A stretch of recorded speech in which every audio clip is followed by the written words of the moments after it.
Promise me. Promise me.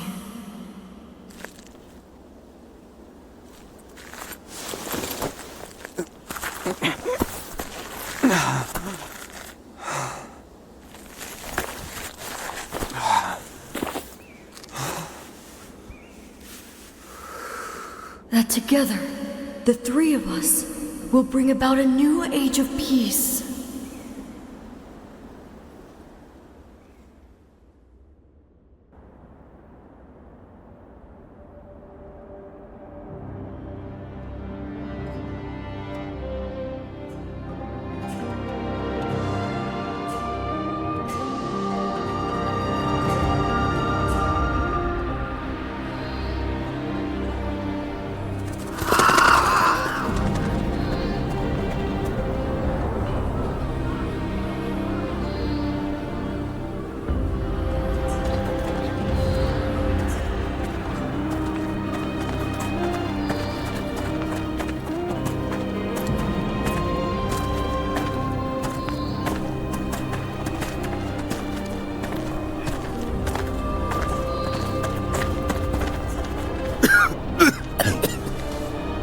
Are you okay?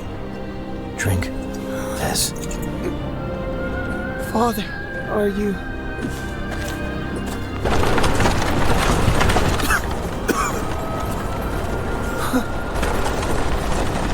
What a miserable place. Please, allow us to have some... Have mercy on us! Think of the children. Move! You're pathetic. Shall I put you out of your misery? Wait! Huh? What you carry is a gift from the Emperor to starving people. What justification could you possibly have for ignoring their plight? Such insolence! How dare you speak to me like that? This merchant has confessed everything. You had him purchase goods from corrupt scholars and sell them for you in the city. In exchange, he offered you bribes and business favors. Scoundrels! Don't you know how hungry we are? Silence! Stay back! Don't worry.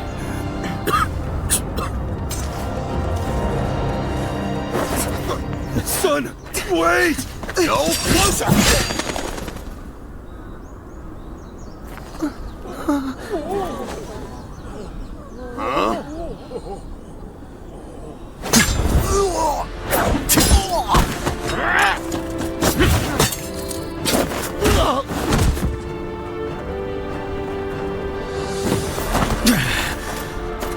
You!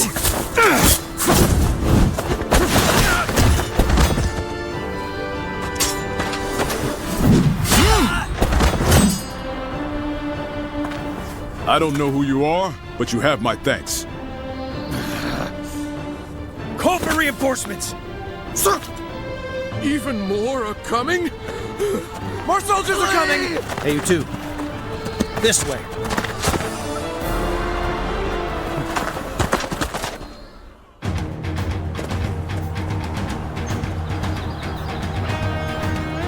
We won't be putting the townspeople at risk here. You can fight without restraint. There is still much I must do, but I swear that I will get you out of here. I don't know if he's trustworthy, but either way, we'll have to cut our way through.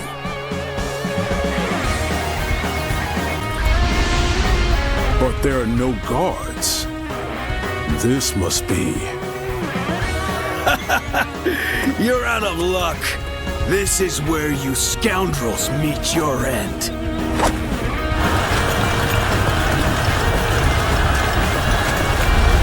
So, they've cut us off.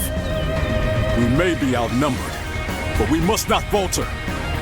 We must rise! That voice. I ask you this. Do you choose To continue being exploited until you die? No! Then tell me, do you have the courage to take back what was stolen? Yes! Then let us all advance and witness a new era of peace.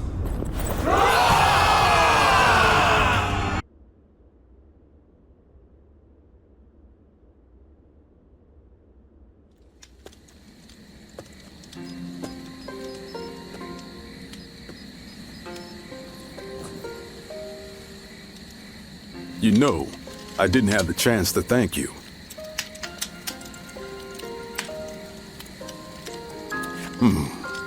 I am very grateful for your help.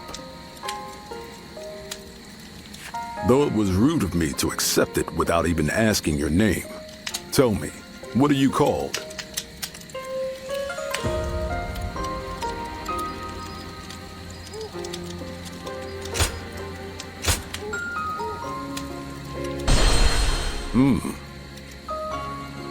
I take it you are a warrior traveling the land like myself. From where do you hail?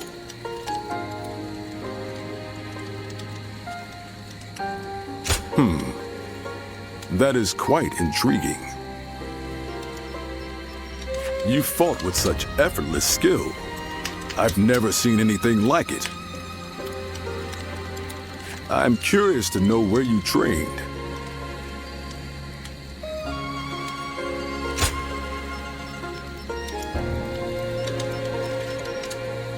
So you have no memory of your past? Now I see why you cannot tell me where you are from. In any case, it was fortunate I met you when I did. Most wandering warriors won't lift a finger until they hear talk of compensation. But you are not like the others. I see you walk an honorable path, wielding your blade for the weak. By your parents, or a teacher, perhaps. Or maybe an old friend.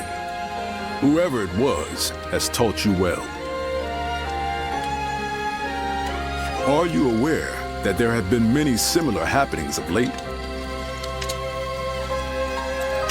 Soldiers and officials alike oppress the people for personal gain, and the people must turn to thievery for food. All the while, an endless rain has rotted the wheat, and the winds have brought sickness. Countless lives have been lost. Perhaps this is heaven's way of lamenting the state of the land.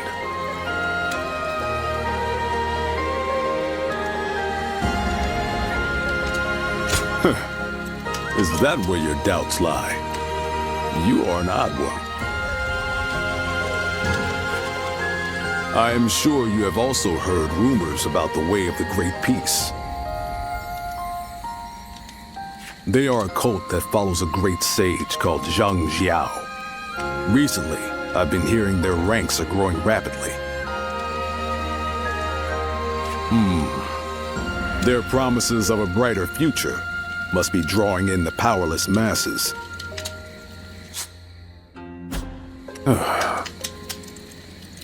I've spoken too much. It has already grown late.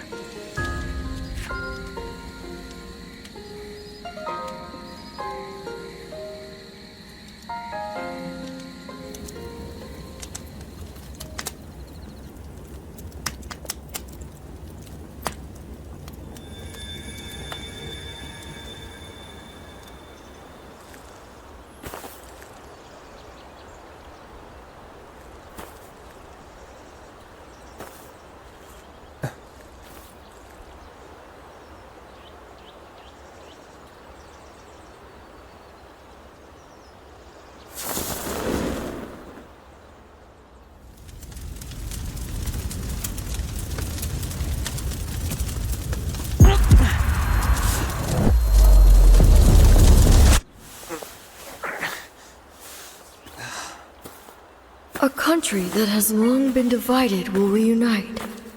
One that has long been united will become divided.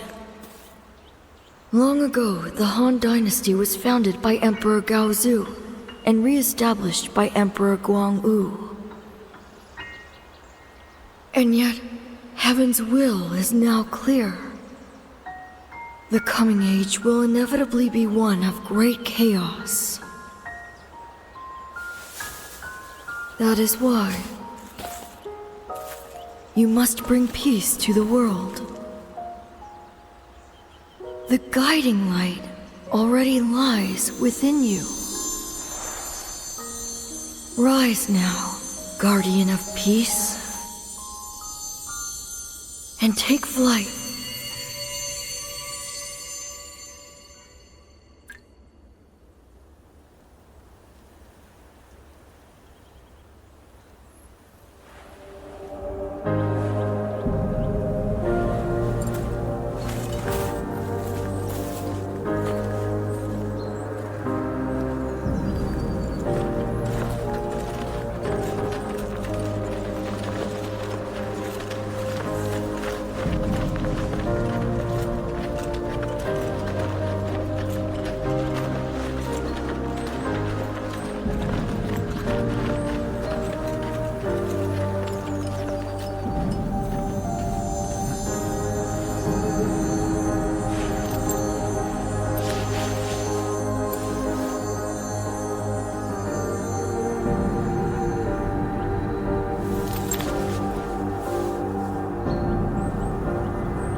In the second month of the Guanghe era's 7th year, a major upheaval began.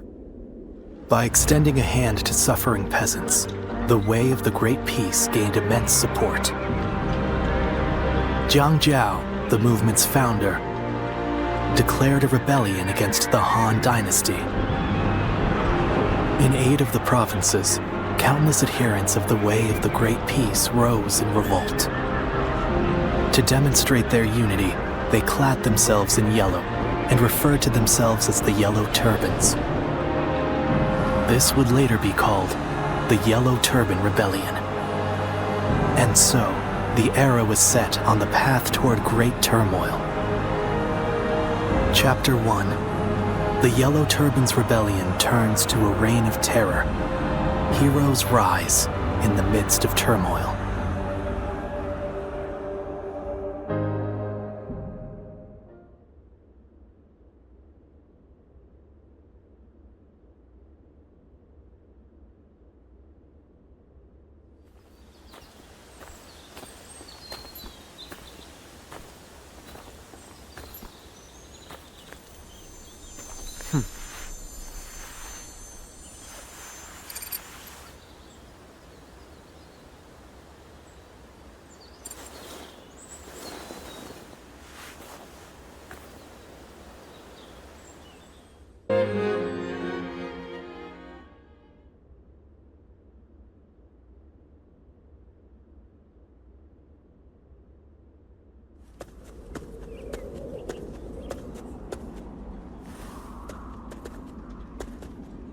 Here we are.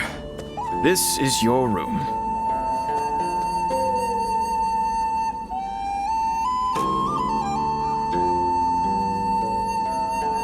But you're a bold one, if you don't mind me saying, to be traveling in such times. Trouble and strife everywhere, they say. Not to mention all the talk of thieves and bandits hereabouts. Come now, don't be so modest. You are planning to stay here for a while, right? If you're looking to find work as a soldier, why not consider joining the militia force? This is the governor of You's domain. He's always looking for skilled warriors. Why, just yesterday, a volunteer force visited his lordship. But I shouldn't be gossiping about others' affairs. That said, I am a businessman, and I like to stay informed. So, if you have any questions, just ask.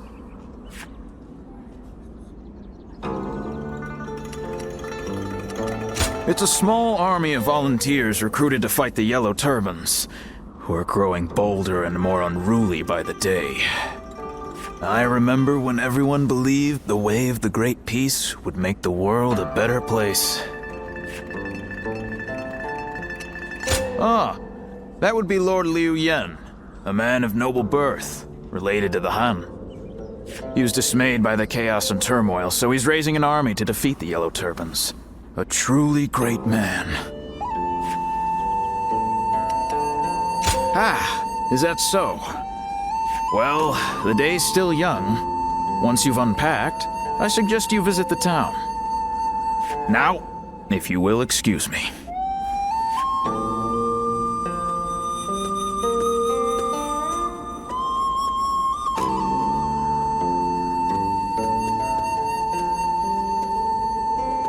Peaches! Fresh, juicy peaches! Delicious and sweet peaches! You, sir, would you like a peach? Hey, you! If you're not buying, then you're in the way. Now, move along. You, how about it? Would you like a fresh sweet peach? Oh, hey, you! Wait! Whoa! What are you? Watch out!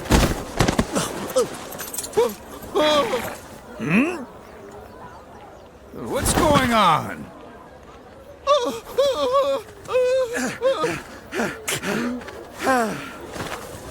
Thank you.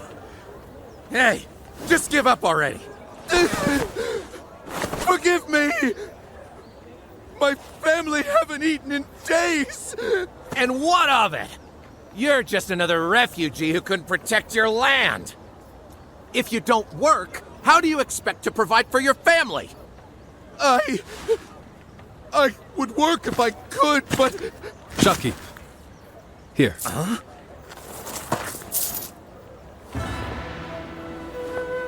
This should cover it, I believe. Enough for his whole family. That's... well... that could buy dozens! Brother, isn't that a bit much? Is it? I suppose you're right. How about this, then? Consider it in advance. You can work for me to pay it off. You mean... Hey, we are part of Liu Bei's army. A force whose sole purpose is to protect the people and bring about peace.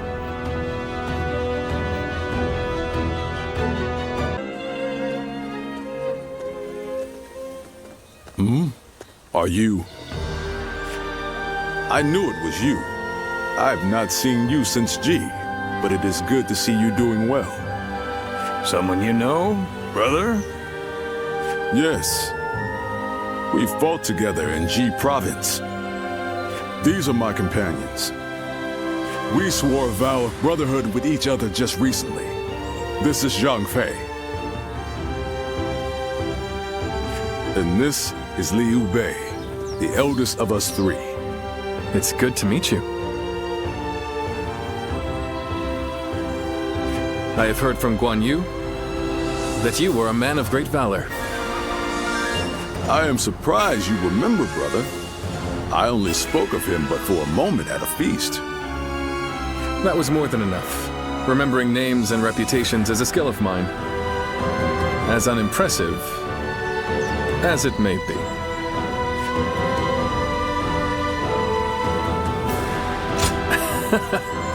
I quite agree. By the way, we will be fighting against the vanguard of the Yellow Turbans tomorrow, by order of the governor. Would you be interested in joining us? Hey, what's this about? You don't think we're enough? No, that's not it. Then why? Right from the moment we formed our volunteer army, we have welcomed any tough fighter, no matter who they may be. And from what Guan Yu told us, he made the government forces look like incompetent fools. I want to fight with him and see his skills for myself. Well, if that's your decision, all right. But first, I need to see how strong a warrior he is. So let's put you to the test. If you can beat me, I'll welcome you. What? Hey, you better not be talking about me. Worry about yourself. Come on then.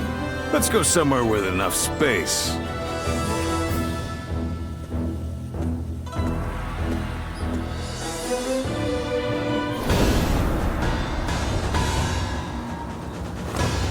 All right, I'll give you something to swing at.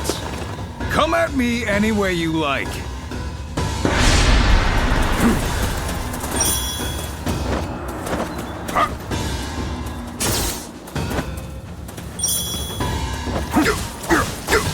So weak! I can see right through you! So weak! You're not slow, but your strikes are weak. You'll never break my guard like that. Zhang Fei, don't get too carried away. Brother, Zhang Fei knows not to take it too far.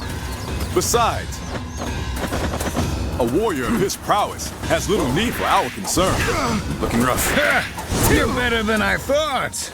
But it'll take more than that to beat me. I can see right through you. I can see right through you. So weak. Looking rough.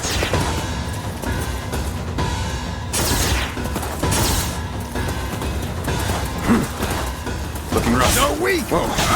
So weak. I can see right through you. Cao Cao.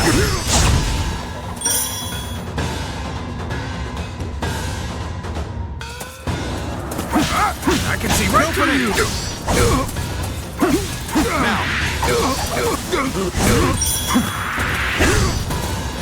Bear witness to my power. Not bad. Zhang Fei, that's enough for today, don't you think? I'm just getting started, brother. I'll strike first this time. Try not to go down straight away.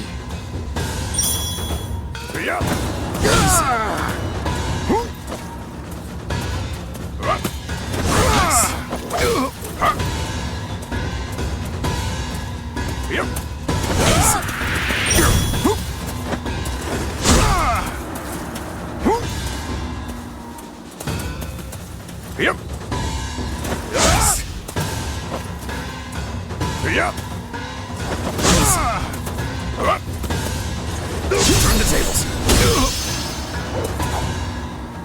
All right, I'm going to hit you even harder this time. Don't count on being able to block it.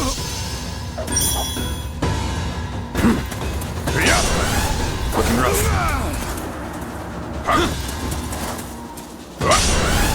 Looking rough.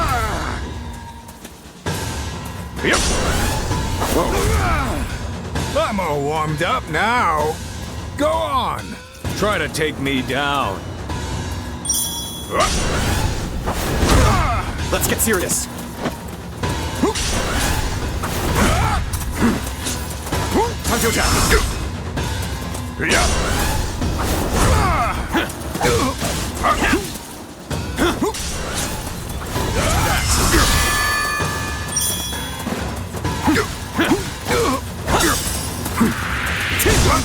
How dare you attack me like that?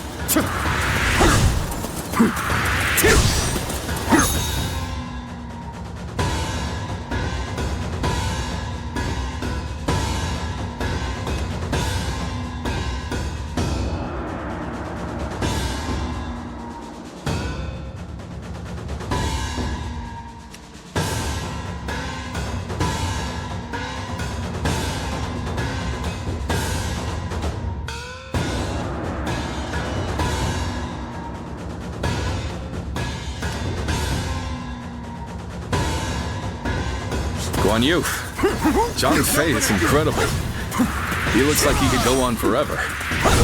Yes. He fought with his full strength. It would end quickly.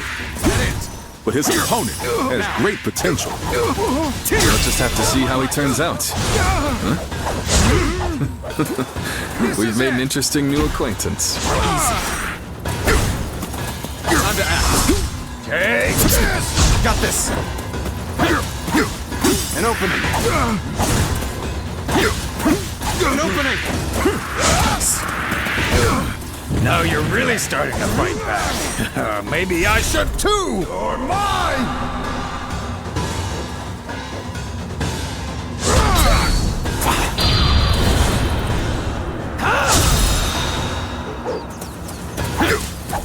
All my might!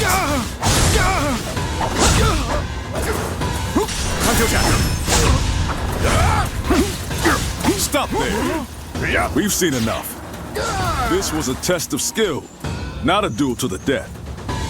Oh, I must have gotten a little carried away. You got it, brother. We'll end it here.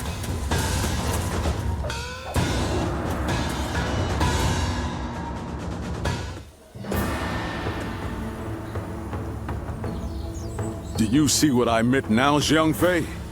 His skills are not lacking in the slightest. Well, that may be so. He's not a total weakling, at least. Can't you just say he's good, Zhang Fei? Sorry about him. If you would be willing to fight with us, then please, come by the Volunteer Army's tent. You would be most welcome. I second my brother's request. It would be very heartening to have you on our side. I know you must have conflicted feelings after what happened in G.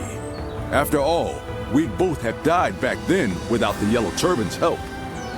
However, we cannot turn a blind eye to them attacking and looting the homes of not only government officials, but even ordinary people. It appears that they no longer fight for justice. That is why I've decided to stop them. It will be my way of repaying my debt. I trust that you are driven by a similar desire.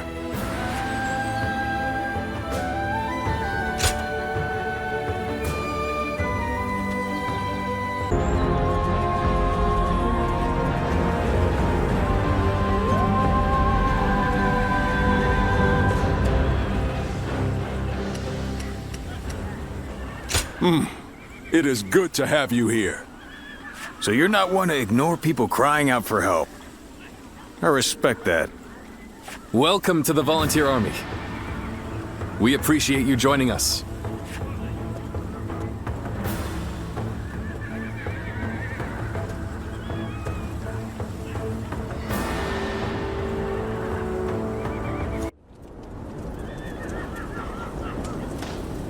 Thank you again, all of you. Today we won a great victory, an auspicious beginning for our volunteer army. I would like to rest. But first, I must report to His Lordship, the Governor. Indeed. Duty first, then we'll raise our cups in celebration. I'll go to the castle. You head back to the road, and I'll catch up with you. There is no more work to be done. Spend your time as you will. feel free to return to your inn. If you have nothing to attend to, come see me later. You'll find me on the road.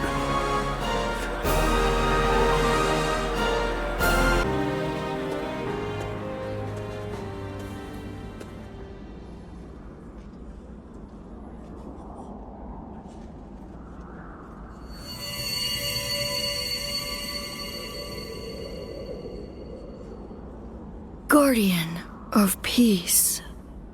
It seems there is still light within your jade. That itself is proof that the turmoil across the land has been eliminated. Although it is still very faint at the moment, that light represents the hopes of the people. Hope provides people with the will to live. And with that determination, they can change the world. Eventually, this cycle will guide the realm toward peace. I believe this is also connected to your forgotten past. That is the very reason why you were entrusted with bringing about an age of peace. In the end, you will even regain your memories of me in this form. It is time for you to go. Your true journey has now begun. Ah, I didn't know you had returned.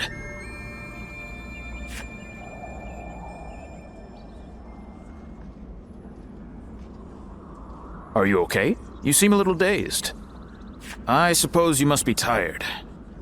We've just purchased quality incense from an herb seller.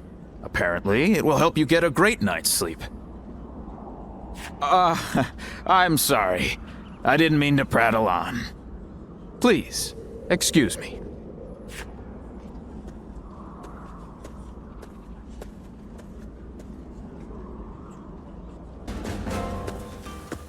Hey, I just wanted to say, I'm impressed with your skills. To be honest, I wasn't comfortable trusting someone I knew nothing about. But it looks like Guan Yu trusts you, so I guess I ought to give you a shot at least. After all, Guan Yu is something else. What with his aura, which is so different from Liu Bei's, and his knack for noticing things in people.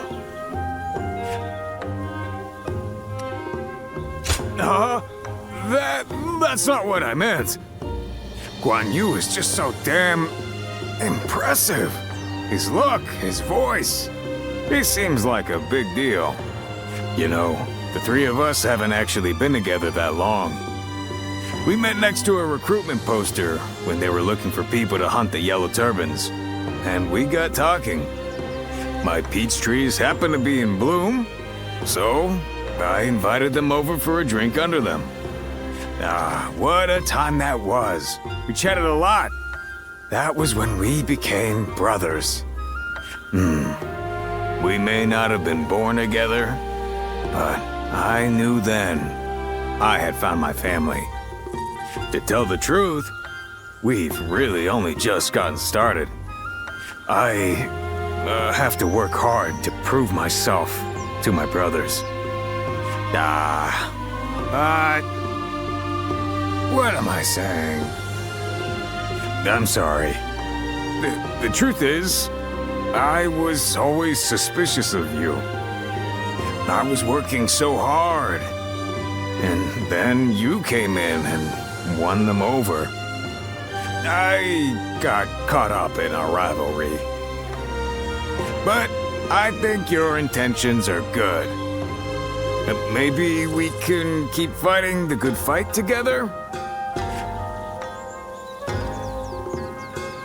Don't take it the wrong way. It was just my honest opinion. You've got some nerve talking to me like that. But that's okay. I like that you fight back. You can stick with us for now. And don't think you can leave without telling us.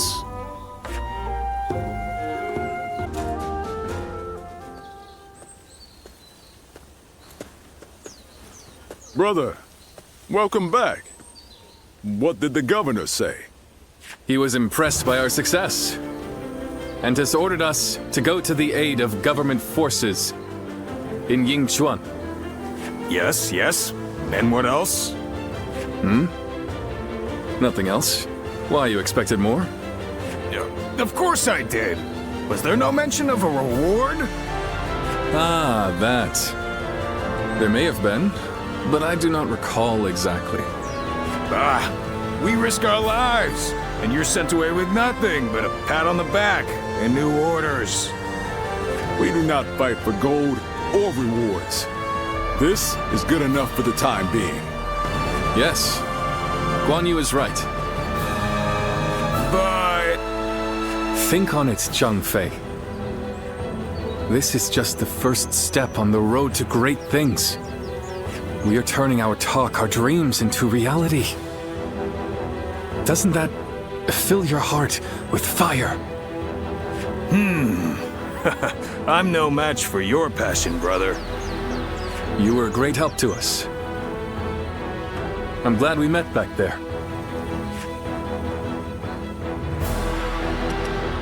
I like the way you handle yourself. Will you do us the honor of fighting alongside us?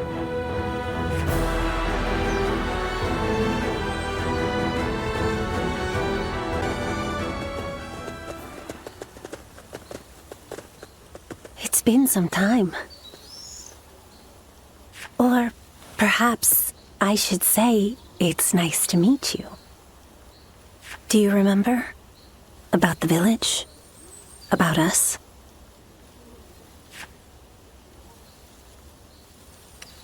So, you really have forgotten. I am Juha, a guardian of peace, an adjudicator of life and death. Our role is to eliminate those who would sow chaos.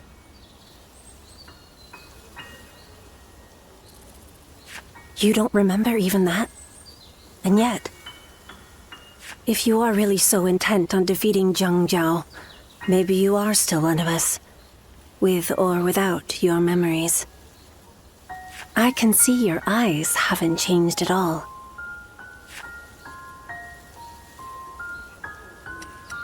And if you truly have not changed, then you may one day remember who you were. But until that day comes, you must survive. Live to see your task through. I will watch over you until then. The great sage Yang Jiao, you wish to stop him, do you not? The Yellow Turbans, who rose up for peace, have now become the very calamity that plagues the people. And this calamity will continue to affect them until it is eliminated. So, I have come with advice. They say that the Yellow Turbans use magic from the heavens, but their magic is nothing but an illusion. They simply burn incense nearby to cause hallucinations. Your eyes alone can see through their trickery. Watch how the wind flows. It is an ability that only you possess. I must go, but we will meet again.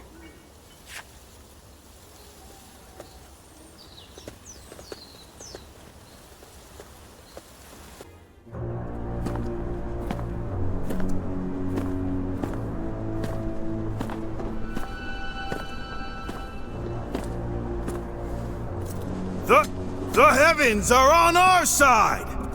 That which the Han stole from us shall be ours once more!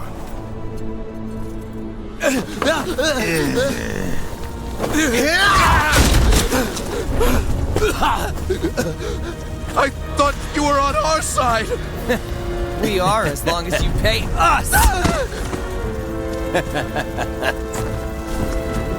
Move! Hey, this way! Get off! My jumble! Silence!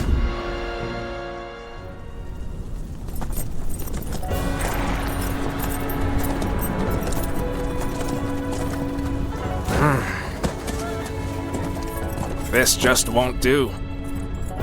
When a person has the power to defy order, it corrupts them. This is simply human nature. That's why the law must be applied to all equally. And all criminals must be punished. Now's no time for a lesson. What are your orders, Cao Cao?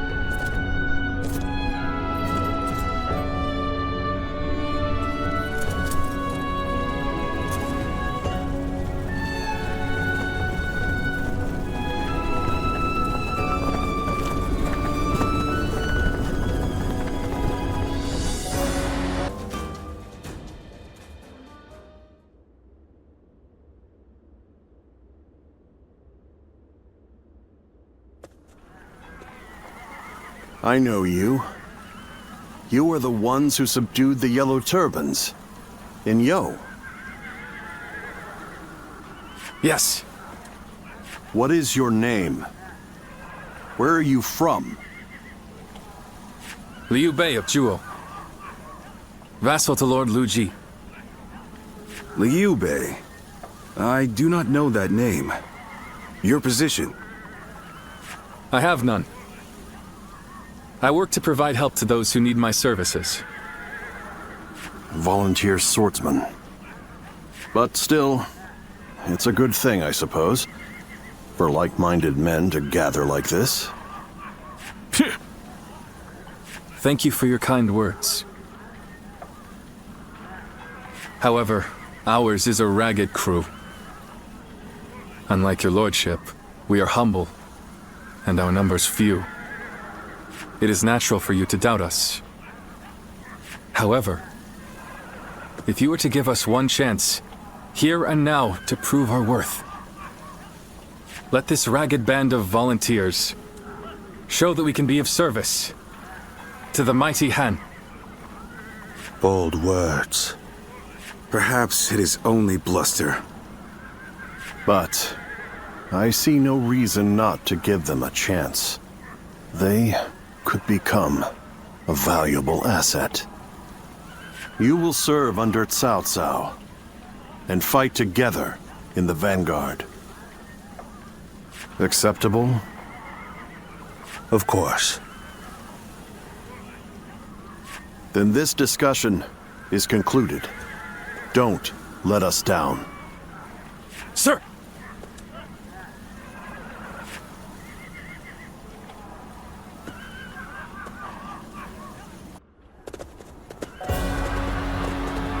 My lord, you have returned.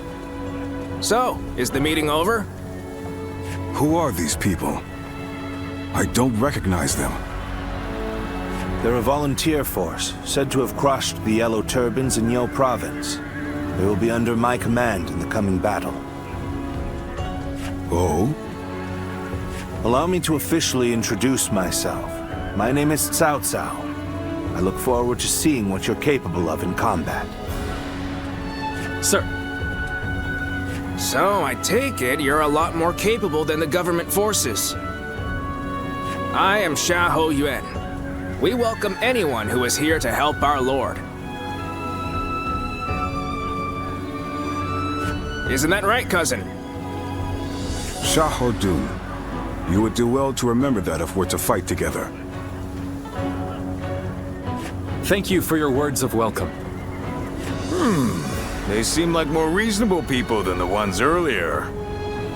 It would be wrong to think that all government forces are the same. Some among them are said to be even more brutal than the Yellow Turbans. Indeed, and those are Cao Cao's true enemies. The battle against the Yellow Turbans will also aid us in removing corruption from the government. Keep that in mind. Cao Cao never acts to gratify his personal desires.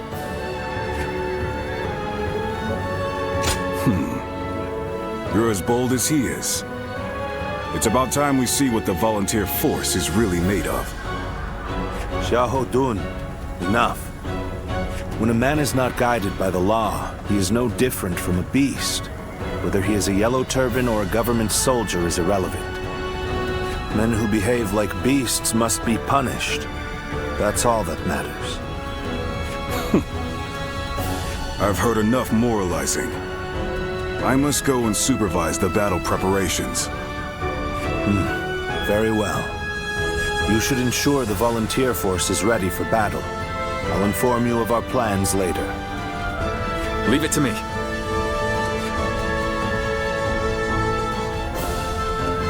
Hey, you. I didn't catch your name.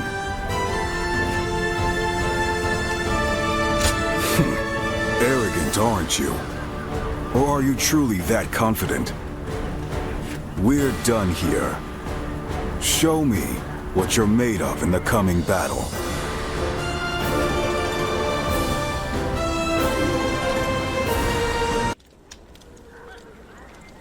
Hey, so why weren't we invited to the War Council? Huh? We did more than anyone else in the last fight. Zhangfei, remember our place. We are a band of volunteers without official positions. If we start demanding to be included in the council, we'll be seen as a burden rather than an ally. Ah, you might be right, brother, but it still aggravates me. Yes, I am of the same opinion. While our men were thrown into confusion by the sorcery, your militia alone kept your heads. None can dispute your contribution to our victory. I will ensure your efforts are recognized. Why, thank you, Lord Cao Cao. We owe our success in battle to this warrior, who saw through the enemy's sorcery. He, too, deserves your lordship's praise. I see. So, that clear-eyed gaze of yours sees through sorcery, does it? You rise above the chaos on the ground, roam the length of the battlefield, find the path to victory.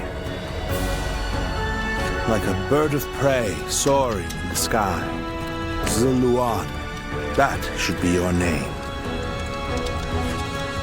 A winged omen that heralds the reign of a good king and condemns that of a wicked king, leading the world toward peace. Peace and the Luan. Cao Cao, stop warbling like a poet. You're just confusing them. His lordship is a true scholar. Still, Zuluan. It has a nice ring to it, and fits you well. Yes, I like it too.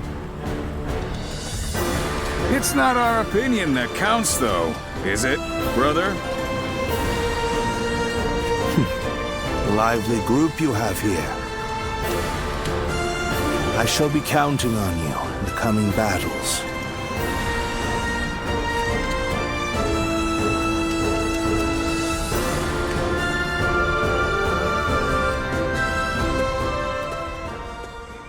Has your old ability come back to you? Your eyes can see things others cannot. That should help you in the fight against the Yellow Turbans. Defeating the enemy is our purpose. Placing yourself on the battlefield may help you regain your memories. To stop the leader of the Yellow Turbans, Yang Jiao, our goals align. Besides, you must survive for the sake of those who did not.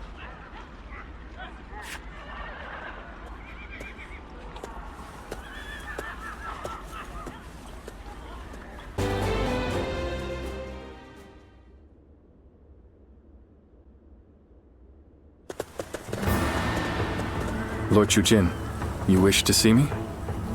I did. We have a job for you and your men. Here in Jing, our advanced forces have already driven the Yellow Turbans back into Wan Castle. We want your volunteers to rendezvous with the Vanguard and finish off the enemy together. The Vanguard, you say? Very well, my lord. In our hands, the mission is as good as done. Excellent. Good luck, Liu Bei.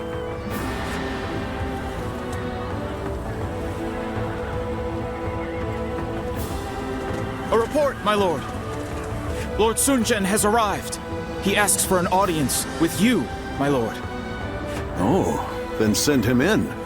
We must thank him for his efforts in Jing. Sir!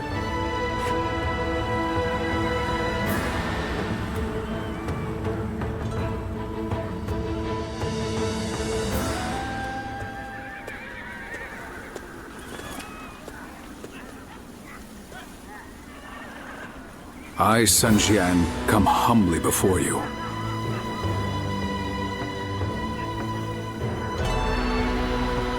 Very good.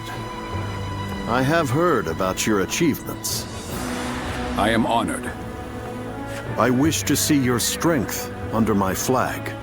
Let us slay these bandits who insult the heavens with their vile deeds. I see. So you wish me to join your command? Yes, I know I am asking a lot of you. But I only do so because I have great faith in your abilities. And you've come here in person. Surely my request is not too outrageous.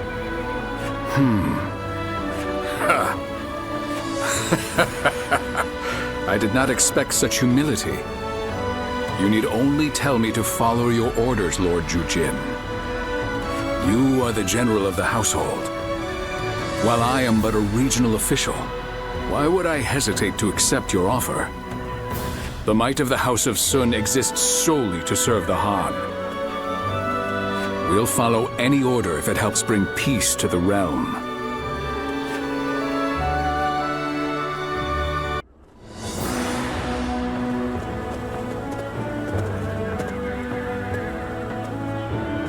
Ah, I recognize you. You fought well in the battle. A most impressive performance. It was you who won the victory, Lord Sun Jian. Not with the sword, but with your words. To persuade the Yellow Turbans to lay down their weapons. Better that than suffering them to die in vain. The Yellow Turbans have their cause, right or not, and I understand what drives men to die for what they believe in.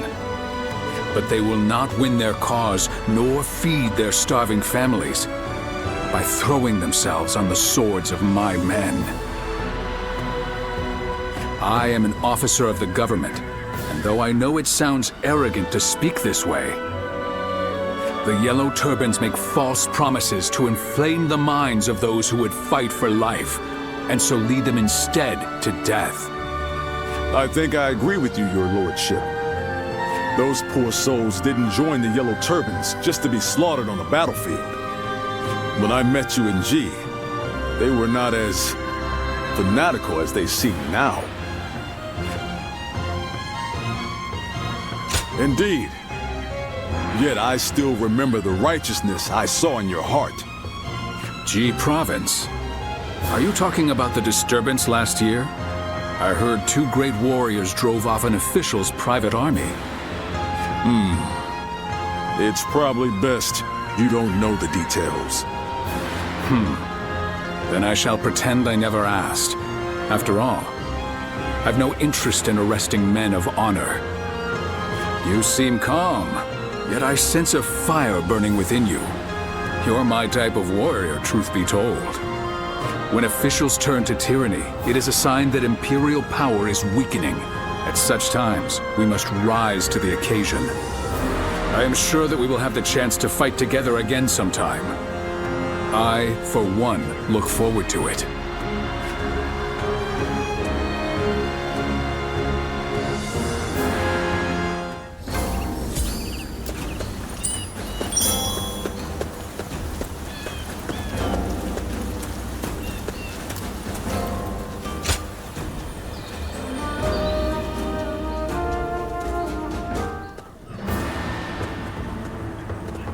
Ah, it's you.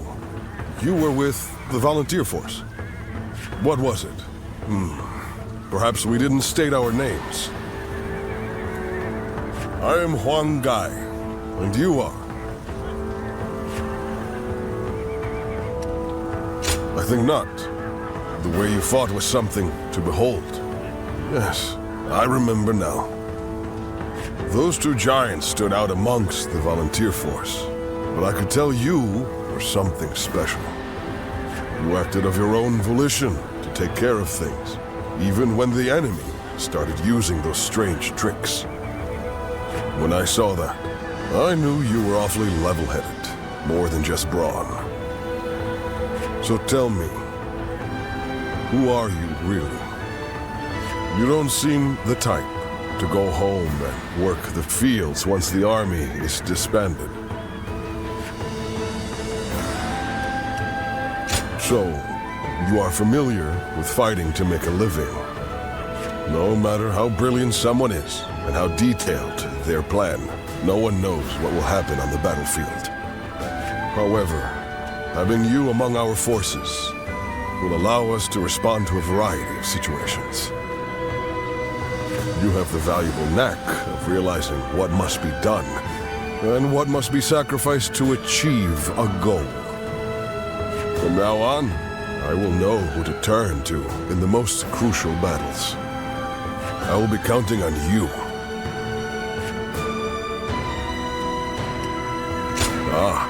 It seems I'll need to win your favor before asking such things of you. Well, it is time we departed, but I'm glad we've come to know each other. Until next time, good health to you.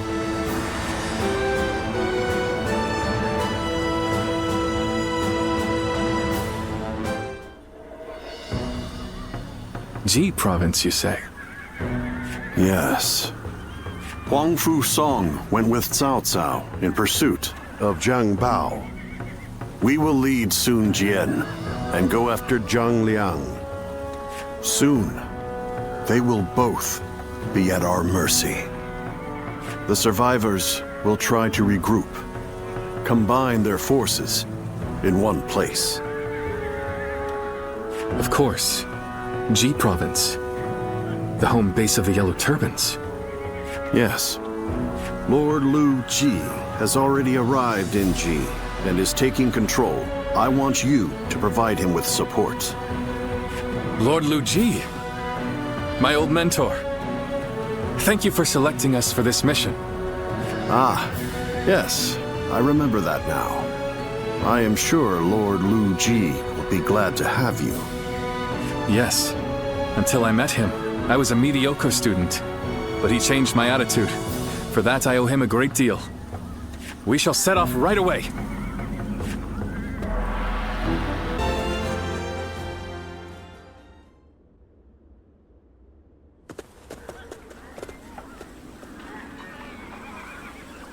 Liu Ji is not here. Why not? He has been imprisoned for refusing to give the attendants the bribes they expected. No. He stuck to his principles and allowed himself to be condemned for a crime he did not commit. He is a fool.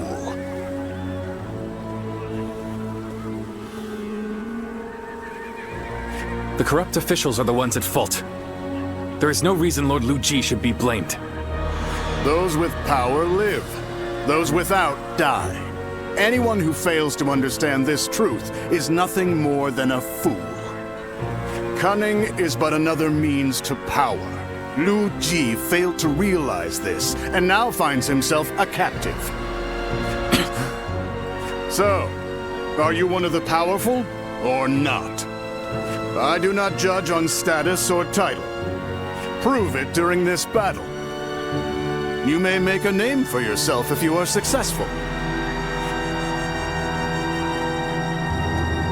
And if I fail to do so? Then the battlefield will claim your life. That goes for both of us.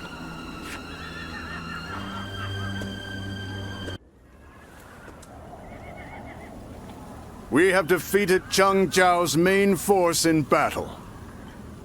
And it seems you've proven that you can at least survive. Aye. I hear both Zhang Bao and Zhang Liang are facing defeat after defeat. The end is near for the Yellow Turbans. Now, let me ask you, out of curiosity, what do you think Cao Cao lacked? Why has he been forsaken by the heavens, fallen from grace?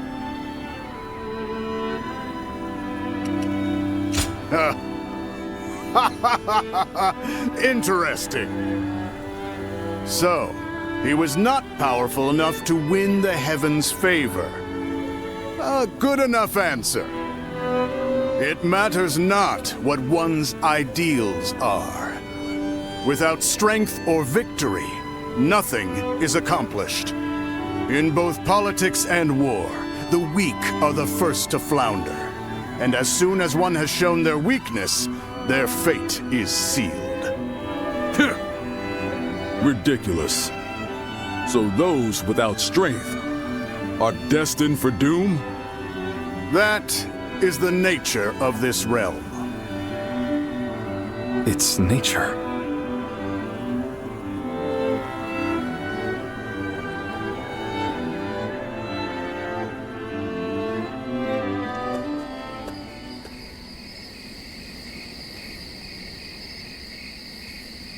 That's incense.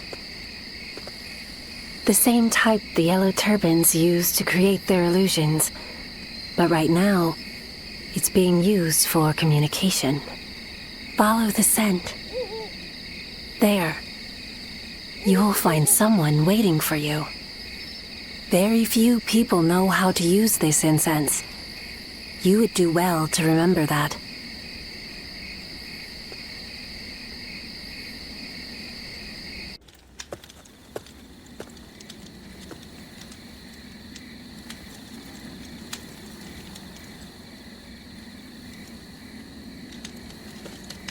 Ah, you figured it out.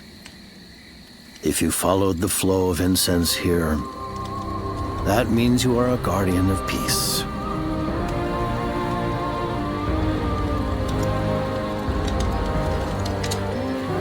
That look. It doesn't seem like you're joking. Or perhaps you do not remember? Ah. I see. I understand now. You seek to defeat me, not because you were ordered to, but of your own volition. A guardian of peace, one who knows not their duty, judges me. If that is not the will of the heavens, then I am at a loss.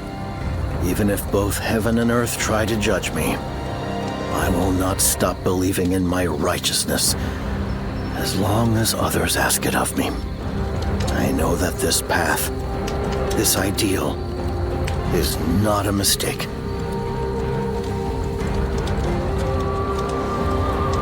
I am right, and therefore I will not lose. I cannot. Our fates are intertwined. I shall await the day I see you in battle, guardian of peace.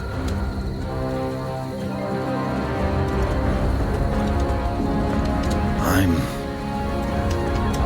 am Zhang Zhao, General of Heaven.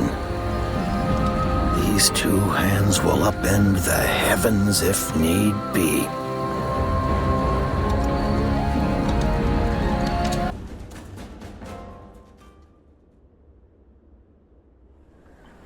Lord Huang Fusong and Lord Zhu Jin have arrived.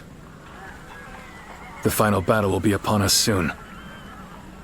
It would be best to focus before we head into battle. I, for one, can't help but get excited. What's wrong, brother? No. It's just that it feels like I'm dreaming it all. We started out merely wanting to help those who are suffering. And now, we are fighting alongside the land's finest warriors. Think about that. We are about to make an incredible difference in this realm. Is that not amazing?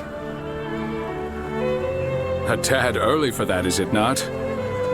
I am sure that sort of talk can wait until the victory banquet. Lord Sun Jian, it has been too long. Tales of your volunteer army's exploits have made the rounds. Quite impressive. Feels strange hearing that from you. Friends with the Tiger of Jiangdong as well, I see. Truly an army to be reckoned with. Lord Cao Cao, I've been told that you drove back Zhang Bao. Yes, but we haven't defeated him yet. It all depends on the upcoming battle. It will soon be time for us to depart. Be sure to make your preparations by then.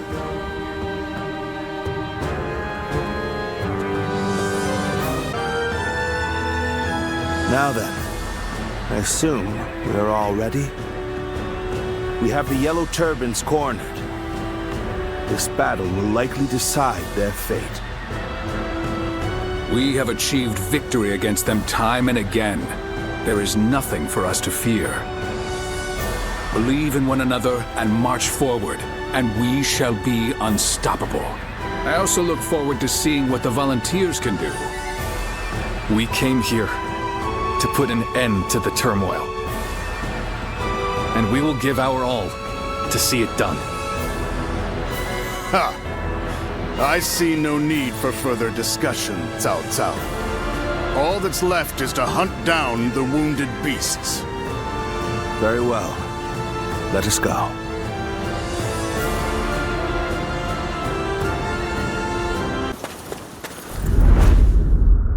You've come. That must mean my brothers have failed. My brothers fought to buy me time. But there's no escaping it. We must end things here. Guardian of Peace. I, General of Heaven Zhang Jiao, shall defeat you. The gods themselves will not stop me. I cannot be stopped. Together, we shall bring peace to the land. Now, let us begin. Defeating you will prove that I am right.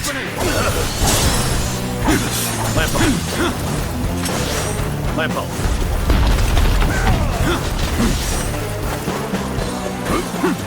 Now, behold my true power.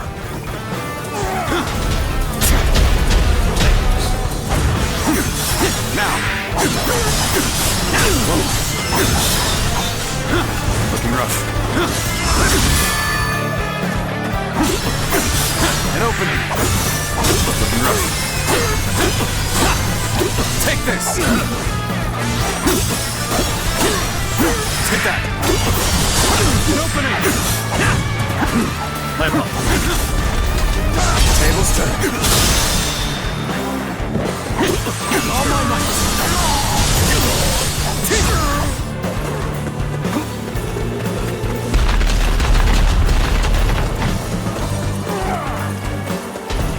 Take this. An opening. Concentrate.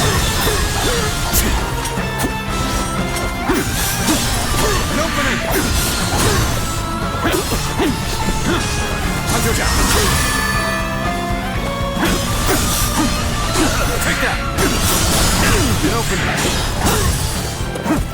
Now. Lampo. Turn the tables. No bear witness to my craft. With all my might. Lampo. An opening. Take that! An opening! Got this! Lampo.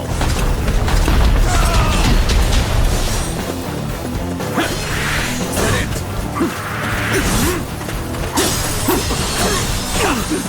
Take this. Lampo. I've been waiting for this. See it. Now.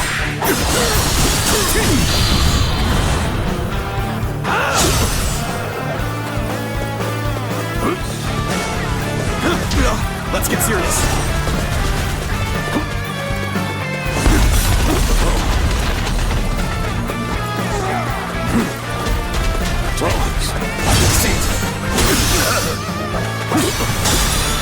Now, all my might.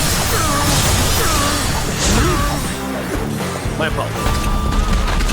Tables turned. Now, concentrate.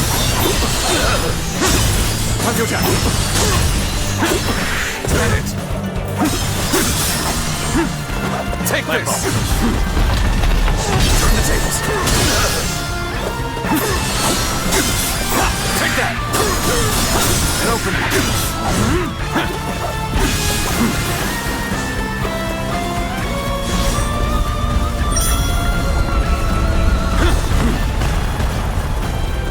I am the great Cao Cao, General of Heaven. I will bring about a new age of peace.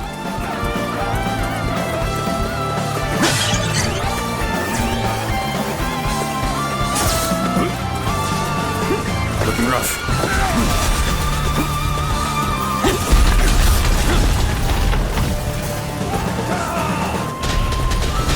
Take this. An opening! All my might! Lampo. See it! Now, bear witness to my power.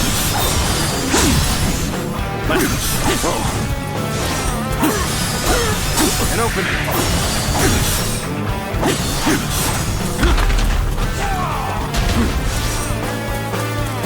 Yellow heaven arises.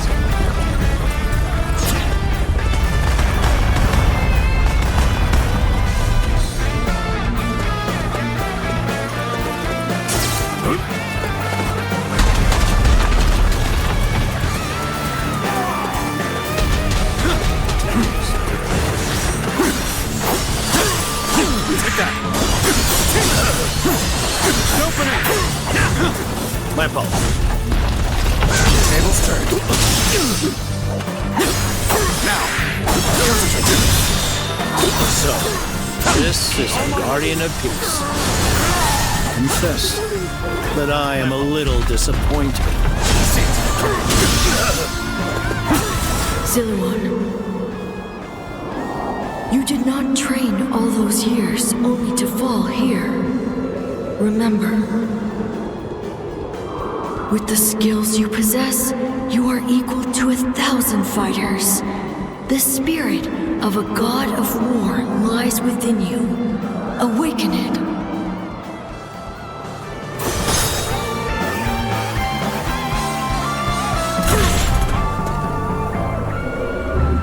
Got you! Cao Cao. I can't fight against it!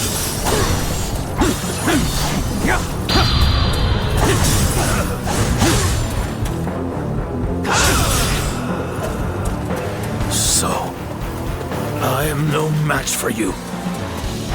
Heaven's will is clear.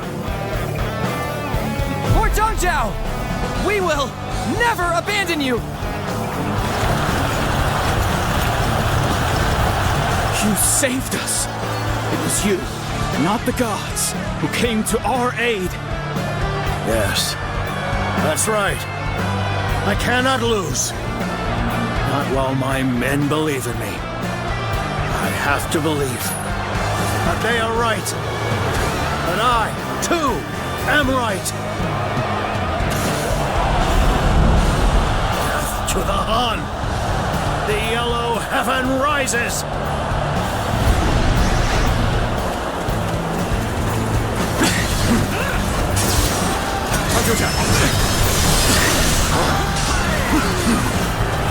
Are you all right? seems we've arrived a little late. The stage for the final battle has been set.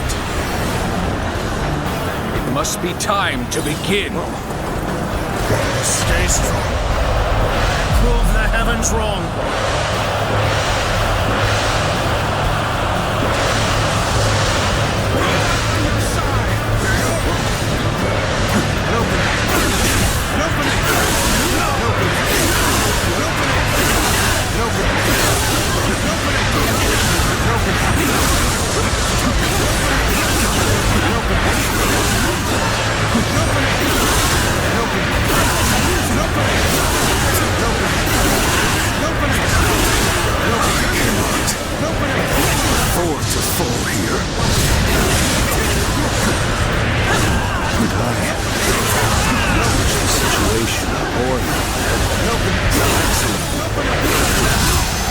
Go forth and show me what you can do. Finally here. Sorry for the trouble. I won't give up. Not while I still draw breath. Excellent timing. Do you mind lending me a hand? The enemy officer like I owe you one. has been defeated. Just for today, you'll have a reprieve from my criticism. You have wrongly invoked heaven's will to commit injustice. Now you will be punished. You claim to strive for justice, but have no way to achieve it. Tearing down the system without providing an alternative is mere wanton The enemy destruction. officer has been defeated. This is bad. If someone doesn't get here fast, we're done for.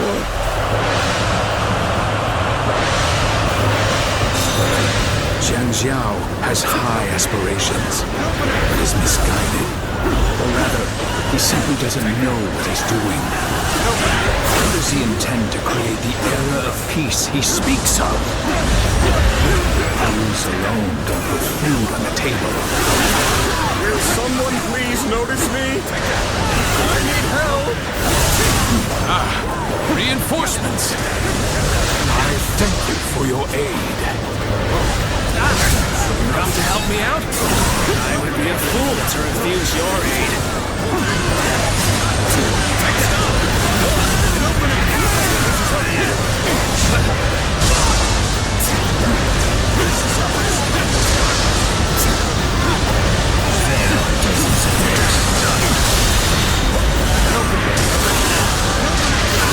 Hard work has borne fruit. We've got the upper hand now.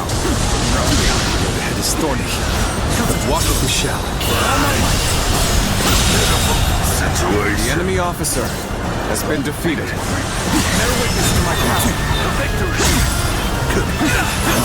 You saw my predicament, did you? You have my thanks. Leave this. Let's end this. The enemy officer has been defeated. Now is the time to put an end to the chaos. You can't stop me. As long as I live. I will strive to create a world of peace! It is noble to want to help those in need. But he has only inflicted yet more suffering on the masses. He's become lost in his own fantasies, when he should have stopped and reflected on his actions. I suppose it is too late for him to change course. So, we shall have to stop him.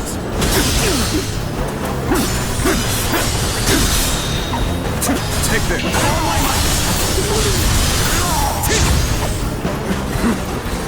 Concentrate.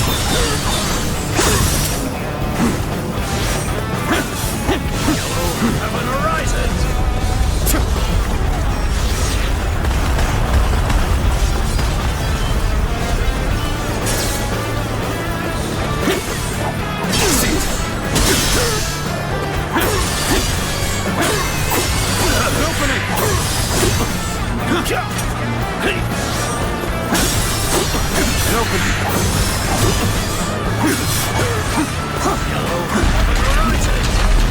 I cannot afford to fall here.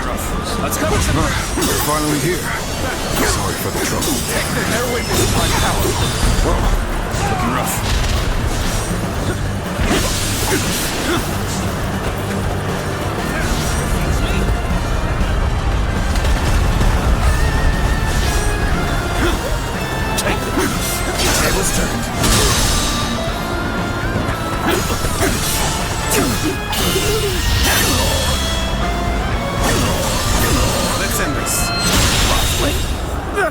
fall. Grant me strength. This is your answer? How? Where did I err? Cao Cao has finally been defeated! Well done, everyone! Now the chaos will subside, though it may take time. Sir! Cao Cao! He's vanished into thin air! Even now he tries to deceive us. Everyone, be on the lookout! We must find him!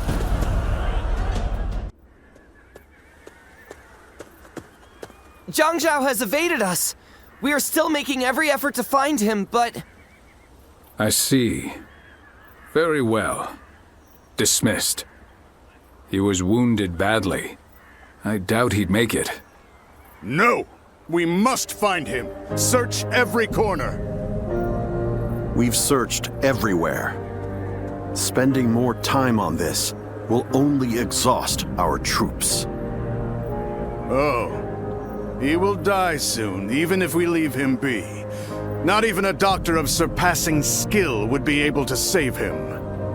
But his death must be one of humiliation. You want to?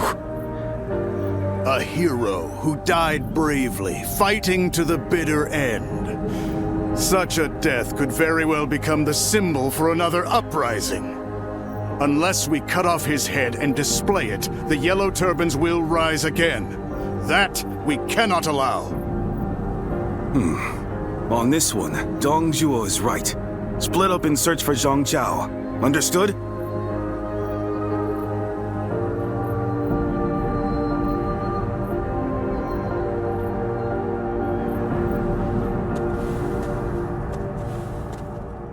Congratulations, Ziluan. You've regained another ability. The Yellow Turban Rebellion shall soon be quelled, following the death of their great sage, Yang Zhao. Listen. This is what you must do. Head west of here. Beyond the plains, hidden within a valley, there lies a small village. He is there, in the place we used to call home. See to the end of the man who sought peace and shook the realm instead.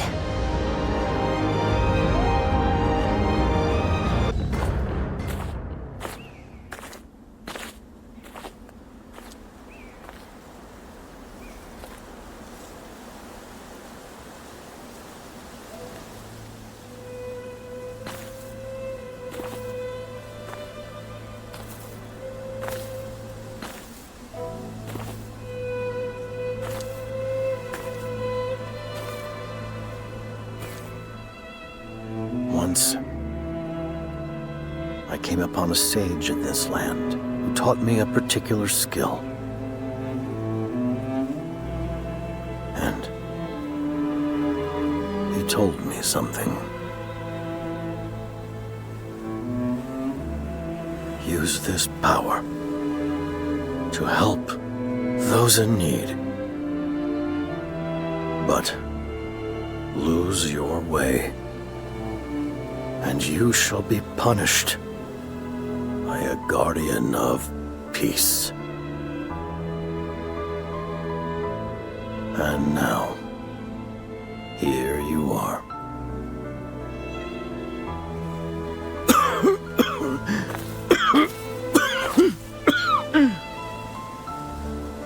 Tell me, where did I go wrong?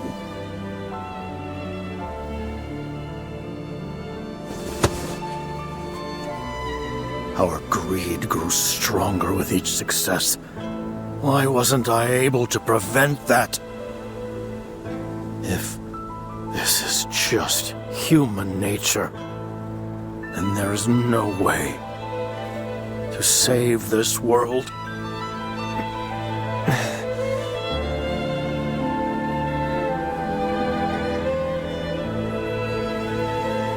question we humans are not ready to have answered.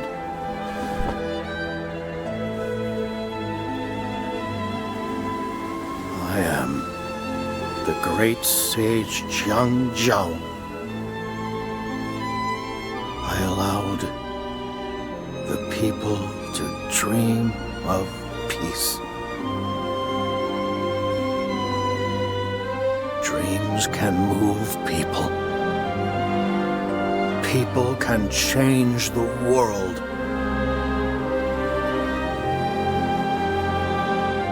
Though I may die here,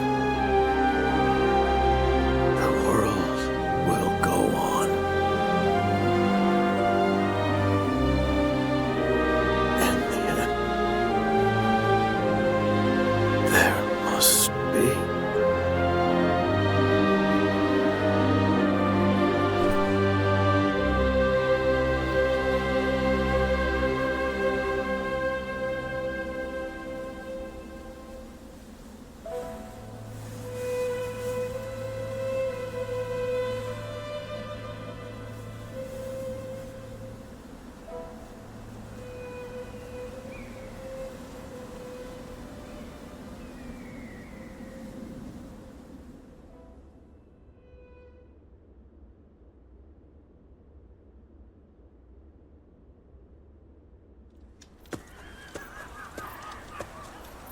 Did you hear? Huang Fu Song has been spreading rumors. He's saying they dug up Cao Cao's grave to cut off his head? As if anyone even knows where his grave or body is. Although it is Lord Huang Fu Song who has been saying such things, apparently he was put up to it by Lord Dun Zhuo. That makes me sick to my stomach. We must learn from Cao Cao.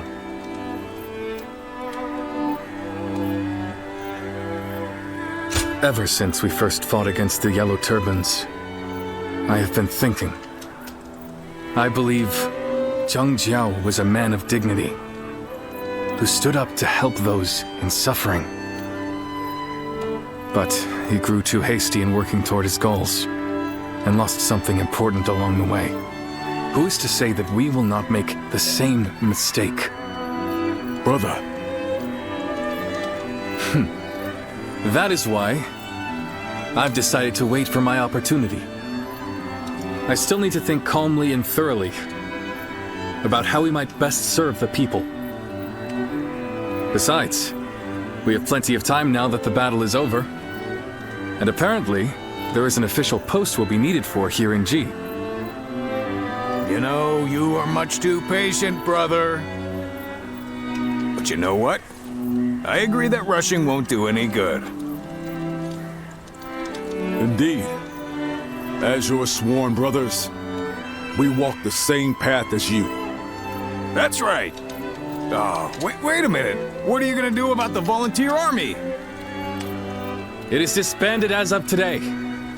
Each of us must now go to our own battlefields, wherever we are most needed. But of course, I expect we will see each other again. In the meantime, we are going to do what we can here in G.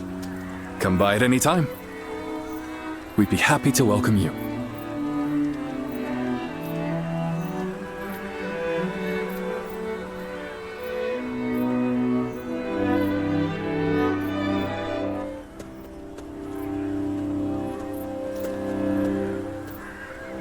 Mightn't it be too hasty to move on already?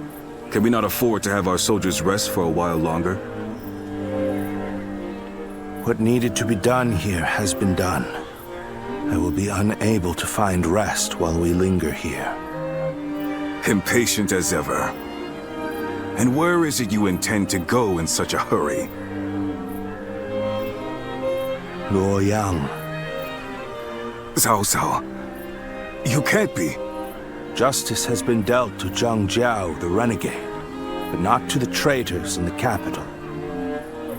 That is not righteous. Let's go, Xiahou Dun. Our next engagement will be a difficult one.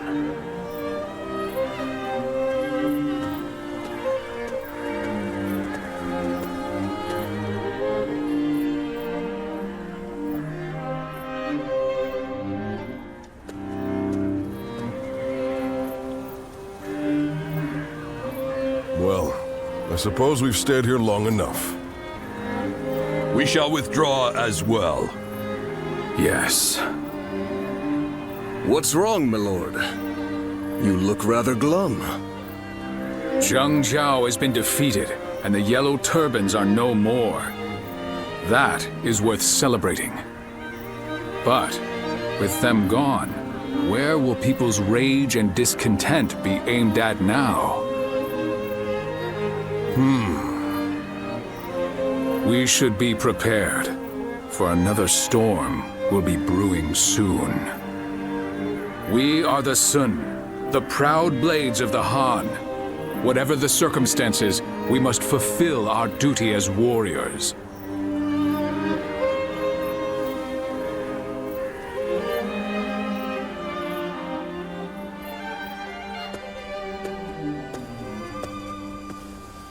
Welcome back. So, you saw to his end in that village. But your memories have not returned, have they?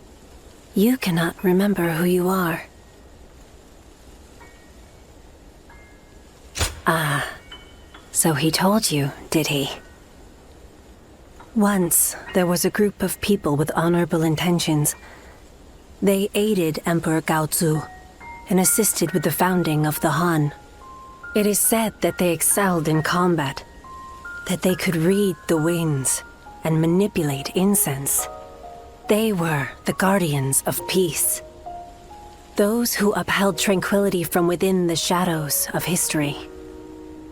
You used to be one of them. So, you must have seen it. As the long-reigning kingdom weakened, and the land descended into a state of tumult, our village also changed. Should we continue to support the Han, or should we help bring about a new age? Clashes over decisions, with no correct answers. And in the end, many lives were lost, in battles that were never recorded. But you survived. You are the last of our wings, carrying the weight of those we lost. The great sage Zhang Jiao knew who you were and entrusted you with his dreams. You must continue to soar and find the hero who will save the realm. Even if your wings grow heavy as they become coated in blood, you must not fall. For you cannot find a true hero from the ground.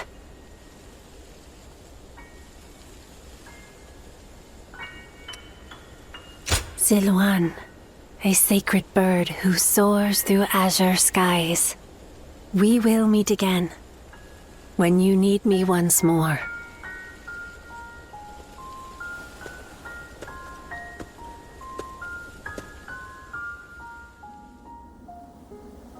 Lose your way, and you shall be punished by a guardian of peace.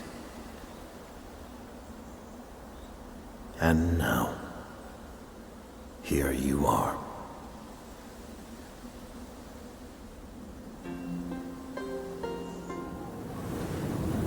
Guardian of Peace. I am glad.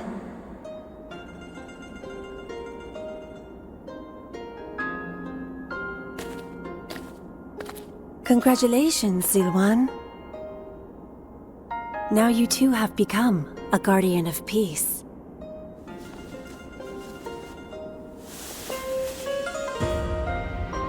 When you first arrived in this village, I didn't know what would happen.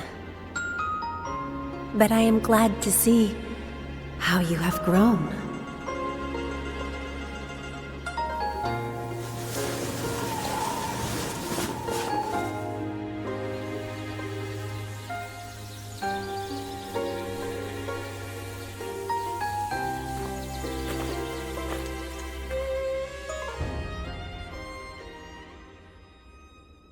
A number of years after the rise of the Yellow Turbans, the authority of the Han Dynasty waned, and its ability to effectively rule was lost. Throughout the land, Yellow Turban remnants continued to resist, while a number of clans which had grown in power carried out insurrection after insurrection. The chaos set into motion by Cao Cao continued to grow. Chapter 2: Dong Zhuo's treachery in the capital. The lords answered Cao Cao's call and assembled.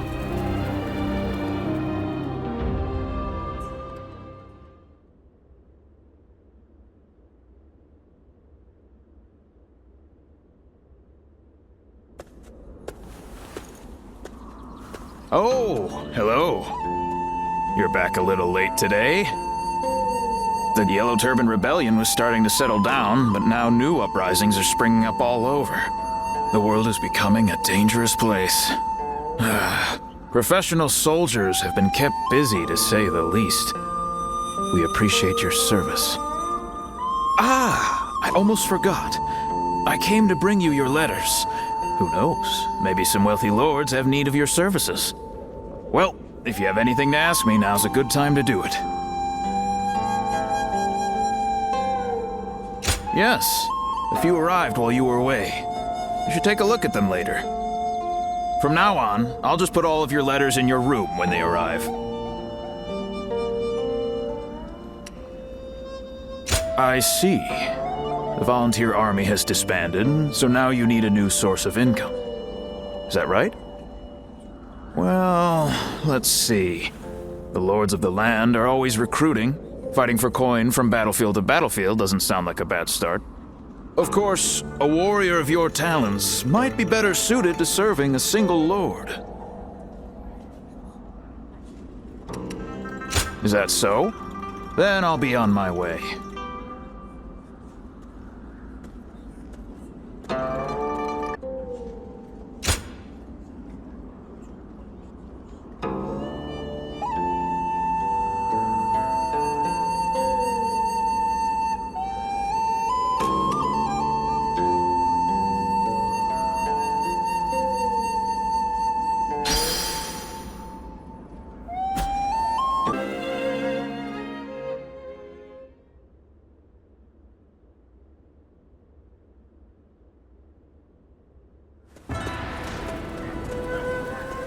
I'm glad you came. What luck that you also happen to be here in Yo. We've had our share of trouble of late. But meeting you again like this really feels like it was meant to be.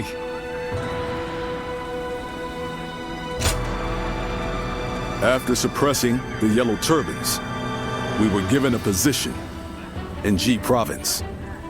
However, the local officials didn't seem very pleased with our lack of pedigree. And they treated us all like idiots. So I had to teach them a little lesson. But that led to us being forced to leave the province. Don't feel bad, Zhang Fei. The way they treated us got under my skin too. That is what brought us here to Yo Province. To ask my old friend Lord Gong Sun Zan for help. To thank him for his warm welcome. We are going to have to achieve great things in this battle. It is almost time to head for the front. Let us fill you in on the plan.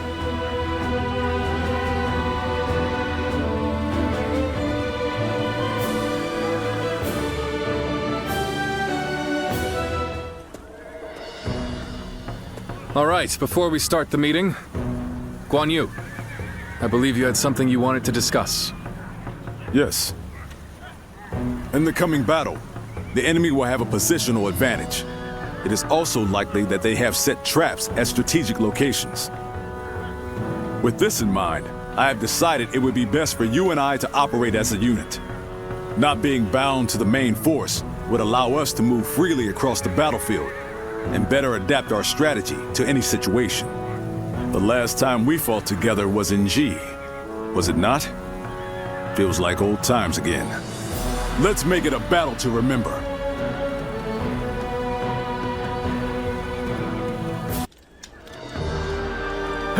I don't know if those were rebels or what, but they were no match for us. Yes. Yo Province will enjoy peace for the time being. Even so, I've heard that these rebellions are springing up one after the other all across the land. Suppressing the Yellow Turbans did not put an end to the fighting. You're right. It may just be that the chaos itself has grown into an unstoppable force. However, the chaotic state of things also presents an opportunity to change the world. But, brother, we don't even have titles anymore. What difference can we actually make? That's not like you, Zhangfei. What will we do? What can we accomplish? Now is the time for us to search for our purpose and test our limits. So we must simply succeed where we can, one step at a time. Though we still have a long way to go, I will not give up. I must tell you one thing. If you ever feel like you want to be a part of our vision for the future, I want you to come to me. We welcome anyone who has ambition. The door will be wide open for you.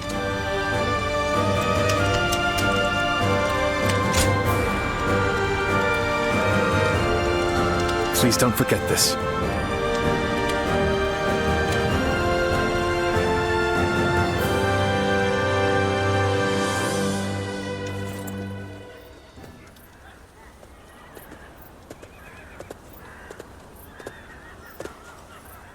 So this is where you are. I heard that you might depart tomorrow, so I came to say hello. Might you have time to talk? Thank you. I suppose this may be the last time we're able to speak for a while. There is something I want to tell you while we still have time. Wherever we find ourselves, as long as we wield our blades with integrity, I'm sure our paths will cross again. From the moment we first met, I felt your heart was truly pure. Yes, perhaps among your lost memories, there is one of whoever passed that on to you. It could just be my imagination, but there is something about you that makes me think this way. In any case, we must first focus on how we are to live in the present. As the world descends into chaos, it is essential that we keep our hearts firm. I aspire to be a man of honor who strives to do what is right. Therefore, I need a great leader to whom I can dedicate my efforts. And that, I am lucky indeed to have Liu Bei. My only worry is that his ambitions are so great that they might overpower my imagination entirely. Ah, so you see it too. A glimpse of Liu Bei as the true ruler of this land. Now, I've said my piece, yet I find myself wanting to talk more.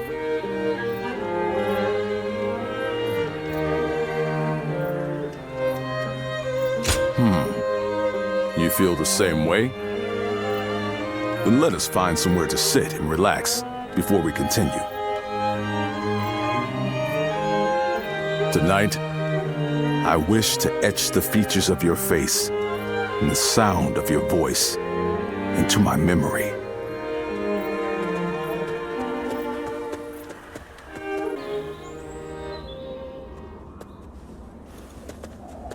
Oh, you're just the one I wanted to see. I have a favor to ask of you. I'm running out of incense for the rooms. I'd like to replenish my stock with the same stuff I've been using, but there is one problem. I haven't seen the man who sells it to me around recently. I hate to burden you with such a trivial task, but would you mind finding him for me? Now that you mention it, he did say he was looking for some rare medicinal herbs. You could try searching in a place where good quality herbs grow. You are deeply versed in our aromatic arts. Find the one you seek by searching your past. Well, how about it? Do you have any idea where he might be? That's what I like to see. I know you're busy, but I'm counting on you.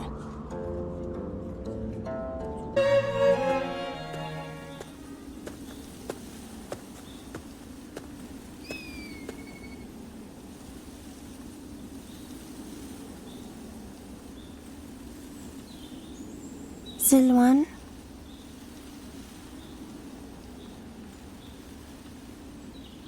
Silouan, what are you doing? This is no time for idle wandering. He's right.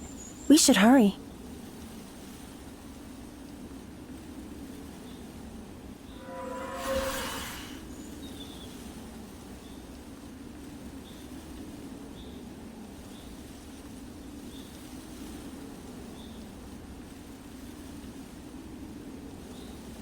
Huh?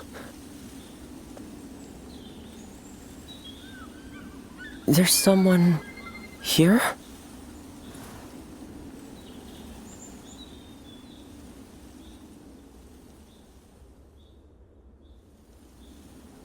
I see. The innkeeper sent you. Sorry to be such a bother.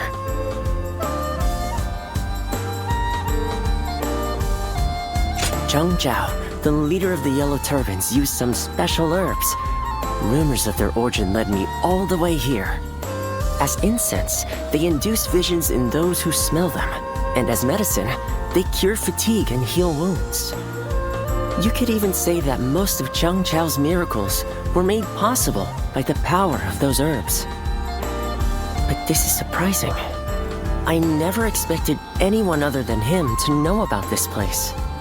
You wouldn't just wander over here by mistake. Was this once your home, perhaps?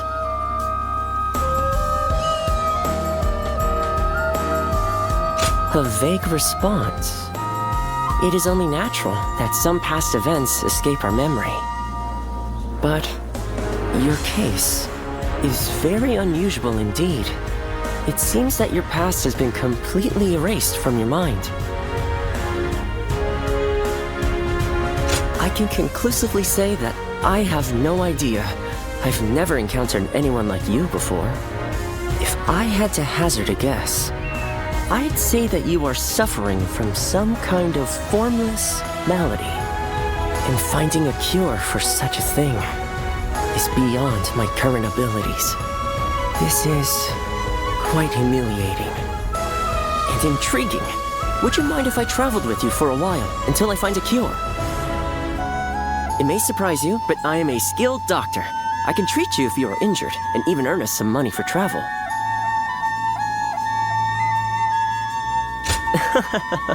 I thought that may have been asking too much, but you didn't even need any convincing.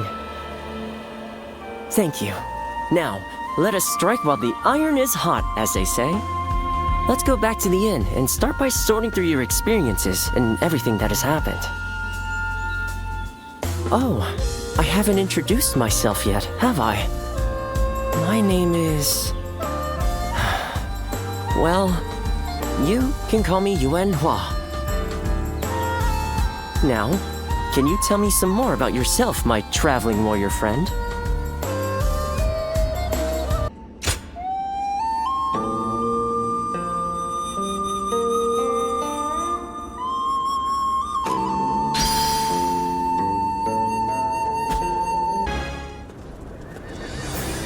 We last met during the rebellion, did we not?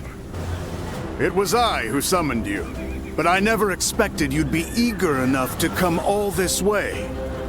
The cavalry of Western Liang are vastly superior to the feeble armies of the Central Plains. Disorganized rabble of traitors that they are. If you're starving for a fight, you will find no better place to satisfy your hunger. Ensure your weapons are sharp for the battle ahead. We will deploy soon after the War Council.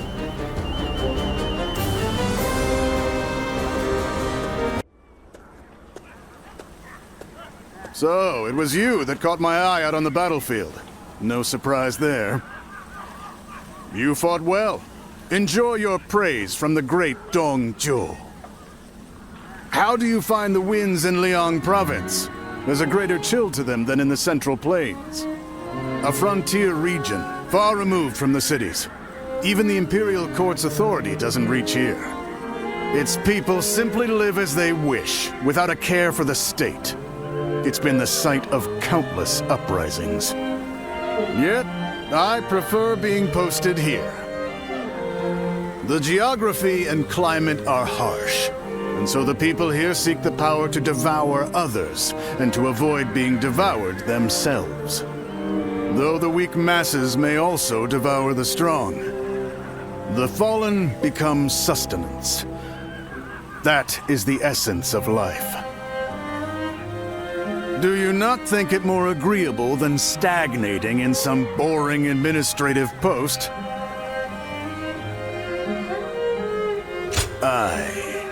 I'm beginning to get a sense of what you're all about. The capital has become stagnant. There's no understandable battle of strength, just deception and cheating. It's not life. It's a slow death, and I detest it. The Chung tribe and Yellow Turban rebels are both just struggling to survive. But these people in the capital, they haven't even realized that they're already dead. A kingdom of death, where the deceased stride around devouring the living.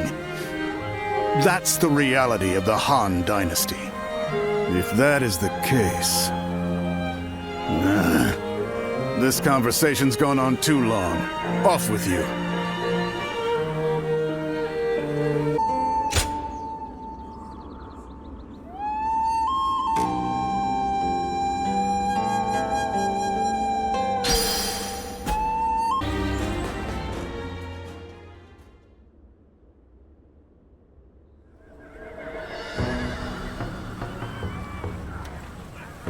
I knew you would come. Just as I wrote in my letter, I want you to help us take care of some bandits. Our Lord has been appointed governor of Changsha. This is one of his responsibilities. We're more than ready to do whatever needs to be done, but having you with us really tips the scales in our favor. Huang Gai, I have something I want to ask you. Oh, and you are? Do you two know each other? This is the warrior who had all of our backs during the battle with the Yellow Turbans. He's here now to lend us a hand in his campaign. Is that so? I am Sun Jian, daughter of Sun Jian. Pleasure to meet you.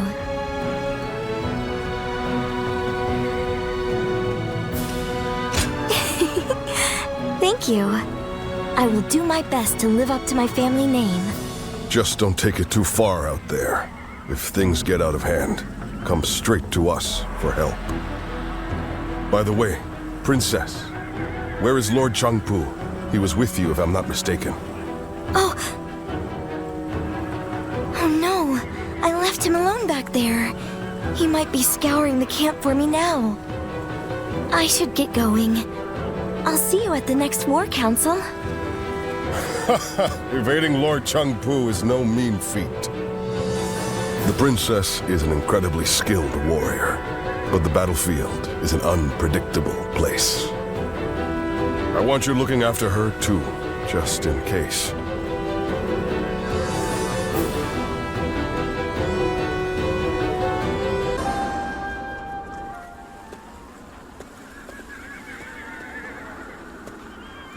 It's great to have you with us.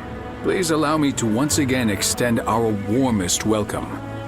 Now, regarding your position among our ranks, feel free to do as you please. You didn't expect that, did you? While fighting the Yellow Turbans, you followed your own intuition and greatly influenced the outcome of the battle. It is our hope that you can achieve similar results in our service. But it wouldn't be right to put all the pressure on you. That's why you and I will be working together.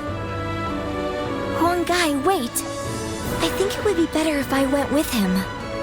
After all, none of you expected me to be here anyway, so it shouldn't make much of an impact on our main force. Hear that? It seems Shangxiang has taken a liking to you. As for which of the two you will accompany, the choice is yours.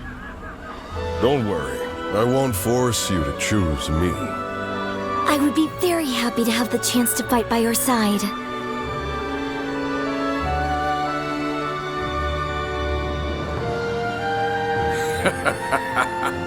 Well, let's move on to the meeting, shall we?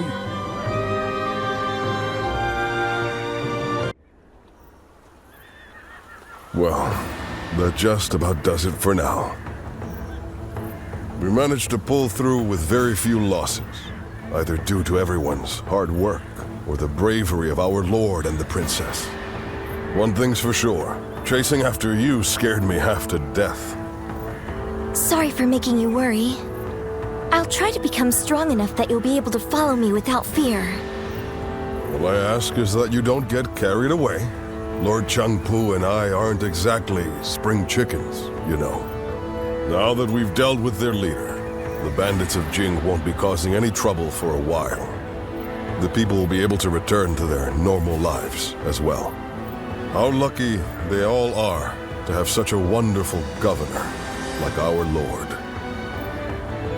Huang Gai? You and his lordship are incredibly brave, but I suppose that must be said of all the Sun.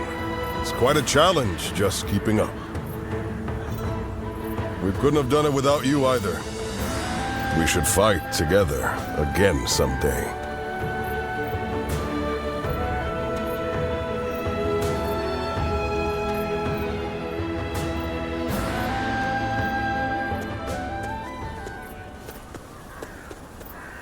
I have a lot to thank you for. You're quite the force out on the battlefield. Aren't you ever afraid out there? Right. Of course not. I wish I'd had that same mentality from the start.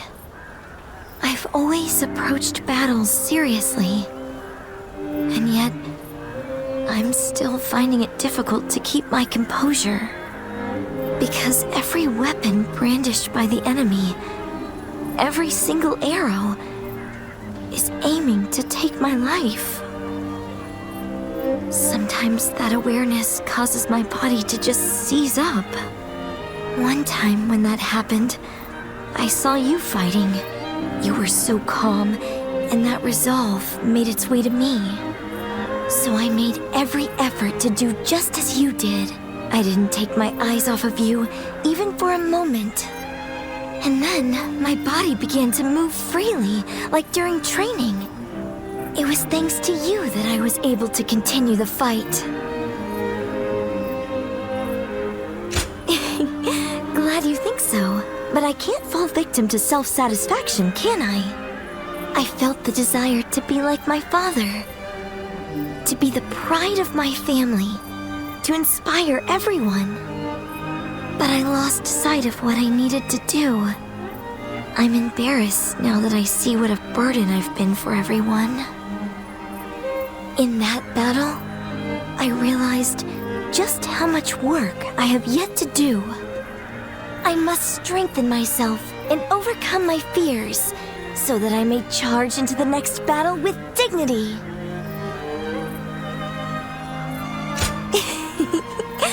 Please do. Next time we share a battlefield, I'll put on a performance you won't be able to look away from. Look forward to it.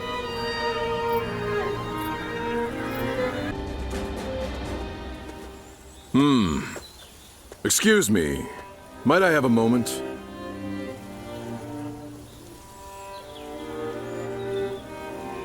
Right. I am Sima Hui. Some call me Shui Jing, or Water Mirror. I wander the lands, seeking joy in seeing the world, deepening my knowledge, and connecting with others. I knew I had to speak with you, as you have a truly distinct air about you. Something about you reminds me of a newborn child. Yet at the same time, You seem like someone who has fought through much hardship. I'd very much like to find out what kind of person you are. Ah, so you do not remember your past. Right. Now I understand. But clearly, there is more to you than meets the eye. Fascinating. Well, I would happily welcome you at my retreat, if you could spare the time to visit. I'll be able to inform you of what's going on in the realm, share local rumors, and possibly even introduce you to other visitors. I am sure the journey that lies ahead of you will be eventful. Please, let me offer you some help along the way.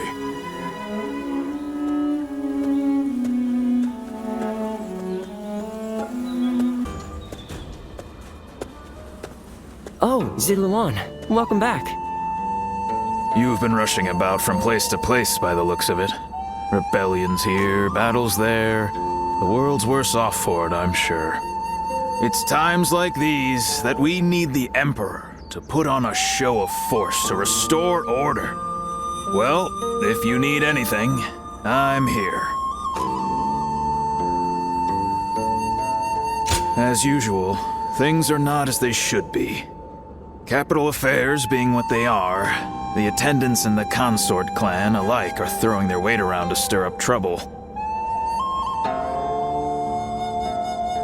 The Consort clan is, to put it simply, the Emperor's extended family. Well, I say family, but they aren't descendants of the throne. They're relatives of the Empress. By the way, did you know that the current Empress was born to commoners? And her brother, Lord He Jin, is now the Grand General. He really makes you wonder where life might take you.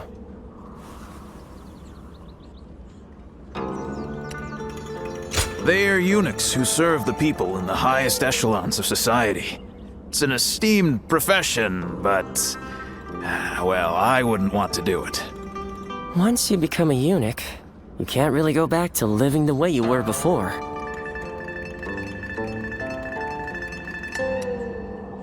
Oh, is that right? Then don't let me keep you. Rest for as long as you like.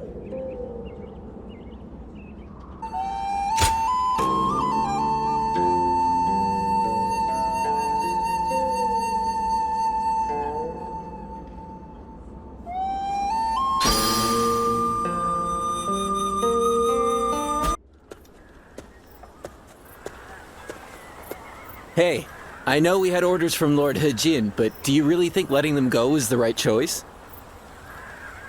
How do we know if roughing them up was enough to put them in their place? Next time, they might attack innocent travelers.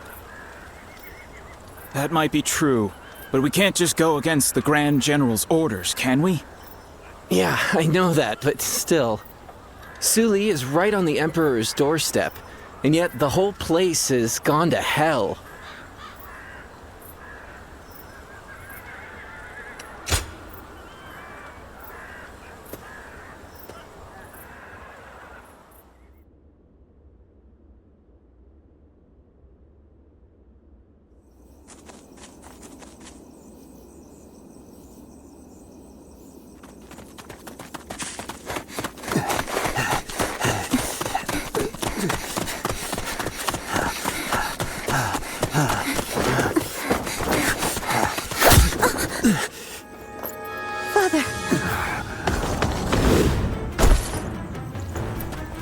You gave it your all, but you couldn't run forever.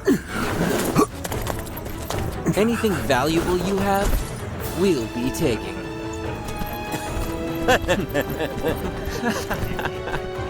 Oh, hey, you! So beautiful. Hey, over here. Cut that out. Focus on the job at hand. First, the old man.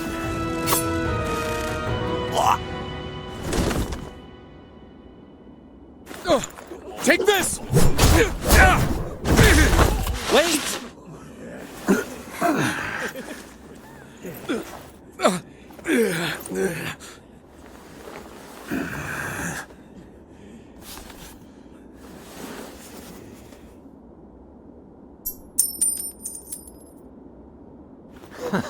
Yes, that's it. Damn it. Don't make this any harder.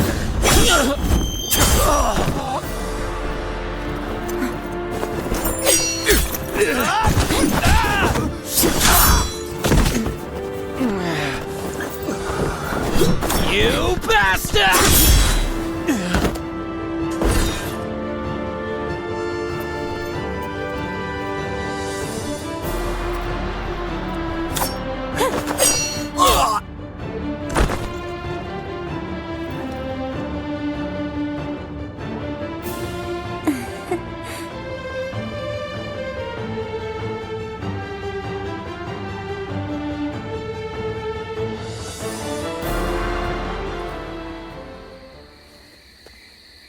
We haven't introduced ourselves, have we? I am Wang Yun. This is my daughter, Diao-chan.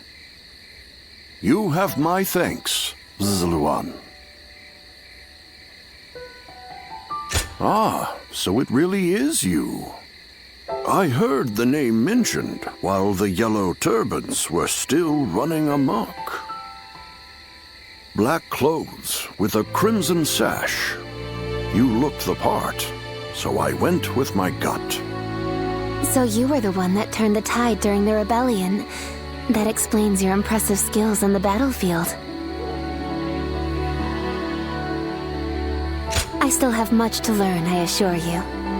I may not look it, but I served as the governor of Yi Province during the Yellow Turban Rebellion. But amidst the chaos, the attendants with connections to the Yellow Turbans managed to soil my name enough for me to be deposed. The attendants are mere servants, yet their influence was enough to rob me of my position in such a humiliating way. The shame is unbearable. I've been traveling the land ever since, searching for a way to put a stop to the attendants' corruption, and for men of character to help me do so. My father has lost his position as governor. Together, we are but a man and his daughter with little power between us. That's why we need someone we can rely on. At this very moment, the attendants are scheming to bring even the Imperial Seal into their despotic grasp. If nothing is done to stop them, the world will once again fall into chaos. Zluan, I must ask you for one thing. If you have not yet chosen a lord to serve, could you travel with me as my guest for a time? The attackers from before aren't the only ones after our heads. The attendants have sent assassins as well. I don't believe that they can defeat Diao-chan, but the burden is too much for her to bear alone.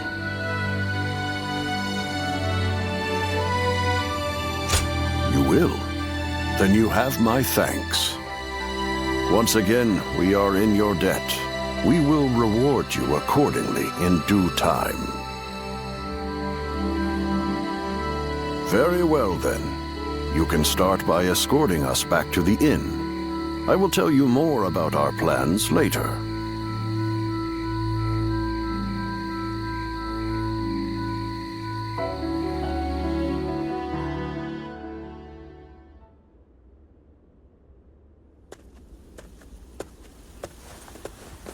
Oh, good. You're here.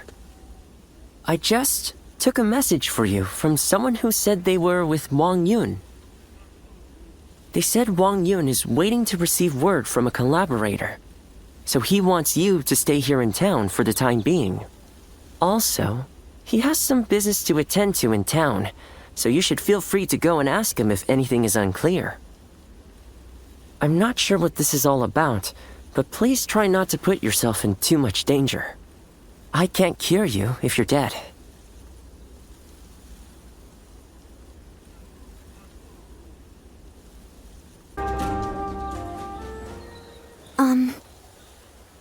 I am so grateful that you have agreed to help my father. Our fates are now bound together. If you have any worries or misgivings about what lies ahead, let's talk them over now. He took me in as his daughter, but I am also his student and a loyal servant. My father is trying to root out the corruption that the attendants have inflicted on the world. I am merely the sword that clears the path to his goal. If you wish to know the whole truth, perhaps I should first tell you how my life began.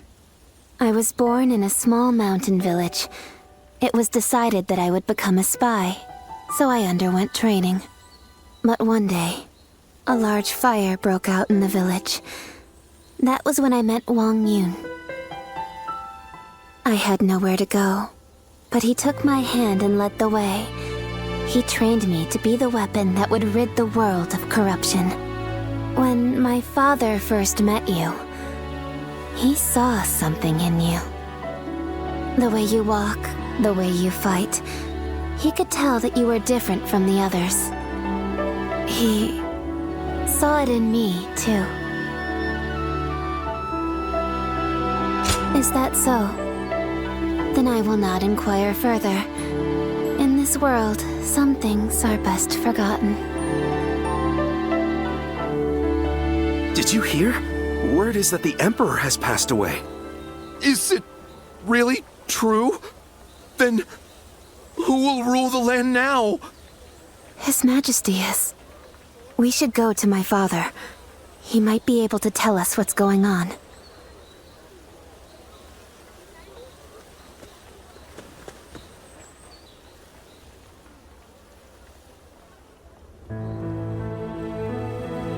I see. So the news has already made its way through the city. I've just received word from Lord He Jin in the capital. It seems that the rumors of the Emperor's death are in fact true. The world is still in disarray. The death of the Emperor will only make things worse. Lord He Jin's letter also included an invitation for me to join him in the capital. I suspect that he may take this opportunity to eliminate all of the attendants in the capital at once. Yes, it is none other than Lord He Jin, Grand General and elder brother of the Empress. As such, he is essentially the head of the consort clan. He wants to rid the world of the attendants as much as we do. The enemy of my enemy is my friend, as they say. But if the Grand General has already taken action, then the attendants will be making moves of their own. In any case, I must hurry to Luoyang at once. Diao-chan, I will need your protection. Yes, Father.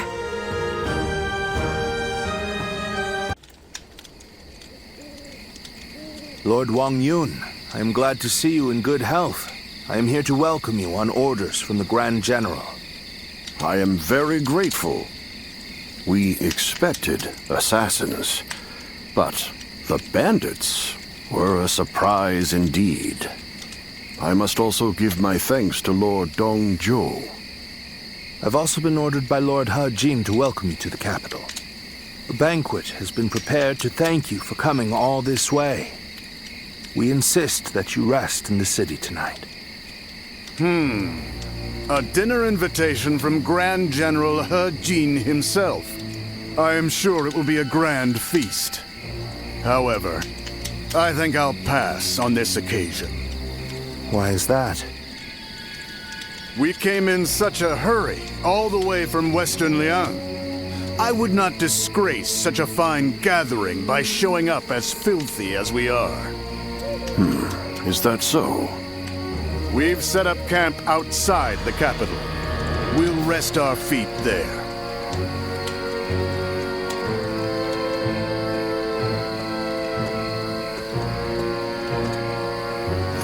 So, that's Dong Zhou. He's a brazen and cunning man with the manners of a beast.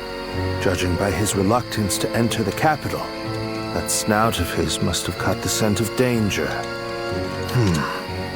What did Lord He Jin have in mind when he chose to bring him here?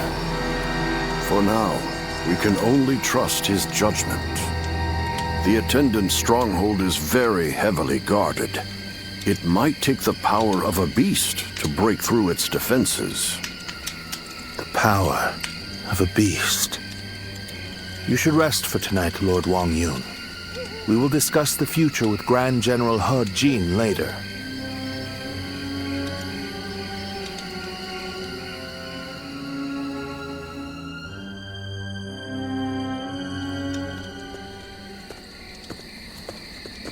It's been too long, Zluan. I knew we would meet again one day, but I never expected to see you as a retainer of Lord Wang Yun. I am happy that a man of such rank has taken an interest in you, but I find it slightly unfortunate as well. Indeed. We all feel the same way. Lord Wang Yun beat us to the punch. If we had had you with us, things would have been a lot easier. That's for sure. We are now contending against a group of treasonous retainers in the capital. Our allies in this fight are most notably Lord He Jin and Lord Wang Yun. The Yellow Turbans are not long gone, and now corruption has taken root at the seat of power. We must sever those roots or prepare to face the next Zhang Jiao. I don't know how much you already know, but the situation in Luoyang is going to get rough. You're going into the capital too, right? If we both make it out alive, I hope we meet again.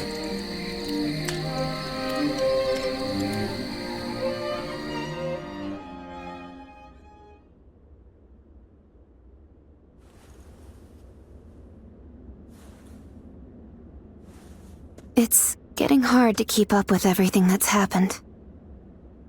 At least for tonight, please get some rest. Or shall I keep you company until you go to sleep? After the Emperor passed away, a new one ascended the throne almost immediately. I've also heard that the Imperial Seal, which is traditionally passed down the Imperial family line, made it safely into the hands of the new Emperor. But it's probably the attendants in the palace that actually wield the power that the seal represents. The central group of eunuchs that pull the strings here in the capital are called the 10 Attendants. Lord He Jin has summoned the lords of the land to Luoyang to eliminate the 10 Attendants and restore order in the imperial court. But to me, all those gathered here in the capital look more like birds of prey than helping hands. I hope this isn't the spark that ignites another war. There isn't much about me that you don't already know. What I can say is that I am more than capable of defending myself. Please don't trouble yourself worrying about me. Rest well. Tomorrow, I will accompany my father to meet with Lord He Jin. The capital has descended into a dangerous den of vice. Keep your guard up and be prepared for the worst. Thank you. It's good to know that you care. Good night and sweet dreams.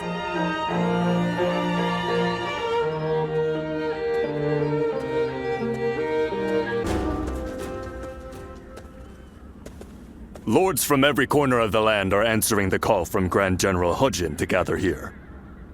Our chance to get rid of the attendants once and for all has finally arrived. This also makes for a grand opportunity to show the world our power. Wouldn't you agree, Cao Cao? Delivering justice does not require a show of power. Simply exposing the crimes of the attendants and imprisoning them will suffice. A fire set to burn away corruption can quickly grow into an untamable blaze. Yuan Shao, are you really too much of a fool to understand that? You've never wasted words on courtesy. I know that we are old friends, but could you at least show a modicum of respect for once? I'm telling you this because we are friends. Anyway, it matters not. Where is the Grand General? We are here to meet him, but he is nowhere to be seen. Gentlemen, please excuse the interruption. I have a message for you from my father, Wang Yun.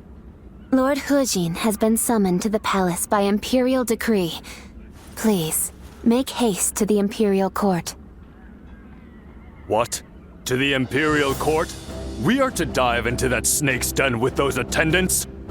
It may well be a trap, but one cannot refuse a decree. What's happening? Lord Hujin is in trouble! He's being held captive by the attendants of the palace! No. Well, these truly are the worst conceivable circumstances. But the die has already been cast.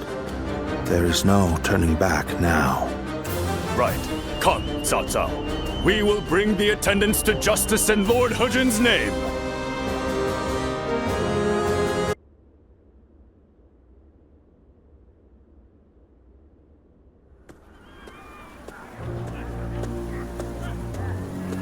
Lord Dongzhuo, the carriage has been spotted on the main road. Just as I expected. Looks like we've caught something valuable this time. The Emperor is coming.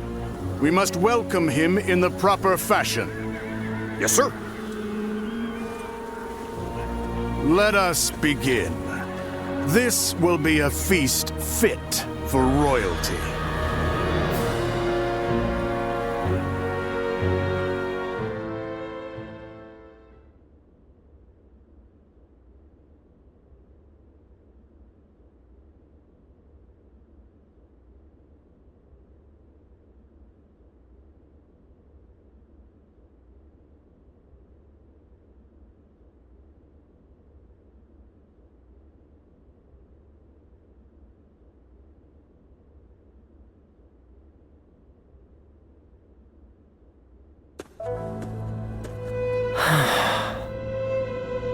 Ziluan, I've returned.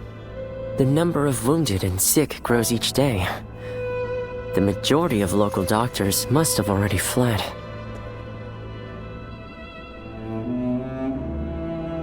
No, don't worry. I want to do this myself.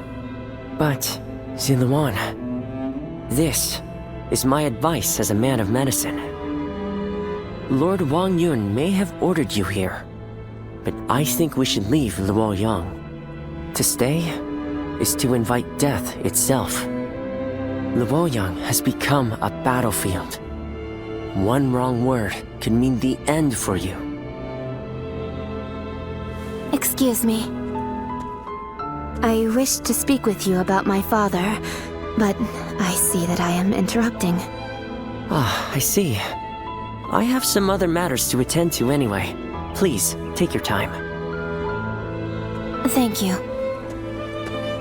As I said, I would like to talk to you about my father. He seems to be very troubled about the recent events in Luoyang.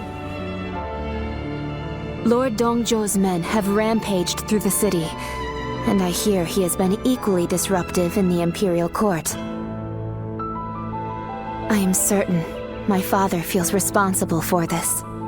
In order to deal with the 10 attendants, he unleashed an even greater threat. He blames himself for that. What can I do? How do I convince him that it is not his fault?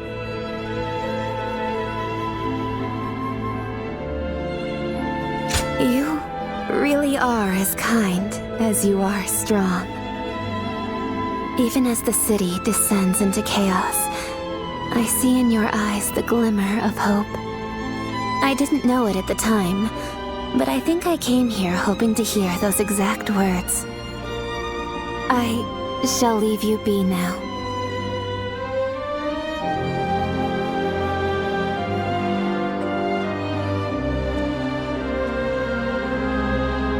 Even if we eliminate one source of unrest in this world, another will soon take its place. I suppose some people may be saved by your actions. However, the realm is too vast, and the state of things too complicated for a single individual to make much of a difference. If you simply end the suffering of those nearby, it will take a long time to achieve the goal of a peaceful world. That is why you must choose a hero. Someone who can strive to create a new world beyond the chaos. By walking alongside such a person, you will be able to realize a true age of peace. Eventually, you will need to determine which hero is worthy of walking alongside you.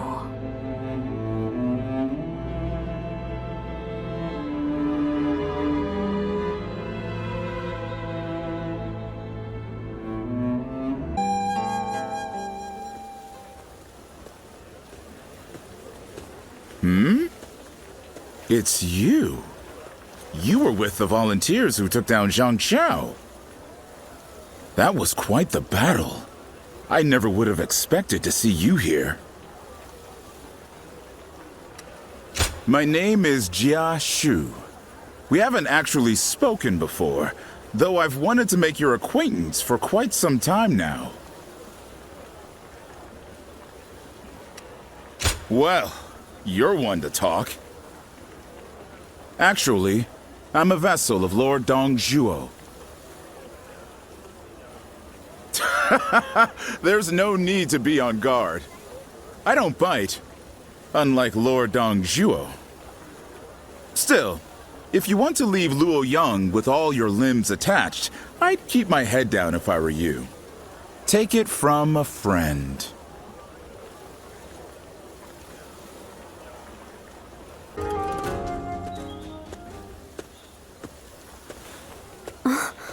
Just the person I wanted to see. I have a very big favor to ask of you. Will you help me? As glad as I am to hear that. Are you sure you don't want to know what it is first? I could ask you to give me your heart, or to perform any number of daunting tasks. What would you do then? The truth is, my father came to me and said that I should take a little walk around town. But I've never really just walked the streets before without a destination. So I have no idea where to go or what to do. It would mean so much to me if you could walk with me here in town. Just for today.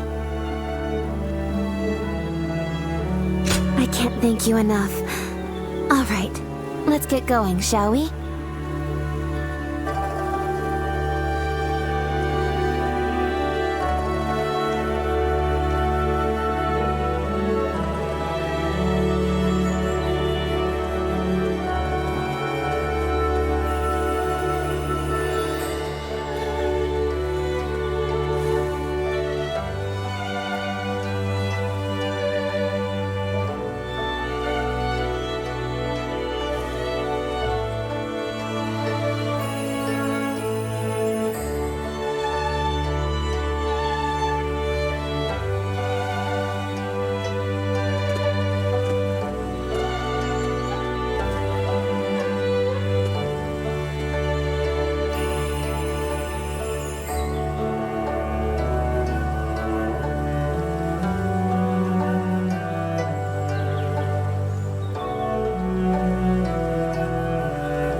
Thank you so much for coming with me today.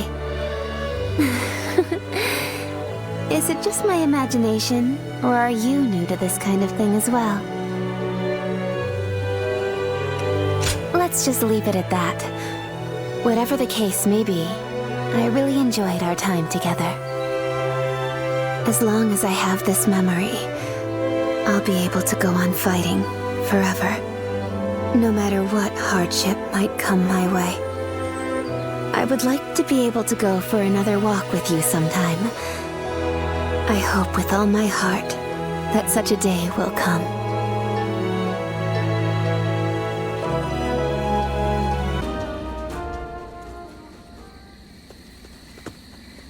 Excuse me. I presume that you belong to this household. Where might Lord Wan Yun be? My name is Xun Yo. I have an appointment with him. I have the proper documentation if you'd like to see it. Thank you.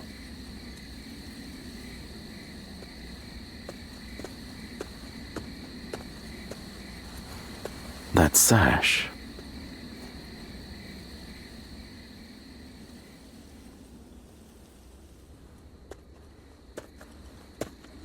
I've been waiting for you, Lord Xun Yo. You had something you wanted to discuss. I'll get straight to the point. Lord Wan Yun, you must act now. You mean eliminate Dong Zhuo? Yes. Dong Zhuo's tyranny has indeed become intolerable of late. But just how do you expect us to stop him? He's expanded his forces by taking in the soldiers Lord He Jin left behind. There is even talk that the powerful soldiers trained by the recently deceased Governor Den Yuan joined him as well. It may be too late for anyone to stand against him now. It is likely that Lord Yuan Shao left Luoyang upon realizing his forces were outmatched. I am well aware. Then why are you asking me to do this? I'm an old man. I brought the capital to the brink of ruin. Because I believe that you have the means to put an end to Dong Zhuo. And that guest of yours, the so-called Guardian of Peace, I think we could use him as well. I am sorry to disappoint you, but things are not so simple. There will be no more talk of this today. Please leave. Lord Wan Yun.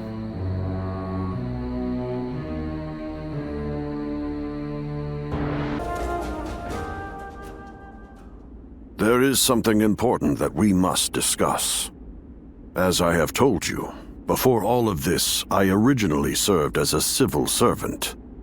As a governor, I worked tirelessly to fulfill my duties. For many years, I devoted myself to the Han. But that was only what was seen by the public. I was given another role to play. From the shadows. It was my duty to make use of spies, assassins, and the like, to root out rebel forces and political rivals. It is common practice in the Imperial Court. Lords and high officials are always in need of someone to do their dirty work for them. There are even villages hidden deep in the mountains and valleys, away from prying eyes, where they train these spies and assassins. I have also heard that there exists a secret order, revered among those who make their living under the cover of shadow. They are called the Guardians of Peace. It is said that each member wears a red sash fastened with the symbol of the sacred bird, the Luan, just as you do now. I wish I could, but I have never visited their village. All I can tell you is what I know of how they came to be. The Guardians of Peace are a group of assassins descended from a hero who is said to have fought alongside the founder of the Han, Emperor Cao Zhu. They are said to be divine warriors who are even capable of sorcery, sworn to work in the shadows to bring about peace. They take great pride in going unrecognized for their deeds, so they rarely appear in records, a fact that makes it hard to study their history. I've heard rumors that their village was destroyed during the uprisings that took place before the Yellow Turban Rebellion, but it is not certain. Ever since you helped us in Sili Province, I have suspected that you may be one of them. Diao Chun begged me not to tell you, but keeping it from you any longer would be a betrayal of your trust. You have heard Diao Chun's story, yes? It was no accident that the village where she was raised caught fire. I burned it down myself because they revolted against the Emperor. And it was I who took in that little girl without a home and taught her the skills she would need to become a weapon. I will never be able to turn Diao Chun back into the girl she once was. But perhaps you could... No. Please forget I ever said any of this. It's nothing.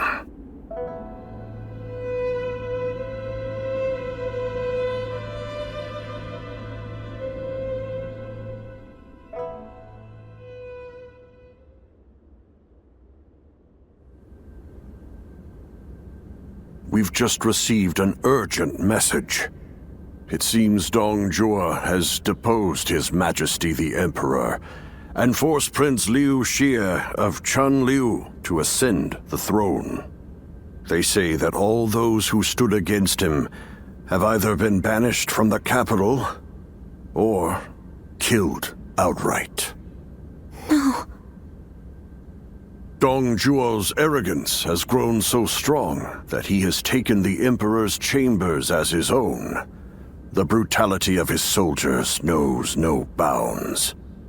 The people of Luoyang now live in constant fear. Even His Majesty himself can find no solace. I must kill Dong Zhuo, and I'm going to need your help. I've been waiting so long to hear you say those words. Father, leave the hunting of the beast to me. I will see this through to the end, even if it's the last thing I do. It's the only thing I could possibly do to repay you after all you've done for me. But you have forgotten your past, and now walk a new path of your own. I am obligated to do this, but you are not. You can walk away.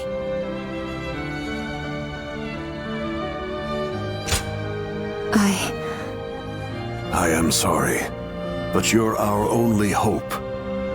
Eliminate Dong Zhuo and bring peace to our world.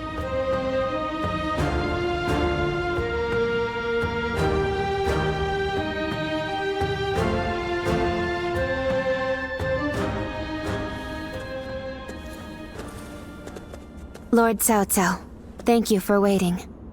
Where's Lord Wang Yun? He is not in right now, but he should be here shortly. Then, I'll wait here for him. I was the one who suggested Dong Zhuo's assassination to Lord Wang Yun. I had been waiting for an opportunity to arise for some time, and as luck would have it, I was summoned to Luoyang. I hear that Lord Wang Yun lent you his prized sword. Yes, a very beautiful sword indeed. And you may use it as you wish, Lord Cao Cao. Dong Zhuo must be killed. When Lord He Jin called for the lords to gather in Luoyang, it was I who failed to advise him against such actions. That is why I will risk everything for this task. Should the worst happen, you are to think of your own lives, not mine. Lord Cao Cao, there is no need to worry about me. For this plan to succeed, we shall have to risk everything.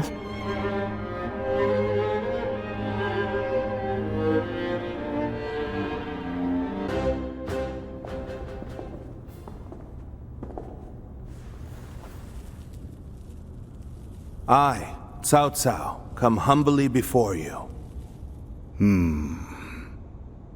I have but one question. Are you loyal to the Han? or to Dong Zhuo? You are very forthright. I feel many men have lost their heads for answering wrongly. Answer already.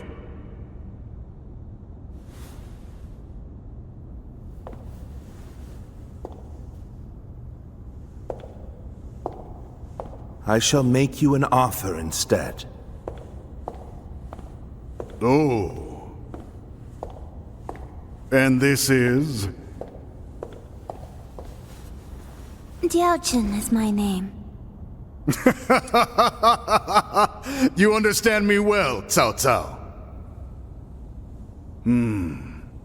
I'm inclined to accept. Such devastating beauty. And it seems that's not your only weapon.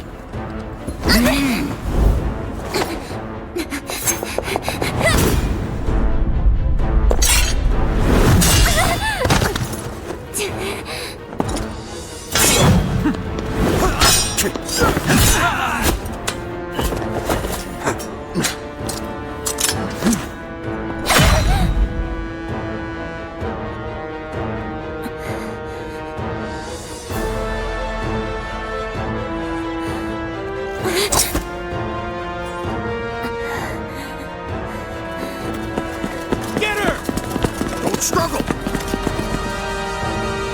I'm glad, Cao Cao. I like your answer. Sulan! Lord Cao Cao! Run!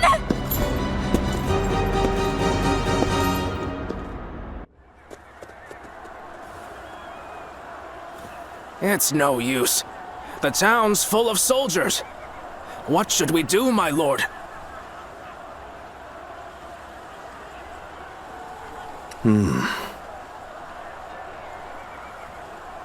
Ziluan.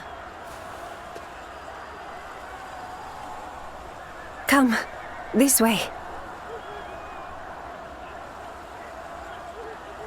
What is it?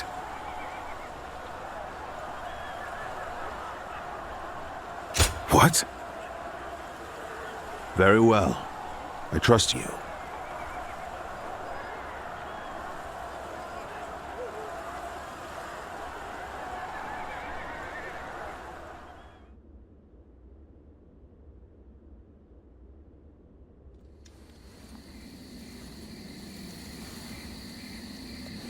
That should be the last of them.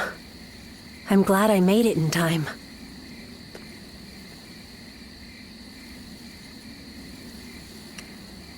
I told you that we'd meet again when you needed me. Well, that and Dong Zhuo. If you plan to kill him, then our goals are aligned. My duty is to eliminate anyone who threatens the peace. You remember. That's good to hear. Some time ago, I asked you to find a hero who could save the land. I wonder, could that man be that hero? I see. But remember, whether or not he's the hero we seek, you must stay alive. And I will make certain that you do. Ziluan. Understood?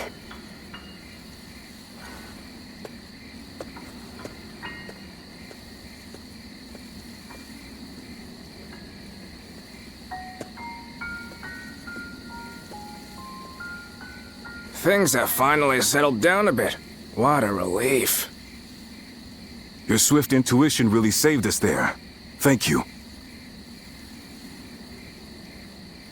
Was someone giving you advice? I suppose I'll have to thank them too. So then, what shall we do next, my lord? The same strategy will not work twice.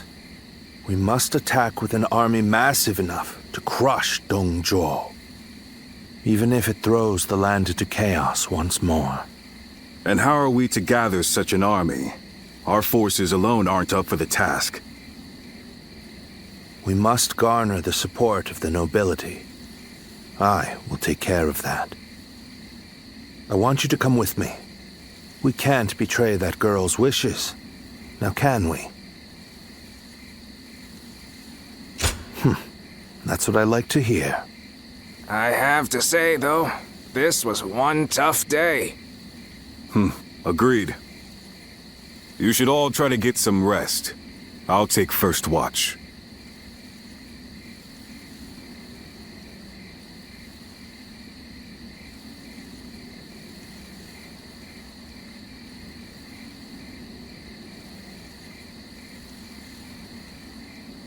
Run!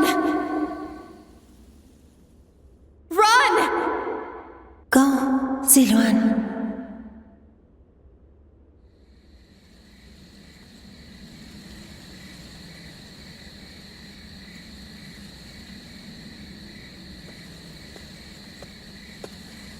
You're a little early to take over guard duty. What? You have a nightmare or something? You should go back to sleep. A tired body will earn you no valor.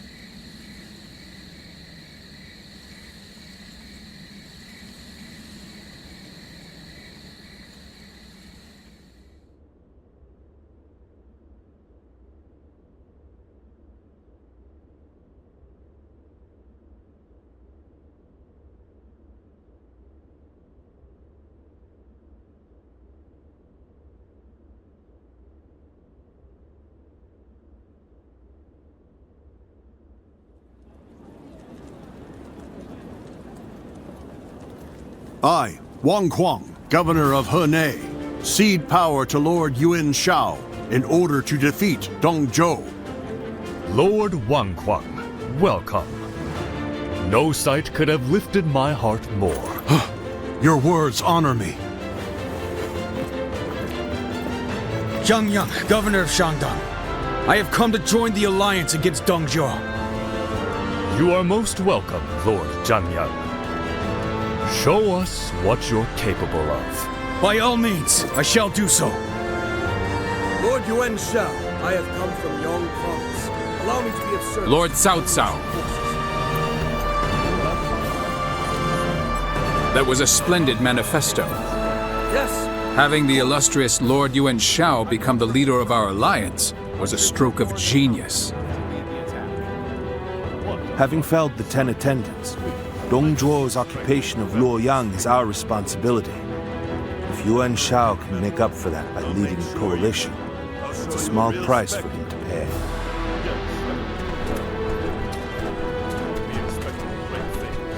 You can count on it. Lord Yuan Shao, I have no doubt I'll be a great asset to the coalition forces. Is that so? Your spirit alone is fine support indeed. Dong Zhuo is all but done. Right.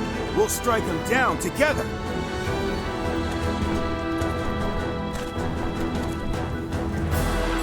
The die has been cast. All that remains is to see this through.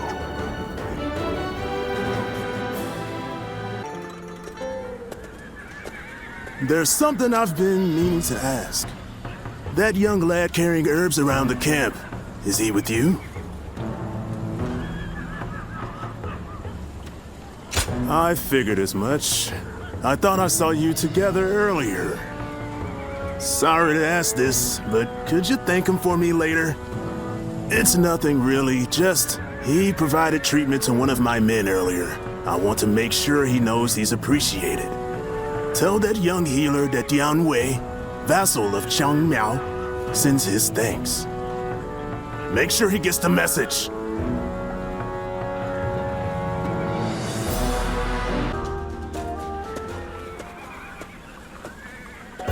Let me take a moment to introduce you to these two. Li Dian and Yue Jin, both dependable warriors. The name's Li Dian. I got a feeling we'll get along well. And I am Yue Jin. I'm quite eager to head into battle with you. We've had quite a few newcomers like these two lately. I'm quite thankful for it. I admit, I had my doubts at first. What an impressive gathering. Do you mind if I join you? It really is you. Do forgive me. My name is Chen Gong. I am but one of the many who answered Lord Cao Cao's call to arms. This man used to serve Dong Zhuo, but he helped me in secret during my escape.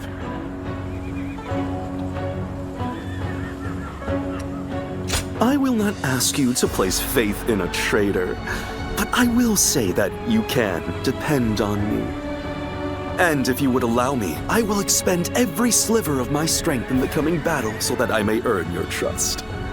These are just a handful of the volunteers who have arrived from all across the land.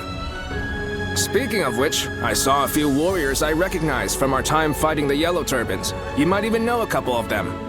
There's still time before we must depart. Why not go and say hello?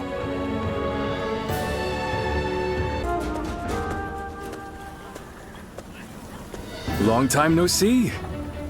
I've heard much of your exploits from Lord Cao Cao. None of us foresaw Deng Zhuo causing this much trouble. He was far more dangerous than we thought. Well, it's still better than the Yellow Turban Rebellion. The situation's straightforward, at least. Taking down a scoundrel like him will be no different than fighting bandits. And that I can do no problem.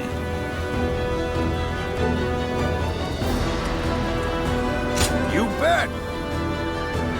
Of course, nothing is certain, but with so many lords gathered here, if we work together, we will succeed. After all the battles you've been in, you must be pretty strong now, huh? I'm looking forward to seeing you in action.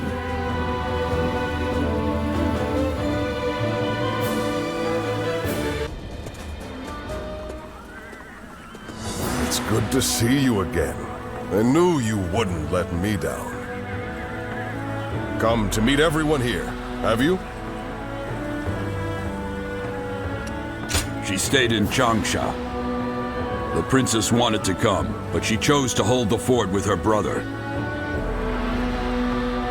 Though I hear you and Lord Cao Cao have also been through your share of hardships. It is through such hardships that we grow as people. I look forward to seeing how you've grown.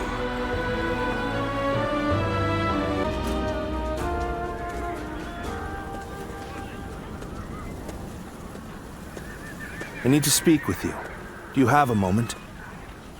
Most of the troops in our coalition directly serve lords of their own. But now, we've gathered volunteers who do not belong to any particular leader. Those are the ones I wish to speak to you about. They have given me free rein over how to organize them. Their numbers are few, but they are men of honor. And that is why I thought you might command them. I know you can. You have what it takes. You have eyes that clearly assess the battlefield and the skill to make the right decisions. And most importantly, you're beyond the schemes of the nobility. You are more than capable of this task. I have faith in you. I'm counting on you. Now, let me introduce you to your troops.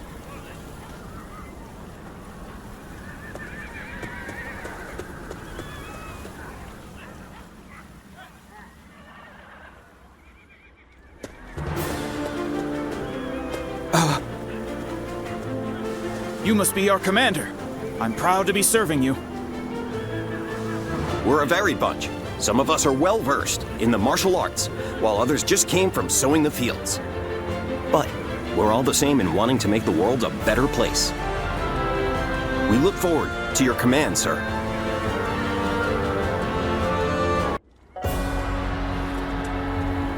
We finally made it through Se Shui Gate. It was a tough fight, but you all fought bravely. Thank you, my lord. I have learned much through this ordeal. I had a bad feeling before the fighting started, but we turned it around in the end. I've been meaning to ask. Are you sure the army is ready to move out? We've run out of other options.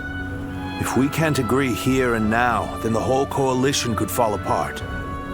Yuan Shu, Yuan Shao, Sun Jian. There are embers smoldering in many camps tonight. They're all so wary of one another, they can't help but get in each other's way. And we're guilty of it too. But the way we've dithered the whole time, it may no longer be possible to defeat Dongzhuo.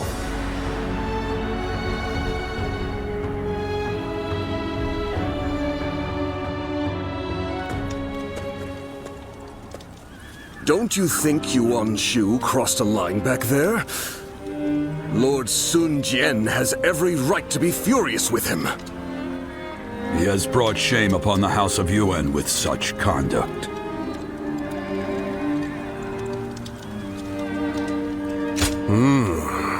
There's nothing in particular that I'm aware of. There may be a simpler explanation. For instance, perhaps he feels he was deprived of his moment of glory. If that is the case, then his actions are even more unforgivable. All of us almost lost our lives. Lord Sun Jian is fuming about this incident. He said was going to bring it up with Lord Yuan Shu himself. It seems yet another obstacle stands in our way before we can defeat Dongzhuo.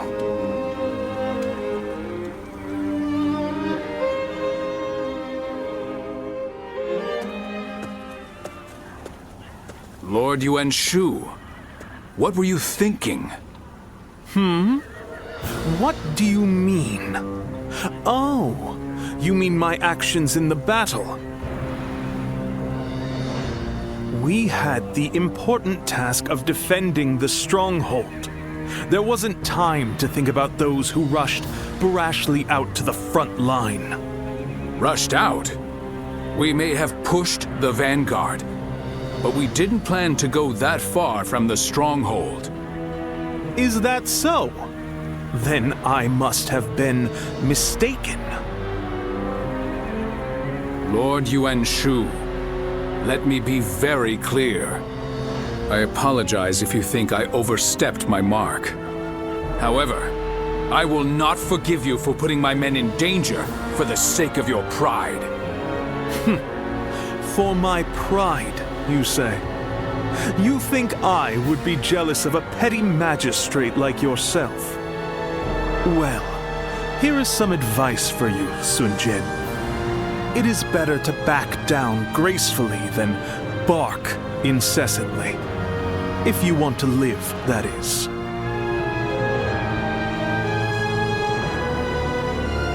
You...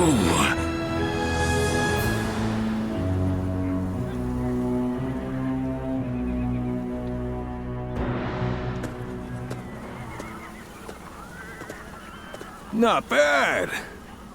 Not bad at all. Yes, that was quite the mark you made. Guan Yu and Zhang Fei, you two as well. Although, I am a little concerned about the coalition forces. They seem to have trouble with cohesion. Well, you may remember Lord Sun Jian and Yuan Shu arguing during the battle. And while you'll see some troops praising each other's valor, others are berating their ostensible allies over their ancestry. With relationships so fraught, it's hard to imagine things working out. It is easy to say we're fighters united for a cause, but we must remember that we each have our own motivations. There are those concerned about the way of the world, those moved by call to act, and those who want to take Dongzhuo's place. They squabble simply because they each have a different end goal in mind. Hey, come on. What's with all this depressing talk, huh? We won, didn't we? It doesn't matter what anyone else does. What matters is that we do what we can, right? You're right, Zhang Fei. And I really should learn from your outlook on things. Very well then. Let us rest and prepare for the next battle.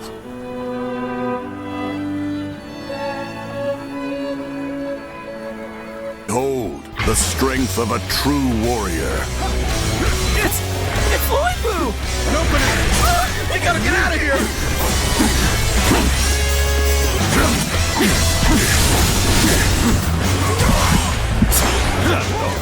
He's only one man. I don't care how strong he is. Surround him and send him to hell. Get ready to be brought down.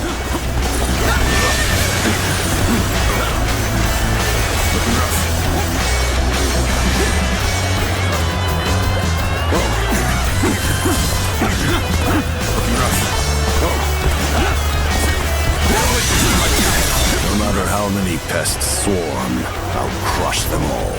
I cannot believe one man could do all this.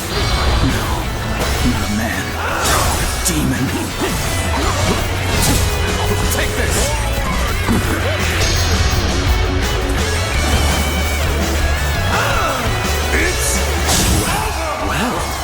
So this is the might of the famous Liu Bei. Tremendous. Simply tremendous. The enemy is strong. Things might get tough.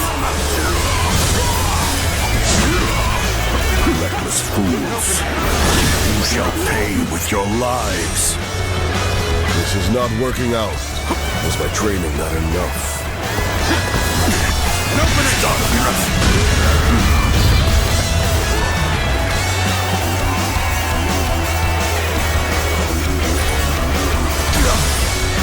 Not over yet.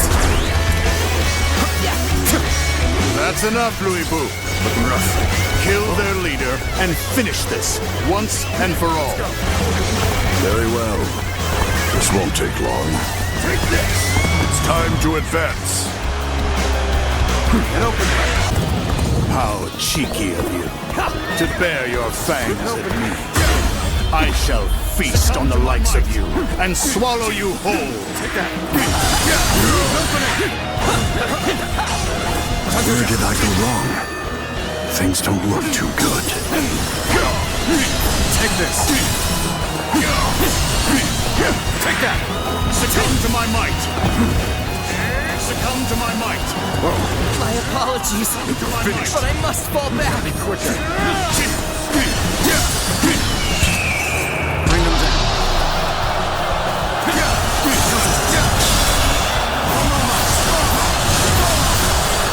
I can hardly believe you've cornered me to this extent. Even so, do not think you have me at your mercy just yet. I will use my power to challenge me.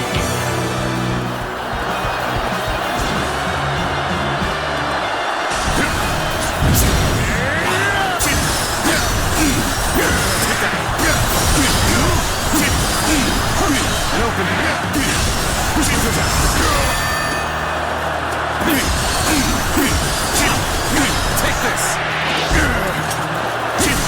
Tables turned. Open it!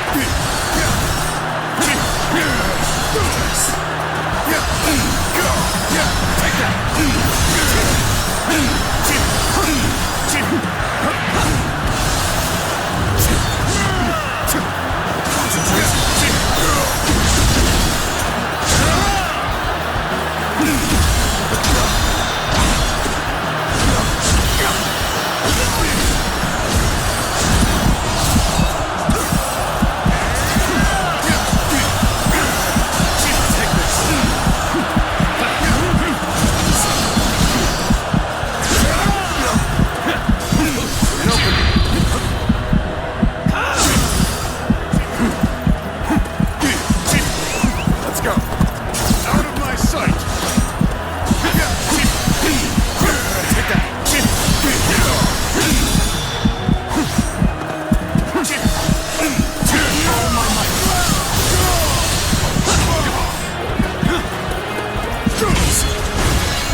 adversary has been defeated. I shall not die. As long as I draw breath, I'll strive to ensure the law of beasts reigns supreme. Retreat! Set Luoyang ablaze! That'll throw off their pursuit! Damn that Dong Zhuo. Running away at a time like this to save his own skin. He's not as impressive as I had thought. Luck is on your side. You live for now.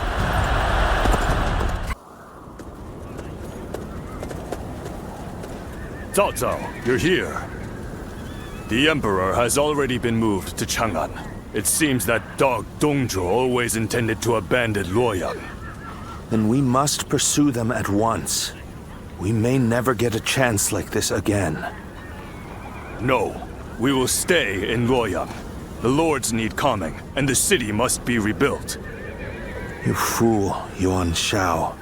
Have you forgotten that our top priority is the death of Dong Zhuo?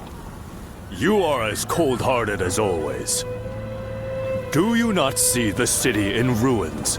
People don't even know where their next meal will come from. The coalition forces are still exhausted after the battle at Hulao Gate. They've not the strength to continue fighting. Enough pretentious talk. What are you after, Yuan Shao? Isn't that obvious? The Yellow Turbans and Dongzhuo have driven the world further into chaos. A worthy individual must step up and fix it. To restore the capital and the entire land. And you believe you are the man for that task? Yes. History will prove that I am right.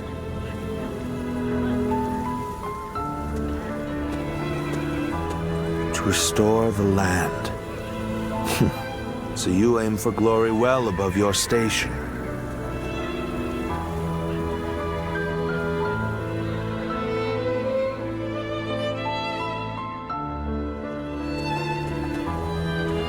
To have set fire to Luoyang. The lives of the citizens mean absolutely nothing to that foul man. No soul should have to face the loss of their family or home in such a way. We should prepare to enter Luoyang. There may still be people who need help. Even if no one else goes to their aid, we must do what we can.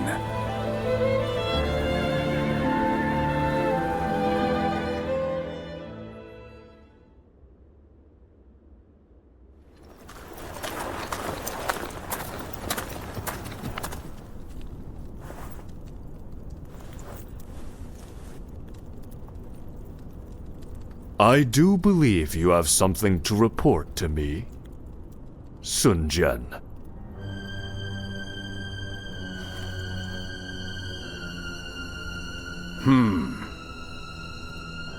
Nothing comes to mind.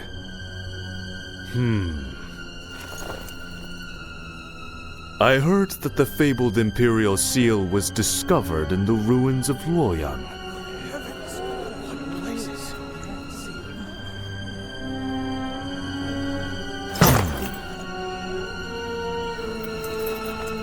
Such regalia should be relinquished into the safekeeping of myself, the leader of our alliance, should it not?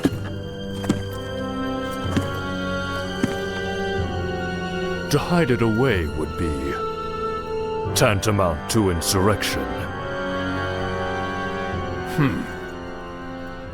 Were I to hide away the Imperial Seal from my own ends, the heavens would surely punish me.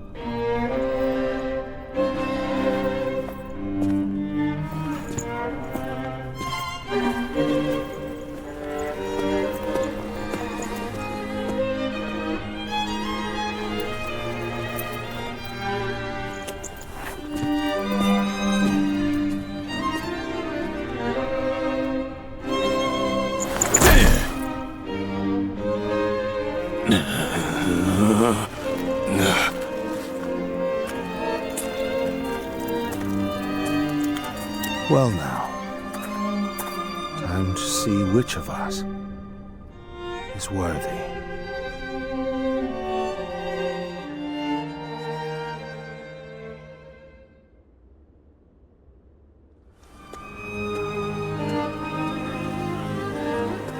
We have decided to leave the coalition. Though I have my regrets about not defeating Dong Zhuo, we leave for Changsha as of today. Farewell, my friend.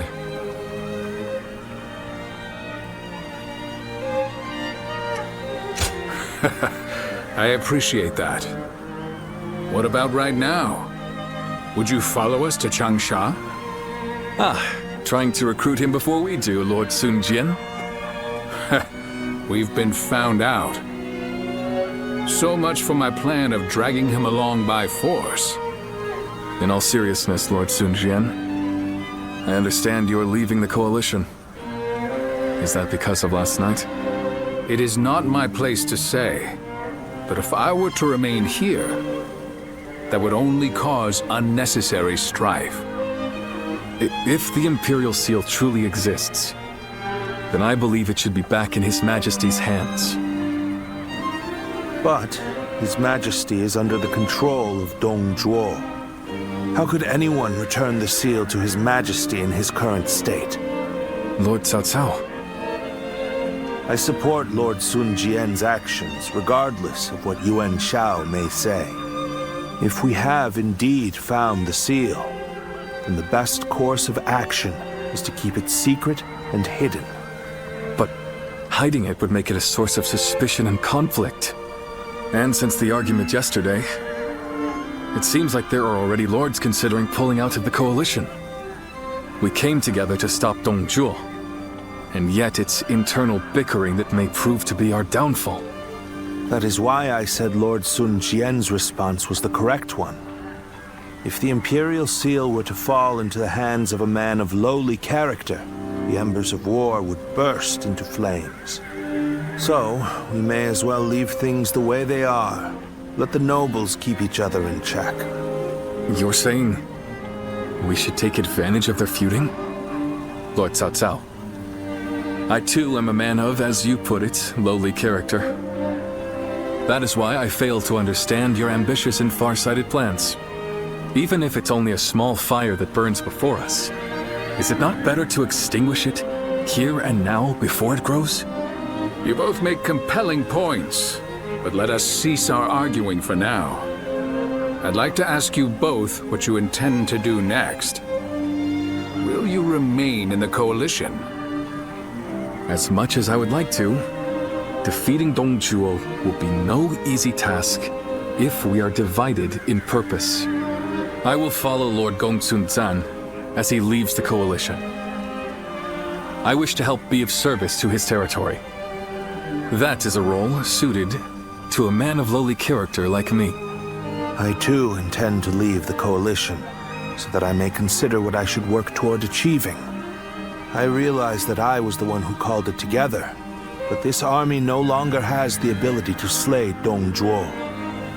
This is not how we accomplish Lord Wang Yun's goals. This arrangement was intended to bring forth a hero who could rule the realm, but it seems to have failed. To me, though, both of you appear to have the qualities needed for such a task. That's quite interesting, coming from you. I do not wish to be a hero. I am but a loyal servant to the Han. Anyway, I should depart. I am sure my camp is tired of waiting for me. Then allow me to see you off, Lord Sun Jian.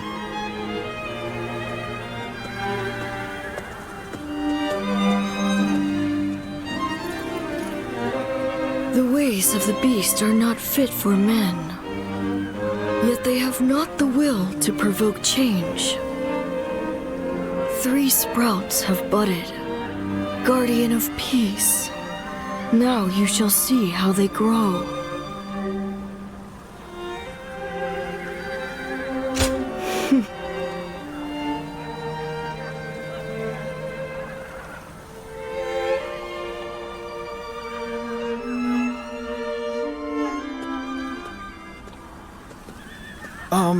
Captain! I heard that the coalition is being disbanded. What are we supposed to do now? I know this might be too much to ask, sir. But may we continue serving under your command? Through this battle, all of us feel that we have discovered the place we are truly meant to be. Although this may be presumptuous of me to say, that place is by your side. And so we beg of you, take us with you!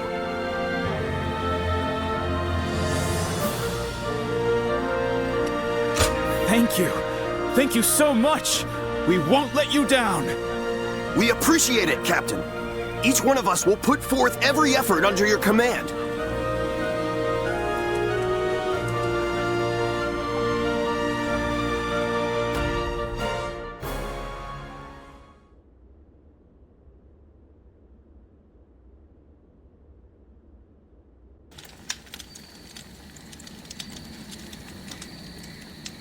I have been looking for you.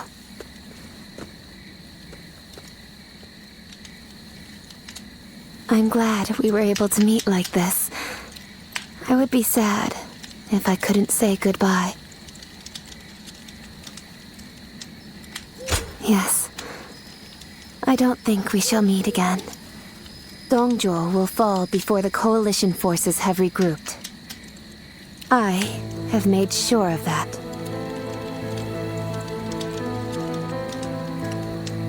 I went to Chang'an with Dongzhuo, and I saw the destruction. That is when I knew. To kill a beast that has bested all men, I need to unleash an even bigger beast.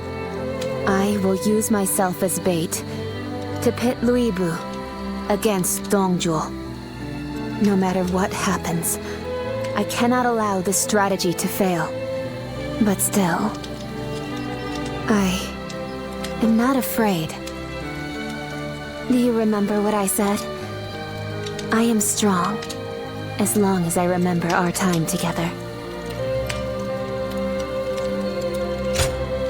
Farewell. Continue on your own path. For me.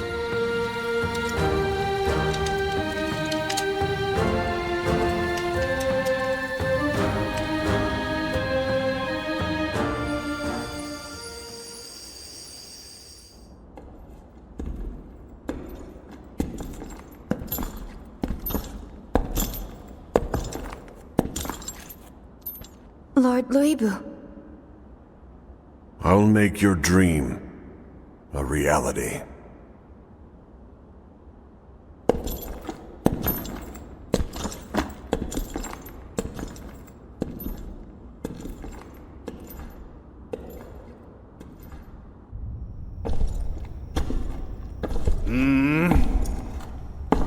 What? It's you, Wang Yun. I don't remember summoning the likes of you. If you want to get on my good side, tame that shrew of a girl and send her my way.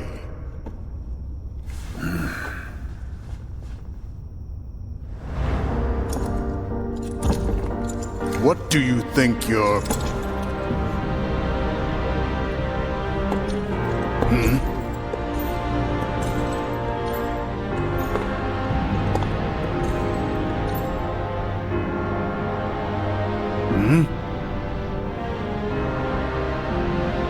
I see.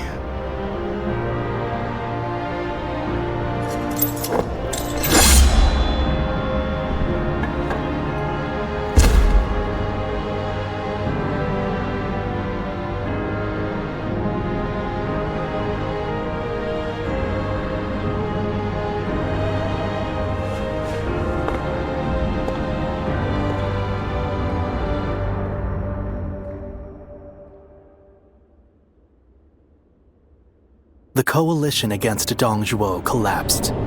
Although they gathered because of a shared objective, their individual aims began to take precedence. Some wished to dominate others, and some to defend their domains. Others struggled to simply keep their bearings amid the tumult. The actions of Cao Cao and Dong Zhuo had undoubtedly led to a great upheaval. And now, the long-enduring stability under the Han Dynasty was about to fracture into thousands of pieces. Chapter 3. Rival warlords clash over territory. Cao Cao shelters the Emperor.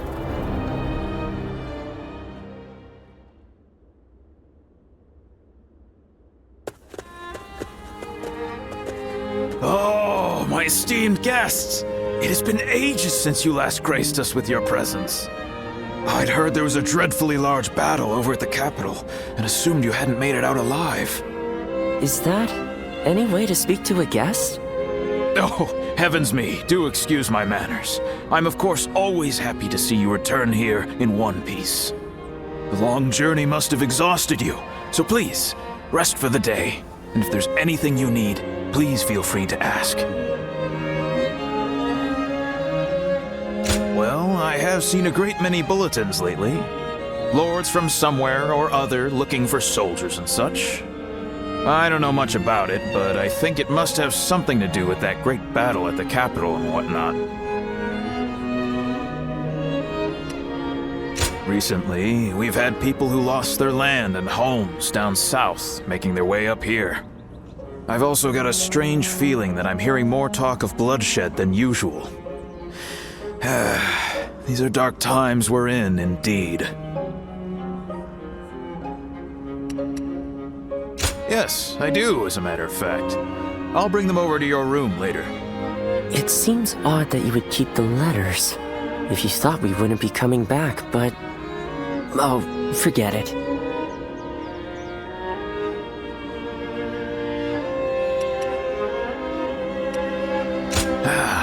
Is that so? Then I'll be on my way. Get some rest and enjoy your stay.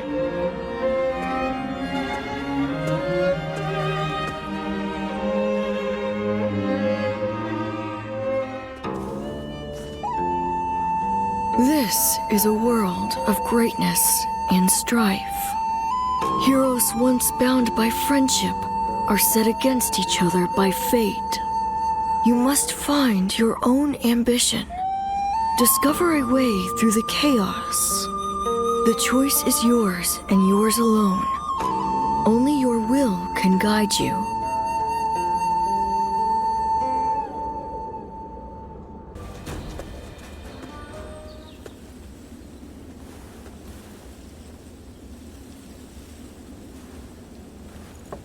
Wait. Those clothes. Those eyes. Is that your name? How rude of me. My apologies. I am Pang Tong, apprentice to Master Shui Jing. Master has suddenly left the retreat in my care. I was just in the middle of agonizing over what to do while he is away. Clearly he wasn't concerned, as he told me to run the place the way I see fit. But he also mentioned that you were a special guest, to be treated with our utmost hospitality. Well, he can be a very free spirit at times, going here and there on a whim. Wherever he's gone, it's where the wind's taken him. But look at you. You are exactly as I was told you would be. Right down to that air of mystery about you. You are an intriguing man. Well, at any rate, until Master returns, I am the proprietor of this establishment. Allow me to be of service.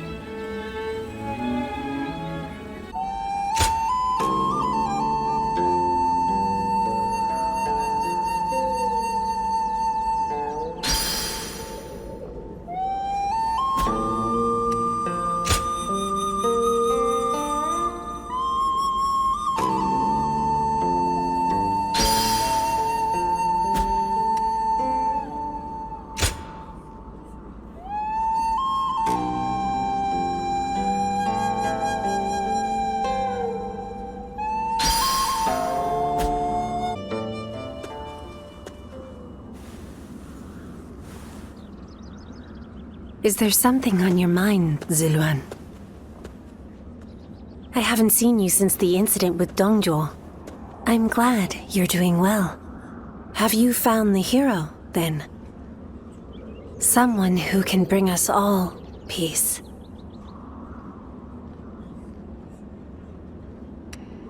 I see.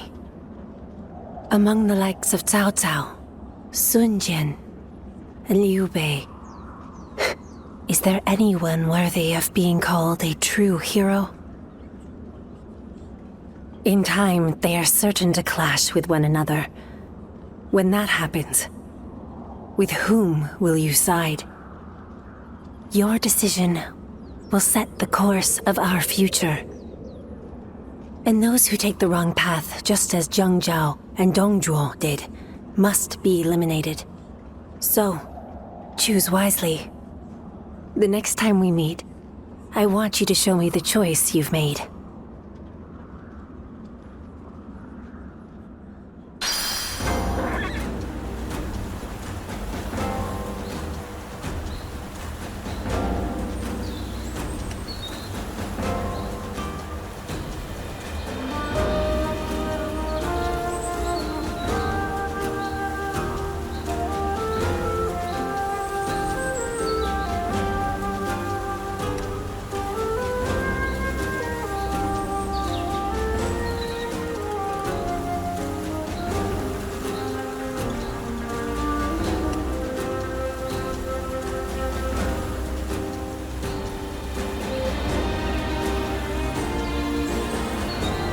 I hear there's a master spearman among Lord Gongsun Zan's ranks.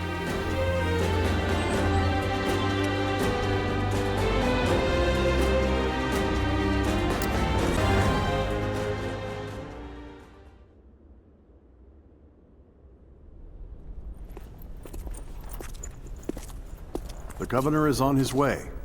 Please wait here a moment. How vexing.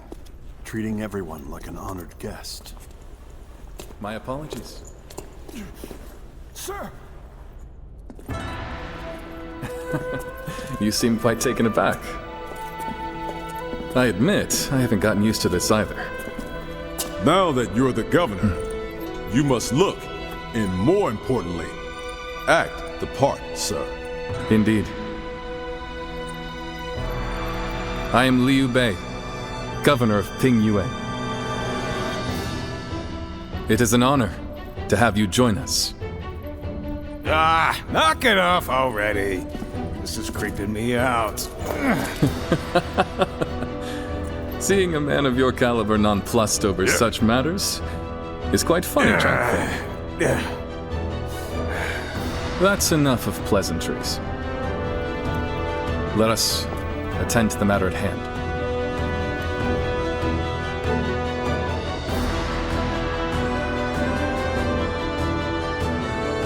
You have been summoned here because we once again need your help. But I should explain the situation. First, what happened after we parted ways in Luoyang.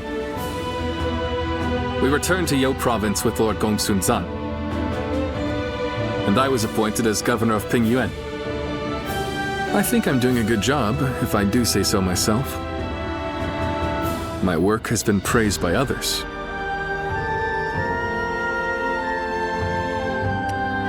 Are you serious?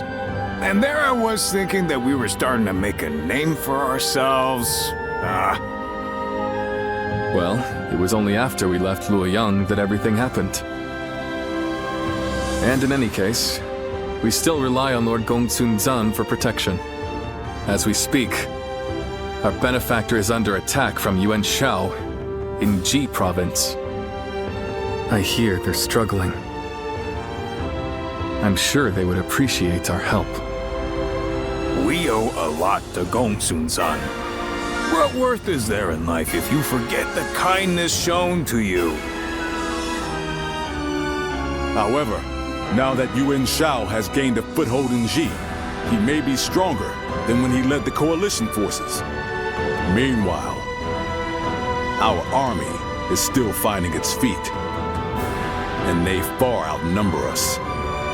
I'm not sure that we can win.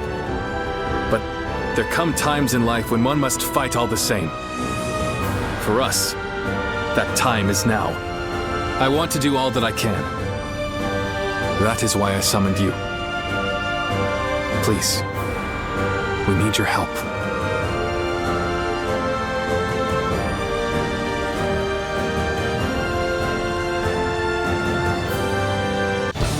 Look, brothers. From here, we can see the entire battle. The terrain, the enemy's formation. Could it be?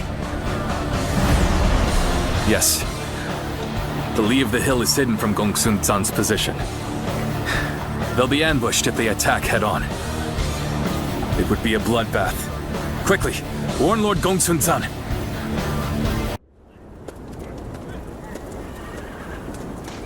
Lord Liu Bei. Ah, I remember you. I did not tell you my name before. Apologies.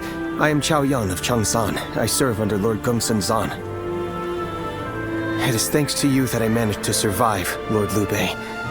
I wanted to thank you before you left for Pingyuan.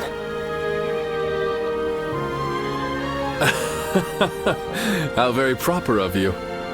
We were comrades in arms with a common purpose. I only did what any soldier would do. I am simply happy to know that I managed to assist a man of such valor. That is an honor, my lord. Take care on the road to Pingyuan. I look forward to the day we meet again. As do I. And if you don't mind my saying, please ensure you rest up today. You've earned it after such a battle. Farewell then.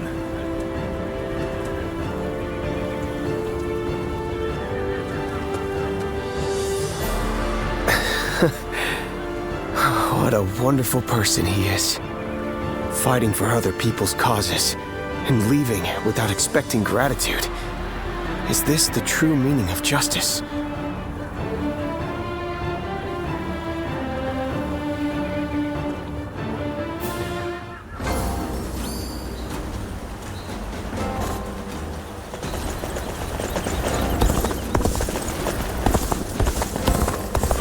Things have gotten so much better around here that you can hardly recognize the place.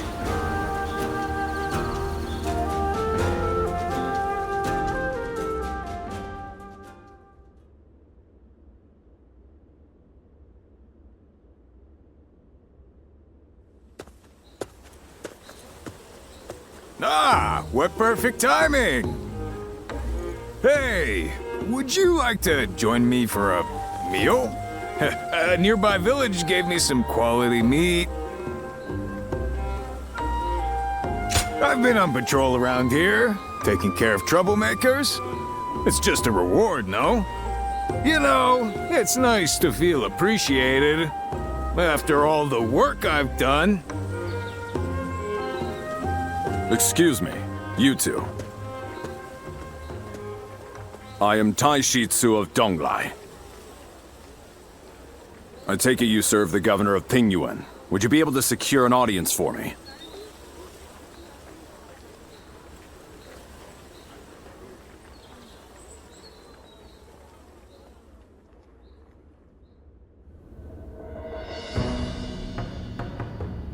So, Governor Kongrong of Beihai needs our help. I see.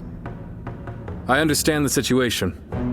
Still, an attack by the remnants of the Yellow Turbans. This is not a simple problem to solve. Lord Liu Bei, you are renowned for your kindness. I could think of no one more likely to help Lord Kongrong. We have only just come back from aiding Lord Gongsun Zan. We need time to recover. If we mobilized immediately, we would suffer severe losses. And then we might struggle to defend our own land. There's reason to that. However, you would discard all compassion when faced with logic. And if I said I would? Well then, Lord Kongrong and the others are doomed to die. I came to Pingyuan believing that you were a man of virtue. Sadly, I seem to have been mistaken.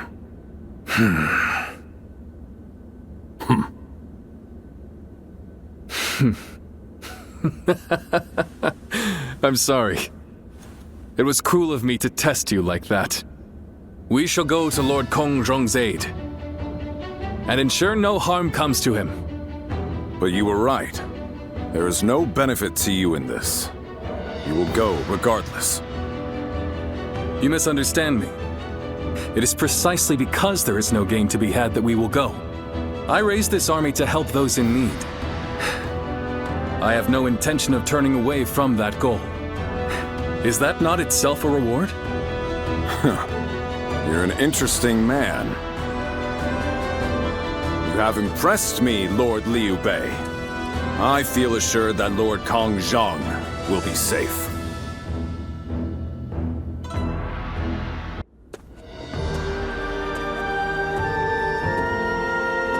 Lord Liu Bei, please allow me to thank you once again. I will find a way to repay you. There is no need. I told you, having helped is reward enough for me. I'm just glad that Lord Kong Zhong is safe. In these troubled times, men like you are hard to come by. If it had to come to it, I was prepared to convince you more forcefully. But you made this decision yourself, and were true to your word. I see now why the people of Pingyuan admire you so. I'm not so great a man as you seem to believe. I've made foolish mistakes just like anyone else. I forget to think ahead and get transfixed by what's in front of me. But it is that nature which has allowed you to save so many people. In any case, with this settled, I can now set off to Lord Liu Yao. You don't intend to return to Lord Kong Zhong? Lord Liu Yao is the one I serve now. I was on my way to him when I received word that Lord Kong Zhong, to whom I owe a great debt, was in danger. It was to repay that debt I sought to assist him. I see. You are like me.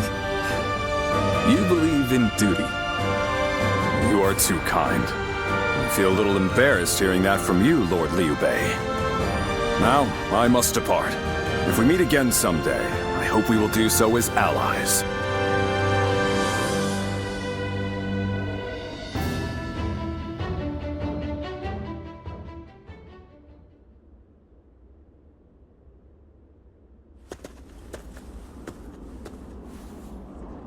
Good to see you, Zitluan. I just made it back from a journey myself. Yes, you could say that. The world truly is a dangerous place these days. There is no end to the wounded. I'll take the work, but I can't say I like to see people hurt.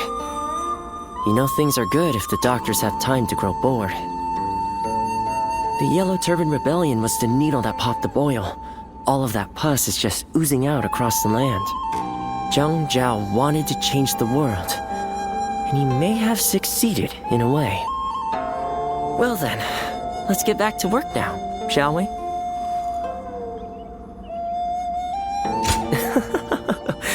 What else are we going to do? You haven't already forgotten why I came with you, have you? Today, we're going to dig deep into your past, Zitluan. The place where I first met you, Zitluan. I think we may be able to find some clues there.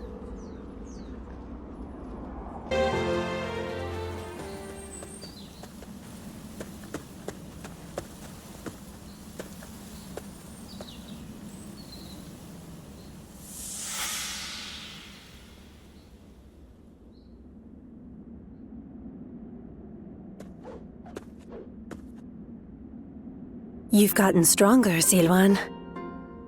Strong enough to be out there as a guardian. But can you parry this?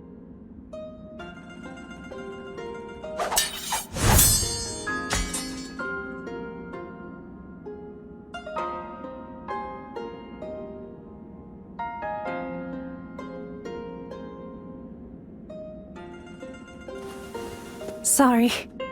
I guess it was a little too early for that. But you really are getting better. Keep it up. and you'll get there soon enough.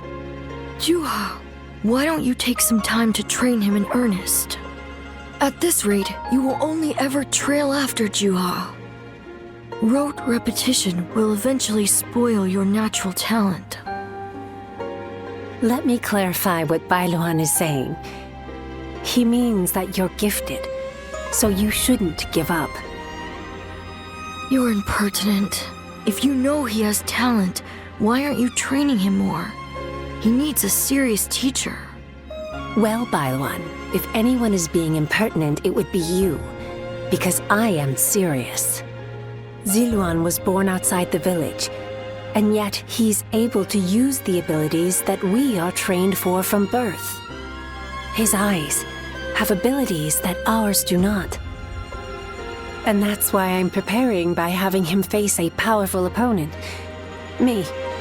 After all, practice is the key to success. Ziluan, if you can master the abilities your eyes possess, you'll be able to not only match me, but defeat me. Exciting, right? You sound as if you're hoping to be defeated. That is not exactly something I wish to hear from my bodyguard. I expect diligent efforts from you, Juha. All for the sake of peace in this realm. Look at you, acting more and more like a village chief. We won't let you down, Bailuan. Right, Ziluan? As long as you understand. Juha, Ziluan, keep training. When I take my position as chief, you are the ones I will rely on.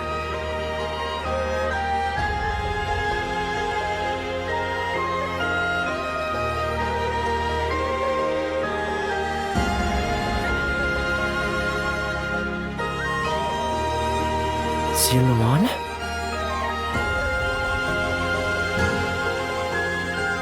You suddenly went still. Is something wrong? Judging by your state, I'd say you've had some sort of vision. I suppose we now know that this village is of some special significance to your past. And on top of that, the air here is filled with the scent of a very distinct herb. Could this be what Zhang Jiao used?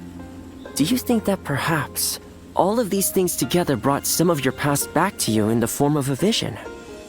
I've heard that smells in particular can trigger memories of past events. Do you remember the incense Zhang Jiao used to induce visions? I think what we are smelling here is the herb he used to make it. It's possible that you may have used this very same herb at some point in your past. Perhaps we could make some incense that has the exact same scent as what the Guardians of Peace used. Or we could... that's enough for today. We could come back from time to time to see if we can discover more of your past. Your experiences in battle, the people you meet along the way. These kinds of things may also yield some clues.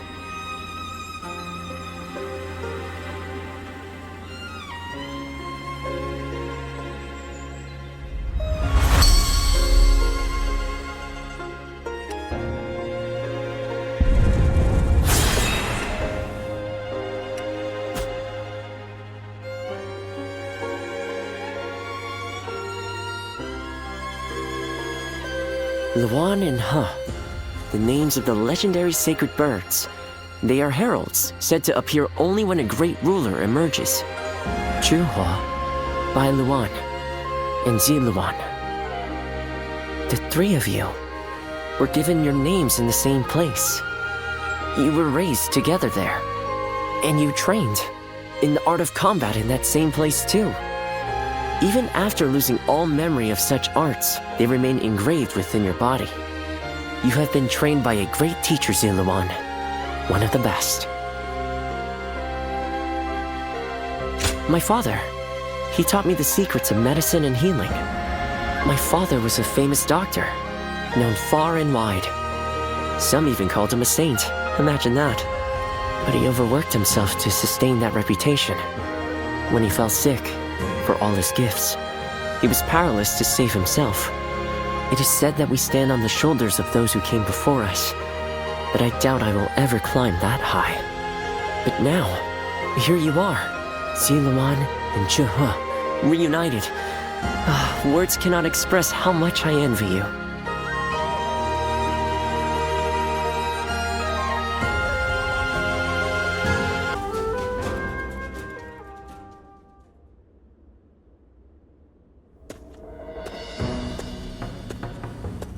Stop right there. We don't let just anyone through to see Lord Cao Cao, you know?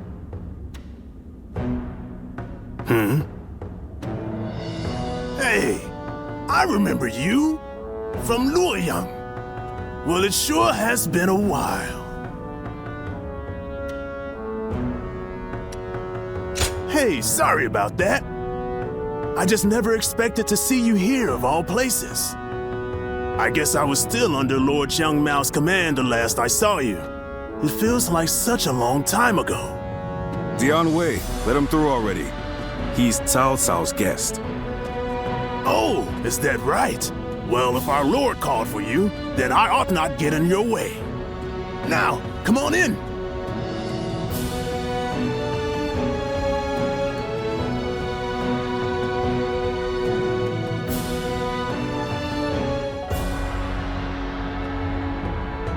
It's been a while. Thank you for heeding my request. Let me get right to the matter at hand. I'd like your help in fighting the Yellow Turbans once more. Yes, their remnants are stubbornly clinging on. It's surprising how they still manage to resist, given that Zhang Jiao is long dead. They have a huge number of men in Qing province, and are now poised to launch a raid on Yin. As governor, my job is to eliminate any and all threats to this land. As it happens, our lord was appointed to the post because the former governor, Liu Bei, was murdered by these yellow turbans from Qing.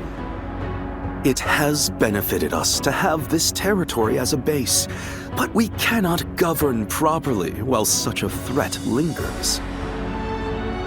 Right.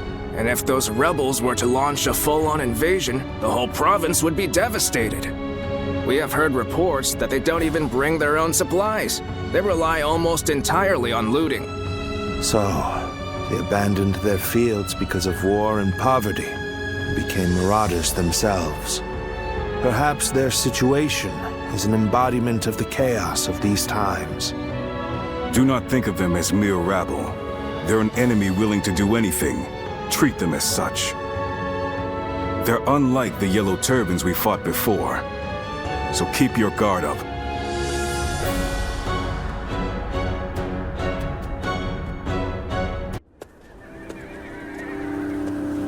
What will you do with us, Cao Cao? Do not be hasty for answers. Before I decide your fate, I ask you this. Why, and for what cause, did you take up arms? Isn't that obvious? To survive. Not a single man is here simply for the love of the fight. But fighting and stealing in order to survive, that is all we have left. How selfish. Do you not think of those you steal from? What are you saying? Don't tell me you've forgotten. It was you government officials who stole from us in the first place. In times of strife like these, one cannot survive without taking from others. I suppose you have realized that as well. I have one more question for you, Yellow Turbans. Do you want to live? What if we do? Are you planning to pardon us? No. But we shan't kill you either. We have use for you in the new society we are trying to build. A new society? One in which we create, protect, and share, rather than live in this endless cycle of stealing. If you would like to see such a society, then join us. We will give you all something to live for. You have my word as the one who defeated your leader, Zhang Jiao.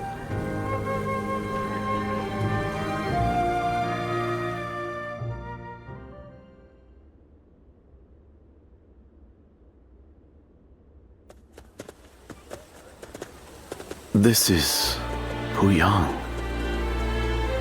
It's a well-maintained town.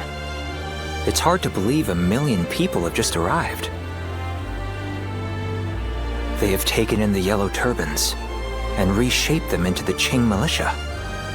They remain a fighting force, but in peacetime, they mostly train and help in the fields. It's simple in theory, but they are dealing with huge numbers of people. In practice, it must take a lot of work. Repairing buildings, distributing land ownership, enforcing the law. To develop so much in such a short time. Yes, it is quite astonishing. The fact that he managed to bring those wild bandits under his control, instead of executing them. It gives me hope that we will succeed in restoring order to this era of incessant chaos. Yes. There are none who deserve our support more than Lord Cao Cao.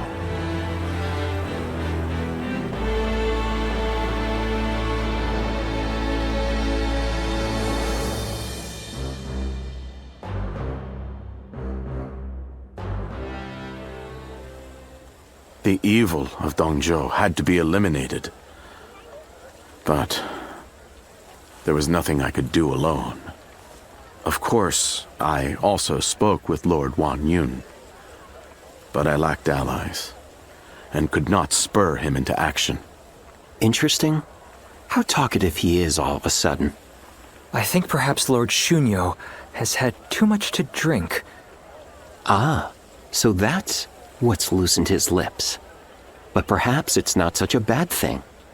This is a chance for those serving Lord Cao Cao to get to know each other. Besides, it can be fun to watch such a taciturn man loosen up for once. Only you could look so kindly on a drunken Lord Shunyo. And that was when, despite all my efforts, we were captured by Dongzhou's troops. I have never felt such shame. For a moment there, I was ready to die.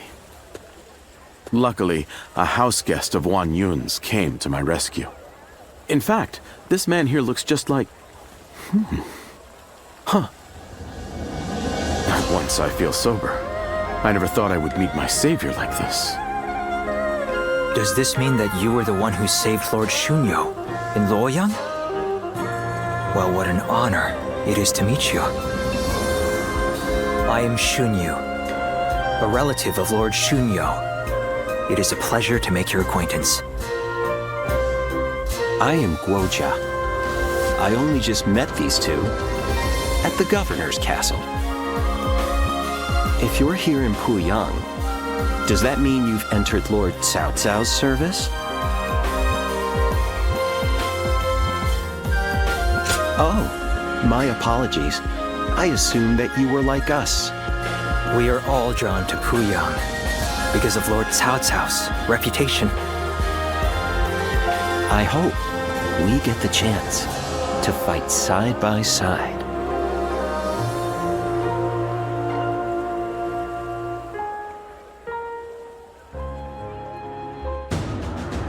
Do not take training lightly. It's idiots like you that end up dragging down their units, and by extension, the entire army. Do you think you can get through this with that lackadaisical attitude? Let me tell you, I'll have you court-martialed unless you shape up. What? Surely that's going too far. I was only taking a moment's rest. Please, could you make Lord Eugene see sense? If we keep training this hard, it wouldn't surprise me if someone died. You are the one that Lord Cao Cao summoned, aren't you? Well, if you have something to say, then say it.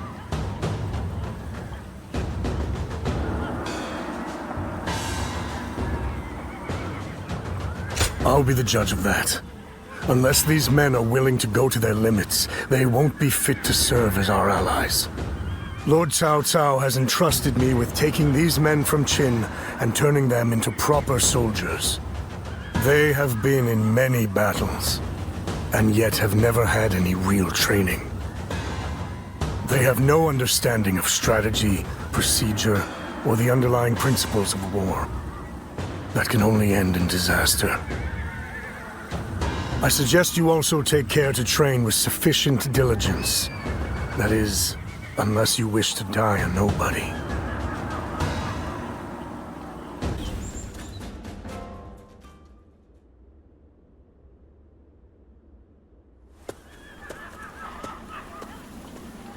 Ah, I am glad you're here. Well, Liu Bei stopped us on our way back from Luoyang. I may have gotten out if I was alone, but that doesn't quite work when you are leading an army. No doubt Yuan Shao is behind the attack, trying to keep me here until I give up the Imperial Seal. I don't have proof, but having seen how he behaved during the Alliance, it's easy enough to put together. Besides, Liu Bei is someone who prefers to avoid conflict. It's difficult to imagine he'd do this alone. In any case, if we stay put here, there's no telling when his forces may come to strike us from behind. We need to break through the encirclement before that happens.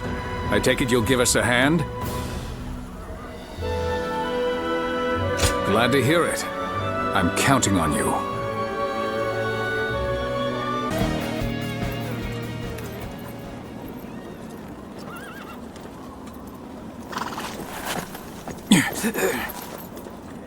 Can't say these are favorable circumstances.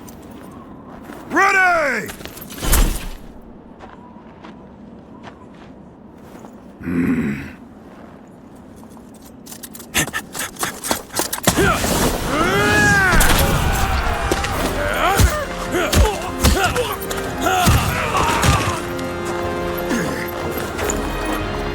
Give me that!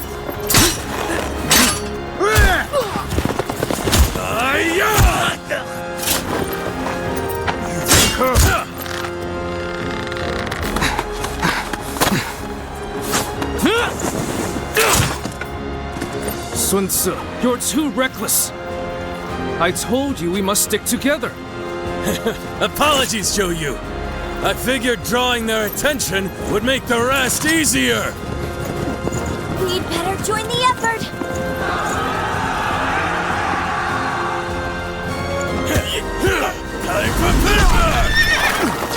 Hey! I'll take you on. My dad deserves a good show.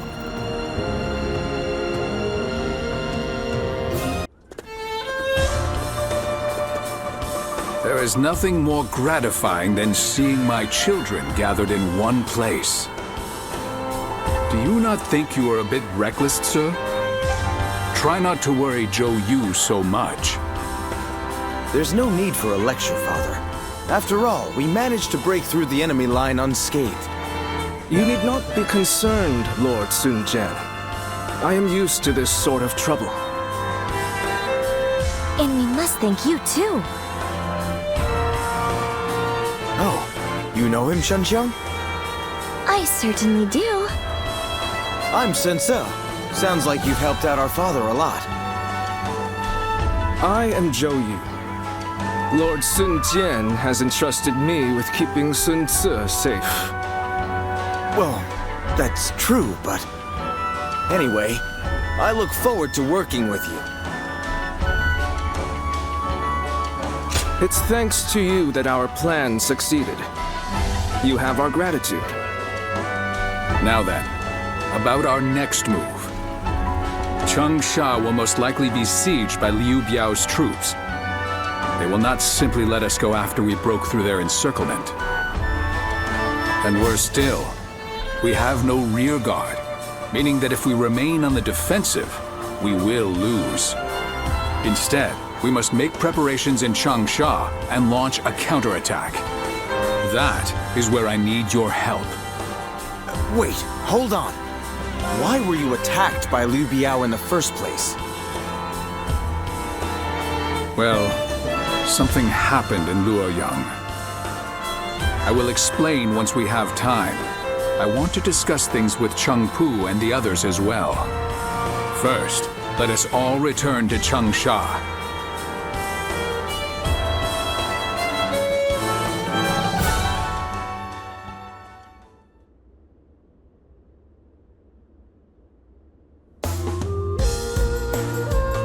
You never cease to amaze me. The way you ride straight through enemy forces all on your own like that is incredible. I could really stand to learn from your ambition and courage. You do yourself a disservice, Lord Sun Jian. You have your own unique strengths already. Yeah, you always stay composed, Chuen. You've saved me from trouble loads of times. Perhaps you could try keeping yourself out of trouble, then. Oh. Sorry to keep you all waiting. We have much to discuss about everything that's happened, and about the future of the House of Sun. The future of the House of Sun?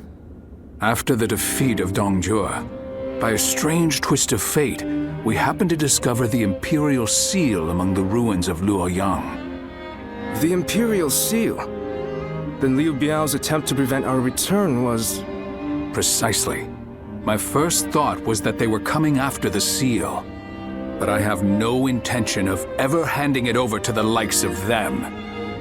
As a loyal subject of the Han, I will fulfill my duty to guard it with my life. And when the time comes, I'll return it to His Majesty. After discussing it with Cheng Pu, we have decided that this is the best path to take. But this also means that all of you will be dragged into the inevitable conflict that will arise. What's gotten into you, Father? You've never been one to worry about such things. If this is the path you've chosen for us, then we will be with you to the very end of it, won't we? I knew I could count on you all to stay by my side. That's what family is for, after all. Now that that's settled, who will we be fighting, Father? The most dangerous threat is the former leader of the Alliance, Yuan Shao.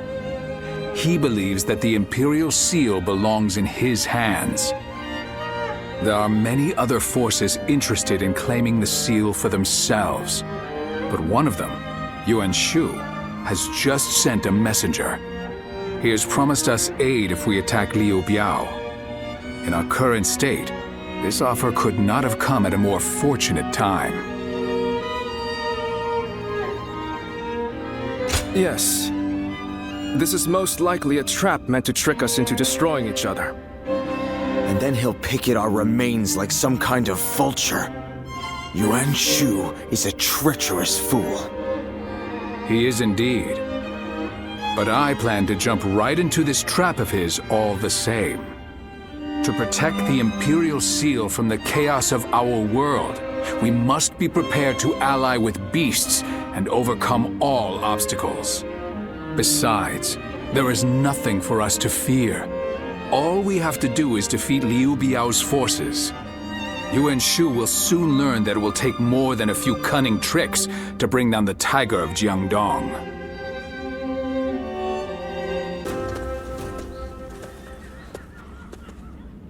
I heard that you aided Xiangsheng and my father in the past.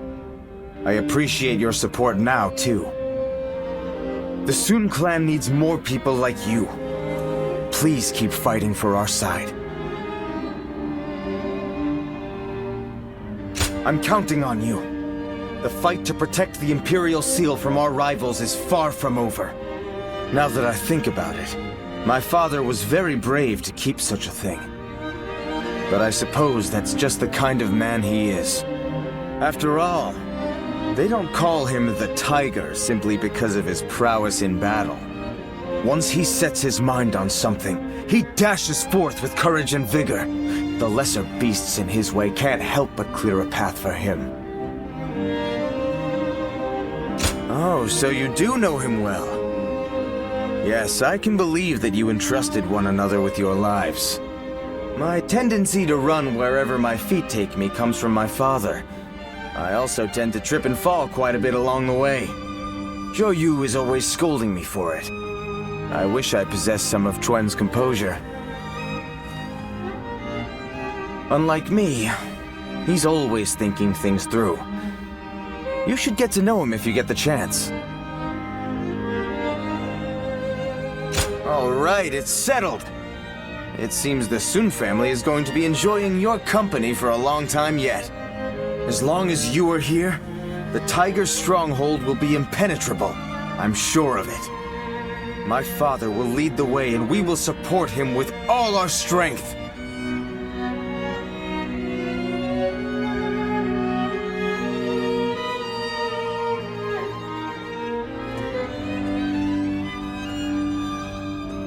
I wasn't able to greet you properly before.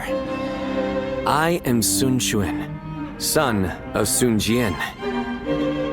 My father and my brother spoke well of your efforts in the last battle. You will be of great help to us in the coming fight against Liu Bei. We're counting on you. I will be securing our defenses at our stronghold. Father said he chose me for such a role because of my cautious nature. But I think he simply has some misgivings about sending me to fight on the front lines.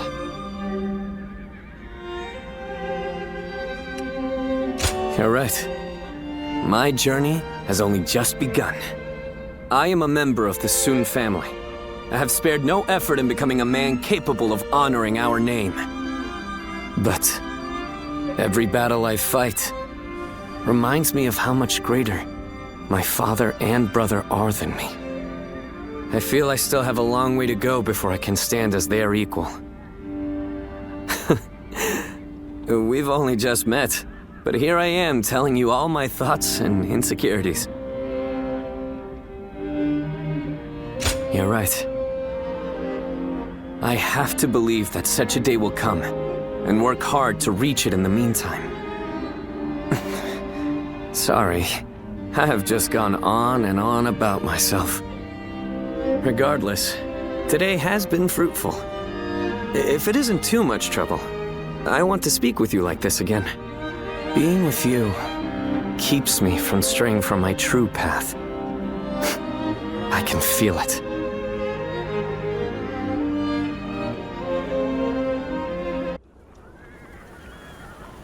Thanks, Zhou Yu. Everything worked out because of you. I don't know what I'd do without you around. I could say the same for you. Your achievements always exceed my expectations. Perhaps I ought to try and learn a thing or two from you.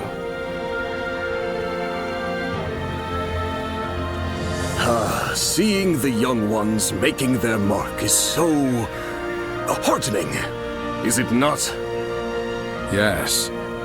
They've all grown to be dependable. There is little I can teach them now. They may show you promise, but they have not yet matured. They still need your guidance. Indeed, teaching them is a challenge. I am not certain that we would be up to the task without you, my lord.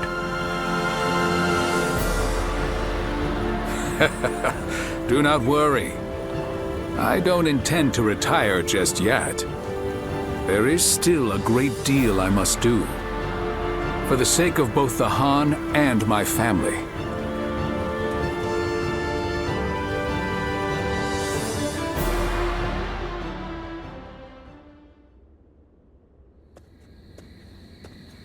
What's the matter, Father? You called for me rather suddenly. I just wanted to congratulate you on your recent accomplishments, sir.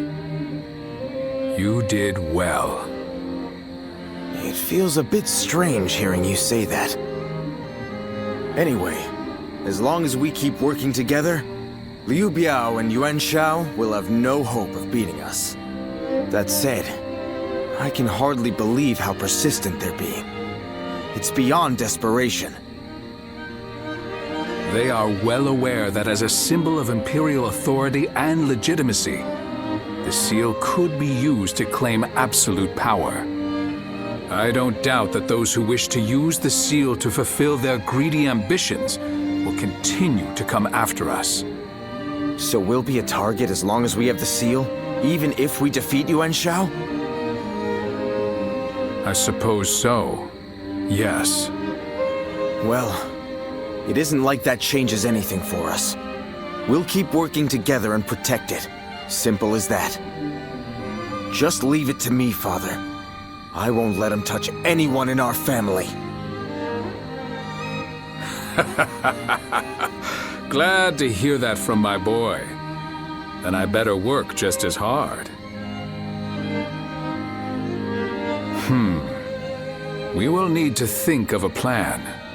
A way to keep both the seal and our family safe.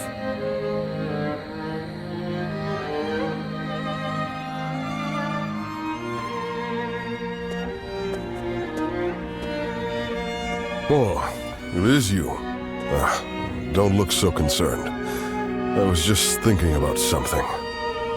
Namely, what would I have done if I were Lord Sun Jian? It was Lord Changpu who recommended that we protect the Imperial Seal. But ultimately, it was our Lord who made the decision. Back then, I thought that if a tiny trinket was only going to bring about war, that it was best to get rid of it.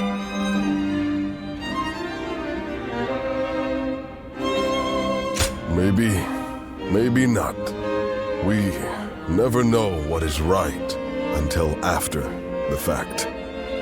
But the path Lord Sun Jian chose is a difficult one. One I couldn't have chosen so easily. That I am sure of. He is a man of incredible talent and courage. I once aimed to be the same as him, or even surpass him. But now I couldn't possibly catch up. Anyway, that is enough ruminating for me. It is time to focus. Surviving these upcoming battles will require every ounce of our strength. You will have a major part to play as well.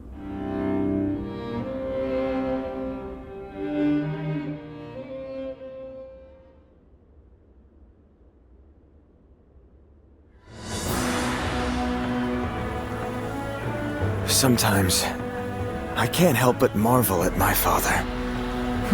What's this all of a sudden? I suspect fate may have had a hand in him stumbling upon the Imperial Seal in Luoyang. But either way, he has driven Liu Bei to the brink almost single-handedly, as well as negotiated a favorable alliance with Yuan Shu. Even Yuan Shao is no match for him. Don't you agree? I suppose you're right. If Lord Sun Jian does defeat Liu Bei and take over Jing Province, it is feasible that we could gain control of the entire land. Now that would be something! Although, whether Lord Sun Jian would wish to do so is another matter. Huh? What's all that noise? Hey, what's going on? Has something happened? Sir, there was a gust of wind, and it snapped the pole of Lord Sun Jian's flag. Snapped the pole? Oh.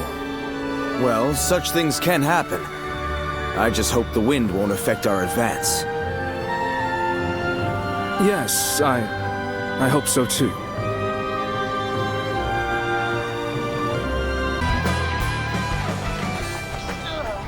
Don't push yourself. You okay? That hurts. Hey, take it easy. Let me help you. Well now, looks like we made it through somehow. Oh, so you've come as well?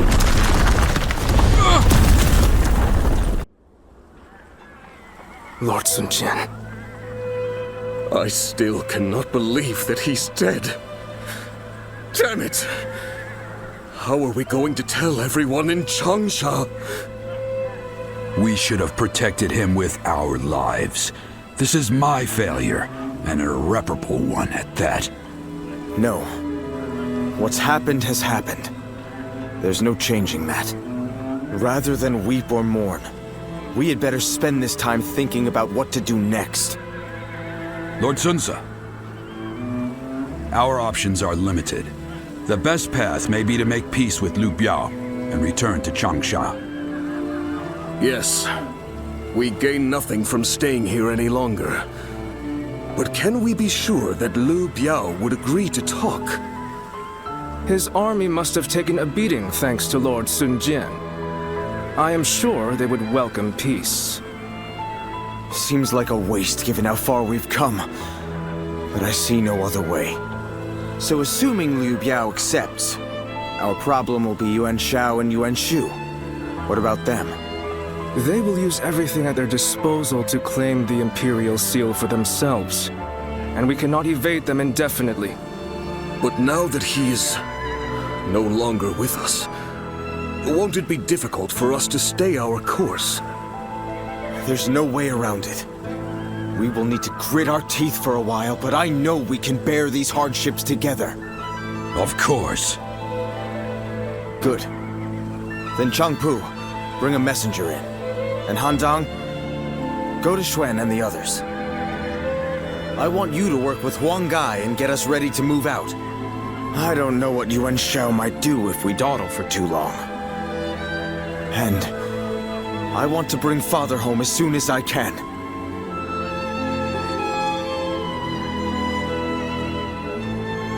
Father! What am I supposed to do now?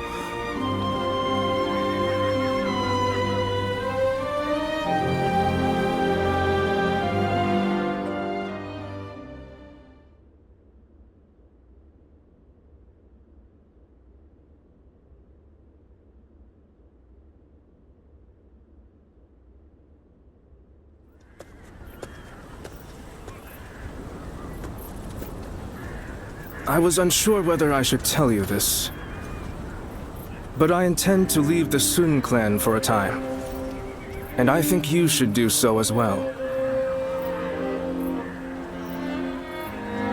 Having lost our leader, the Sun clan may now be forced to seek protection from another faction. If we do, it'll be vital for the clan to have support on the outside. I believe you and I should take on that role and leave internal affairs to the others. For now, we should keep our distance and keep an eye on the situation. If our leader were anyone other than Sun Ce, I would agree. But him, he knows how to stand on his own 2 feet. Staying by their side is not the only way to serve them. At least, that is what I believe. We must take the necessary steps to ride out this storm. So for the sake of Sun Ce and the entire Sun clan, please help us.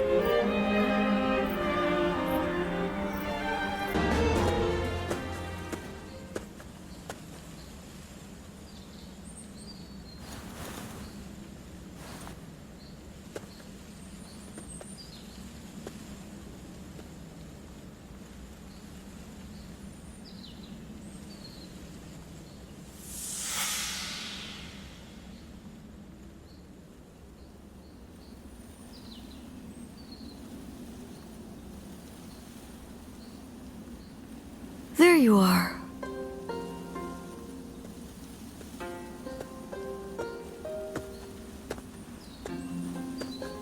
I'm surprised you haven't grown tired of this view yet. Do you like it that much? You know, no matter who you talk to, you never change. The others all treat me with deference, given that I'll be the next chief of the village. And I am responsible for repaying that respect by guiding and protecting them. I'm ready, and yet the weight that I must bear can be suffocating at times. I know the world is vast, and that I am not the only one with such responsibilities. But you're from the outside. You must know how isolated this place is. I heard there was another rebellion down south. only one fate awaits those who oppose the Han. The leaders of these rebellions must be aware of this. How could they not be? But there is a reason they are so determined to act. Soon it will be our turn to play our roles. We will be asked to eliminate the leaders of the rebellion. Siluan, are you ready? It's a role you should know well.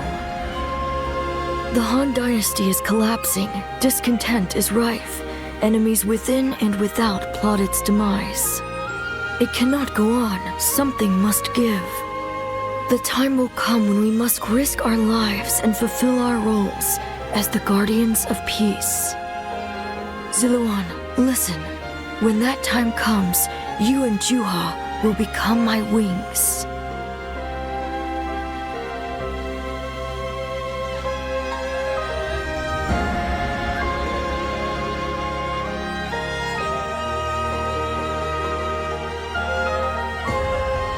A duty you would give your life to fulfill?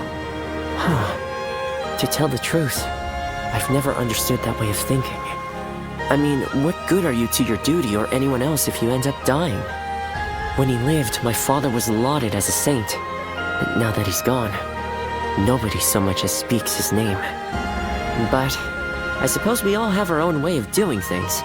Who am I to say what the correct way is? Still, I wonder what Bai Luman was trying to achieve. The title, Guardian of Peace, sounds grand, sure. But what exactly do they do? Perhaps if you can untangle your past, you will find the answer.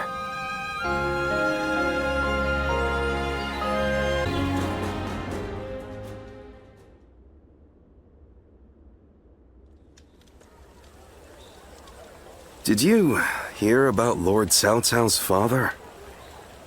No. Has something happened to him? Upon being appointed governor of Yan, Lord Cao Cao invited his father to visit from Langya. On the way, he stopped to see Lord Tao Chen in Shu province. And while there, he was assassinated. What? Then that means Lord Tao Chen had him killed? Who knows? Some say it was Lord Tao Chen, but there are also rumors it was bandits. Either way, it's saddening to hear. I'm sure Lord Cao Cao must be outraged.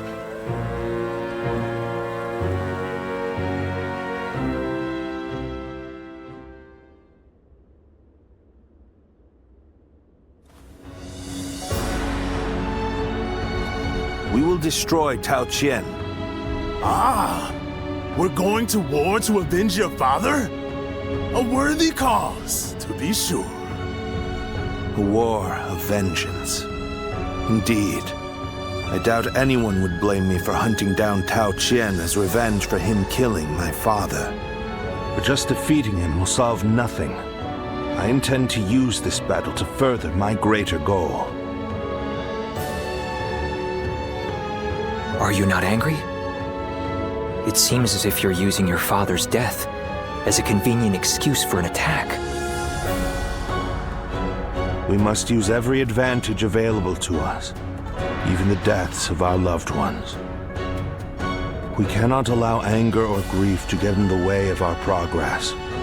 That is our conviction. Conviction, you say? Very well. It is our role as strategists to lead the way. I shall start then. If we are to mobilize, we should be wary of Yuan Shao and Ji. However, Yuan Shao may prefer that you rule Shu rather than Tao Chen, who has ties to Yuan Shu. Yes, I believe Yuan Shao will stay his hand. He and Yuan Shu have long been bitter rivals. It would make strategic sense. Lord Cao Cao, may I ask you something? Speak.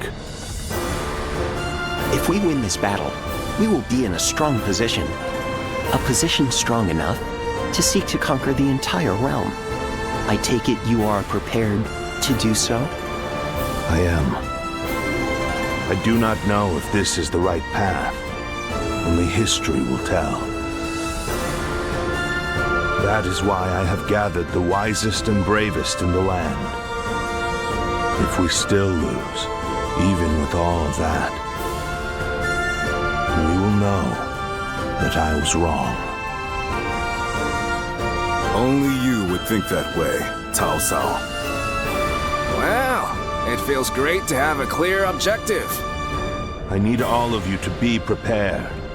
We are about to embark on the path of conquest.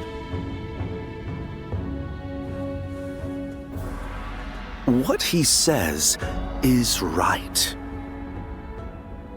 And yet...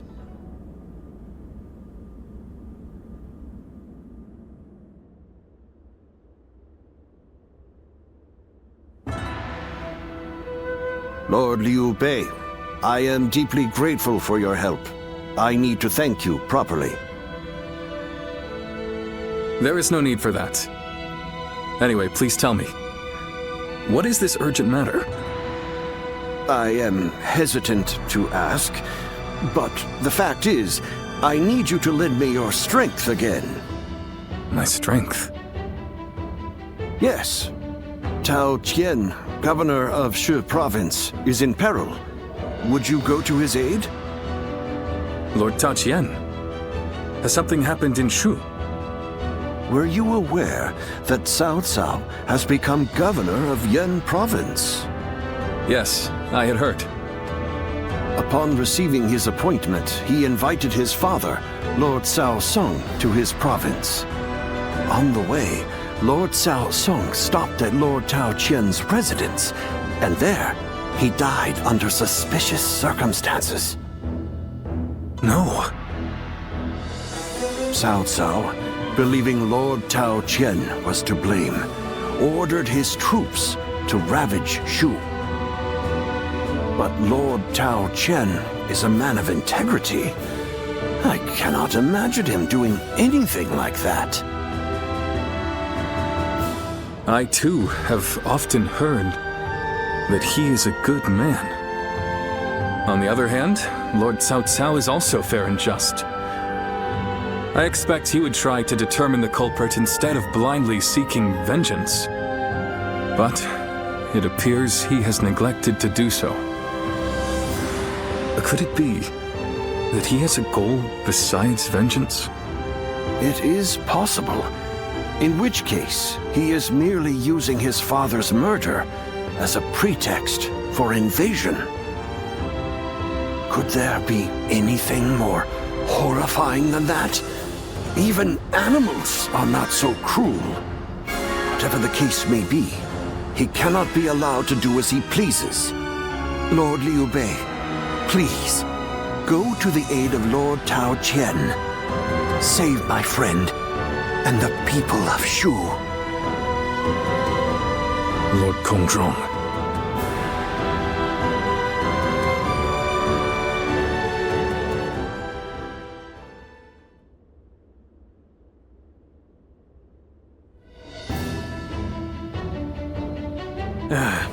So, you accepted his request, then? Oy, there is never a dull moment with you, brother.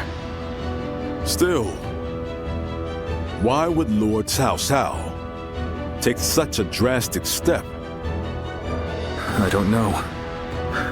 What I do know is that Lord Cao Cao scares me. I can't shake the feeling that if we're not careful, we may become his next target. Perhaps there is some noble purpose behind this brutal invasion.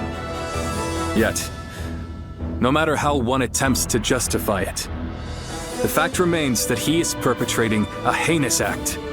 Although, I suppose one could argue this is why I am a less worthy man than him. I'm always too idealistic. No, not in my eyes at least, brother. I fully agree with you.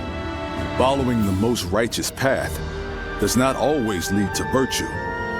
There are times when virtue comes from following the path of the greater good. Guan Yu. Well, I'm no philosopher, but one thing I do know, I won't stand for such brutality. From Cao Cao or anyone else. You can only follow your own heart. Whatever path you choose, we, your sworn brothers, will do our best to pave the way.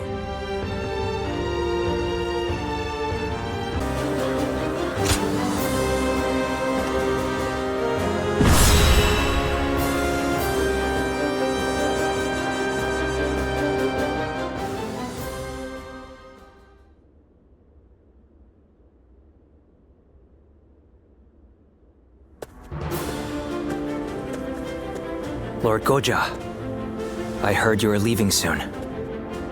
I pray that you have a safe journey. Thank you, Lord Xunyu. Likewise, I would ask that you protect Puyang and keep it safe. I'm quite sure you don't need me to tell you this, but it would be a disaster if Puyang were to fall while we are moving into Shu. No matter how well we do in Shu, it will be in vain if we end up cut off from our supplies. Of course, I will not let you down. But as Lord Shunyo predicted, Yuan Shao appears set to stay on the sidelines. The other lords have no interest in starting a pointless war. If there is to be trouble, it will come when we least expect it. Like a tempest or earthquake. Indeed, and there is little we can do about that. Whatever happens, it is vital that Puyang be held. I will make sure Lord Cao Cao knows that.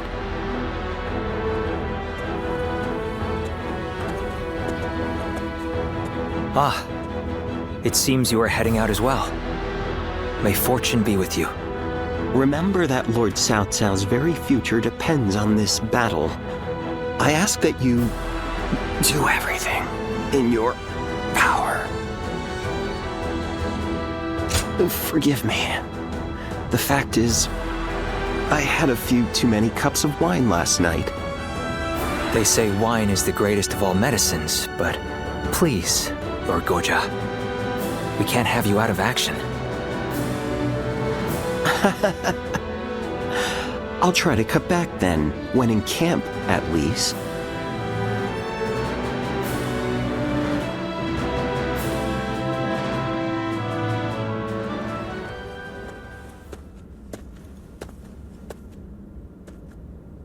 Oh, well, look who it is. My apologies. It seems even I can become so lost in thought that I become blind to the world around me. This might seem a strange thing to ask, but would you say that you have purpose in life? Well, that is simply marvelous, but I think I'll forego inquiring further. Everyone, no matter who they are, lives for their own unique purpose, and that, of course, includes myself. My purpose in life is to use my abilities to their full potential on the battlefield. The great Sun Tzu of Qi once said that every battle is won before it's ever fought. But I find that way of thinking to be a bit boring. Snatching victory from the jaws of seemingly certain defeat is the strategist's one true joy. And to that point, this battle is going to be so... Oh, there I go again. Forget I ever said anything. I can think of far less accommodating problems than being bored by victory. I will remain in Puyang with Lord Xunyu and the others. I wish you all the best of luck in the coming battle.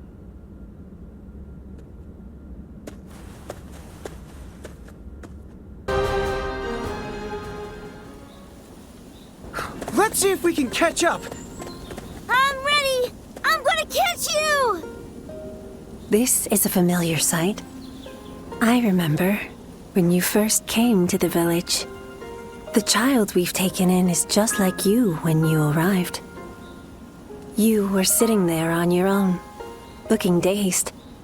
Your eyes were empty, as if you weren't even there. So I started chopping river rocks in half with my bare hands, just to get a reaction out of you. These children playing here know nothing of the world beyond the village. I was just like them. But not you. You wound up in our village after losing your parents to war. How could you simply forget all that and join our games? And that wasn't the half of it. You had to learn how to fight and become a guardian of peace. I couldn't begin to fathom what was in your heart, but I decided I was going to look after you anyway. Ziluan, I am proud of what I am. Proud to be a guardian of peace.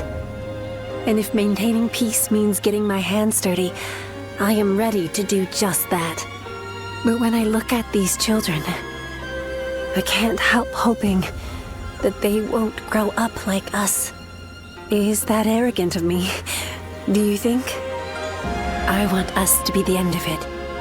The last guardians of peace. I dream of a day when the realm doesn't need people like us anymore. I don't think it's foolish to want that. And because of you, Ziluan, I think that dream might come true.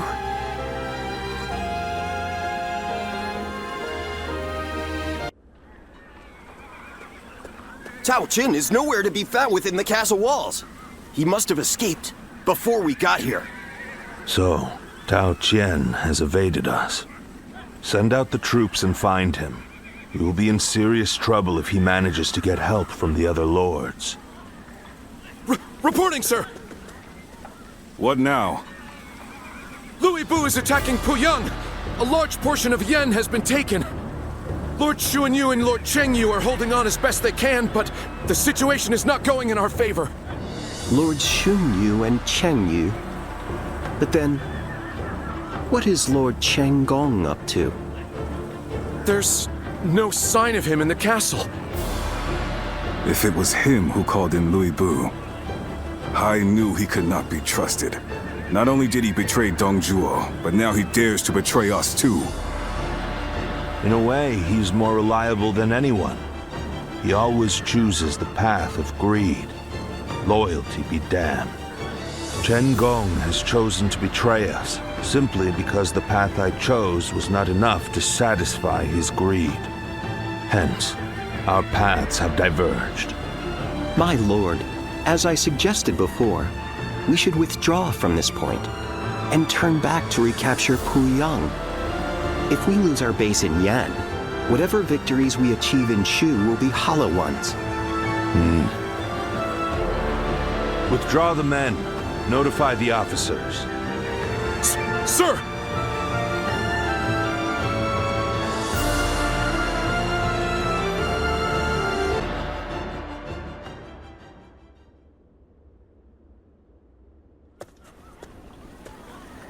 Why, hello. What brings you here?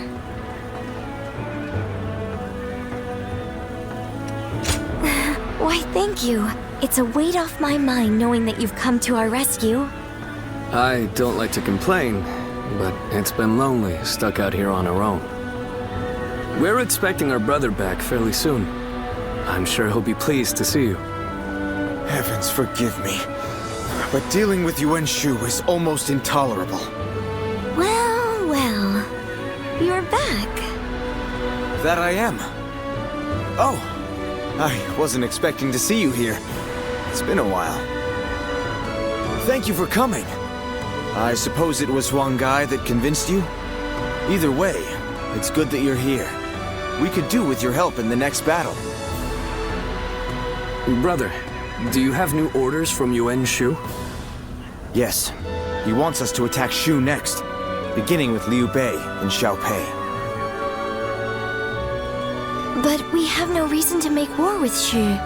That said, I suppose you couldn't refuse. I'm afraid not. I said we'd do it, but I secured a promise in return. A promise? If we win this battle for him, he says he'll make sure Huang Gai and Zhou Yu, along with everyone else who fought alongside Father, are brought back to us. Everyone? Really? Yes, he gave his word. I know none of us want to do this, and I'm sorry. But this time, we'll be fighting for ourselves.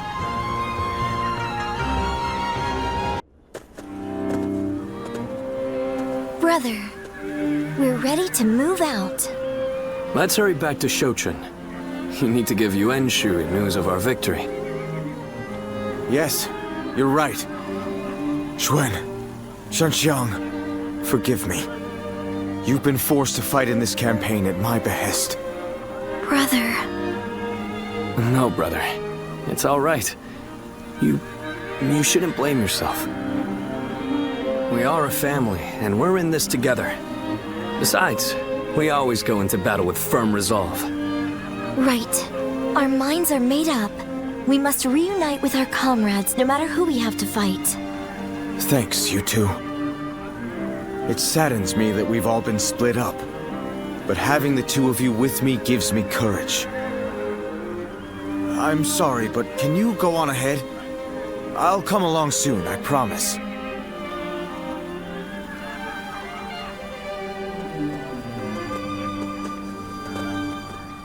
Be prepared to ally with beasts and overcome all obstacles. Father, I'm doing the right thing, aren't I?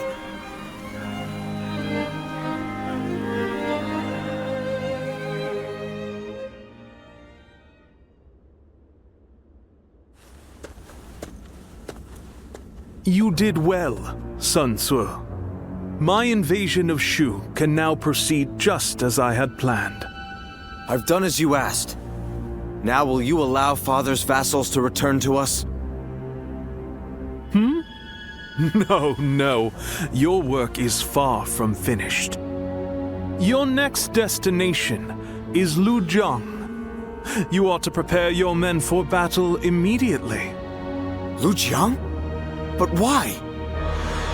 The governor of Lujiang, Lu Kang, cannot be trusted. It's best to get rid of him before he stirs up trouble. But he hasn't done anything yet, has he? I can't kill someone just because you don't trust them. And besides, my men are still exhausted from the last battle. What exactly do you think we are? It's hard to say. Useful tools, no fruit to be squeezed for their sweet juices.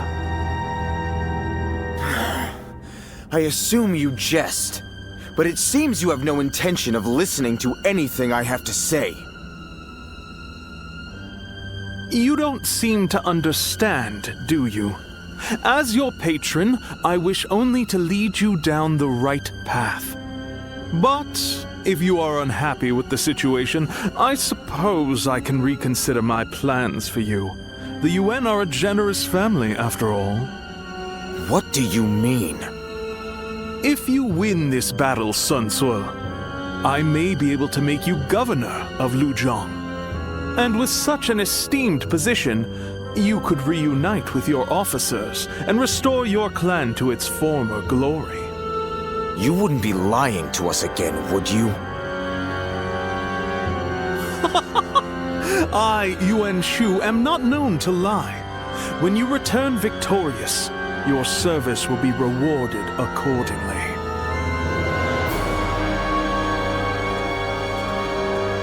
Arrogant bastard.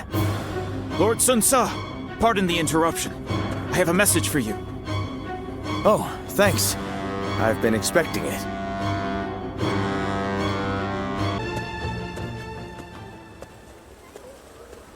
Did you hear about our next move? It seems we're going to Lujiang. I don't have anything against Lord Lu Kang, but do we have a choice? Of course one can't know for sure, but if we don't accept the situation, we won't be able to fulfill our duties. We once had a naive belief that our struggle was a righteous one. After my father died, we all considered it a great honor to follow in his footsteps and guard the Imperial Seal. But now we have Yuan Shu ordering us around like dogs. I'm starting to wonder if it's really worth it.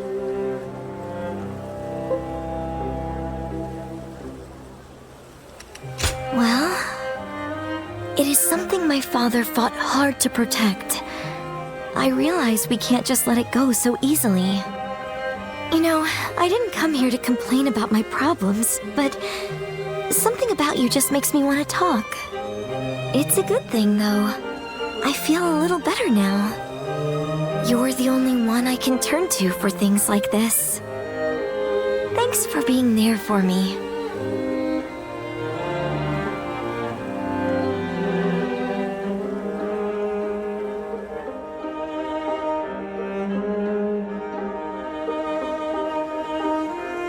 Off to battle again on another of Yuan Shu's whims. I don't think we can take much more of this.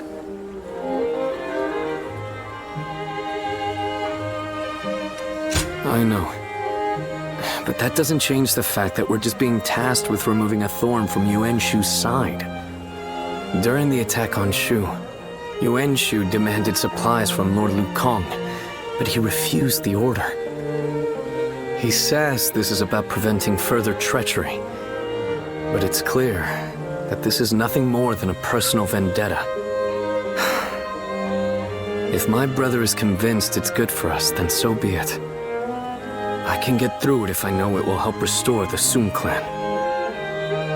But even if Shang Xiang and I are on board, how much longer will everyone else put up with this? Without a cause worth risking their lives for, our soldiers are liable to desert. My brother knew that when he gave in to Yuan Shu's demands. So I suppose all I can do is trust in his decision. We will take the field as warriors of the House of Sun.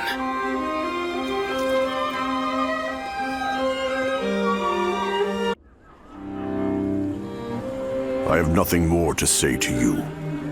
Strike me down, but make it quick. We didn't come here to kill you.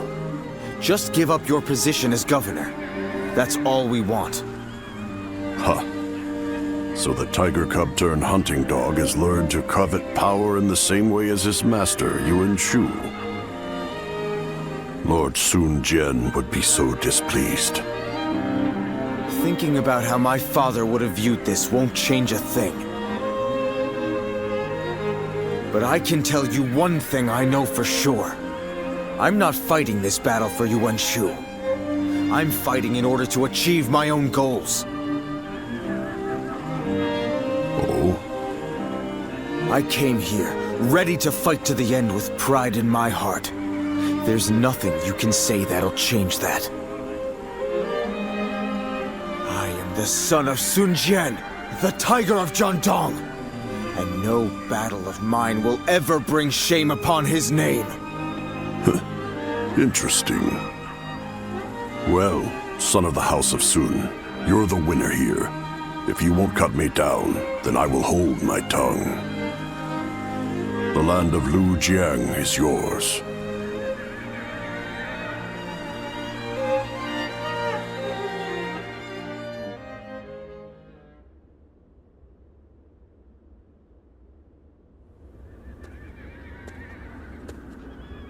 How infuriating! He spared Liu Kong's life and now seeks to take the title of governor for himself. Sun Ce's insolence is growing tiresome. I take my eyes off him for one moment and this happens. Lord Yuan Shu, do you plan on allowing him to claim the governorship of Lujiang? Of course not! If I did that, who knows what he might ask for next? Someone else will be made governor of Lujiang. Tell Sun Ce that he will be given 1 battalion for his trouble. Yes, sir. I am sure it is obvious, but I have no intention of actually giving him a battalion. I just need to keep stringing them along. What would I do if my juiciest fruit rolled away?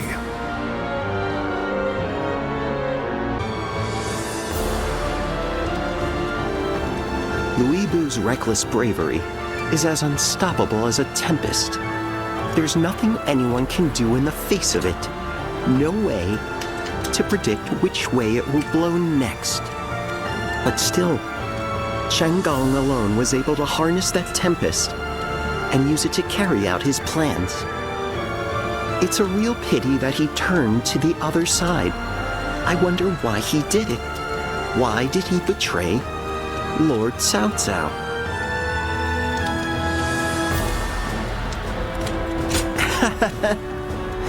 You know, it would be like him to shake things up just for the sake of it. If we have only one life to live, might as well make it entertaining. Yes, I could buy that. But I've been thinking, and I have another theory. He may have been afraid of being overshadowed by Lord Cao Cao, of his own talent going unnoticed. If that is the cause, then I have to say, I respect his choice. This battle will be the ultimate test of his talent, and if he loses, his life will be forfeit. You have to admire his audacity, if nothing else. It would be disrespectful not to fight back with all our strength.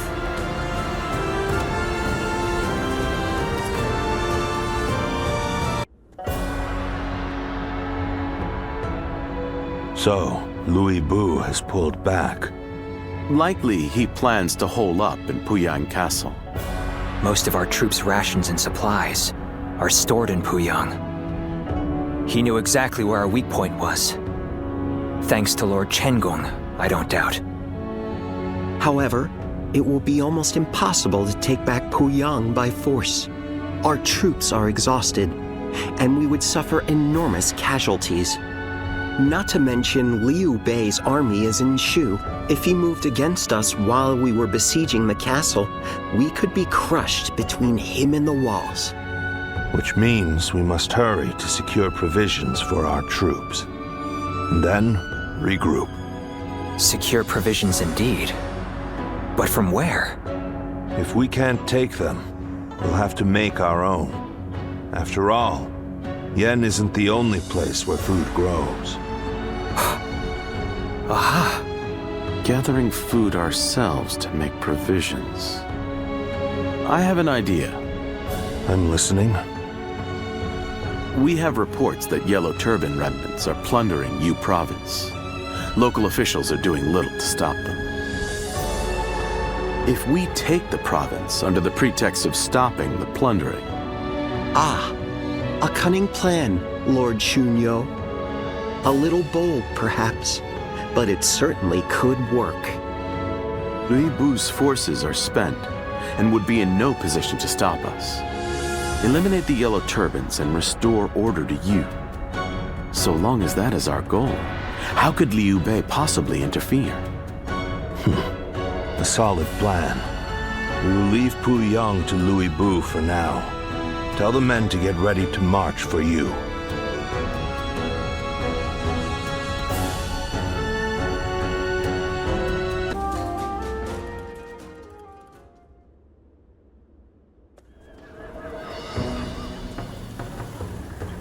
Oh, Eli. That was a splendid performance. Dun said you were a true warrior, and he wasn't wrong. Lord Xiahou Yuan, you're too kind. Fact is, it was all thanks to you and his lordship. After I found myself driven away without a lord to serve, you took me under your wing. If the heavens haven't seen fit to bring me to you, I'd be nothing special at all. And that's the truth. You saved me from disgrace, and I swear I will pay you back with my life. Easy now. No need to recklessly throw your life away. You're going to be protecting Cao Cao for a good many years yet. So keep up the good work, and don't let our lordship down. You can count on me.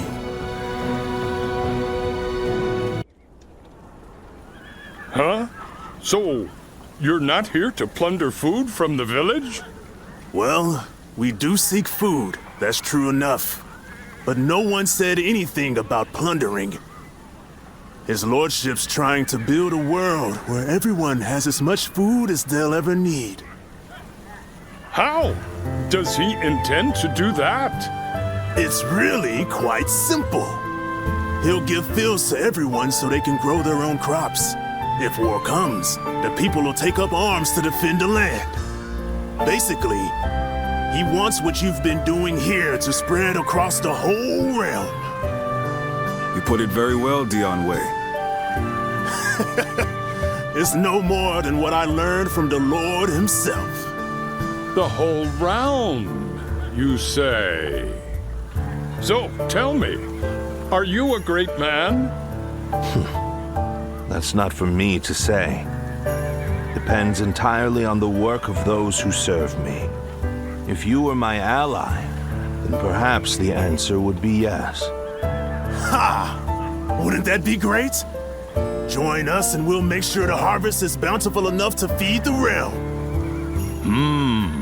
Well, I don't know how much longer I can defend the village all alone. And you're saying you want to help not only us villagers, but everyone across the land? In that case, my mind's made up. Together, we'll have crops growing from one horizon to the next. Then it's settled. We're comrades now. But first, what is your name, friend? I am Shi Chu. If you need any heavy lifting done, I'm your man.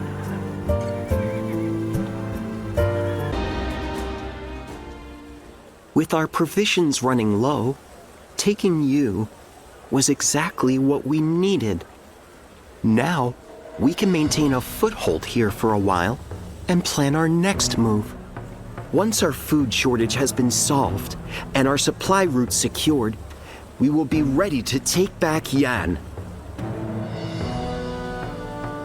Good. I'll be counting on you. We can succeed, as long as we are resolute. When taking on a foe that is holed up in a castle, it is essential to have a force large enough to overwhelm the enemy. One needs enough soldiers to completely surround the castle and cut off all supply routes. Despair, then starvation, will follow. That is the proper way to conduct a siege. Of course, it is impossible to mobilize an army large enough for such a task without sufficient rations and supplies. On the other hand, if you plan ahead and build the required supply lines, then victory is sure to follow, as sure as day follows night. Prepare the men to march. Wait for the crops to be harvested. That sort of thing. For now, we wait until the time comes for us to strike.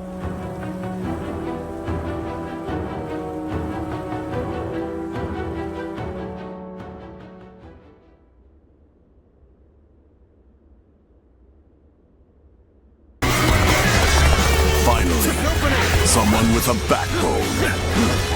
Just finish. Try not to perish too quickly.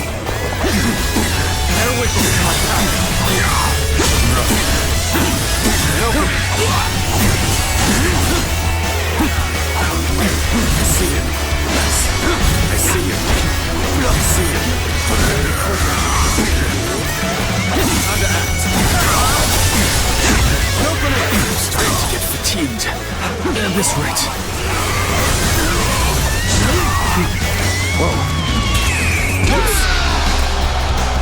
Looking rough. You're finished. I'll show you how much better I am. Looking rough. Get prepared.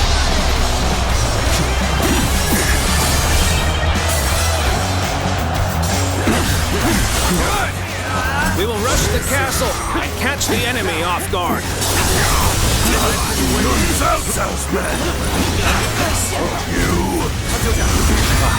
My apologies. It was not our intention to startle you. You all seem so interested in everything going on outside that we thought it would be rude to interrupt by announcing our presence. You're finished. Gotta be quicker. Take that! Bear witness to my power. Easy. Gotta be quicker than that. Okay, let's go! open.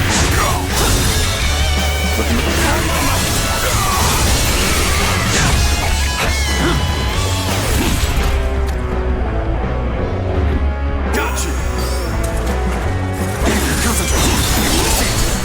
Another victim has fallen before me! I hope this surprises you. Take that! All my might! Whoa. Bear witness to my power. Damn it. Pathetic.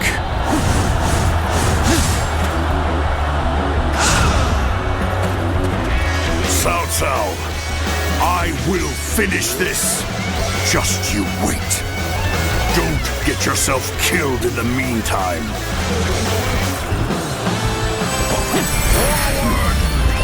Let's go. Pursuing a wounded beast is ill-advised. Allow Liu Bei his freedom for now. We've already accomplished our goal here. Let's take this time to appreciate our efforts and celebrate the reclamation of our stronghold.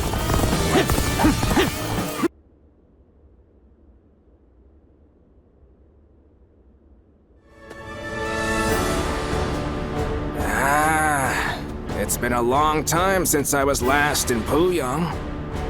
I admit, it feels strange to be back. So much has happened.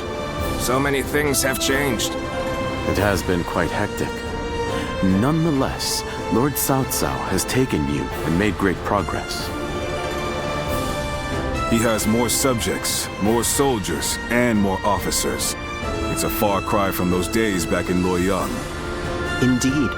I don't think there is any man under the heavens who commands more people or wields more power than he does, even measured against his rivals. He stands above the crowd, the mightiest of the mighty.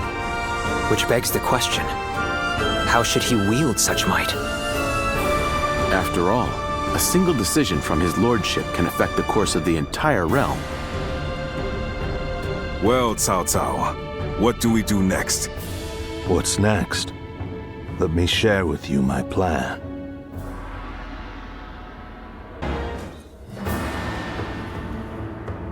Well, the Emperor has safely fled from Chang'an. Yes, but he has been forced to ally himself with people of ill repute, having no one else to turn to. It's said that both Li Jue and Guo Shi's men are trying to track him down. Those two are the fiends who wrought havoc in Chang'an. They're following in Dong Zhuo's wicked ways. I want to do whatever I can to keep His Majesty from falling into their hands. That's what has brought me here, to ask you for advice. I see. It is only natural that a loyal subject of the Emperor would want to save him from peril. In any case, he is a valuable asset. If he were under our control, we would gain a great deal of power. That would certainly benefit Lord Cao Cao, but he has yet to make a move, since he lacks justification to take the Emperor under his protection. A lack of justification? Yes. Placing the Emperor under our control without good reason would make us no different than Dong Zhuo. And if we go down the same path as that man, we are doomed. It certainly is a complicated situation. I only wish there were some way we could convey our intentions to His Majesty. This is just a thought, but perhaps we don't need to worry about it too much. We don't? What the Emperor desires is a powerful protector. But it can't be some deviant boor like Dong Zhuo. It needs to be someone who will govern competently. At the present moment, Lord Cao Cao is the closest to that ideal. So what if we simply continue to help him gain more power? I see. His Majesty's eyes will be drawn to us. Yes, that's the way I see it. So I think our optimal course of action is to simply continue putting forth our best efforts and let fate decide what happens.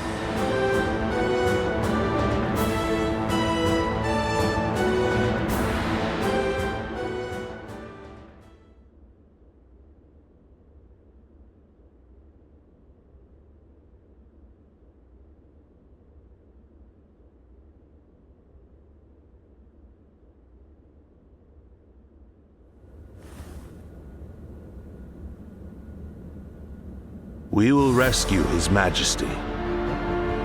So we finally received word. Yes. Our orders are to eliminate the traitors to the throne and guard the Emperor on his way to the palace in Luoyang. Well, I'll be damned. This is a cause I can get behind. I can't believe we get to help the Emperor himself. It shows that Lord Cao Cao's status has risen above that of a mere governor. Heartening indeed. Cao Cao, we cannot make the slightest mistake here. Yes. And that's why I will need all of you at your best. We must work together as one to bring the Emperor to safety.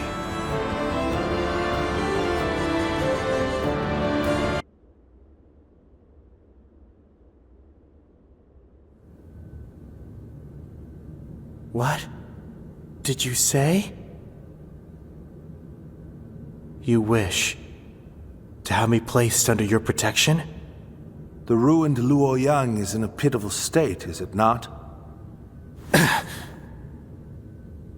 So, you would use me as your political puppet? Like Dong Zhou, then Li Jue and Gou Shi? Like the territorial beasts of the world? As you say.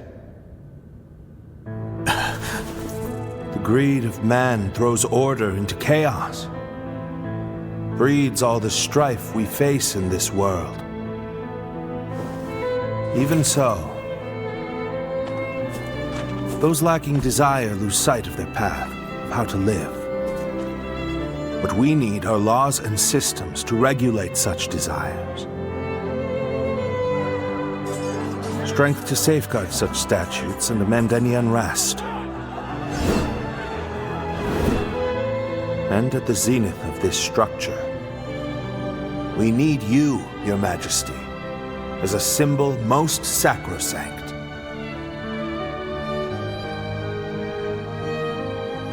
Cao Cao, what is it you? A new world.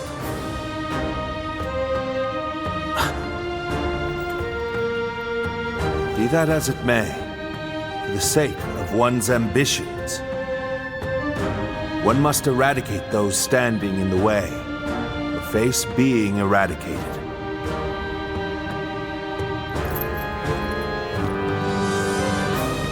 This is the path I, Cao Cao, dare to walk. The path of absolute rule.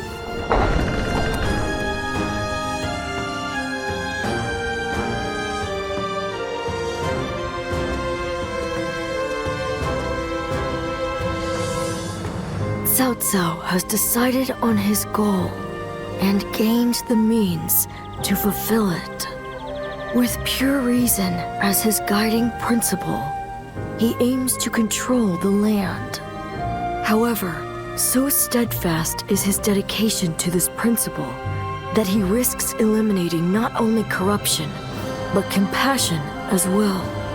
His path will be a trying one. If his conquest is to succeed, countless lives will be lost. Guardian of Peace. If you believe that Cao Cao is the hero that will bring an end to the chaos, then walk alongside him.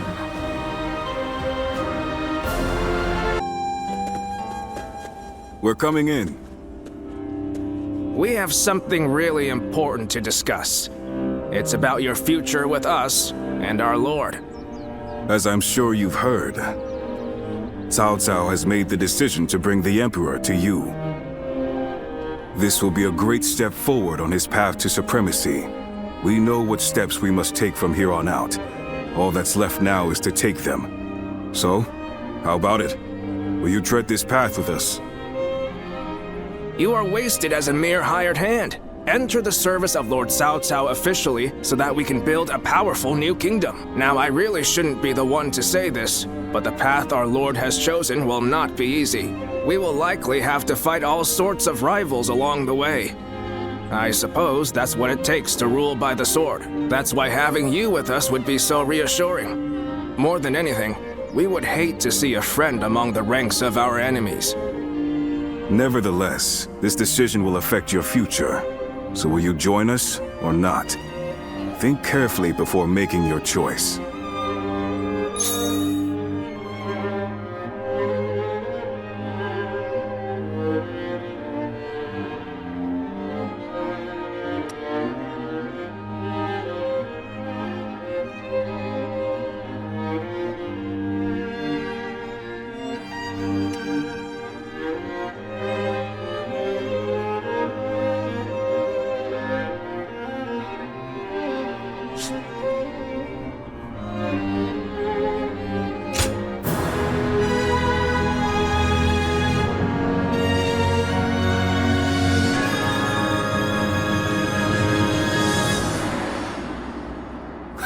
You will.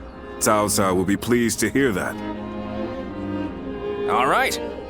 Then we should deliver the news to our lord right away. But really, it pleases me greatly to have you join us. You won't regret it. Having you under Cao Cao's command will lift some of the weight off my shoulders. I'm counting on you.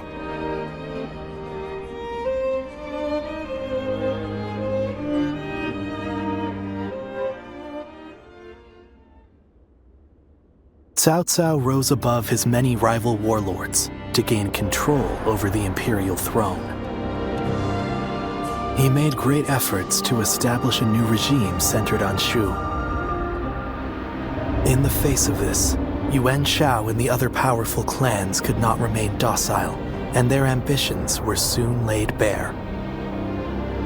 Elsewhere, Sun Ce worked with Zhou Yu on a plan to gain independence from Yuan Shu. In their youthful eyes, possibilities seemed to stretch out all the way to the horizon. Although Liu Bei had now allied with the peerless warrior Liu Bu, he fell into doubt, unable to decide on the path he should take. With the entire land facing great uncertainty, its heroes also stood at a crossroads. Chapter 4. Sun Ce rises up in Jiangdong. Liu Bei faces a quandary in Chia-Pei. Cao Cao fights a decisive battle at Guandu.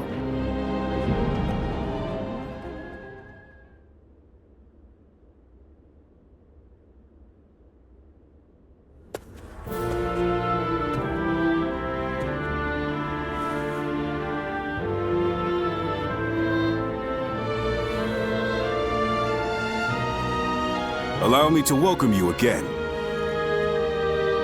Hear, hear. You've already done so much to help us. I'm glad you decided to formally join our forces. Agreed. I just wish we could find more people like you. On the one hand, you are valuable to us simply for your excellent abilities as a warrior.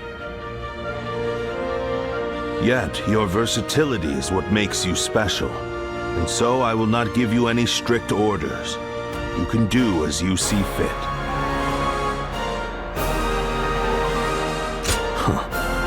I wouldn't have gone out of my way to recruit you if I intended for you to serve me like any other officer. Each of my retainers has unique strengths. It is my job to decide how they may be best utilized. Use your gifts to soar through the battlefield like a Luan.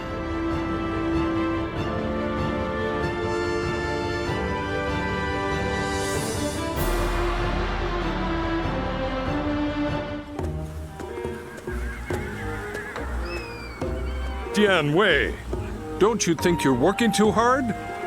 You'll collapse if you don't take a moment to rest once in a while. Ha! Don't worry, Xu Chu.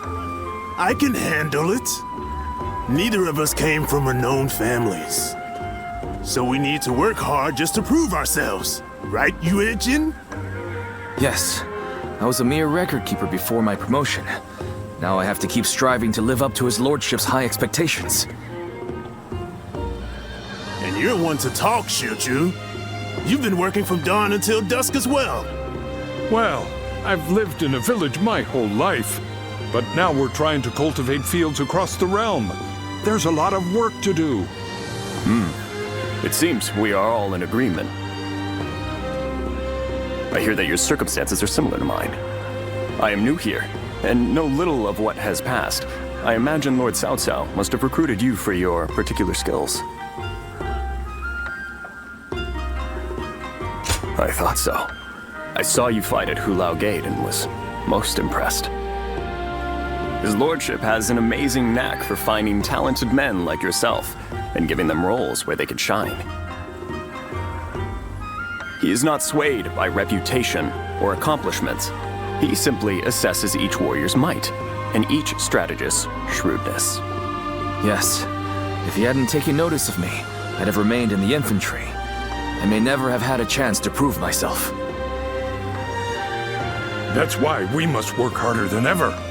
If we let up, we might end up disgracing our lord. Right. It's going to take a lot of sweat and toil to get to where we want to go. But we owe it to him to throw ourselves into it.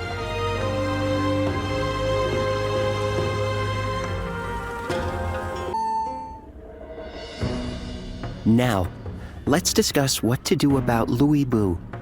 He has fled from Puyang, and now seeks shelter under Liu Bei, who in terms of military strength alone is no real threat to us.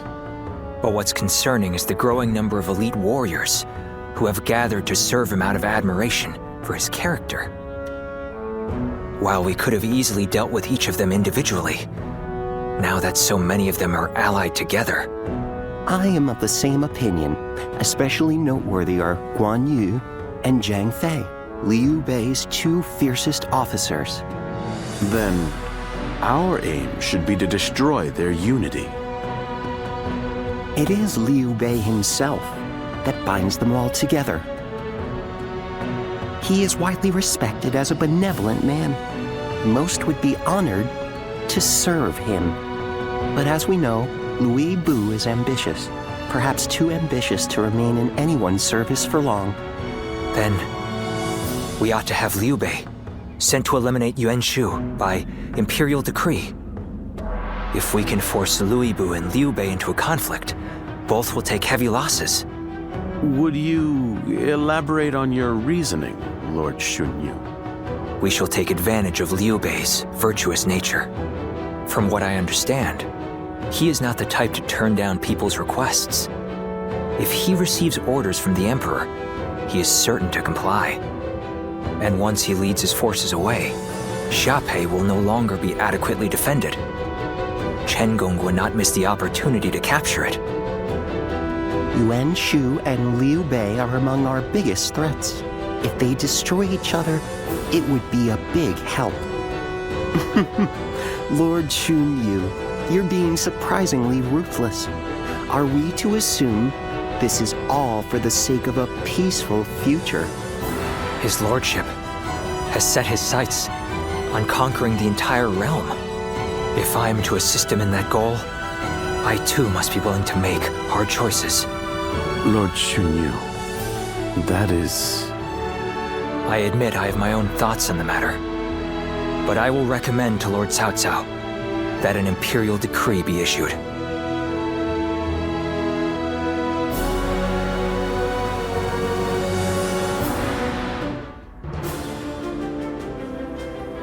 I see. Liu Bei would certainly become a threat with Liu Bei in his ranks. I will propose to the Emperor that Yuan Shu be hunted down. Thank you, my lord. The situation is concerning, even supposing that we manage to take care of Liu Bei and Liu Bei. Yuan Shao battles with Gong Sun San and Yo to the north, and tensions are rising in Jing to the south.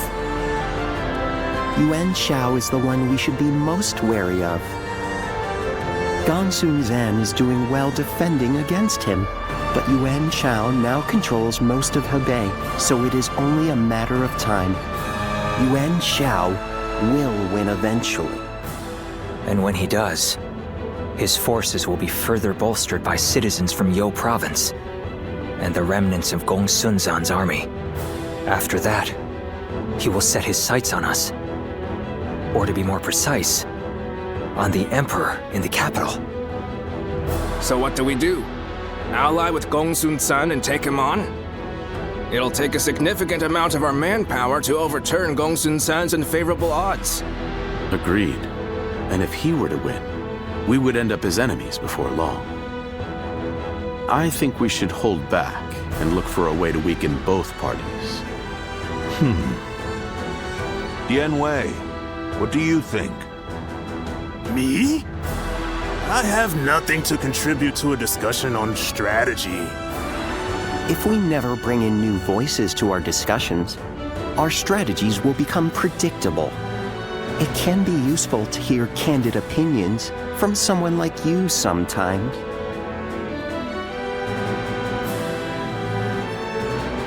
If you put it that way,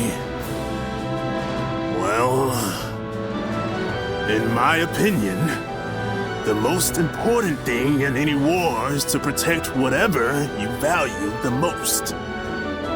I would advise that we stay put and protect the Emperor and the capital. And while Yuan Shao and Gongsun San are fighting, we can build up our strength. A sound strategy, as I'd expect from you, Lord Yanwei. I think that may just be the best course of action. At the same time, we need to ensure that we're not dragged into the conflict, for one reason or another. We ought to eliminate the possibility of Yuan Shao finding some excuse to attack us. One way might be to cede him the rank of Grand General, which His Majesty bestowed on Lord Cao Cao just recently. That wouldn't be right, surely. Yuan Shao is not worthy of it for one, and it was the Emperor's decision. An interesting stratagem. His pride will not allow him to attack someone he is indebted to. The rank of Grand General is a mere formality. I have no qualms about giving it up. Well then, it seems we have decided on our strategy with respect to Liu Bu, Yuan Shu, Liu Bei, Yuan Shao, and Gongsun Zhen. That leaves one other major matter. What to do about Jing Province. Zhang Ji, who took the city of Nanyang in Jing, has fallen. Now his successor, Zhang Xiu, is in rivalry with Liu Biao. Liu Biao's forces far outnumber those of Shang Xu, stationed in Wan Castle. I believe we should take Nanyang, an ally with Liu Biao. Then let us try that. We will face Zhang Xu next. Go and make preparations for battle.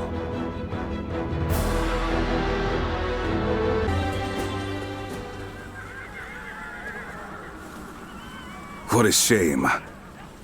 Zhang Xu's forces have surrendered. You'll have to wait a while longer to show off your new garb on the battlefield. The difference in our forces is too great. Zhang Xu must have realized that they could never win. On the other hand, one must admire their quick judgment. They would have been a difficult adversary if we had ended up in battle. Right now, Zhang Xu should be on his way to see Cao Cao. We will receive more instructions soon.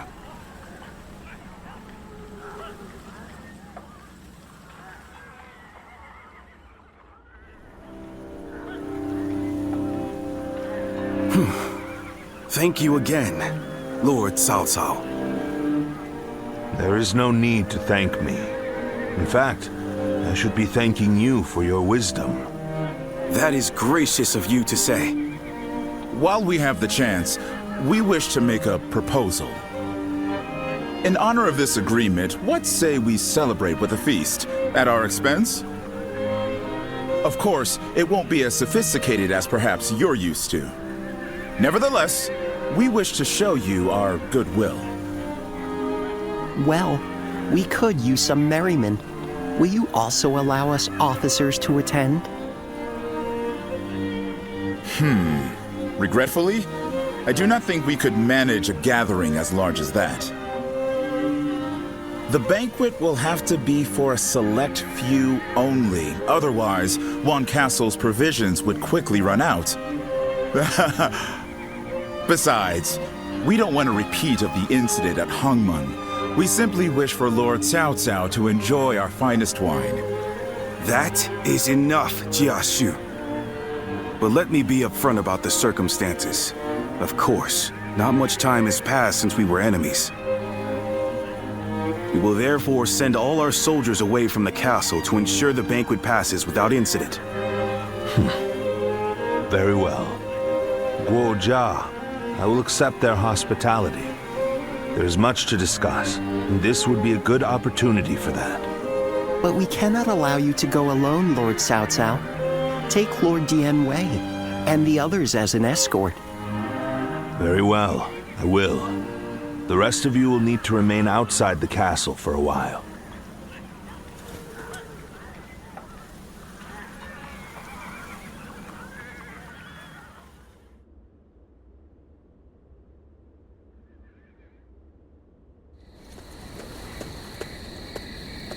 There you are. Forget what I said earlier. You're about to fight your first battle as an officer of Cao Cao. Zhang Shu's surrender was a ruse. He sent all of his forces at Wan Castle to attack.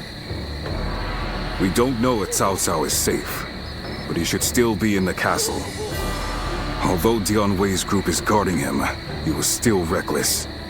He must have thought that this was the only way to find out what Zhang Shu was up to. What he's up to?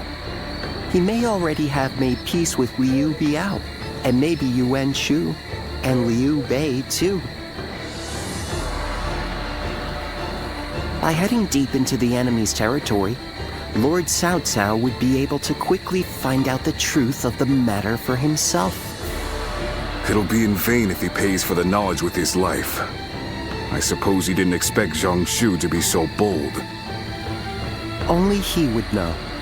Either way, this will not be a straightforward battle. Zhang Shu's forces may have further tricks up their sleeves. We'll need to remain on guard.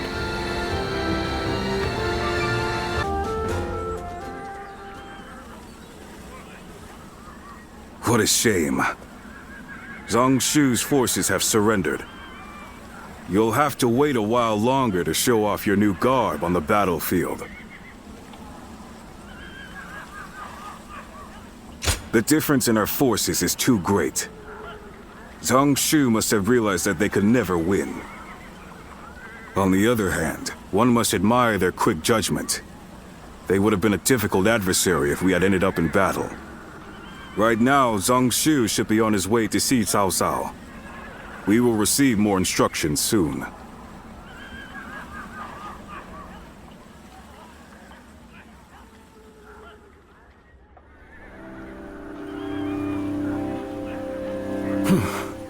Thank you again, Lord Cao Cao. There is no need to thank me. In fact, I should be thanking you for your wisdom.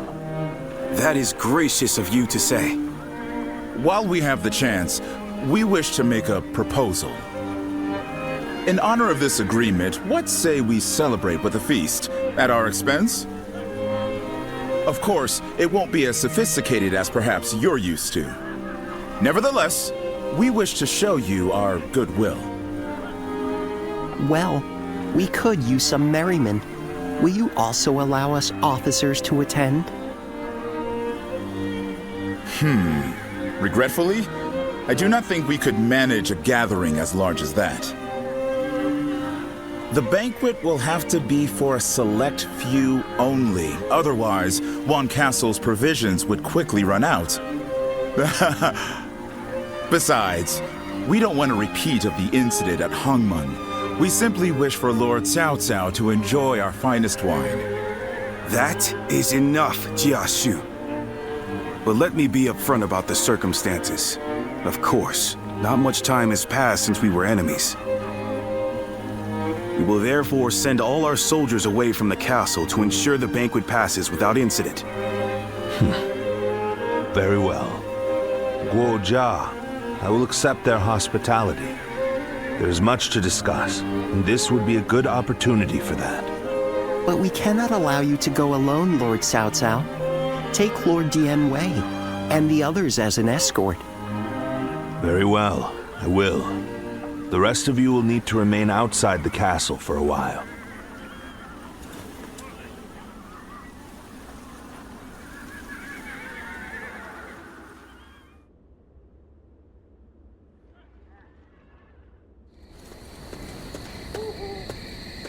There you are. Forget what I said earlier. You're about to fight your first battle as an officer of Cao Cao. Zhang Shu's surrender was a ruse. He sent all of his forces at Wan Castle to attack. We don't know if Cao Cao is safe, but he should still be in the castle. Although Dian Wei's group is guarding him, he was still reckless. He must have thought that this was the only way to find out what Zhang Shu was up to. What he's up to? He may already have made peace with Liu Bei, and maybe Yuan Shu, and Liu Bei too. By heading deep into the enemy's territory, Lord Cao Cao would be able to quickly find out the truth of the matter for himself. It'll be in vain if he pays for the knowledge with his life. I suppose he didn't expect Zhang Shu to be so bold. Only he would know. Either way, this will not be a straightforward battle. Zhang Shu's forces may have further tricks up their sleeves. We'll need to remain on guard.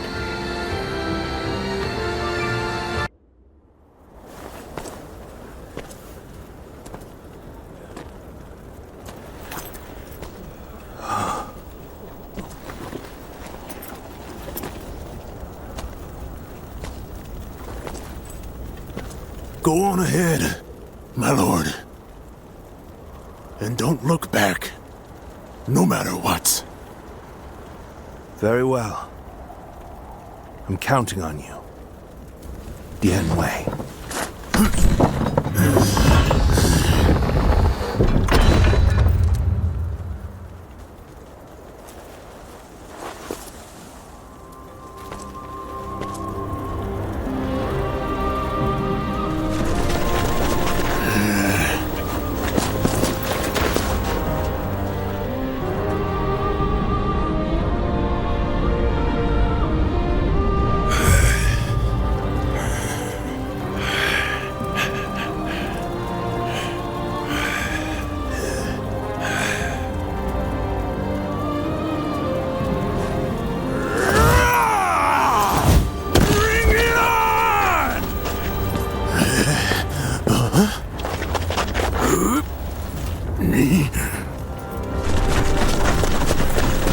Archers!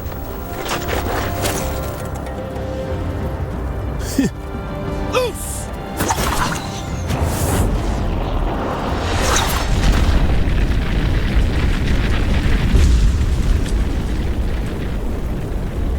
No turning back.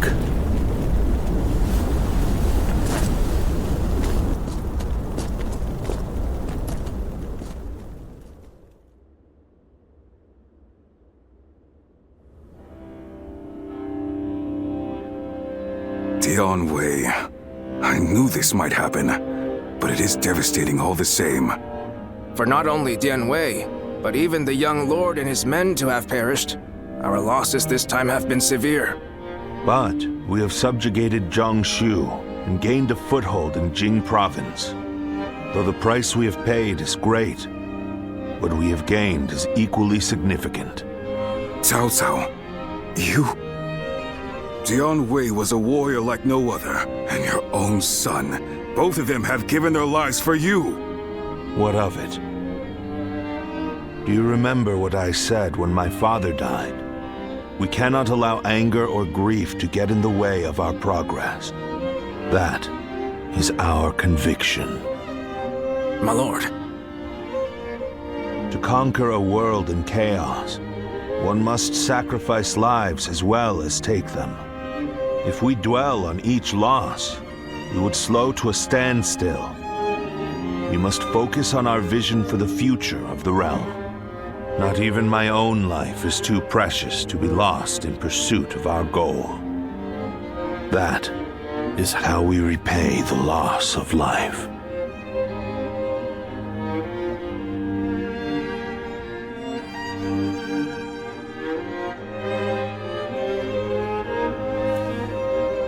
All that's left is to decide their fate. What do you think, Cao Cao? Not executing them would be sure to anger those who served Dian Wei and your son. Shi Chu, what do you think? Huh? Me? Well, there's no way I'd forgive Dian Wei's killers. Then again, he had great respect for how you never let emotions cloud your judgment. I fought against you in Yu Province and killed many of your troops. But still, you said that you needed my skills and let me live. I understand.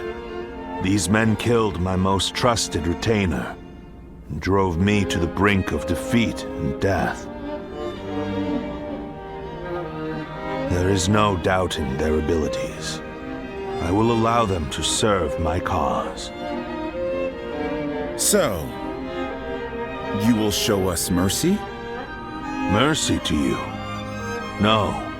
I simply think it would be a waste not to utilize your talents. You must continue to be of use to me. Otherwise, I will dispose of you. That is all.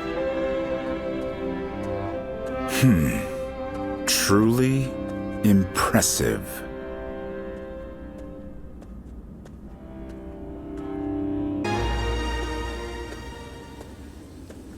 I can hardly believe Dian Wei is really gone. I think I'm still in shock. The two of us were always together. I miss him dearly. Right. If I start to be despondent, then it may spread to Lord Cao Cao. Your friend said something to me. To honor those who have died. Those who survived must live life to the fullest. I will live a long life for Dian Wei's sake, and continue protecting Lord Cao Cao. That is my role now.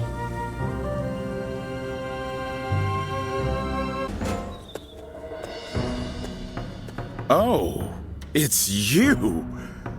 How long has it been since we last met like this? I never imagined we'd end up serving the same Lord. Perhaps we're connected by fate.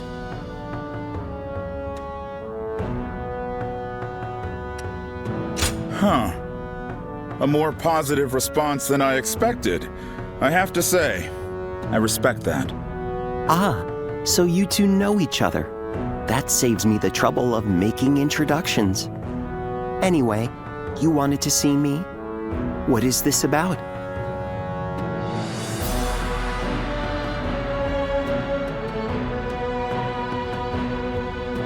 A call for aid from Liu Bei. I expected that his alliance with Liu Bei might be uneasy, but don't tell me. Did you have a hand in this? That would be overstating it somewhat. After the Emperor issued the order for Liu Bei to defeat Yuan Shu, Liu Bei betrayed him and took Xiaopei Castle. Lord Cao Cao could not stand to see him in such a predicament, and offered to help with taking down Liu Bei. How compassionate of him. It's truly a shame the message containing that order was lost. I imagine Chen Gong must have preempted it and sent his men to intercept it. It now seems that Liu Bei will have to commit all of his forces to a final battle with Liu Bei. Lord Guojia, may I ask you a question? You foresaw the message falling into Liu Bei's hands, and Liu Bei turning to Lord Cao Cao for help, didn't you? Otherwise, you wouldn't have sent Lord Xiao Hudun before we'd heard anything from Liu Bei. I'll neither confirm nor deny it.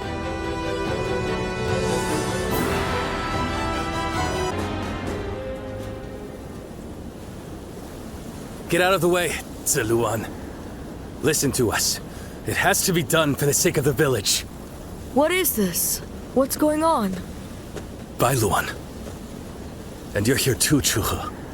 Does the village chief know what you're trying to do? He does. The child they brought here is related to those rebels, the ones being hunted down by the Han. If the Han find out we're harboring the blood of traitors, we'll be considered traitors too. But Ziluan... Ziluan. Please, just hear him out. That child... No, stay as you are, Ziluan. Have you all forgotten our duty? We are bound to bring peace to the realm, to protect it. We are not here to serve the Han, least of all when it would require handing over an innocent child to be put to the sword. We know that. But if we don't give them this child, every man and woman in this village will suffer the same fate. So instead of doing what's right, you'd rather live in a world where the Han can kill anyone who disobeys them? Listen to me, all of you. There was once a hermit who helped Emperor Gaozu found the Han Dynasty. That hermit was our forefather, the original guardian of peace. His goal was to find those who possessed the right qualities and teach them how to preserve peace in the realm. It was never to submit to the whims of a dying kingdom, to slaughter the weak and those deemed enemies by virtue of their birth. The Han is in its death throes. It cannot be saved, not by us nor anyone. Now is the time to stand up against it, to fulfill our true duty as guardians of peace. We must find the hero of this age and bring peace back to this land. Come, let us talk to the chief. Together, we can decide what should be done.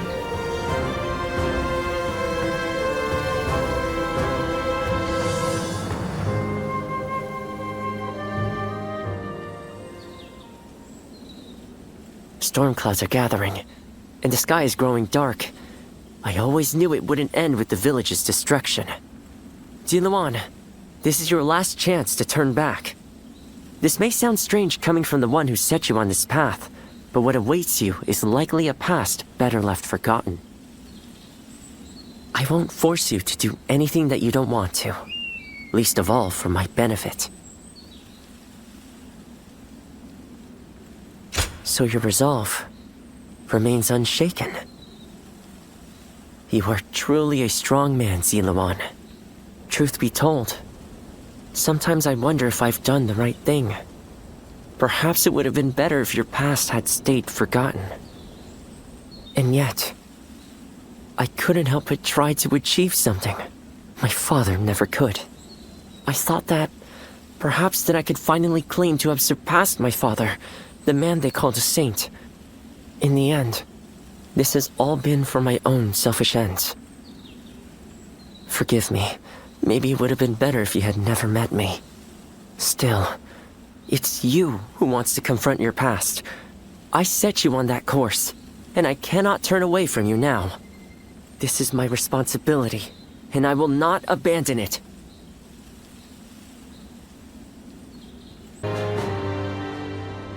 Ziluan, you did well to stand up against them. It took some convincing, but the chief finally agreed that our decision was the correct one. We saved the child's life, but now comes the hard part. We must fool the Han and convince them the child does not exist. If he were to be found here, the village would be in great danger. And of course you know that not everyone was happy with what you did. But listen, Ziluan. This was not a mistake. I have been preparing for this moment. It simply arrived sooner than I had expected. It is time to begin our mission. We must find the hero of the age, a man to whom we can pledge our support. Juha, Ziluan, will you lend me your strength and become my wings? You didn't need to call us here for that. I've already decided. The three of us are going to make our dream of peace come true. I believe it. With the strongest warriors in the village at my side, I know we can succeed.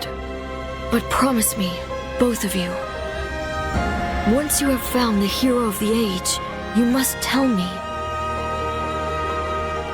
Then together, We will give him our support and build a new world of peace.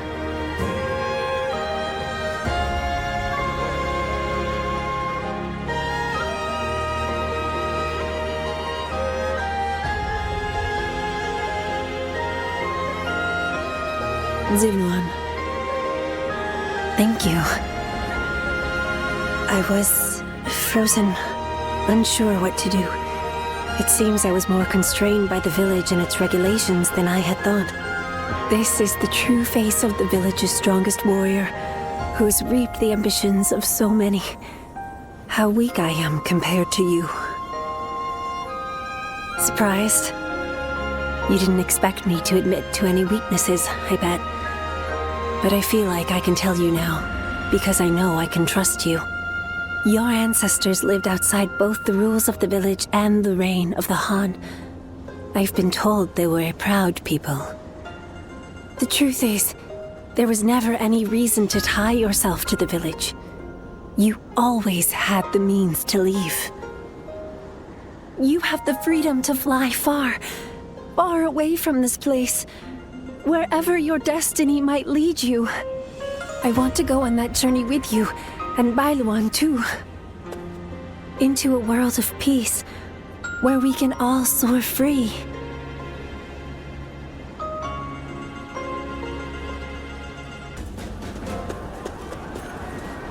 Bailuan, we've confirmed that the invaders are government forces. They already have the village completely surrounded. How? What happened to our scouts? And even if they have somehow discovered the child's existence, how did they mobilize so quickly? An informant. Perhaps someone who disagreed with the position you took. You mean a traitor in the village? Someone rebelling against my decision? You all need to run. I'll buy us some time. Juha, you can't... Please, Bailuan. Look after Ziluan. He was never just a stray we took in. He's so much more precious than that. Now listen. I am the strongest fighter in this village, and you two will only get in my way. Do not try to follow me. You have to live, Ziluan. Live, and create the world we dreamed of. Juha, wait! Foolish girl! Ziluan, after her! I cannot fly with only one of my wings. We have to save her!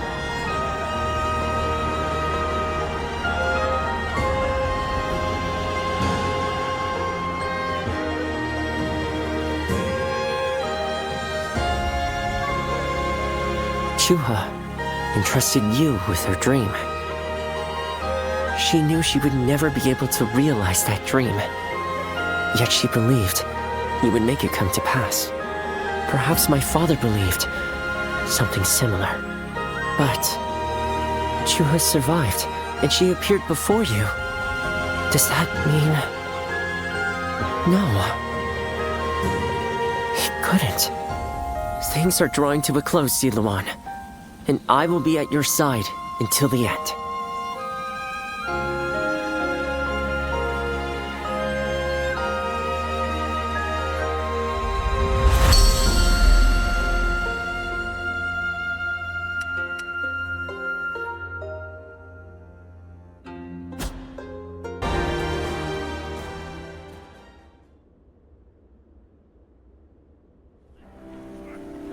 Lord Xiahou Yuan, I am sorry to hear of your misfortune.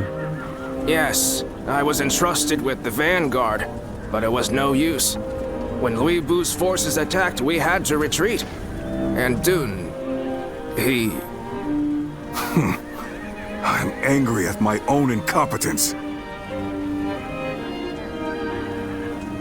An arrow hit me as I was pursuing an enemy officer.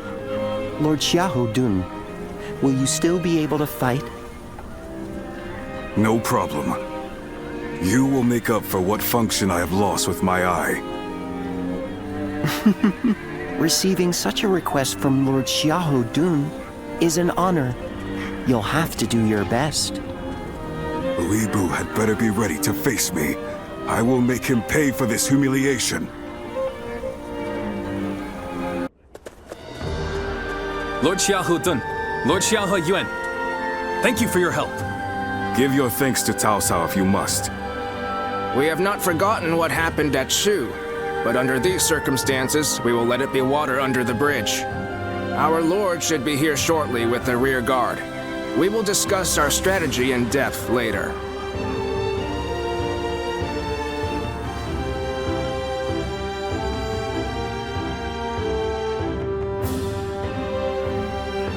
It's been a long time.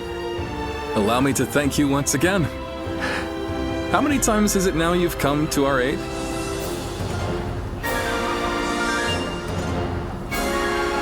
No, even though we've known each other for some time.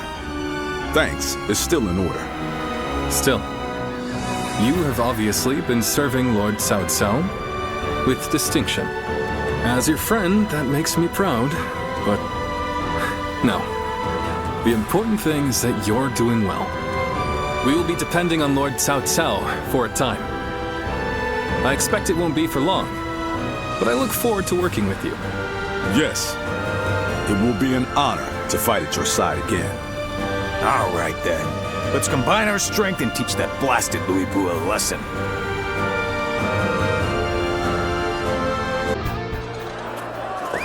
Let's go.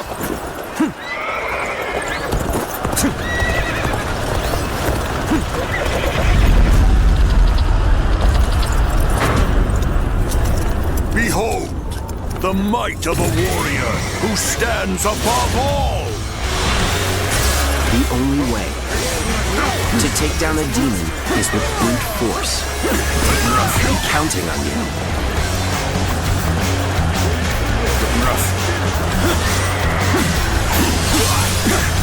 Take this!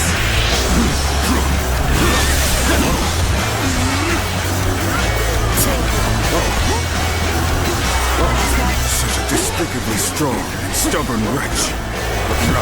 Let's finish him already!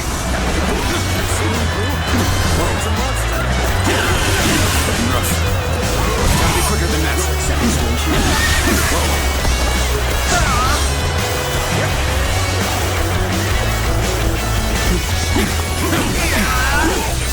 Take this. You'll accept this, won't you? With all my might.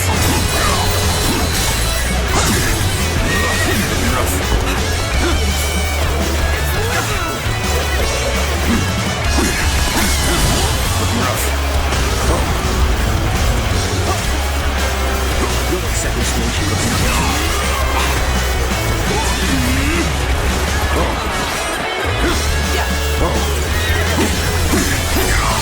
Take that!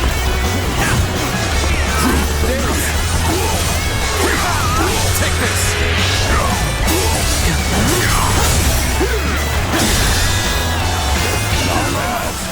Worthy of standing before me, at least.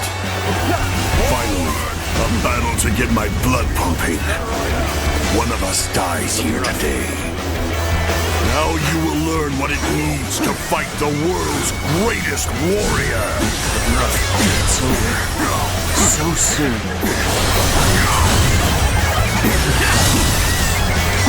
Behold my power!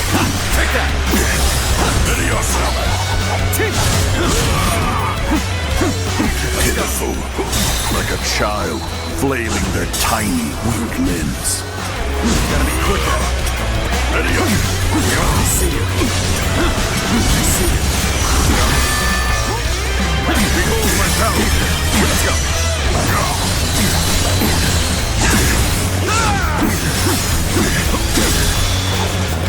Take this. Surely you are not spent yet. Now it's my turn. Ready yourself. Take this. Behold my power. Behold my power. Take this. Take this. Take this.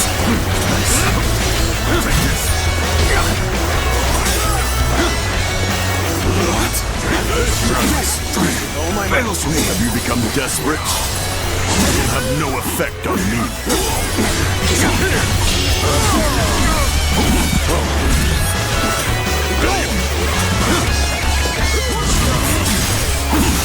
This should do it! Take this! All my might!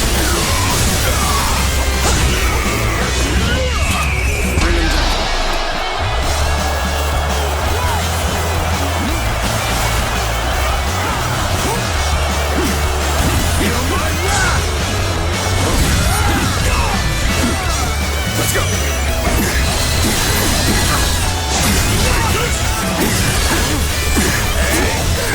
Take this!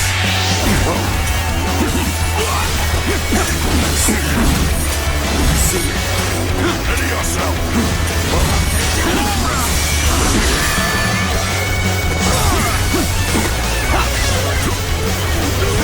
I'm sorry. I'm going to withdraw. Ready yourself! This should do it! Take you all out! Take this! Looking rough. Whoa, take this! Ready? Looking rough. What is this? Take this! All my might! This should do it! Prepare yourself, for this is proof of my superiority!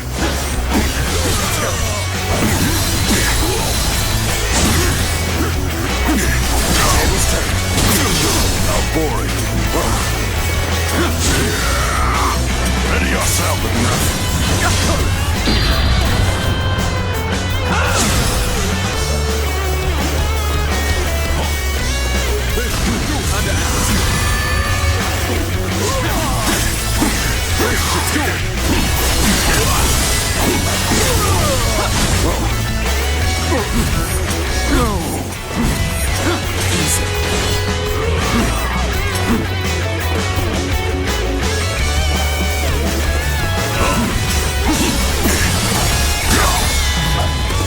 Take this! All my might! You're finished!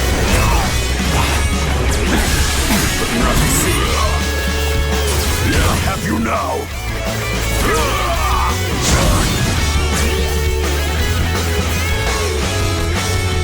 This is the strength of a true warrior!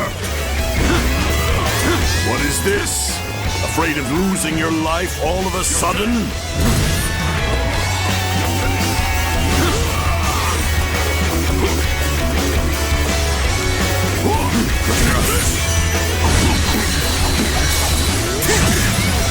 Ready yourself! I got this! I'll show you how much better I am! Gotta be quicker than that! Take that!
to keep running. Take this.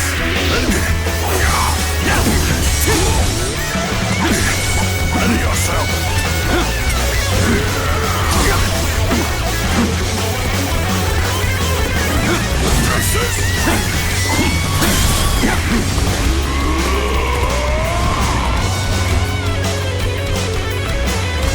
Be proud of your strength, but there are so few who can fare this well against me. Now I shall allow you to bear witness to the entirety of my might.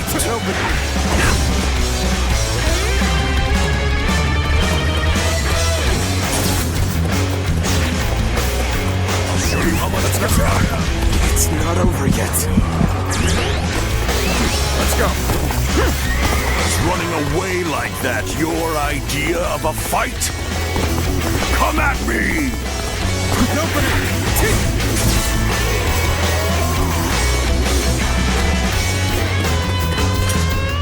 Sun Jian. You're finished. You're finished.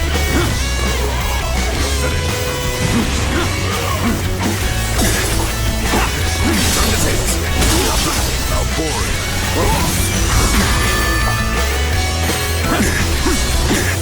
All my might. They will never be defeated. Never. It is I who am the strongest.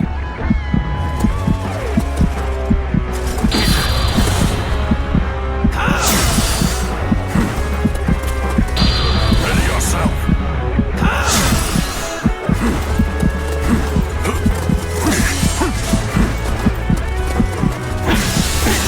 I see you.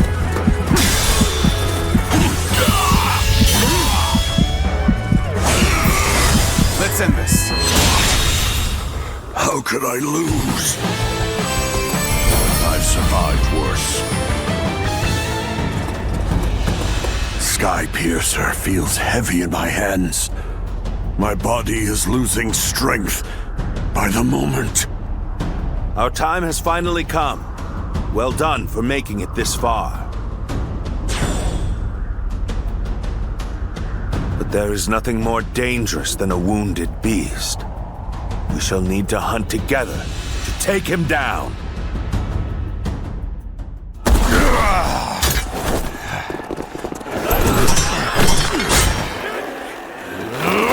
Tempests!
It is done.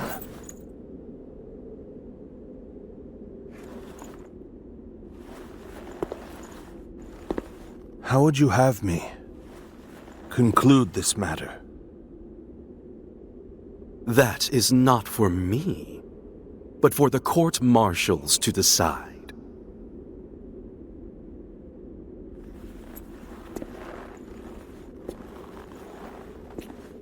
And if I were to forgive you,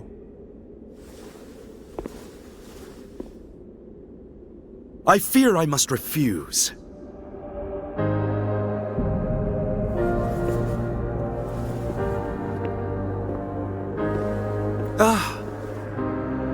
And there's no need to guide me to the execution grounds.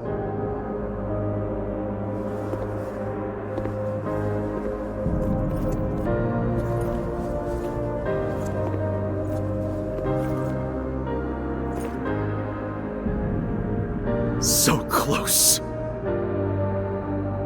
I was so close!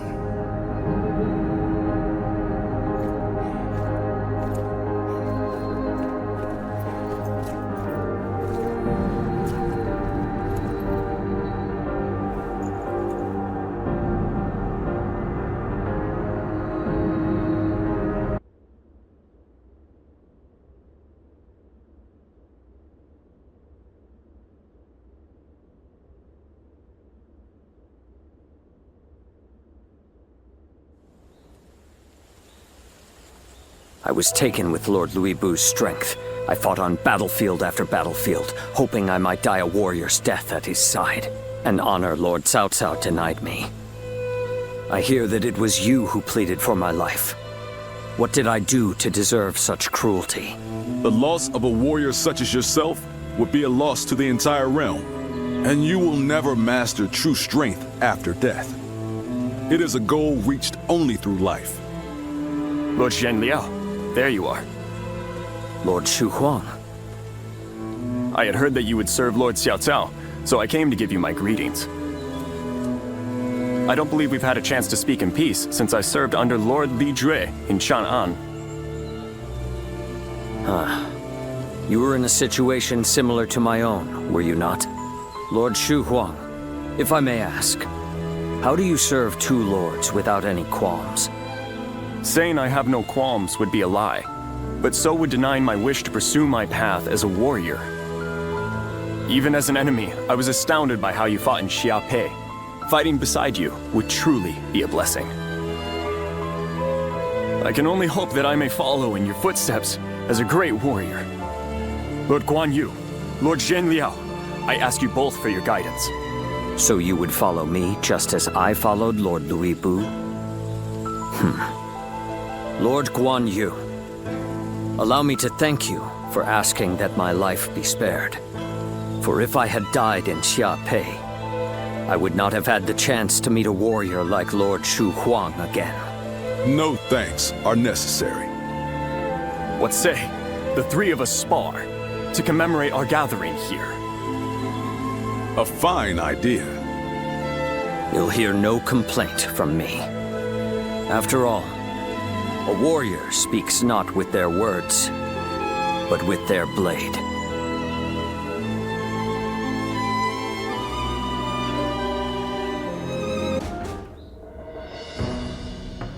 Liu Bei has been defeated, and Yuan Shu's power is waning. Clearly, this leaves Yuan Shao in Ji Province as our greatest threat. It's said that he has finally prevailed over Gong Sung Zun, and so now controls all 4 of Hebei's provinces. That makes his faction the most powerful in the land. There is no doubt what he will seek to do next. Gain control over the Emperor. We have also been preparing for a final confrontation, but we are hopelessly outmatched.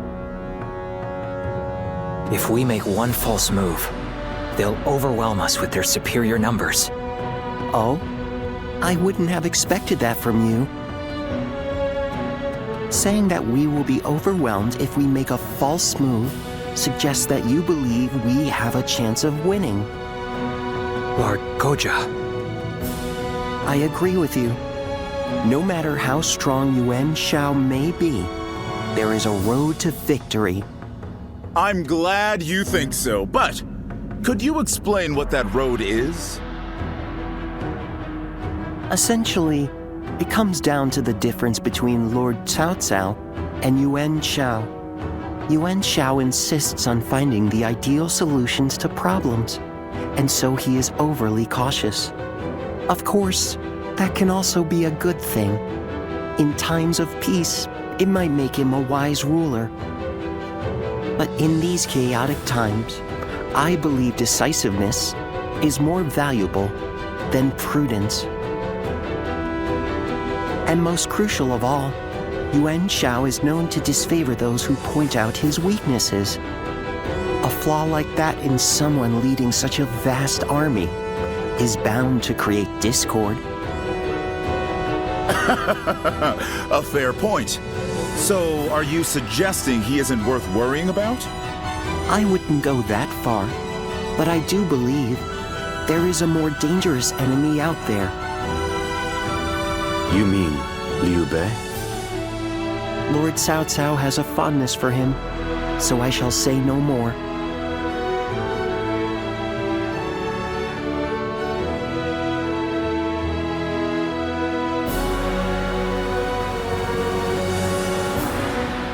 What is Liu Bei like? You were with him for a long time. I'd like to know more about him.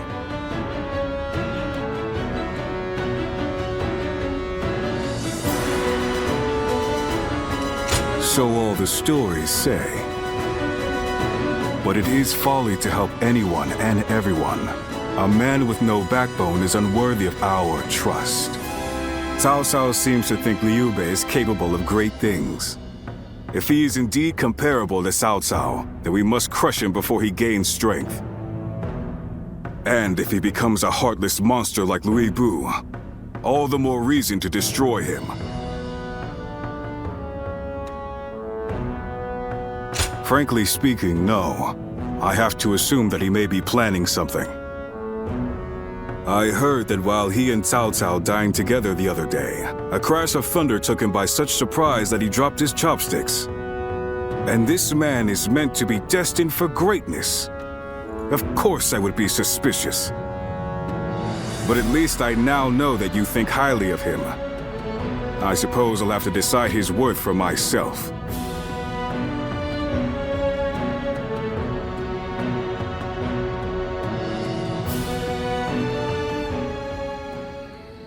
Nothing has changed since Dong Chuo's rule. Just what is Cao Cao thinking? Treating His Majesty like this? Well, he is the one with full control over the court. To him, the Emperor is a mere puppet.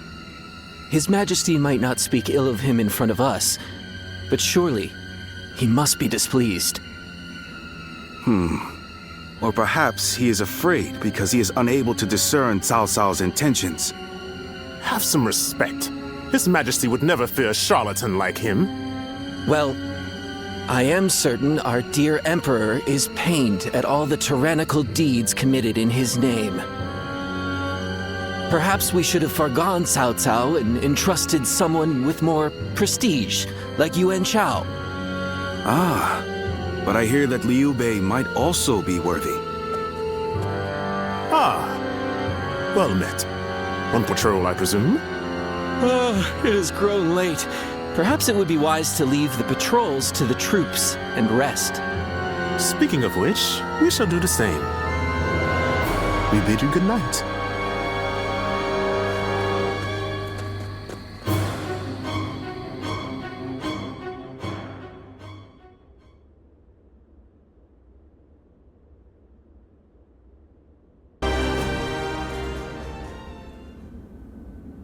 Are you certain, Lord Cao Cao? I urge you to wait. Giving Liu Bei an army to command is akin to letting a sleeping dragon roam free. The danger cannot be ignored. Yes, Liu Bei is a dangerous man. Once he gains strength, he will eventually come to stand in our way. And that is precisely why we cannot leave him in Shu City. Do you mean... There is a rumor going around. Unsubstantiated, but troubling.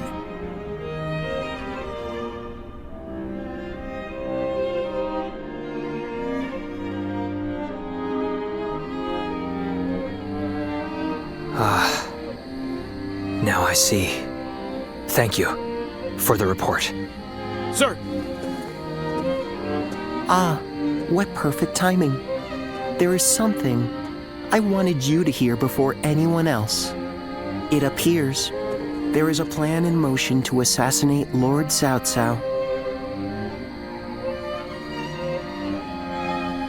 Strength invariably arouses spite. We merely need to know in whom. It appears this plan is coming together under the name of His Majesty. The threat is too serious to ignore. I managed to capture and interrogate a few of the schemers. And they all named Liu Bei as a collaborator. I know it must be difficult to believe, especially given how close you two are. But that means that you, of all people, should know what Liu Bei is like. He cannot help but respond to the cries of those in need. And given your reaction, it seems we were right. You are not part of their plot. Do forgive us for testing your loyalty in such a way. We're all glad your name has been cleared. Whether intentional or not, Liu Bei has long been plagued by unsettling rumors. And now this. Lord Cao Cao dismissed Liu Bei under the guise of defeating Yuan Shu. I am sure Liu Bei has realized as much. It is unlikely he will return to Shu. And so our war with him will begin. This may be difficult for you, but we ask that you be ready.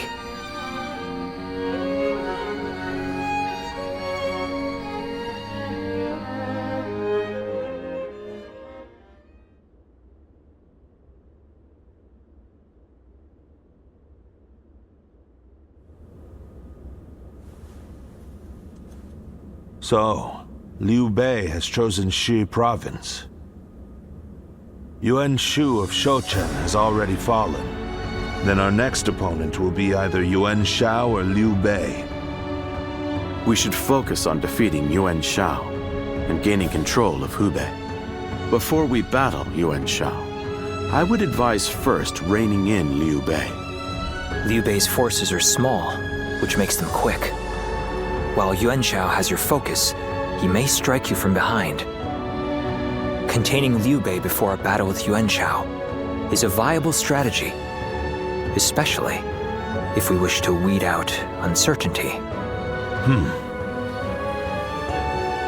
Then we will attack Xiaopei to shake Liu Bei from his seat. I trust you all to see to it that the castle is taken.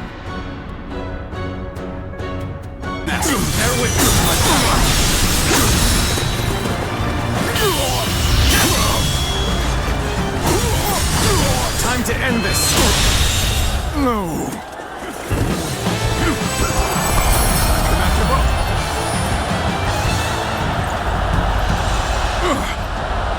You fight well, but I will not give up.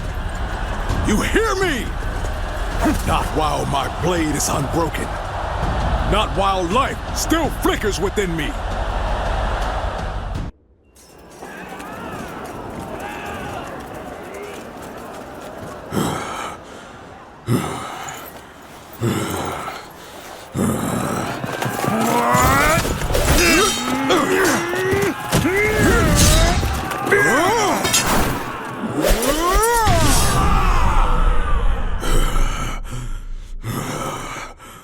Such spirit.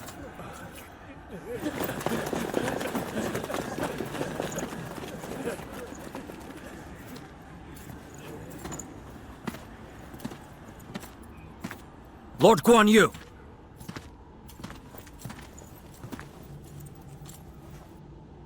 The castle has already fallen. Surrender at once. Never. I shall fight to my last breath.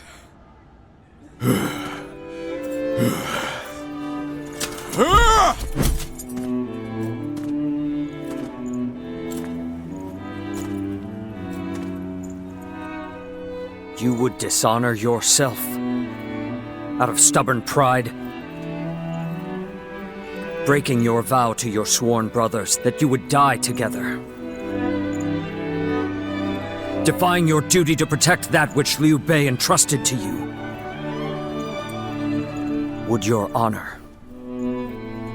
truly allow that?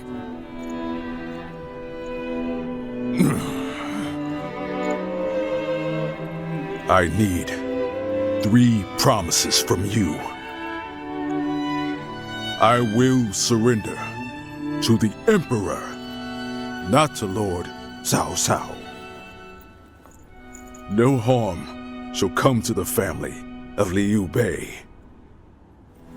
And the moment I find my brothers, I shall run to their side.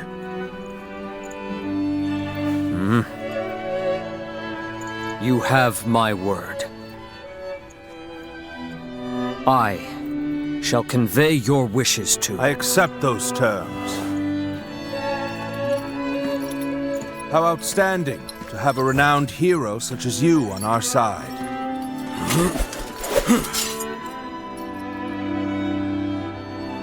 May our acquaintance be long and fruitful.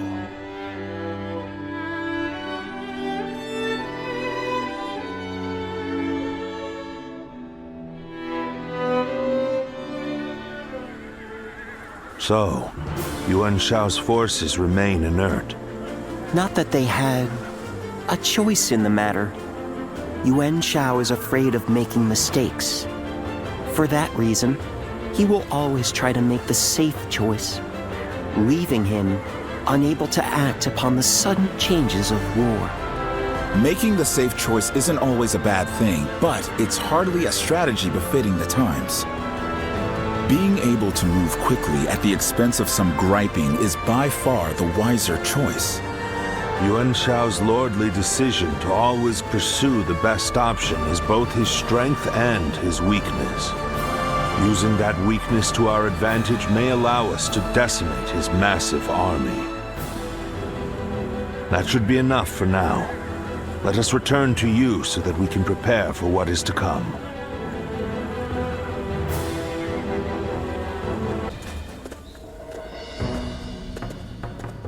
I see Cao Cao's old habits are back in force. He's been trying this way and that to bring Guan Yu under his command. They say he's given him all sorts of treasures, even the fabled red hair. It's the horse that Liu Bei rode. Ferocious and strong. Said to run 1,000 li in a day. And Cao Cao gave it to Guan Yu, an officer who surrendered to him. I doubt Guan Yu would change allegiances over mere flattery. And if I'm right, the enemy just gained another weapon. I just hope it doesn't come back to haunt us later. What perfect timing! Lord Cao Cao has called for you. We must hurry.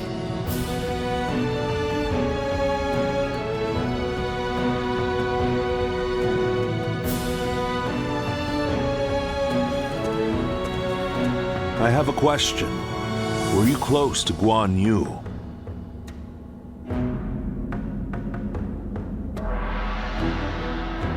Oh, I see. Guan Yu is a man of integrity. I imagine he will want to return to Liu Bei's side. But it would be a shame if such talent were lost along with Liu Bei's life. If possible, I would like him to join my forces. I had hoped that if you knew him well, you might be able to think of a way to win him over.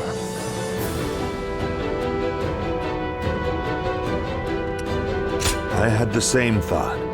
As long as Liu Bei's whereabouts are unknown, there is little Guan Yu can do. If we can kill Liu Bei before Guan Yu finds him, then he will have no choice but to join us. That said, we are no closer to finding Liu Bei than he is. Before anything else, I want to know what Guan Yu is thinking. The moment our army has a chance to rest, I'd like you to find that out for me.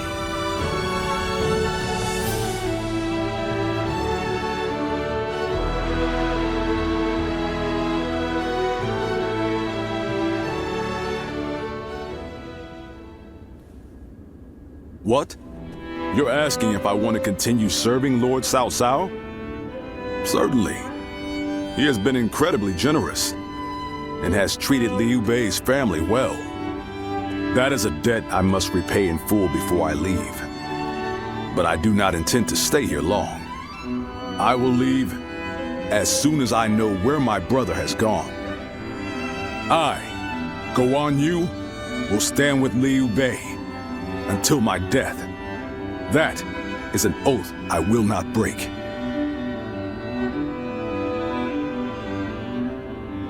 Why? I haven't explained it to you, have I? Liu Bei is weaker than Lord Cao Cao. A cause for concern in some ways, I admit. Whenever he sees others suffering or in misery, he is driven to help them, heedless of logic. Because of that, we, and Liu Bei himself, have had to endure countless hardships. Some may see that as foolishness. Others may jeer, calling it a lack of principle. But Liu Bei knows the suffering of the people. He knows the cries of the destitute who lack the power to act. I believe that is the quality necessary to bring an end to these times of war. Forgive my prattle, but those are my thoughts in full.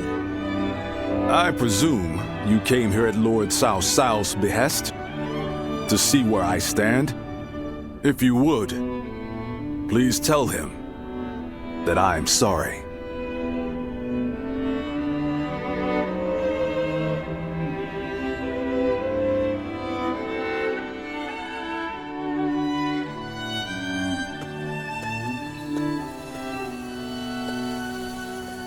Lord Guan Yu, I hear that Lord Liu Bei is still missing.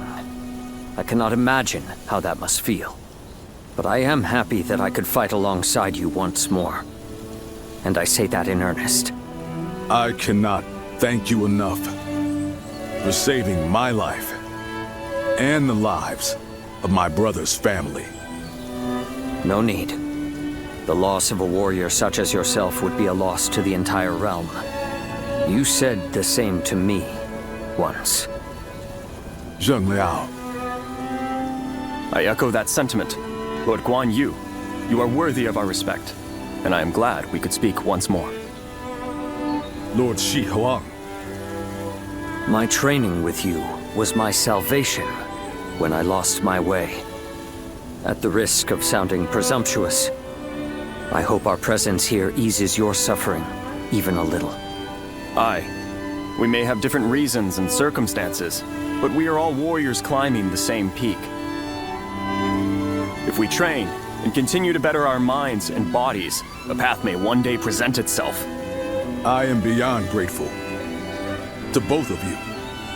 Let us spar, that I may reforge my wavering mind. Nothing would bring me more joy.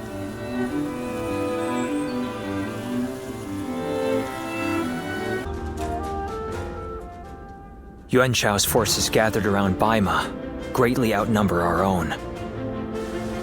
They must be trying to quash our potential strategies with sheer numbers. Be that as it may, any commander who would lead such a massive army is bound to let his hubris get the better of them. We must discover and strike at where they have been negligent. The question is how? Send a small force to ambush them? No. It would be but a momentary diversion against an army that large. Though if we can separate their forces, we may be able to take them down one group at a time. Separate them how? I doubt Yuan Shao would be easily fooled.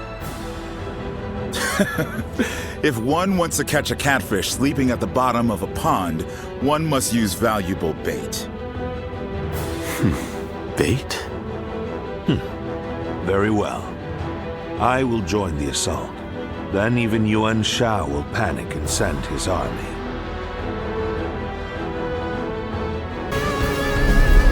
We are providing aid in this battle in accordance with our pledge to the people of the North. However, seeing as Cao Cao is loyal to the Han court, we have no objections to taking his life.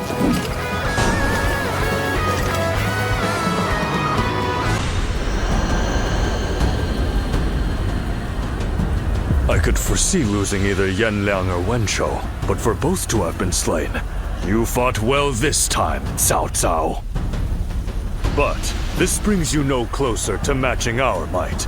In the end, there can only be one victor, and that will be me! This was a great victory, and it is owed to your wisdom and strength. We are humbled, but it is not yet over, my lord. Aye. We've swatted away some of their troops, but the flow of the battle has not yet shifted. It looks like Yuan Shao is continuing his march south. They will overrun us if we do not intercept them. To defeat a large army, we must first take advantage of the terrain. We will draw back the front line to Guandu. There, we shall make our stand against Yuan Shao.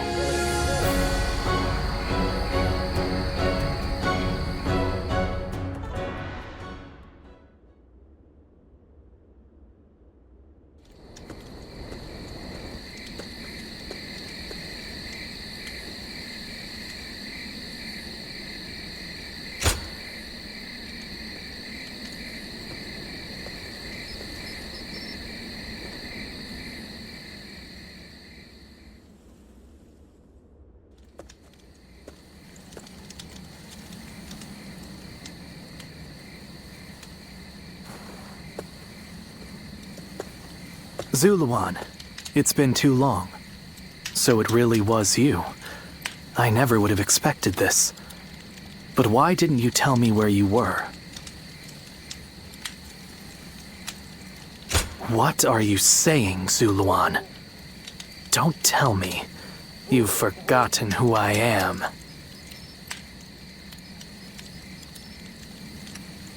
You won't answer? Or maybe you can't. Then it's true. You really have forgotten everything. Well, I suppose I should have known. If you had your memories, you wouldn't have allied yourself with Cao Cao, the usurper of the Han. You have forgotten your mission, your ideals, and the promises you made. And now you're floating aimlessly through life. Yet even so, you are unable to escape your fate as a guardian of peace. You submit to a higher power and act as a weapon for them, just as you did as a guardian of peace once before. Though this seems even more pitiful, Juha, what did she say to you in the end? Did she tell you to forget everything and live on, or to pursue true peace?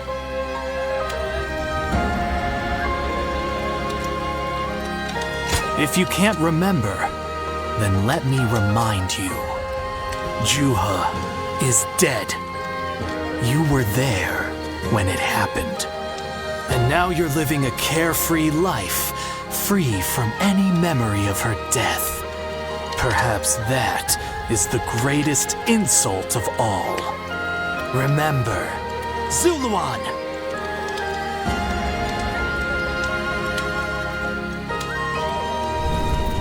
Are you crying? Go, Zuluan. Down your own path.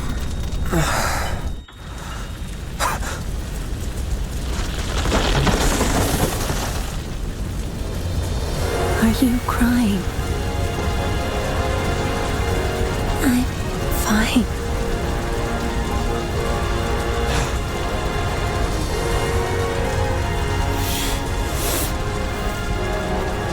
Go, Zuluan. Down your own path.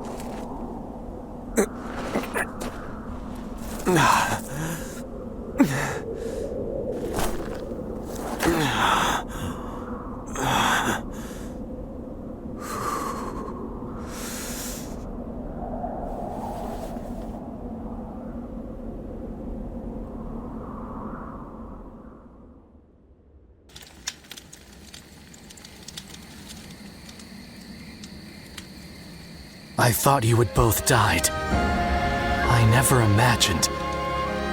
I thought I was alone. Maybe I was being foolish, desperately clinging to a past that will never return. I have some advice for you, Zuluan. If you insist on following the Han and allying with Cao Cao, then I will not hesitate to stand against you once more. You must remember who the Han are to us.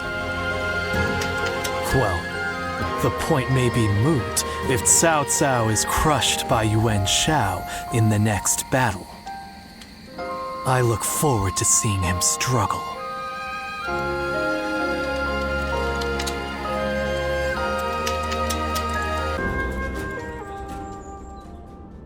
Juha. I see.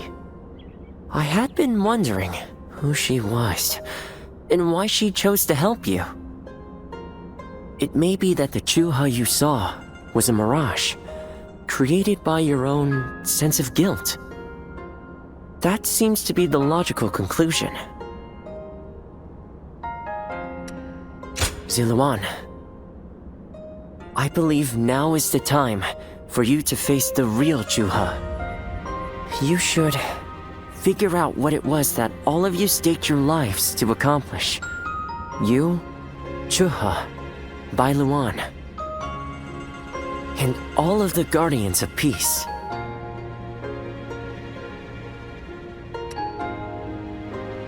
Don't you think you're underestimating me, Zuluan? I think you ought to place a little more faith in me. The key to unlocking your past is most likely the incense used by the Guardians of Peace.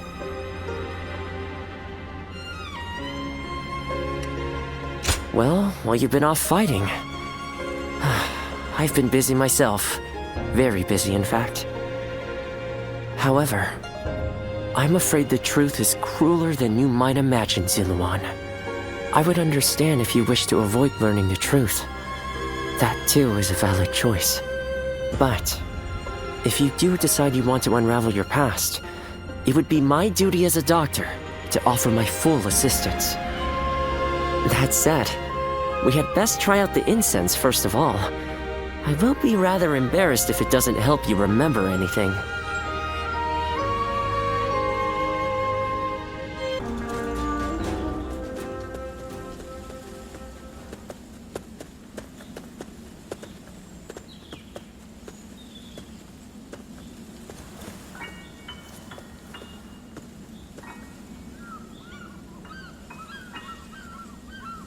So you remember, we fought the government forces that came to purge our village and were cut down.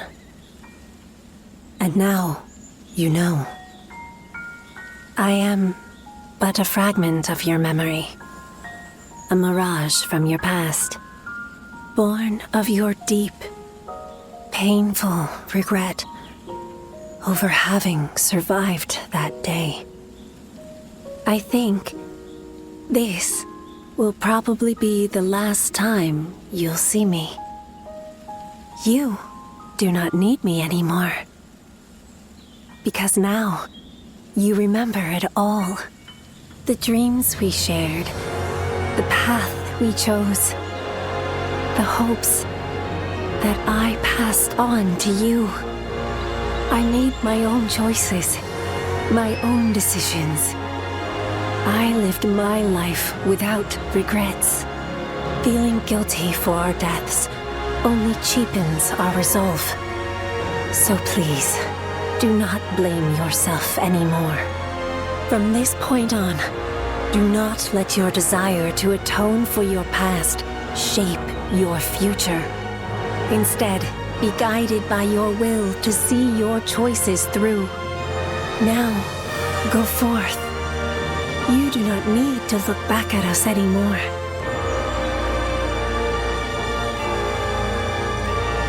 And thank you. Ziluan, take care of Bailuan for us.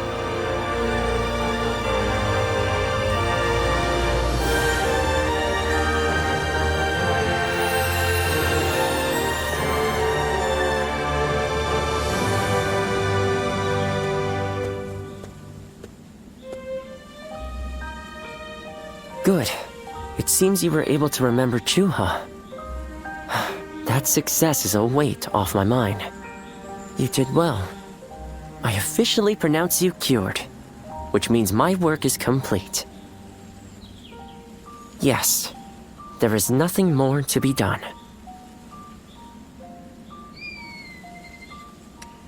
No, I think not. Now that you've rediscovered your past, you've no more need of a doctor. Besides, I was thinking of taking a trip to the place where my father studied medicine. Better late than never, huh? As for you, Ziluan, you will be fine without me. Now that you know who you are, you're free to live your life as you wish.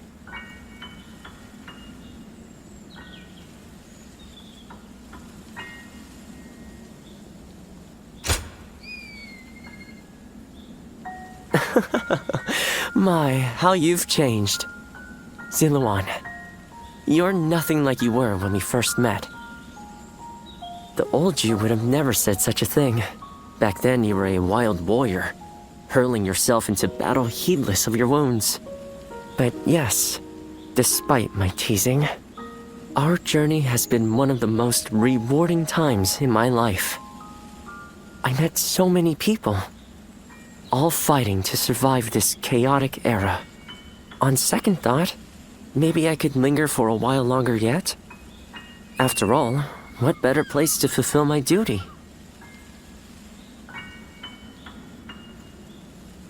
Well, I call it a duty, but it's a humble matter compared to the exploits of someone like yourself. I learned medicine from my father, and he from his father. Along with that knowledge, they passed down the ideal of healing the sick and aiding the wounded. Now that I'm of a certain age, it's my duty to pass that ideal on to someone else.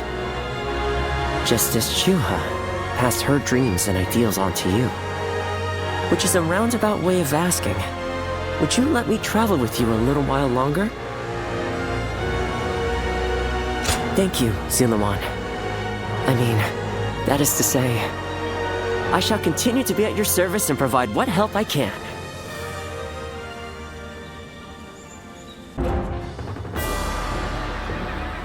What shall we do, Lord Cao Cao? Their numbers are far too great to fight without a plan. Yuan Shao's army is growing cautious as it nears Guandu. It appears their loss in Baima has shaken them. But with our supplies dwindling, Yuan Shao must know that time is on his side. Any news from Shu City, Guojia?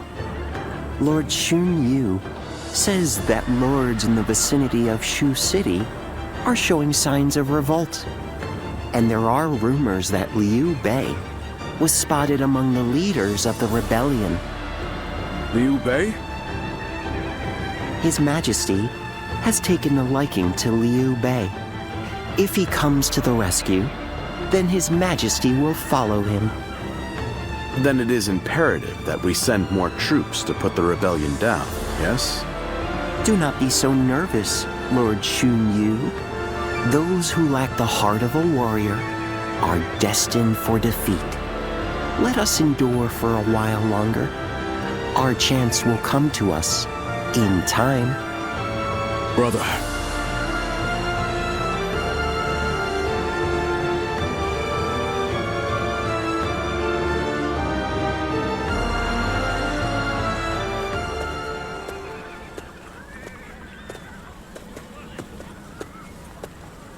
Farewell, Zheng Liao. Nothing more must be said. Press on, friend. and walk your own path. I am in your debt. I have sworn to live and die at Liu Bei's side. And that is where I must go. It's you. I must also bid you farewell. Lord Cao Cao has granted me permission to return to Liu Bei, and I will do so today. Somewhere around Shu City. That will be enough for me to find him. There is much I owe you. While this may be goodbye, it has been an honor to fight alongside you once again. I, Guan Yu, will never forget this debt. I do not know where we may meet again, but when we do, let us test our strength once more.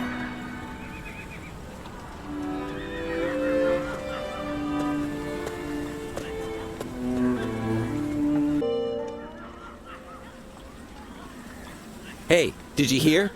Yuan Shao's main force is coming down south. They say it's 10 times the size of ours. We can't win this fight. And I hear we're almost out of supplies, too. It's all over for us. Line up. We will now begin our training. Lord Eugene, surely now isn't the time. Yeah! Why should we train when we're gonna die here?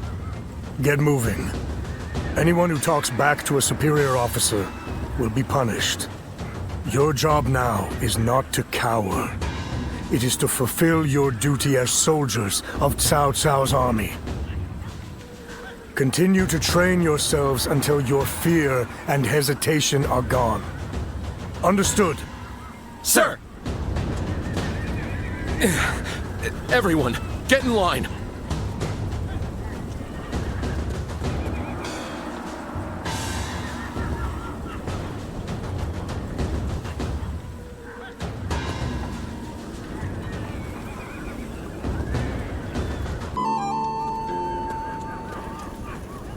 I've just returned from scouting Guandu. Yuan Shao's army is as massive as the rumors say. Maintaining it must require a great deal of supplies. I've heard from Lord Guojia about the battle in Puyang. It sounds as though supplies won the day. And I think that may once again be the deciding factor in this battle. What do you think? My thoughts exactly. Even a massive army cannot wage war without food or weapons. I will go propose striking at their supply routes. I am sure Lord Cao Cao will be open to the idea.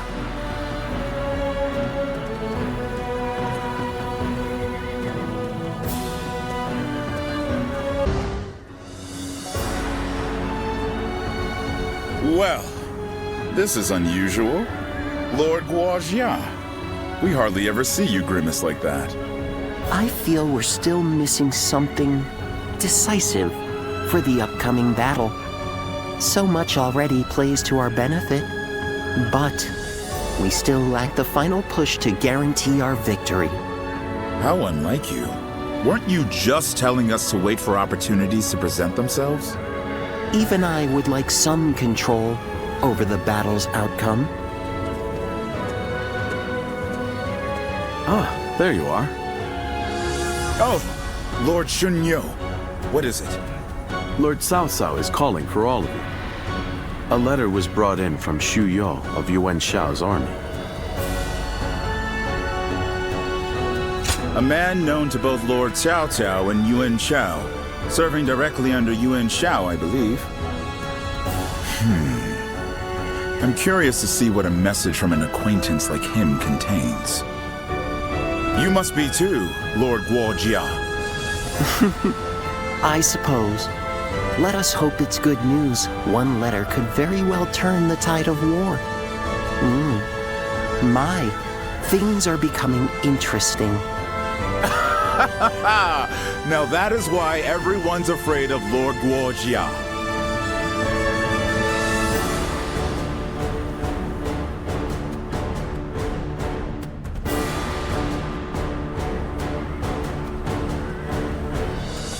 CEO of Yuan Shao's army has sent us a letter. He is unhappy with Yuan Shao and is ready to surrender. He's also included some other pertinent information. If I may, precisely what is he unhappy about? That Yuan Shao favors corrupt advisors, prioritizing their suggestions above all. Not only does he reject earnest plans in favor of theirs, but he even imprisons his most loyal servants. I'm glad you are not like him, my lord. Otherwise, my head would have rolled long ago. I suppose that is the essence of Yuan Shao as a leader. Thinking back on it, he was always prone to these bad habits. He would show kindness to those who respected him, but enmity toward any who dared to oppose him. But that is irrelevant. What's important is this. According to Shu You, supplies for Yuan Shao's army are being gathered in Wu Chao.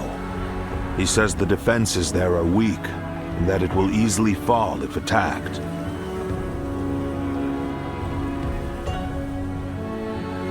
The man is selfish and greedy, but he would not try to trick me in such a roundabout way. Then let us gather the officers. Aye, we bring Yuan Shao's fate to an end here.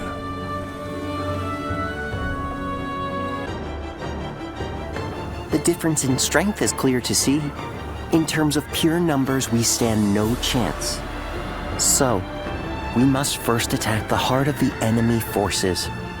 And by heart, you mean their supplies?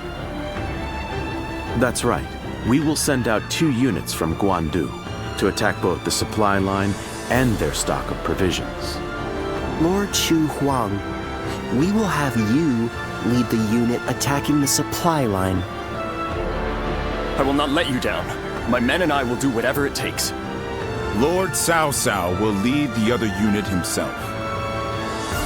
We have received word that the enemy has a storehouse in Wu Chao that is poorly defended.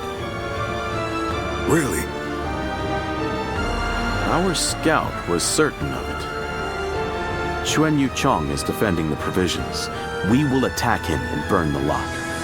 The success of this plan rides on the element of surprise.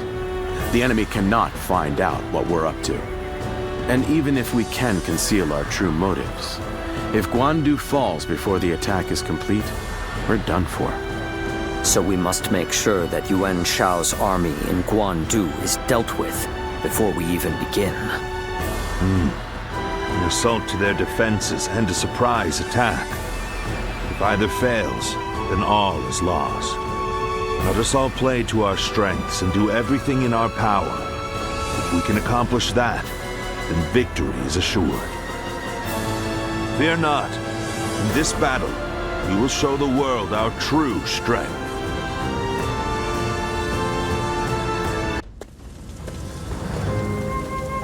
So we've lost him.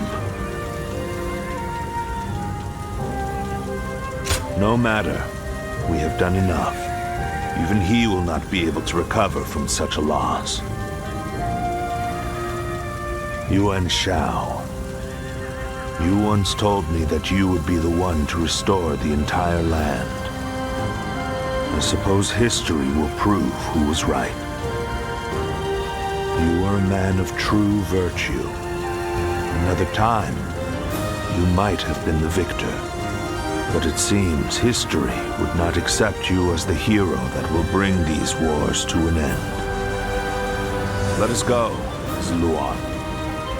We have stepped over many bodies to get here. We have much left to do.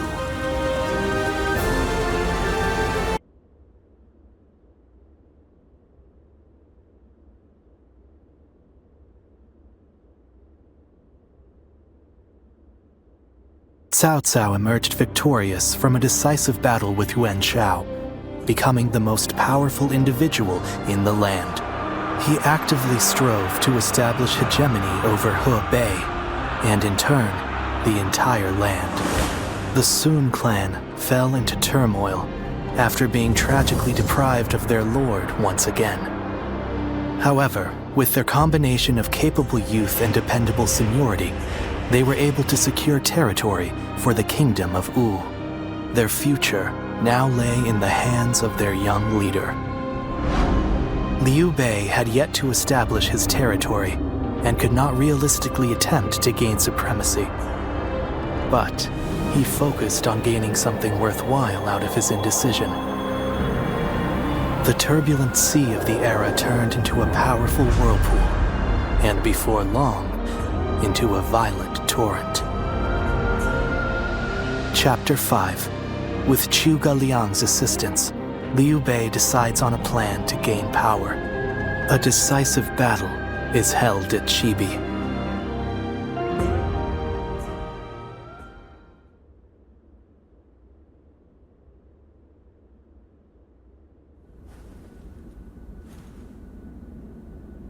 As of yesterday, Yuan Shao is no more. But his sons now continue his legacy. They have set up a stronghold in Ji province. Ji will not fall easily. On the contrary, before his death, Yuan Shao made one fatal error. Oh? He didn't appoint a true successor. Isn't that right, Lord Jiashu? Correct. And wars over succession are very common in such times. Yuan Shao knew as much, and I believe he intended for his youngest son, Yuan Cheng, to take over. But he passed before he could set that in stone. The brothers have already begun fighting. It may make things easier than when Yuan Shao was alive. Lord Goja. Sorry I'm late. I may have had a little too much to drink last night. I found myself giving in to any number of temptations. I'm afraid my weaknesses were exploited.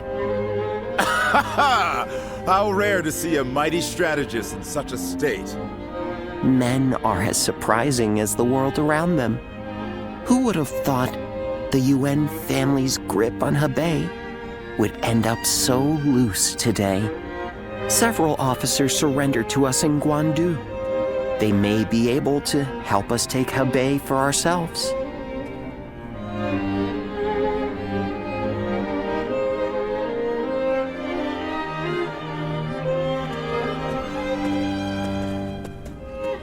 Oh, it's you. Thank you. Leaving the House of Yuan was difficult, but I have long awaited this day. That ideal battlefield we spoke of. I believe joining you is the best way to find it. Though I may have once been your enemy, I am honored to now fight by your side. It is truly a pleasure.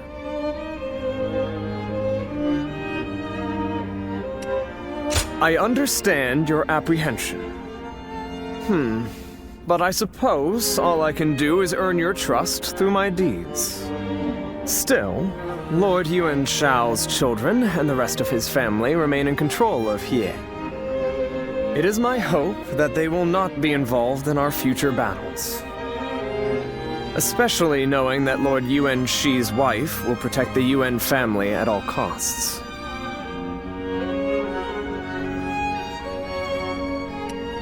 Yes, a capable woman, as brave as any warrior I know. It could be said that she is the one who keeps the Yuan family and their troops going. But do not be mistaken. I too am a man of war. Should they stand in our way, I will not hesitate to strike them down. However, in these troubled times, it does not do to be completely heartless.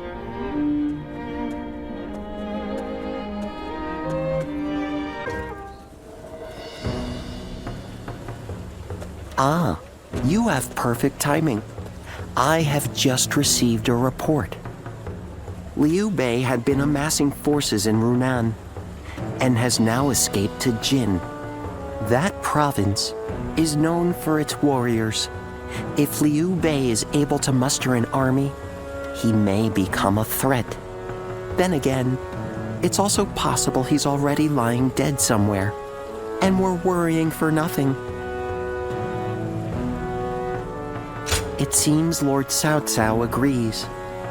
Ever since they joined forces to fight Liu Bei, Lord Cao Cao has been wary of Liu Bei. Not wary, excited perhaps, to see just how far he has come. Whatever happens, Liu Bei is always unpredictable. That is why we must prepare for any and all outcomes. We cannot waste any more time. We must strike while we can. Lord Guojia, Lord Cao Cao wishes to speak with you. Oh? To consult about the next offensive, perhaps? Let us go. You should come too. The whole army should know what we're doing.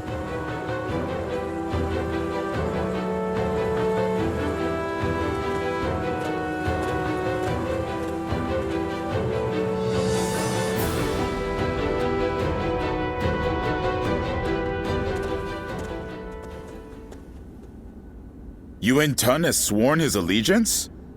We have just received word. Yuan Tun is Yuan Shao's eldest son. He is locked in a power struggle with his brother, Yuan Shang.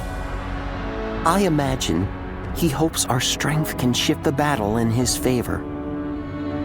I am certain he has plans to betray us sooner or later, but it will not happen right away. He will take advantage of us for a while yet, as he waits for the opportune moment. Then we should take advantage of Yuan Tan in return and attack the stronghold in Ye. Not a bad idea. He has a great deal of knowledge about Ye. The attack shouldn't take long. Very well. Let it be done. But we must keep an eye on Yuan Tan. Guojia, I'll leave that to you. Understood.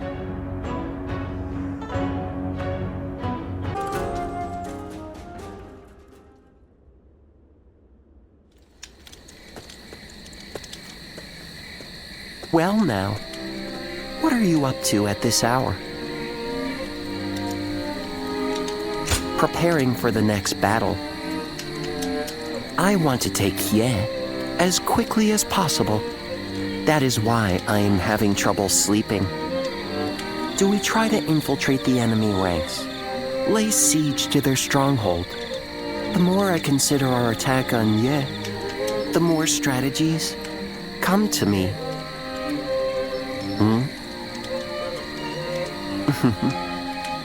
Just seeing your face has made me realize which path we should take. Just like that, the impregnable Ye will fall. Now I just need you to execute my plan. I know you will do well.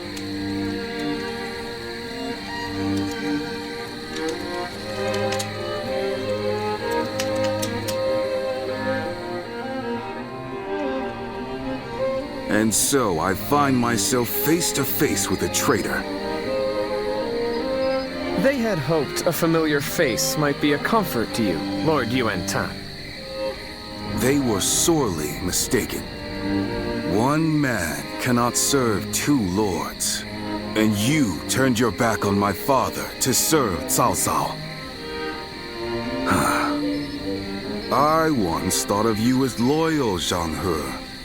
Clearly, I was mistaken. I will accept whatever insults you give.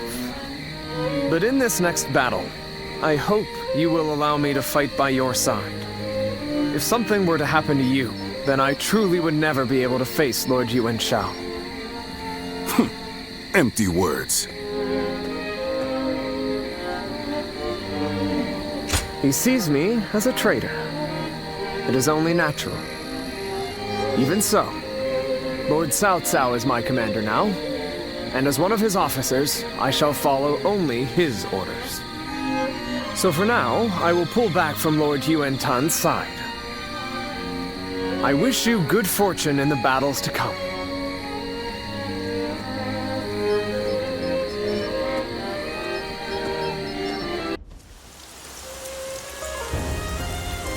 Zuluan, I'll be waiting for you in the north. Come to me, and bring Cao Cao with you.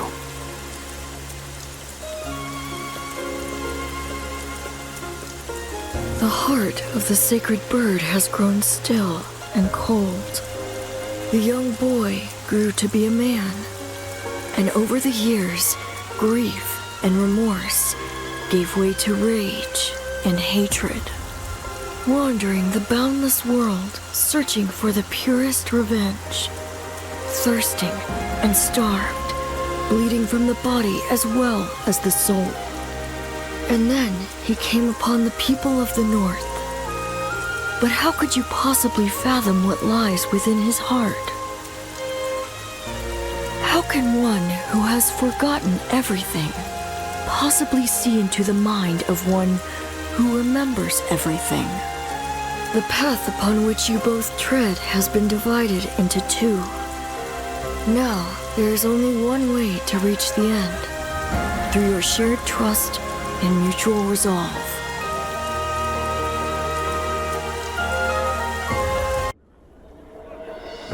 An assassin, I see. And here in Baima, no less. Was Lord Cao Cao truly the target? Thinking about what he said, I do not think that they are targeting Lord Cao Cao.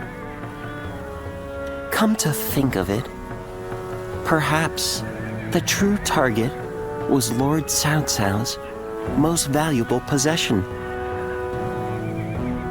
The Emperor, and through him, the Han. We can only guess at the assassin's ultimate aim, given the uncertain connection between the two of you. But it's clear that they meant to stop Lord Cao Cao's rise to power. This cannot go unaddressed. We need to put a stop to this, and fast.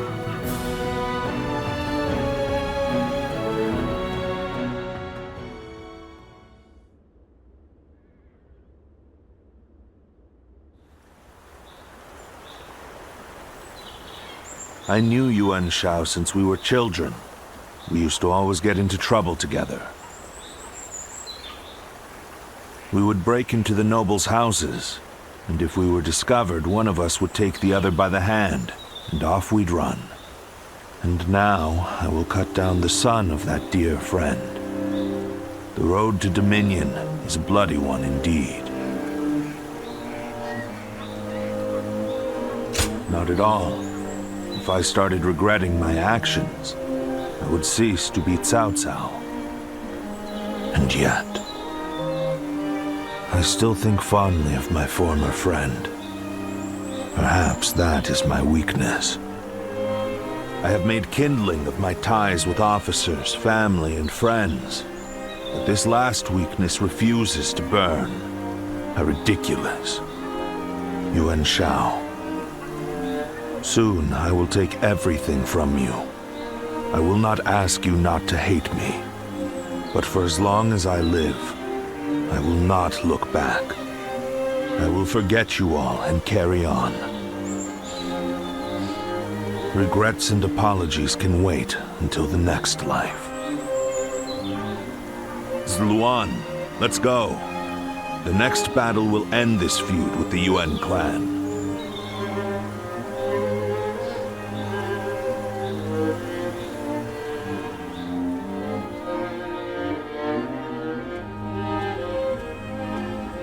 Lady Jen, I'm glad to see you safe.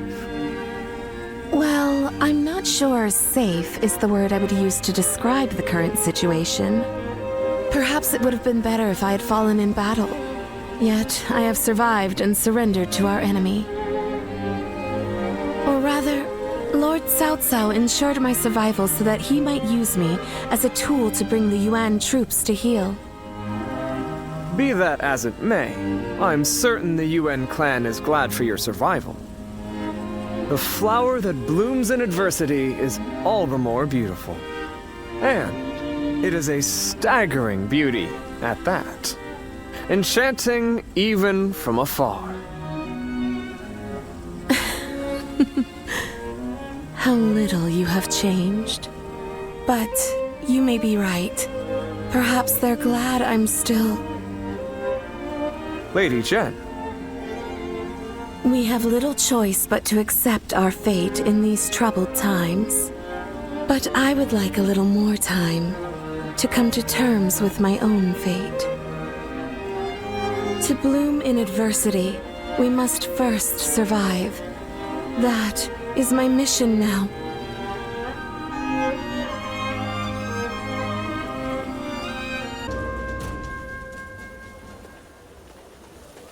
Lord Yuan Tan is dead, and Lord Yuan Shang has fled with his brother, only to be betrayed by the other lords and taken in by the Yu Huan.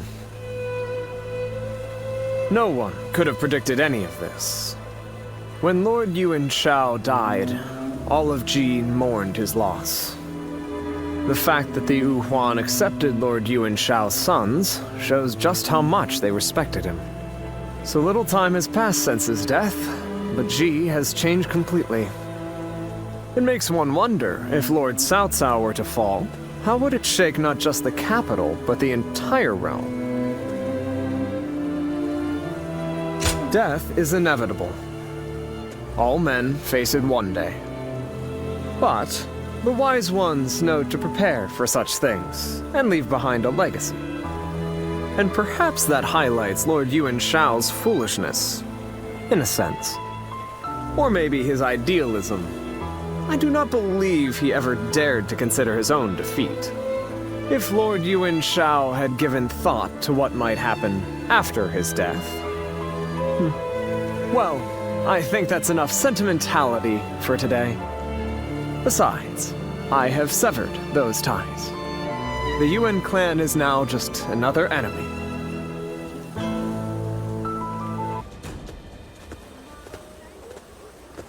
Well, look who it is. It's quite the coincidence. Like you, I have come to join Lord Cao Cao's forces. From one birdcage to another. But enough of that. We should take joy in our reunion. Do forgive the sudden question, but what kind of person is Lord Cao Cao?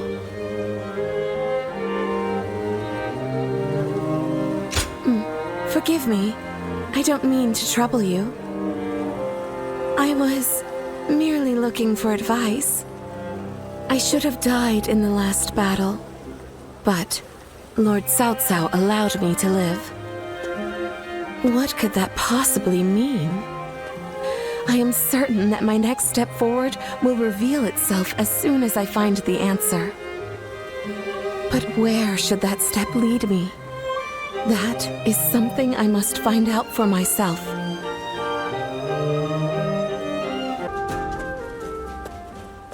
Hello there. I've returned once again. Ah, Lord Guojia! We've been expecting you. Please, take a seat. Drink your fill. Thank you. I think I will. Lord Guojia, are you all right? Yes. It's nothing. You mentioned a seat? Oh, yes.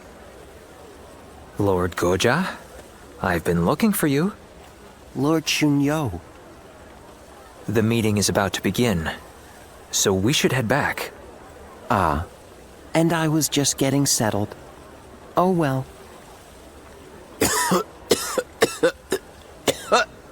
Sorry. I'll have that drink another time. Lord Guojia.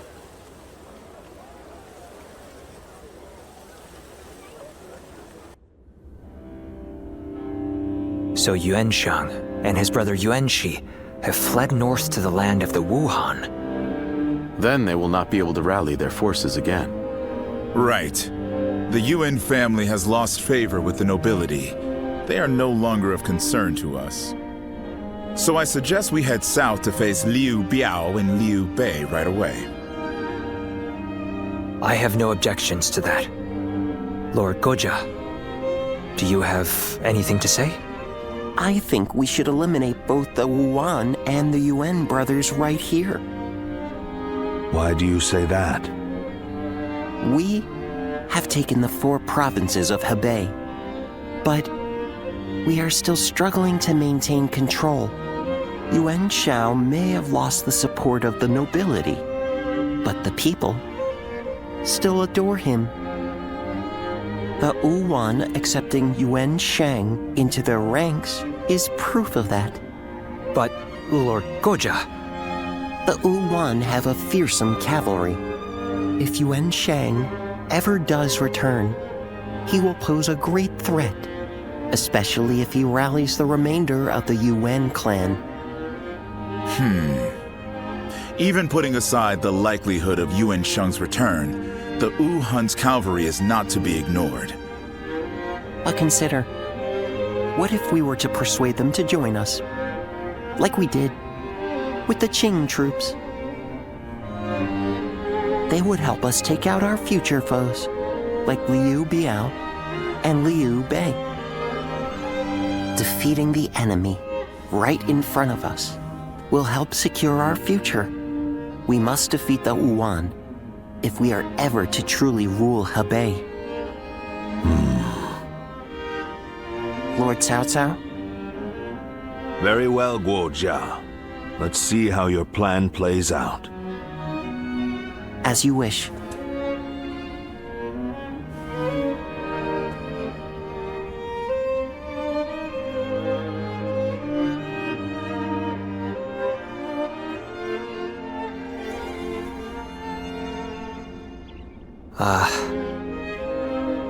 What did you think of Lord Goja's demeanor in the meeting earlier? Please, be honest.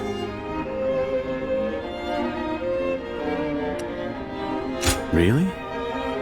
I wonder. I personally thought that his proposal seemed rushed.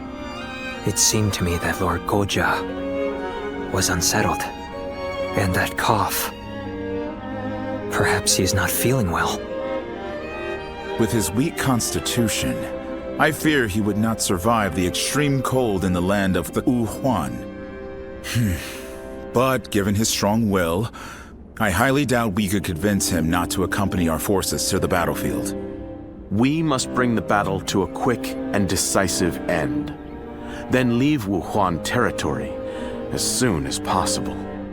We are going to have to move our troops even faster than Lord Goja has recommended. And we cannot do so without your help. By the by, don't you know a doctor? Would you be able to introduce him to Lord Guojia? I say that, but I know he likes to enjoy every possible moment. He will not do anything he doesn't want to. I suspect that any advice we offer may be brushed aside.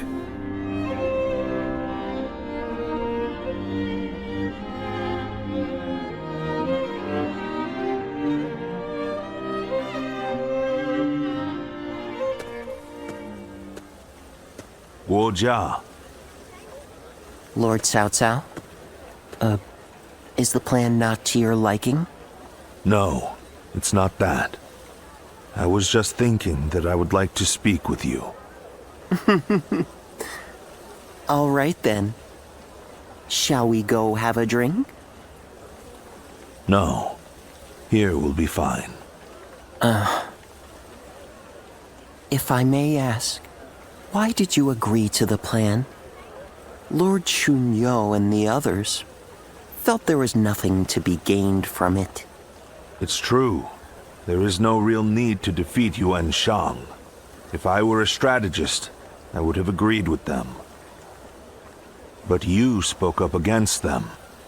You are not one to do so without purpose. You're putting an incredible amount of faith in me. Jin Province is a vital conduit for people and supplies alike. We must control it if we want to keep control of the rest of our territory. In other words, Jin is the key to your ascension.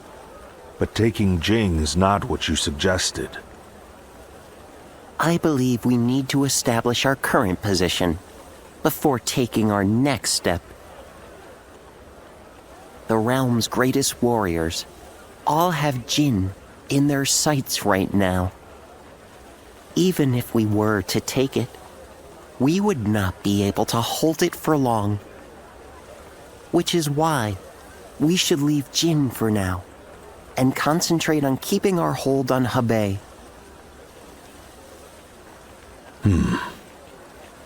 Wu Jia, Yes, you're flustered. human life is short. So lose yourself to pleasure. Share wine with friends. Fall in love with beautiful things. Such is the life led by Guo Jia. In that case, my friend, allow me to join you for a while. By all means, this tavern has everything we could possibly need.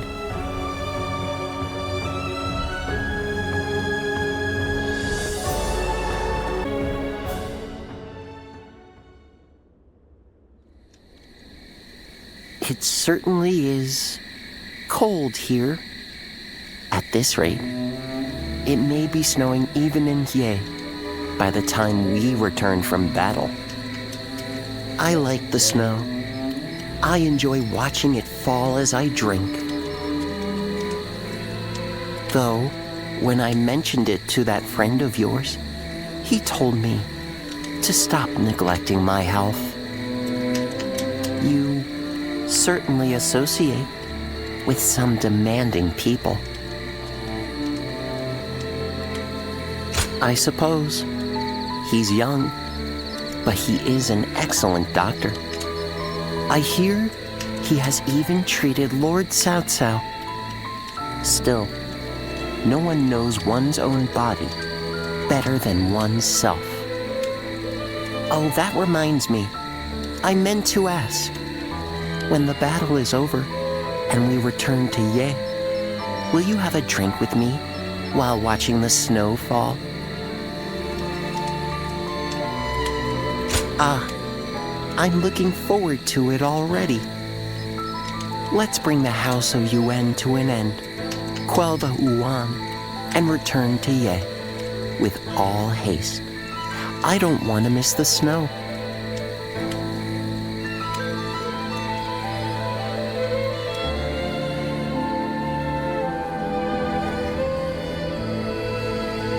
The time has finally come. I'm certain we will meet Lord Yuan-Shi on the battlefield. And I have steeled myself. What is my mission? What would you have me do here? I will hesitate no longer, even if I must face my husband and former allies in battle. Astounding! Your nobility is as breathtaking as your beauty. Even I must confess my admiration for you. But to say any more would be mere flattery. From this moment on, we fight side by side as soldiers in Cao Cao's army. Agreed. Now let us bring the House of Yuan to an end. Such is the duty placed upon us.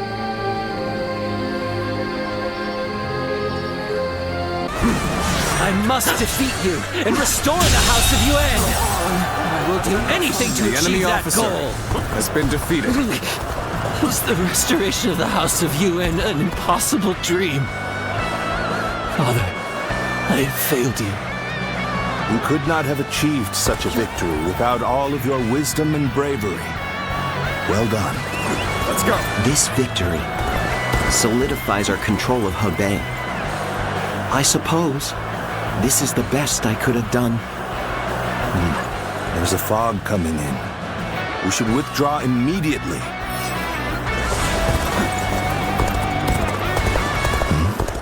What's this? Do my senses deceive me? This reminds me of the magic of the yellow turbans. Even after luring Cao Cao this far north, he has managed to survive. I will have to eliminate him myself!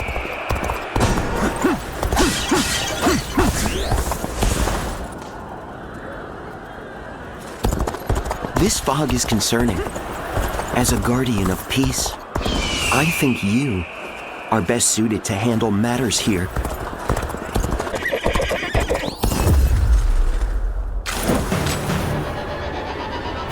There you are, Zuluan. You're hell-bent on standing in my way, aren't you?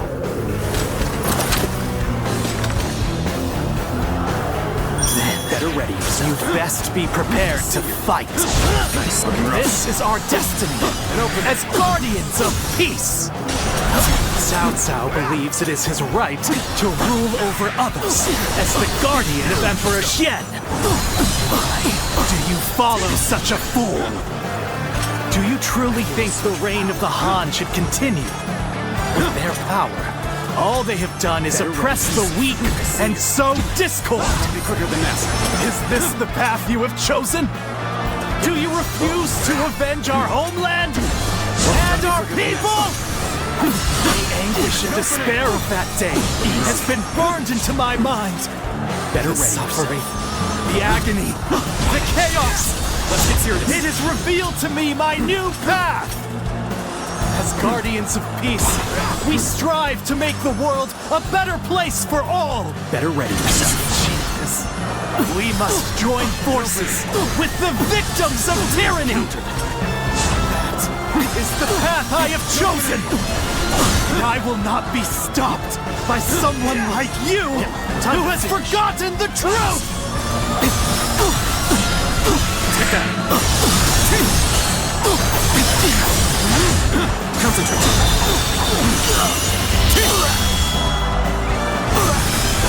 Let's end this. This my last.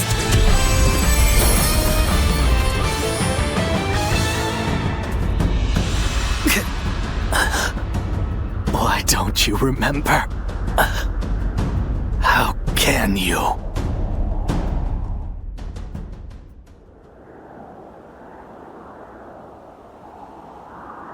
Do you mean to kill me, Zuluan? It would be a fitting end. But the Han will not survive. A new era is inevitable. Even if I am defeated, others will come to finish what I have started. You fool. Cao Cao and the Han stand opposed to peace in our world. As long as you are with them, we cannot travel the same path. I do not yet have the strength to defeat Cao Cao.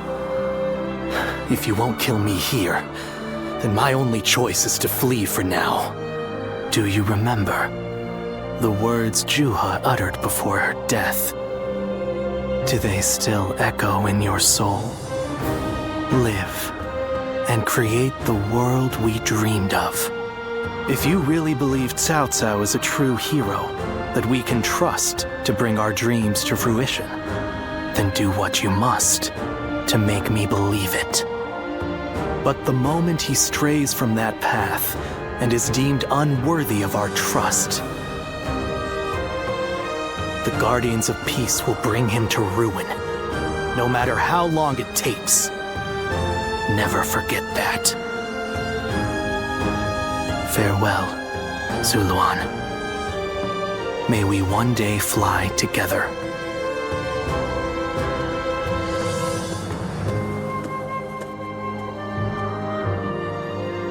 Those who have been long divided must unite, while those who have been long united must diverge. Thus has it always been for empires and their people alike. Guardian of peace, the time has come to part ways. One will champion heroes, striving to bring peace to the world. The other will lurk in the shadows, keeping the heroes true to their path. That is the new way of the Guardians of Peace. And thus shall our purpose be fulfilled. This is the last time I appear before you.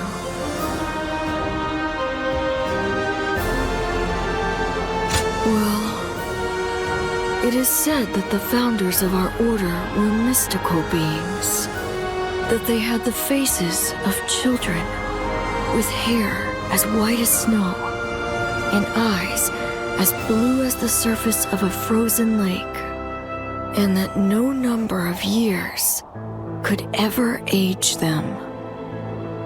Zuluan, you must go now. Let your eyes guide you along your true path, and carry all that has been entrusted to you.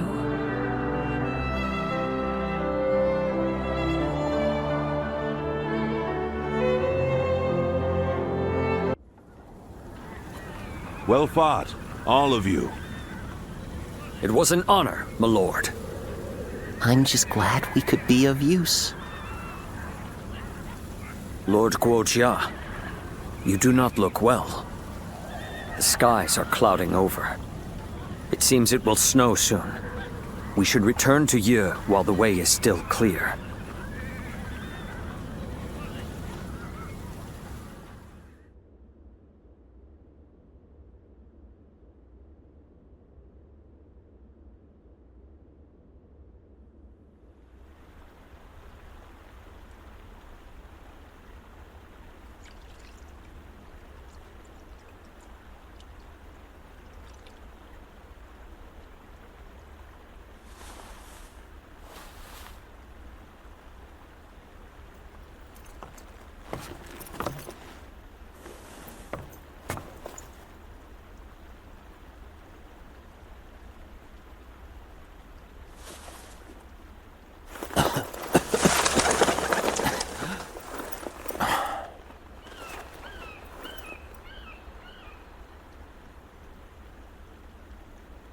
Cao Cao.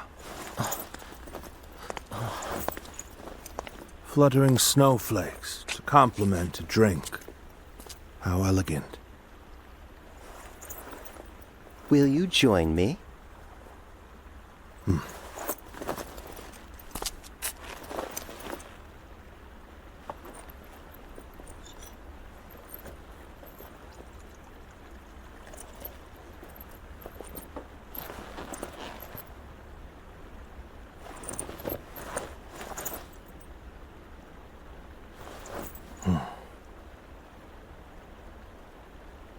Cao Cao.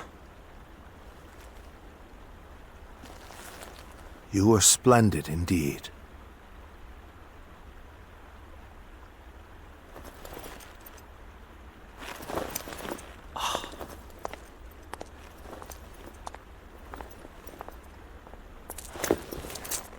This evening shall be cold. Please, take care of yourself.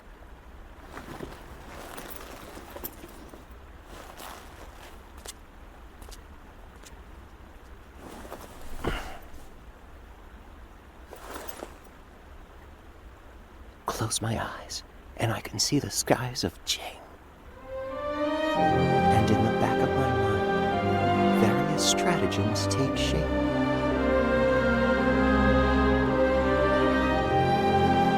If only there were time.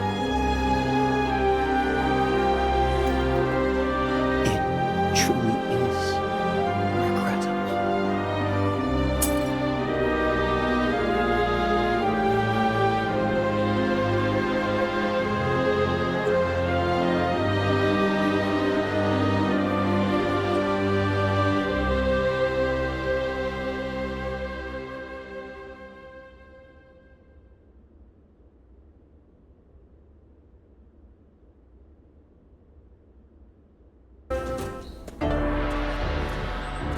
Forgive me for the sudden intrusion. Yes, that's right. I'm glad to see you again. A lot has happened since we last met. Would you be willing to listen to my story? I was a wandering swordsman, and Lord Liu Bei took me under his wing. He placed his trust in me, a nobody, and made me a strategist. In return, I worked as hard as I could to justify that trust. It wasn't long before my efforts were noticed by Lord Cao Cao. I was half forced to become his vassal, and thus here I am. truth be told, it's a story that I'm not yet ready to tell. Perhaps when time passes and the resentment fades, I'll be ready. What weighs the heaviest on me is knowing that I abandoned Lord Liu Bei. He trusted me, and I owe him a great deal. But there are better men than me in Jing. The Sleeping Dragon and Fledgling Phoenix, for example.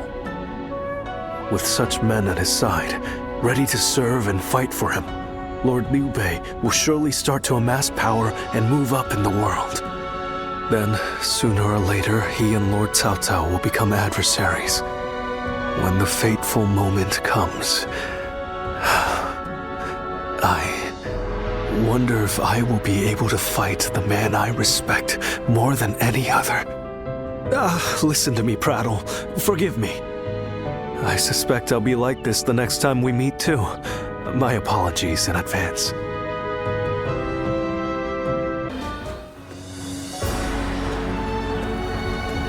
It's been a long road, thinking back on it.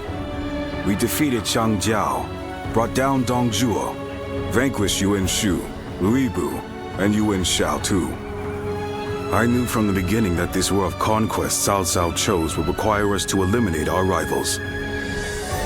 But somehow along the way, the world has changed. Yes, well, perhaps you wouldn't. When you spend your days in the thick of battle, there's not much chance to lift your head from the fray and see the world at large. The North has practically been brought to heel. Now it's time to turn to the South. Our next battle. My lords, it is almost time. Everyone is gathering in the war room. Fine. We'll be right there.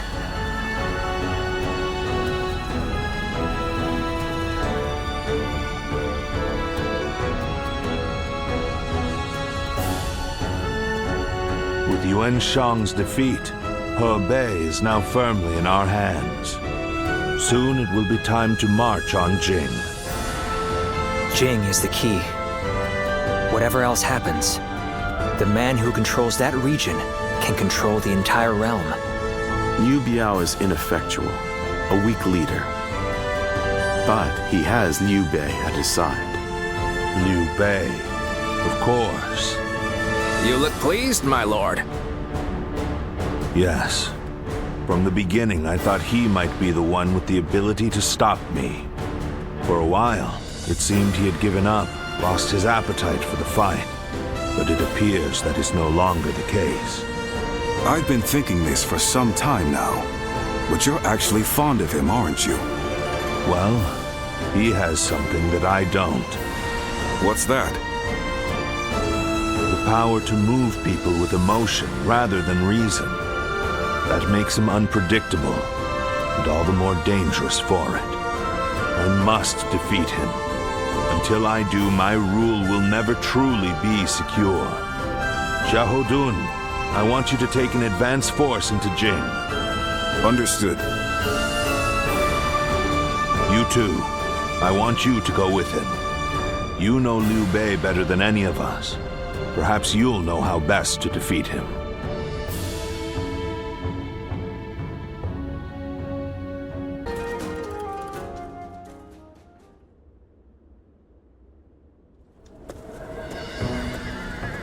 By the by, we have received reports that Liu Bei has employed a new military strategist.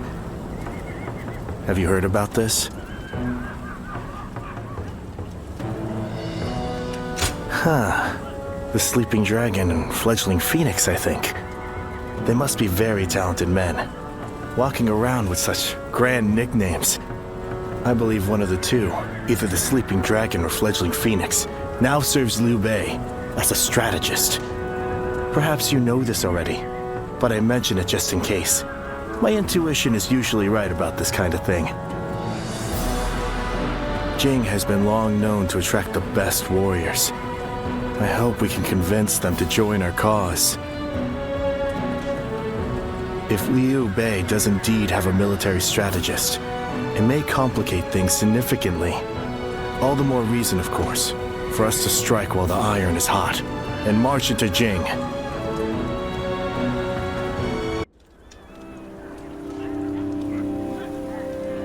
This is taking longer than it should. They've been flexible and adaptable, deploying their forces in ways that play to their strengths. I'm loath to admit it, but they're a formidable foe. And it seems that with every fight, their individual forces appear to be growing stronger. Liu Bei's army is nothing like the stories we've heard. Can this military strategist of theirs, this Zhuge Liang, be making such a difference? I think so. Cao Cao said that Liu Bei's greatest strength is his ability to sway people with emotion. Now that Zhuge Liang is working for them, something might have changed in Liu Bei's heart, and the hearts of those who follow him. A warrior's fighting spirit and his heart are one and the same. A weapon wielded without passion is mere tempered iron, but a weapon guided by a fighting spirit is terrifying, even in the hands of a child. If you say so. I prefer to leave such thoughts to the philosophers while men like us focus on action. So let's bring back a full report on the battle and let Cao Cao and his strategists muse over the explanations, eh?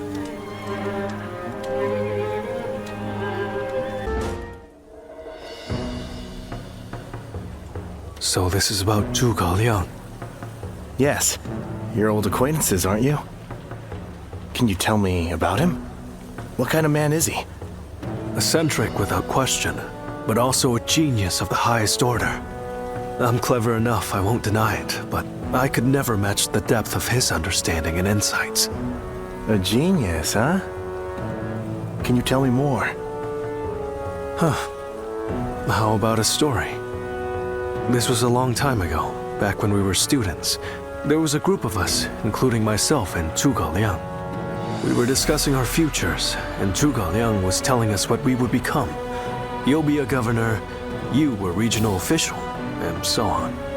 He doled out our destinies with a look of amusement. Then one of our classmates interrupted and asked, "What about you?" Zhuge Liang stopped, turned to our classmate and said, "Me? Why, I'll become neither governor nor magistrate. I'll be the next Guanzhong. Or maybe Yue Yi." He said that? Guanzhong was the chancellor of Qi, and Yue Yi, the military ruler of Yan. They are great heroes of the past, each truly singular.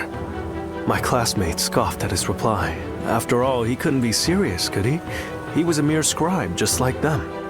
But now, years later, here we are. The classmates who laughed at Zhuge Liang have gone on to do exactly as he foretold. Sounds like it was more than guesswork on his part. When my classmates claimed that he was just making random guesses, he laughed at them. Will he go down in history as a peerless military strategist? I truly believe he has the skills to make that happen. But only one man truly knows him and understands his genius. The fledgling phoenix, Pan Tong. I see. Our military strategists are clever men, masters of their trade. But it seems he may be at another level entirely. I heard he has been living as a hermit, holed up somewhere. It would not be an easy task to speak with him. Lord Cao Cao said that Liu Bei's strength was his ability to sway people with emotion, yes? Perhaps this alliance is proof of that. Thank you for telling me this. It's given me another headache, to be sure. But it's always better to be informed.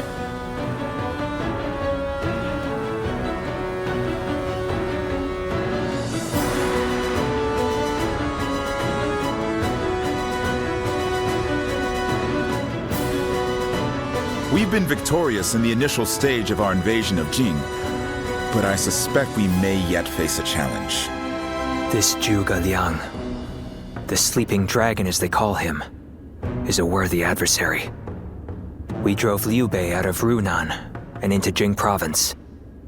A victory, yes, but one which we may come to regret in the coming weeks. But Liu Bei has not taken control of Jing. After Liu Biao succumbed to his illness, his son Liu Song inherited the province. A blessing in disguise, you might say. Liu Bei should have taken the chance to seize the province for himself, but luckily for us, he is not that sort of man. He let the opportunity slip by. No matter how many geniuses he gathers around himself, ultimately, he lacks true ruthlessness. In a way, it's one of his strengths, but also his greatest weakness. Indeed. It's been a recurring pattern across his career. Because of it, he's never managed to seize a land to serve as his base. If he ever did, if he were to become the ruler of a province, then he would be a major threat. Yes, I agree.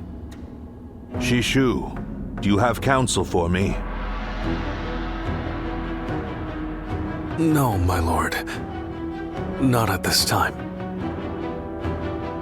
Then I shall send a great army to quash Liu Bei now, lest he turn Jing into a fortress. We must slay the serpent before it can gather the clouds around it and become a dragon.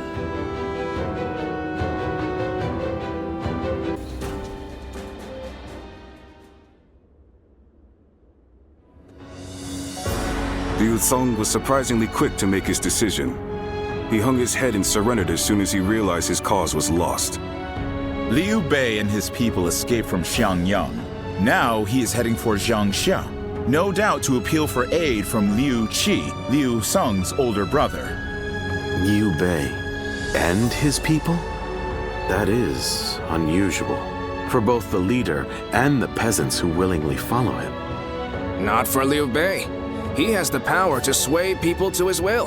It is not surprising he is able to command such loyalty. I would scarce believe it possible, but the evidence is there before us, and I cannot deny it. Now quickly, gather your best men and go after him. We cannot let him reach Jiangxia under any circumstances.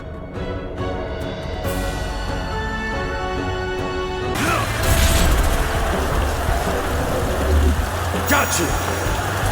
Looking rough. The enemy officer has been defeated.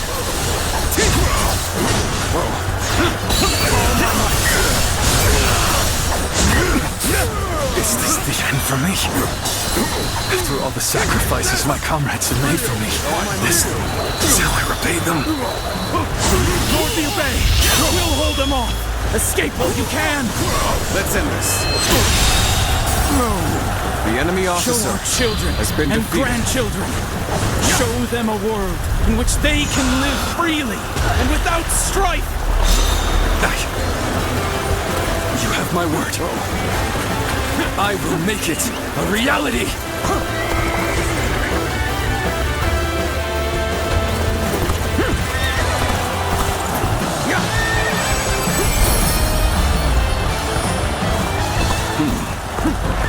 So he managed to get away. A man of Liu Bei's capabilities is a threat indeed.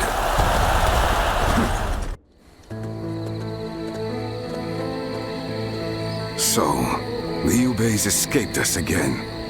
I truly thought we had him. It should have been over. So now what? There's no point continuing this chase any further. We would just be sacrificing more men. It pains me to say it, but I agree. I'll gather our troops and withdraw to Xiangyang. Good.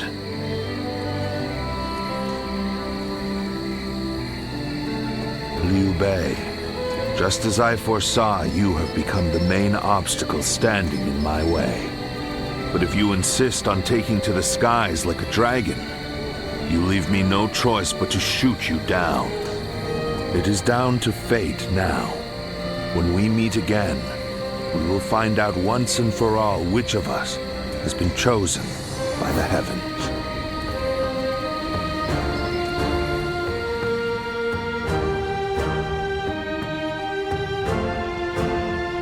What a battle. I can scarcely believe all that happened. Lord Cao Yun, charging alone through Cao Cao's camp.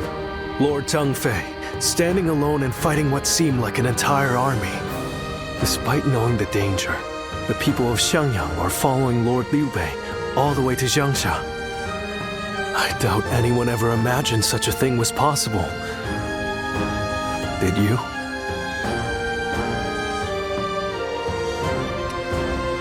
Yes, exactly. I think so too. Only those who have experienced it themselves can understand the mysterious sway that Lord Liu Bei holds over the people. People's hearts are a strange and puzzling thing. With heart alone, a mediocre warrior can transform himself into an army of one, while powerless peasants can be turned into a mighty army. That is why Cao Cao fears Lord Liu Bei, his power to sway the hearts of the people. That alone makes him more formidable than the mightiest warrior. But then, hearts are also fickle and change like the wind. Lord Cao Cao seeks to govern the world with reason. This is a firmer foundation, and that is why I believe he is the stronger of the two. But which of these two ways will sway the people? Which path does the world seek from its heroes? Perhaps the next battle will provide the answer.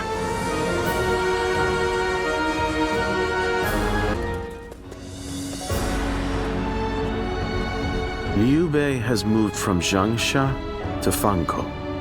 He may be seeking refuge with the Sun clan. The Sun clan. They were in their prime under Sun Jian, but since the succession, they have been weakened by internal conflict and intrigue. That said, Wu remains one of the most powerful forces in the realm today, comparable only to ourselves and to Liu Jiang of Bashu.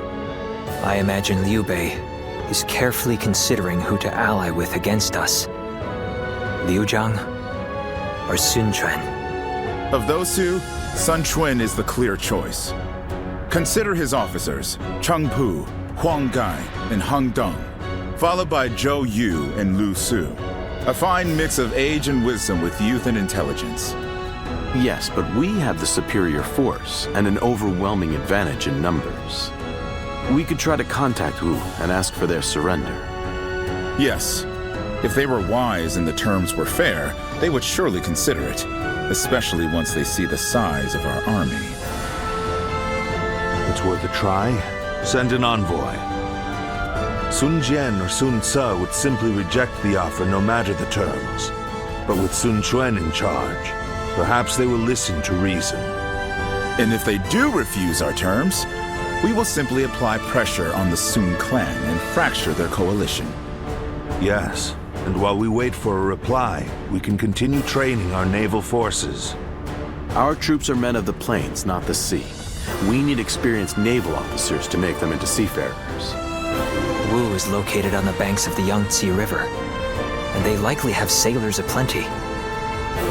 Whereas I doubt our army holds a single experienced mariner. Perhaps we could enlist the help of the officers we captured in Jing.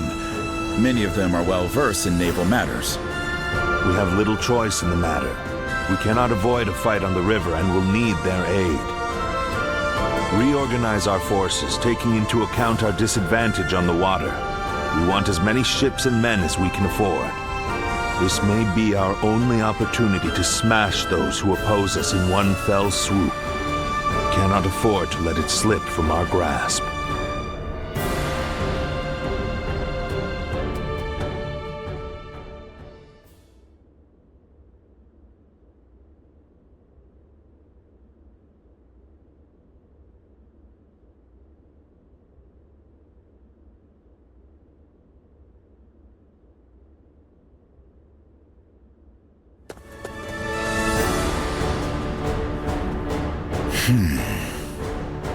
I did not expect them to reject our terms.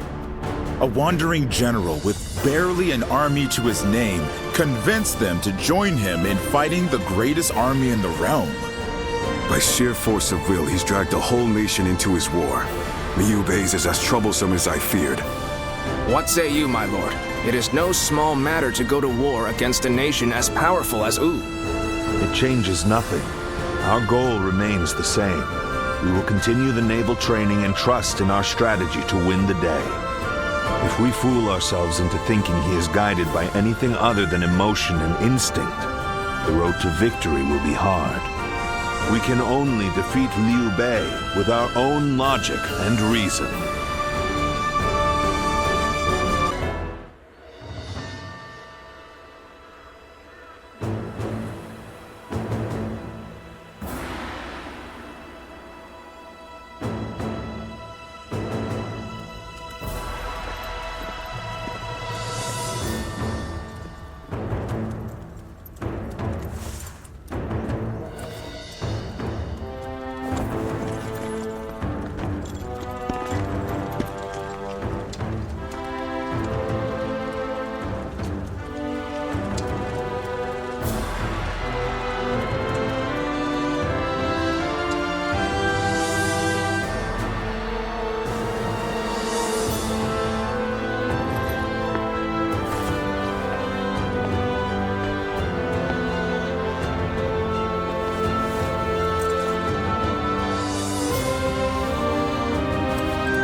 Why, if it isn't Shishu? How long has it been? Pang Tong, what brings you here? I'm here to respond to an offer. Lord Cao Cao has asked me to join his army. Ah, you too, eh? You don't sound pleased, Shishu. As long as I've known you, you've always chosen the difficult road. I wish you'd try doing what you want more often. What I want? Well, that's easier said than done. I'm no sleeping dragon, nor am I a fledgling phoenix. I've neither talons to catch the clouds, nor wings to soar through the sky. I'm bound to land, a humble woodlouse hurrying about its business. No man is without shackles, no matter how free he thinks he is. That goes for peasants, generals, and yes, even Zhuge Liang. But even shackled, it is up to each of us to decide how to make the most of our situation. Oh? Yes, dragons and phoenixes soar through the sky, but we must not overlook the mice and lice scurrying upon the ground. They may sometimes gaze up at the great flying beasts with envy, but then they grit their teeth and carry on with their own business. That is how you've always been, and I admire you for it. Lord Pang Tong, Lord Cao Cao wishes to see you. He is waiting in his tent. Ah, duty calls, and this old phoenix must heed the summons. Until next time, then. Pang Tong.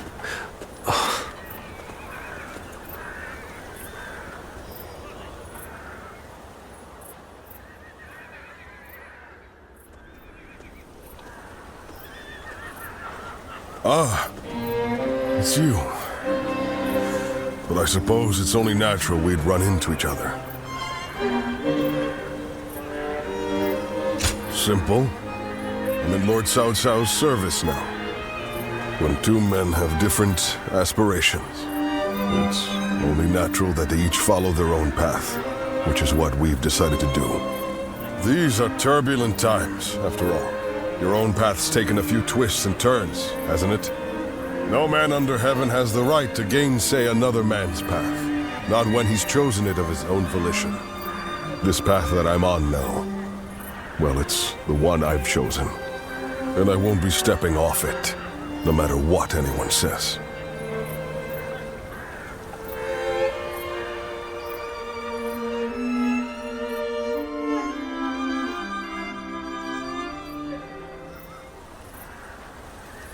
We have enough ships and enough men. We also have the fledgling Phoenix's plan and an insider. We've done all we can to prepare. But even so, the joint forces of Sun Jian and Liu Bei are deployed on the Yangtze River and at Chibi, ready and waiting for our assault. Soldiers are valuable, not to be sacrificed. If the enemy were wise, they would never fight a battle that they thought they were destined to lose. So you're saying they see a path to victory? In numbers, we have the overwhelming advantage, but we must entertain the idea that they have devised the means to level the odds. That makes sense. But what could it be? Here, what worries me most is the chance of a fire attack. A massive fleet of vessels, packed tight on a river, will be a tempting target. But such an attack is risky. It's more than just setting a few fires amongst the enemy. Flame is a fickle enemy. Depending on the direction of the wind, the blaze can easily be swept towards one's own ships and men. The great Sun Tzu himself warned that fire attacks should only be used under certain circumstances. The direction of the prevailing winds on the Yangtze seemed to preclude the possibility of a fire attack. For this reason, I too support Lord Pang Tong's proposal. We should chain our ships together and form a stable platform across the river. This would address the problem of our soldiers getting seasick. But what if the winds were to change direction? I doubt that would happen. It's not impossible, I grant you that, but still, unlikely. Which is why we will be counting on you.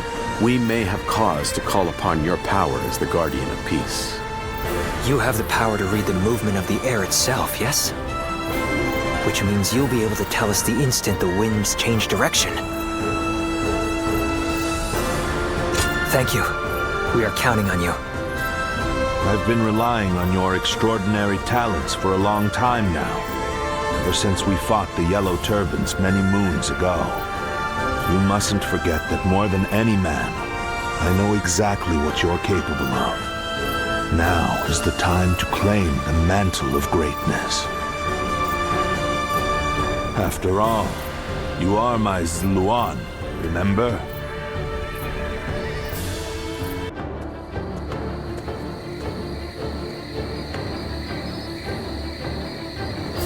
It is almost time to set out.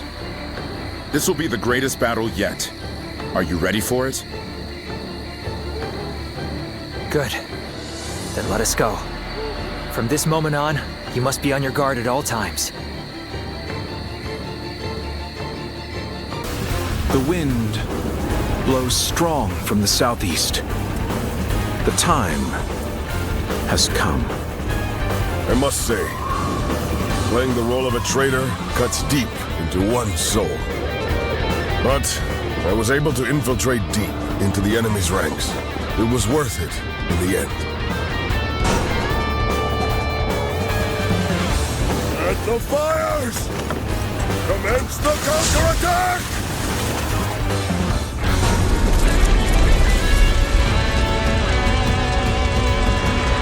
What? The fire! It's spreading! We've timed the fires with the change in the wind. Liu Bei and Sun Jian must have the heavens on their side. We only stand to suffer greater losses the longer we stay here. All units, retreat! Post haste!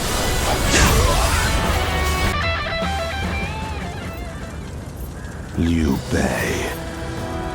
I wonder sometimes if heaven is on his side. But still, I am alive, which means my own share of heaven's luck has not completely run out. Not yet, anyway. I will not give up this fight. Many good men have sacrificed themselves for my ambition. Everything we have gained so far is thanks to you, your bravery and heroism.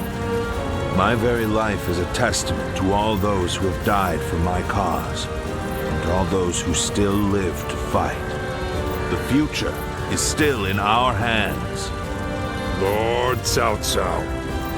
We will prevail no matter what. Do not fail me now. Halt, Lord Cao Cao. If you wish to escape, you must first get past Guan Yu.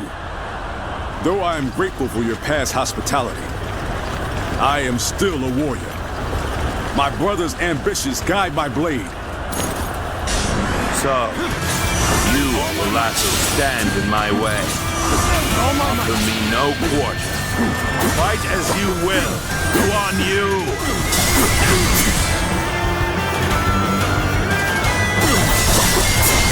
Your eyes still shine with the same light. You have not changed since the days we fought together. But I have chosen to follow my brother. You have chosen to follow Lord Cao Cao. Let's go. This battle is the inevitable result of our unshakable loyalty to our lords. Our blades will decide whose dreams survive. Let us settle this once and for all. Take that! Now! Gotta be quicker than that.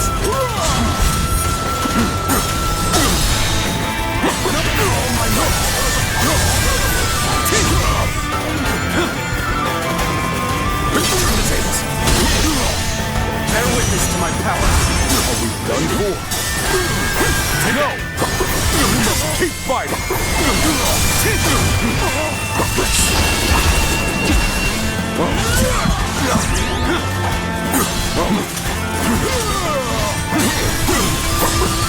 Take that!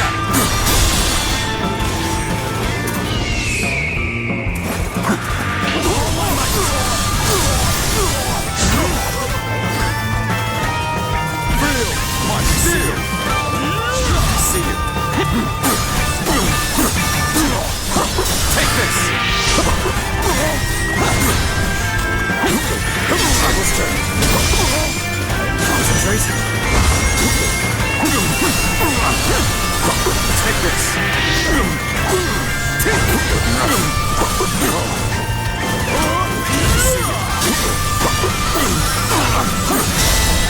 Take this. All my might. Real. One steel. Gotta be quicker than that. Bear witness to my power. Take that.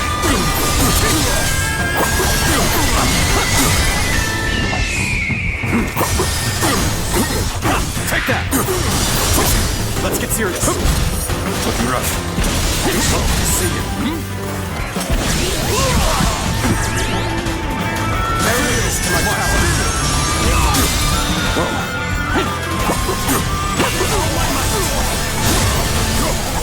I'm just getting started. Hold strong.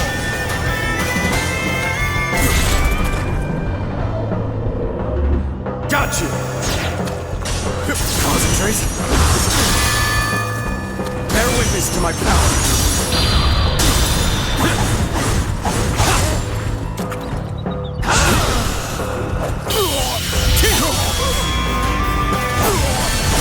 Time to end this. No. The enemy officer has been defeated. Concentrate. Well done. It seems you have grown more powerful than me.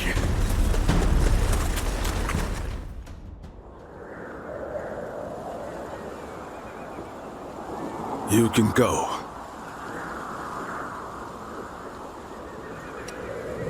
No. My friendship for you and the debt I owe Lord Cao Cao would never allow me to sully our honor in such a way. I fought with all my might, and I was well and truly defeated. To think you are the same man I fought alongside on that day back in G. You've truly grown strong. Guan Yu. You may walk away this time, Lord Cao Cao, but in the end, Liu Bei will surpass you. If you have learned anything on this day, let that be the lesson you remember.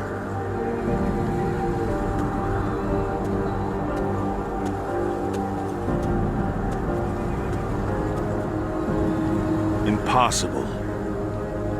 My triumph over him is inevitable.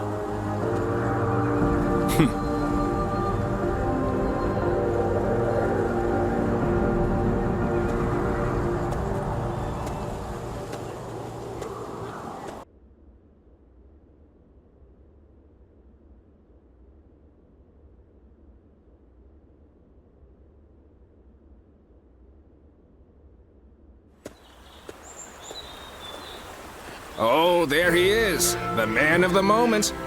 You fought magnificently in the last battle. If you hadn't been there, we'd be at the bottom of the Yangtze right now. Indeed. Allow me to thank you again, Zluan. You never were one to let praise go to your head. We lost this battle. I am willing to accept that. Witnessing the resolve of the Sun clan and the tenacity of Liu Bei's forces has made this a rather tolerable defeat. Besides, I have also escaped with my life. And as long as I am alive, I will never stop moving forward, no matter how strong my enemies may become. Come with us. Surely you cannot abandon our shared dreams and ambitions. I also doubt that you would suddenly become overcome by fear now. Great. We're all counting on you. Everyone knows they can place their faith in you, myself included. We shall walk the path to power, together.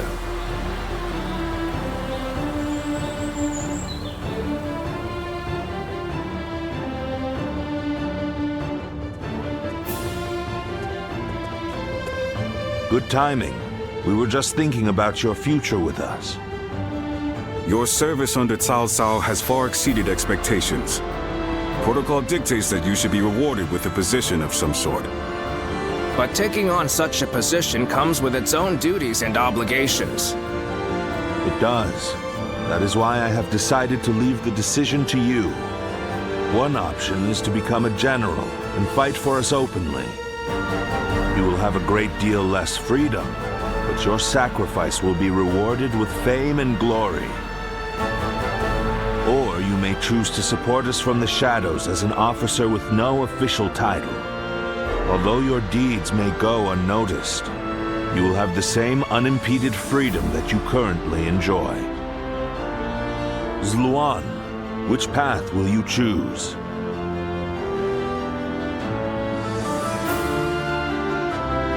Good. We would be more than happy to have you in our ranks.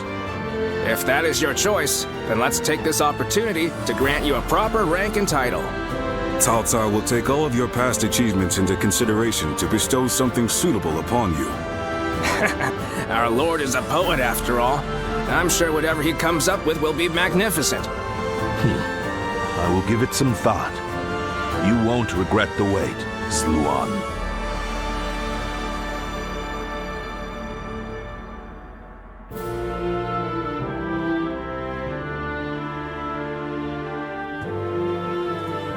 How can I ever thank you enough for curing my father of that dreadful disease? It is I who should be thanking you. Your request allowed me to gain yet another valuable experience as a doctor. And I am always glad to be of service. Please tell him to take care of himself as he recovers. I will. By the way, Master Yuan Hua, do you plan on leaving town already? Yes, I do. I've received word that my companion is waiting for me outside the castle. But I am not really sure where we will be going next. And with that, I bid you farewell. I hope you never need to see me again.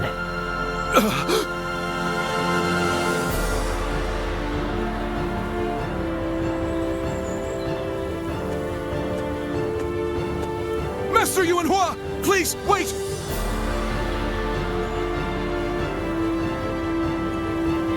Didn't I just say I hoped you'd never need to see me again? Is something wrong? Have I left something behind, perhaps? No, it's just... Would you let me be your apprentice? My apprentice? I've already discussed it with my father. You're the only one who made a real effort to treat him when every doctor in town gave up. And you were the one to finally cure him. Watching you do that, it changed me as a man. I told my father, imagine if I could become a doctor like him. An apprentice? I once would have dismissed the idea as undeserved flattery. But, yes, perhaps it's not such a bad idea. I do need someone to inherit all of the wisdom and knowledge passed down to me after all. Then you... I will accept you as my new apprentice. But know now that I have no idea what I will teach you, or how much. Thank you so much, Master Yuan Hua! Yuan Hua is your courtesy name, isn't it? I think I should know the true name of someone who's to be my mentor. Would you mind telling it to me? Oh, I suppose I haven't properly introduced myself. My name is Hua Tuo. Please, call me Hua Yuan Hua.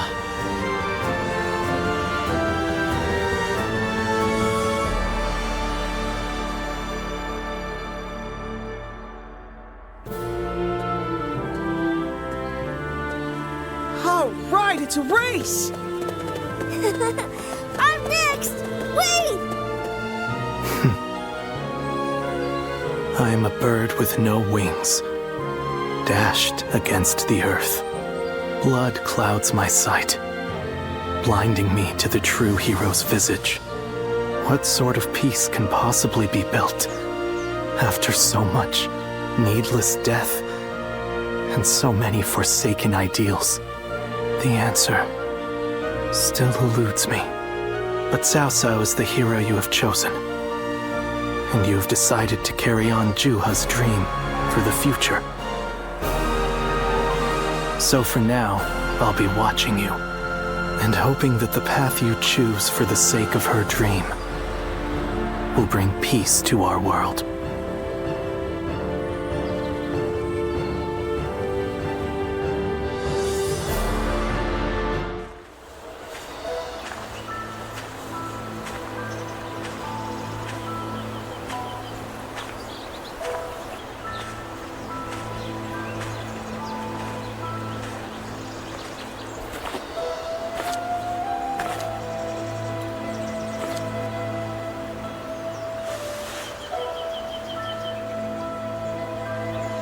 Go, Siluan.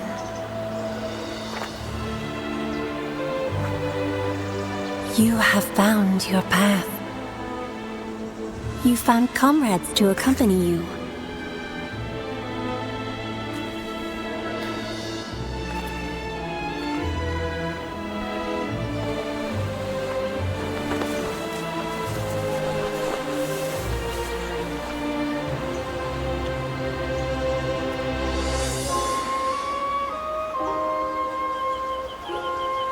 And you're certain to reach it.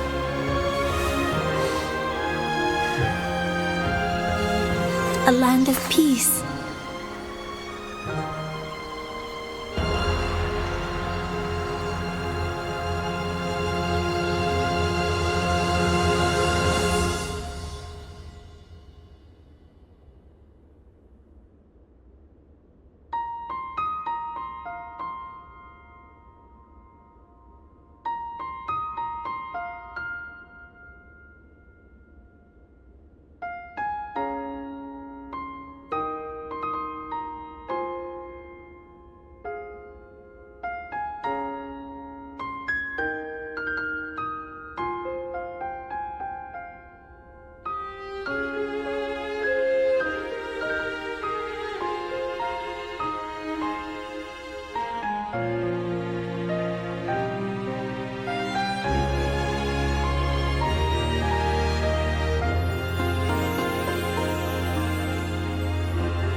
to fall just yet. The enemy officer has been defeated.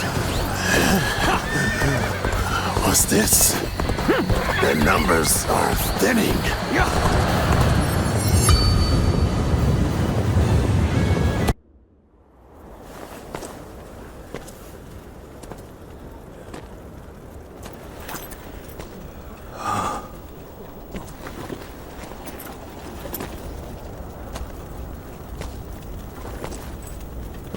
Go on ahead, my lord.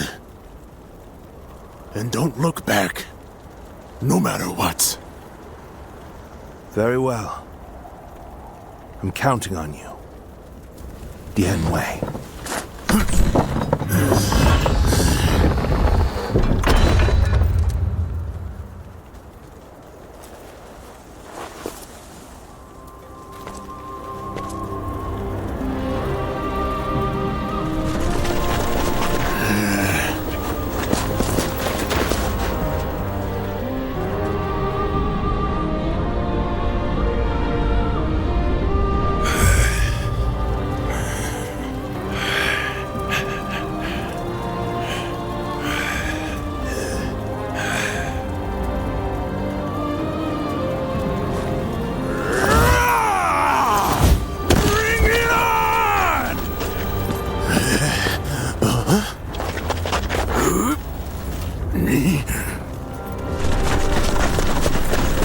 Archers!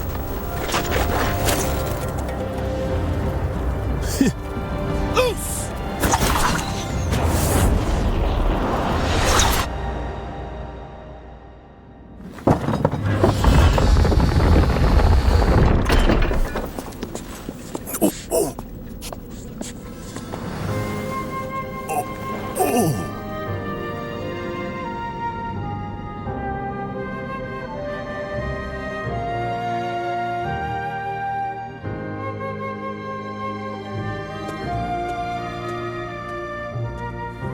Welcome back, Dian Wei. I really thought that was going to be the end, and it would have been, if not for you. I owe you. Your bravery and determination saved my life. Well, I owe my life to you now. I don't know how I'll be able to repay you, though. It'll be enough for you to stay with us. Your presence alone forces our would-be enemies to think twice. So, my lord, what's our next move? It appears that Jiang Shu had already made an agreement with Liu Bei. We will use this castle as a base to launch our invasion of Jing. However, first we must return to Shi City. This has been a harsh conflict, and our forces need to regroup and reorganize. The last battle was especially costly.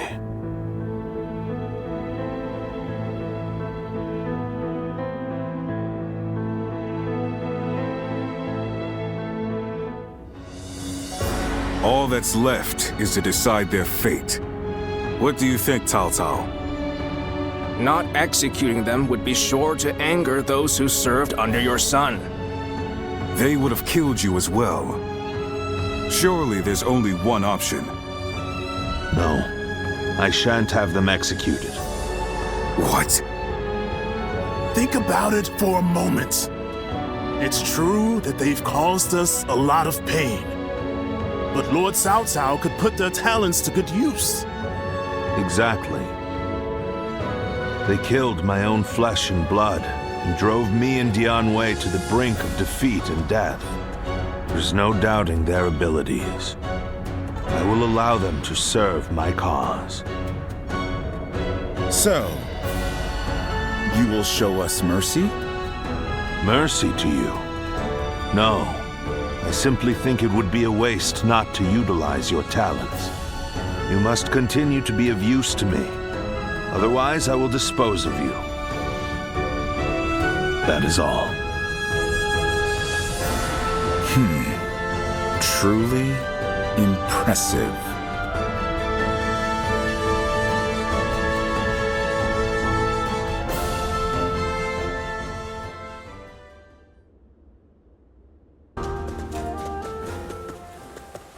Dian Wei, you made it back. In one piece. I was on edge the whole time. Apologies for making you worry. You made all the difference. If you hadn't come, we might have all met our ends. I didn't have the strength to take all of them. And I couldn't even protect Cao Ang. Don't be so hard on yourself. You'll make us feel bad as well. Choo-choo. You are not alone. We are all responsible for protecting Lord Cao Cao. Next time, let me help you protect him. If we work together, we can keep everyone safe, can't we? Yes, that we can. It's our duty. And someday, protecting everyone in the realm will be our duty as well. That's more than anyone can handle on their own. So from here on out, I'll be sure to rely on you, Choo-choo. Right. We'll work together as one. When times are tough, we'll mourn together. And when they're good, we'll celebrate together.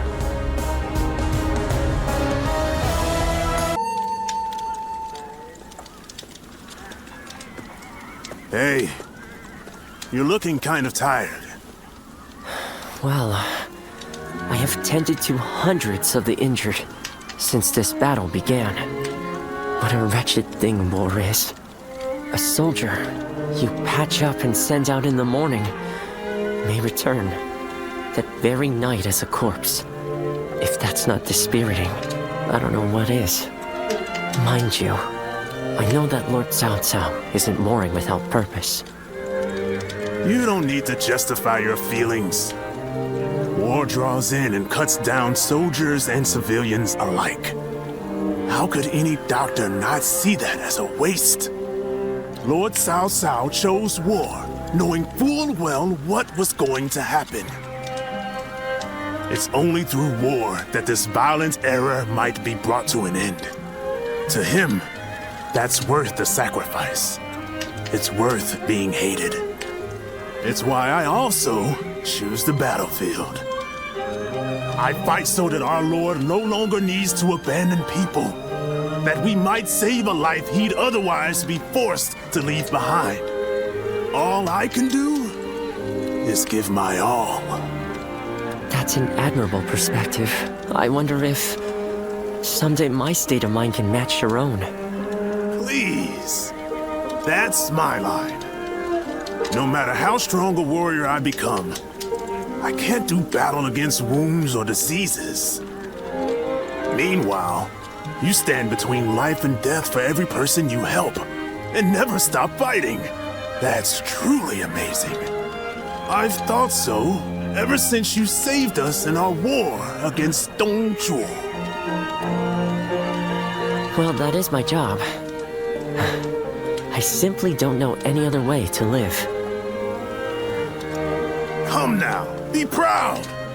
At least in front of your comrades, huh? Comrades? We both want to help people. So, that makes us comrades. We're fighting the same fight, just on different battlefields. Anyway, I better go train or something. If you ever need help, just say the word. He must have come to cheer me up. Lord Dian Wei is a good man.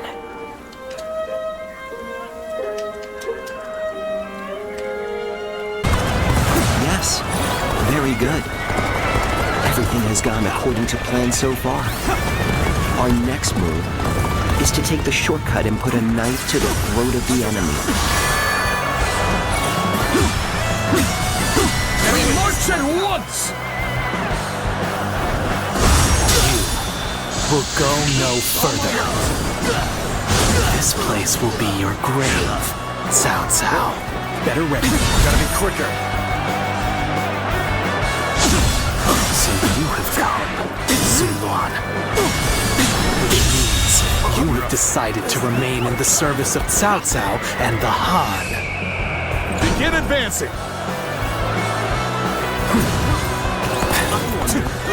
cannot stop them. Zuluan, is this what you want? Do you really wish to pursue the blood-stained path to hegemony? Outstanding. They have all exceeded my expectations. Our soldiers are charging forth like lightning. It won't be long before the battle is won.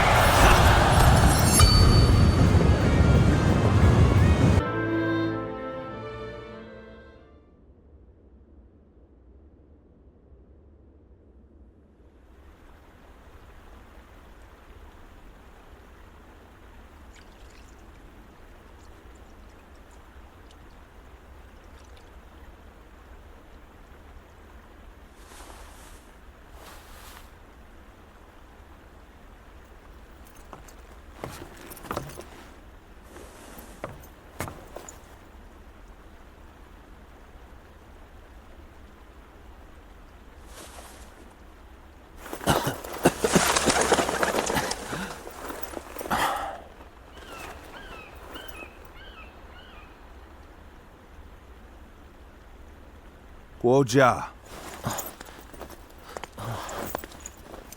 Fluttering snowflakes to complement a drink.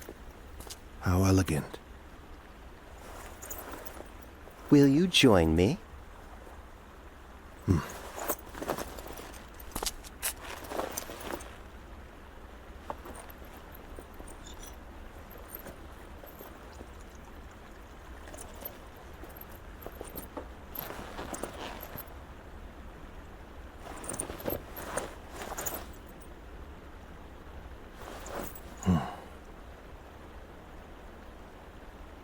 Cao Cao. You were splendid indeed.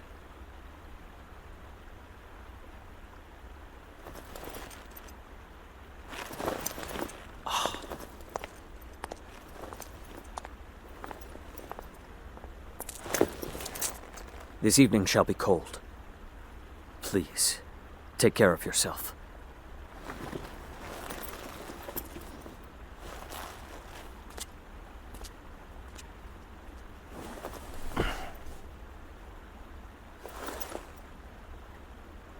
Close my eyes, and I can see the skies of Jing. And in the back of my mind, various stratagems take shape.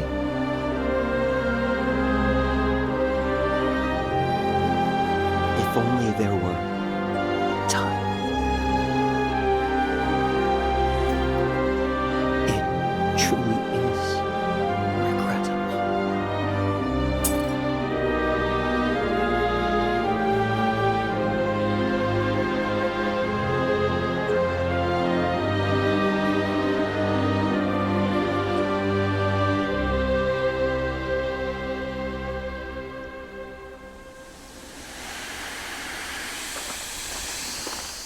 Lord Cao Cao!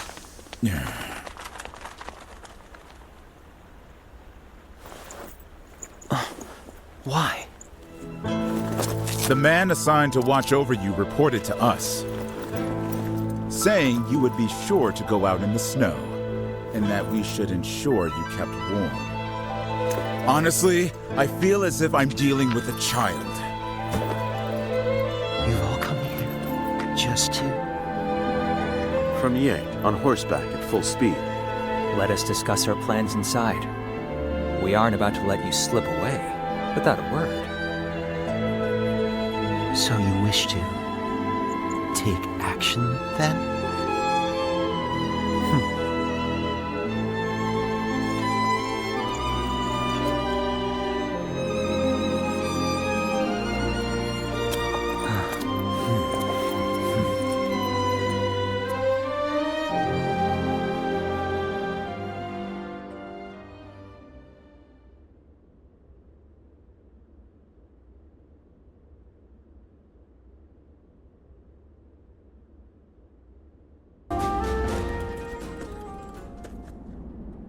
I would like to talk with you.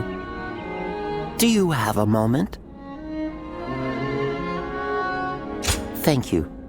It's about my future. I have decided to step down from my role as a strategist.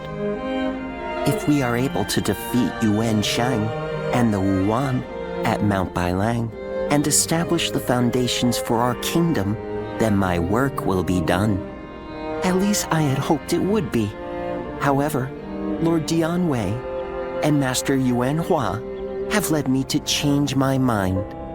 I've decided I want to live to see with my own eyes the world Lord Cao Cao will create. I've been ordered not to overdo it and to look after myself. From now on, I will do exactly that, as an officer without an official posting. You think so? I still have my doubts. After all, it is not a way of living that I'm accustomed to. But when I think about being just another officer, free to spread my wings, well, it sounds right somehow. I'd be just like you. In fact, I've already spoken to Lord Cao Cao. From now on, I will work from the shadows, serving secretly as Lord Cao Cao's eyes, ears, and blade. I suspect we may well find ourselves working together, often. I trust we will continue to be friends and comrades.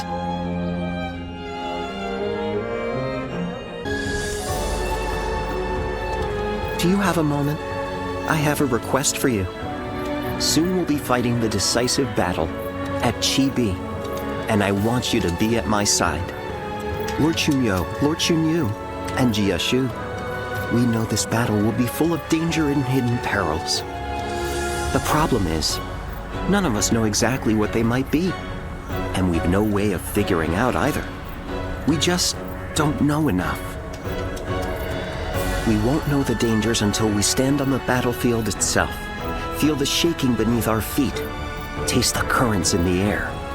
And who better to figure out those signs than you and me? Together we can roam the battlefield and snuff out the dangers as soon as they appear. If we do this, we lay the foundations for certain victory, and in turn pave the way for Lord Cao Cao's conquest. So let us go, together. Lord Huanggai, what are you doing here? Well, you don't actually need to answer that. I already know that. You are the spark to light the fire. So, got on to our plan then. It matters not. You will die before you can tell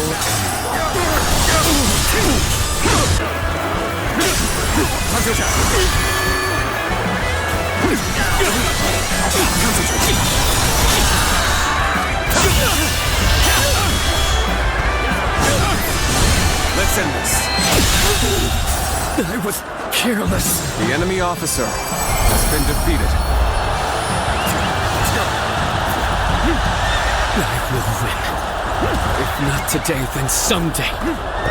The tiger's fangs are not so easily broken. The coalition forces have been swept from the field. We owe this great victory to everyone's efforts and valor. Be proud! This victory belongs to all of you, my shrewd and courageous allies!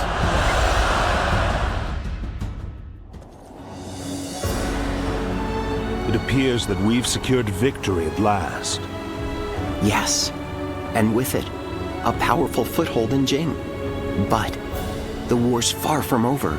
It is too early to let down our guard. As we expected, the armies of Liu Bei and Sun Jian have begun to pull back. They're not wasting any time.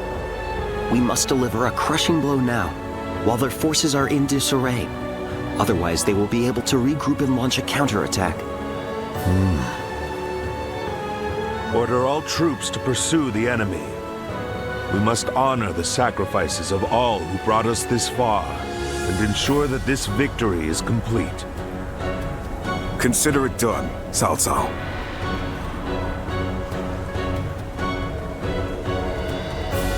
We won this battle by a hair's breadth. If not for all of you, it would have had a very different outcome. I suppose there's no point in humility. We did save the day, but so did everyone else. This was a victory won by your men and your allies, all of them. As much as I'd like to, we can't take all the credit. Still, we all know a great portion of that credit goes to you, and you will have your reward. The world will soon know what you've done today. A reward? Well, if you're offering, I wouldn't say no to a cup of your finest wine. Of course, even that wouldn't be enough on its own. What we really want is a world of justice and fairness where everyone can live in peace.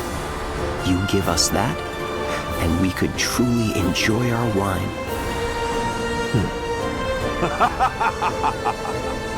Very well, my friend. If that is truly your wish, then it shall be yours.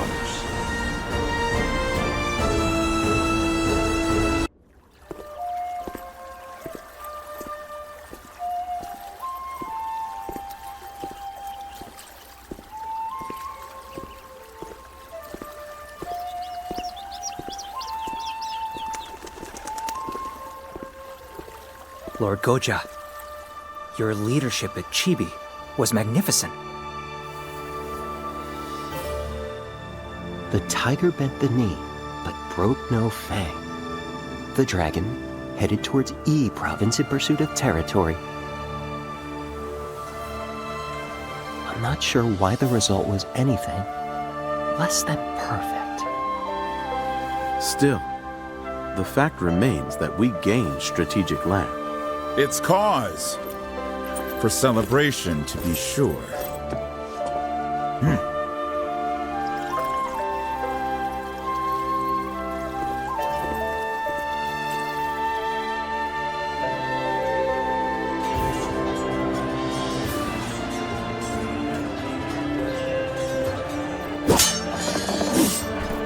Never let victory make you complacent. Maintain your focus! Keep both the mind and blade sharp, and well honed.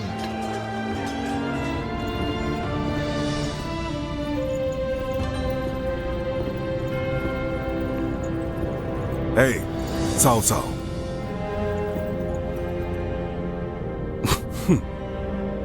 Someone's looking rather content. There's no contentment to be found yet. Our new kingdom remains beyond us still.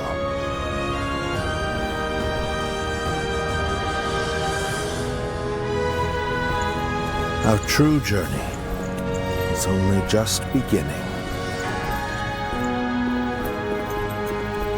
We inherit the past and move into turbulent times. We shall not let up on our pace.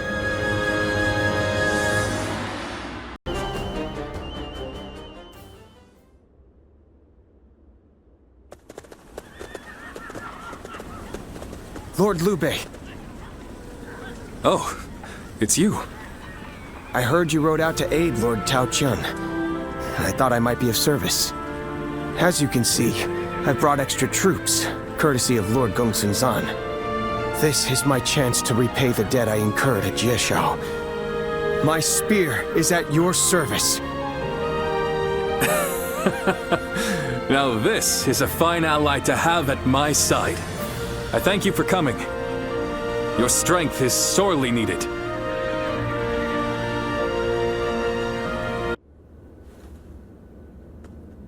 Reporting! Cao Cao's forces appear to be falling back! What? Details are still unclear, but it appears that his forces have been attacked in Yen. A surprise attack? But who would...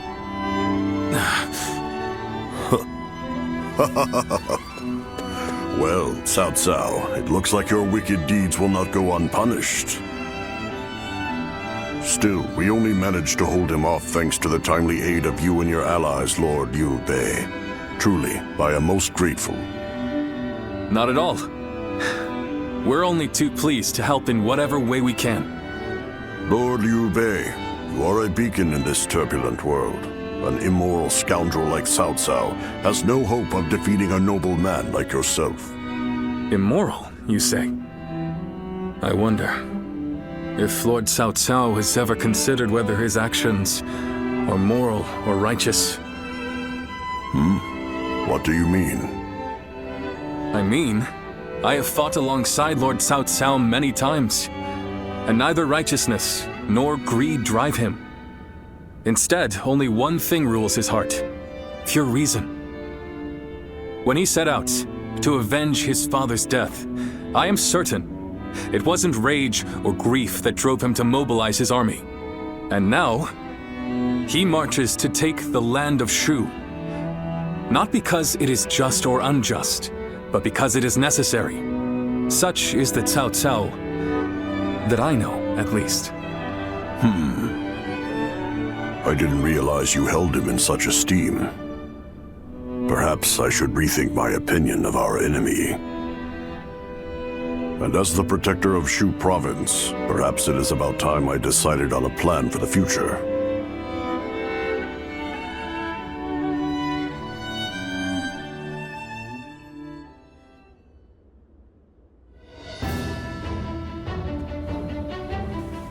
Did you hear? Apparently Cao Chun wants to hand over Shu's governorship to my brother. Says there's no telling when Cao Cao will attack again, so he wants him to look after Shu in his stead.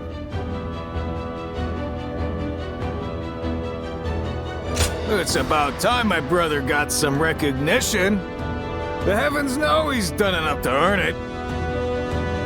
In any case, tonight, we feast. We missed our chance last time, so we've got some catching up to do. Zhang Fei, you really need to be more discreet. Our brother turned down Lord Tao Qing's offer.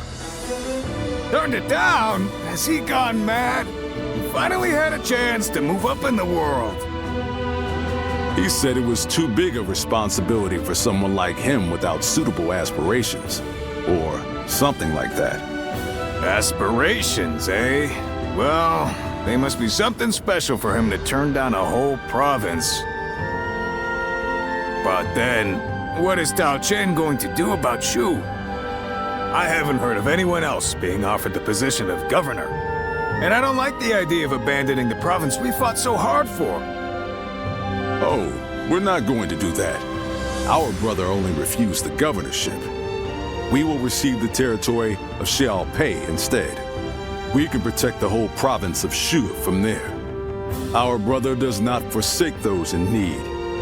Not now, nor in the future. That's our brother for you. But then, that's what I admire about him. I wouldn't be here otherwise.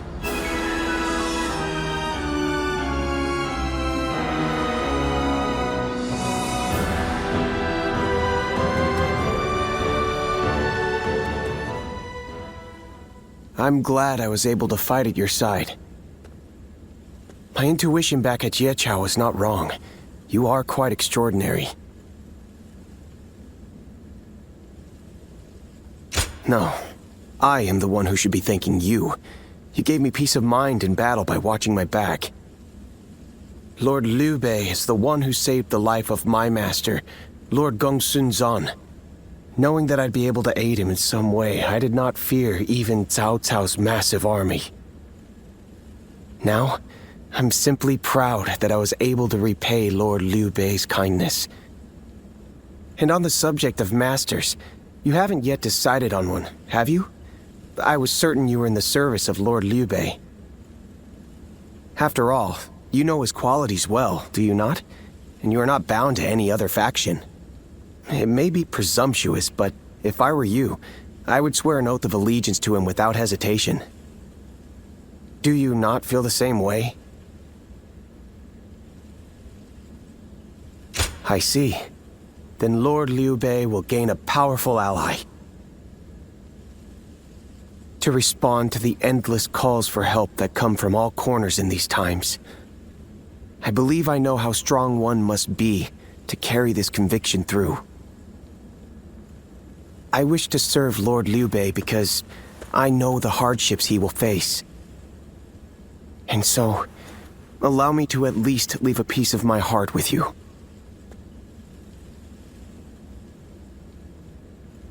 I did not say it right.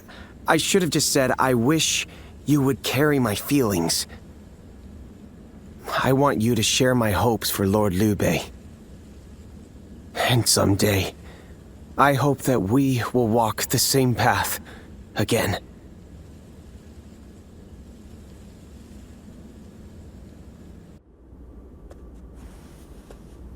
Yeah, I wonder what our brother is talking about with Tao Chin. They've been together for a long time. Well, Lord Cao Qian's sickness has taken a turn for the worse. Perhaps he wants to discuss the future while he still can. Putting his affairs in order. Ah, good. You're all here. Brother, what did you talk about with Lord Cao Qian? The future. It appears that his lordship very much wants me to take over the governorship of Shu. But you already refused the appointment. Yes, I did. I didn't believe I was up to the task, and my opinion on that has not changed. But Lord Tao Qian's illness is grave. I fear he does not have much longer. The question is, when he passes, who will be able to protect and lead the people of Shu? I've been putting it off for as long as I can. But I think it's time for me to give my answer. That's right, he's chosen you, brother. For Lord Tao Chin's sake, you should say yes. Well, he keeps insisting that it must be me. It's like he won't rest until I accept. In any case, I must think it over carefully. If that is what you all wish, then...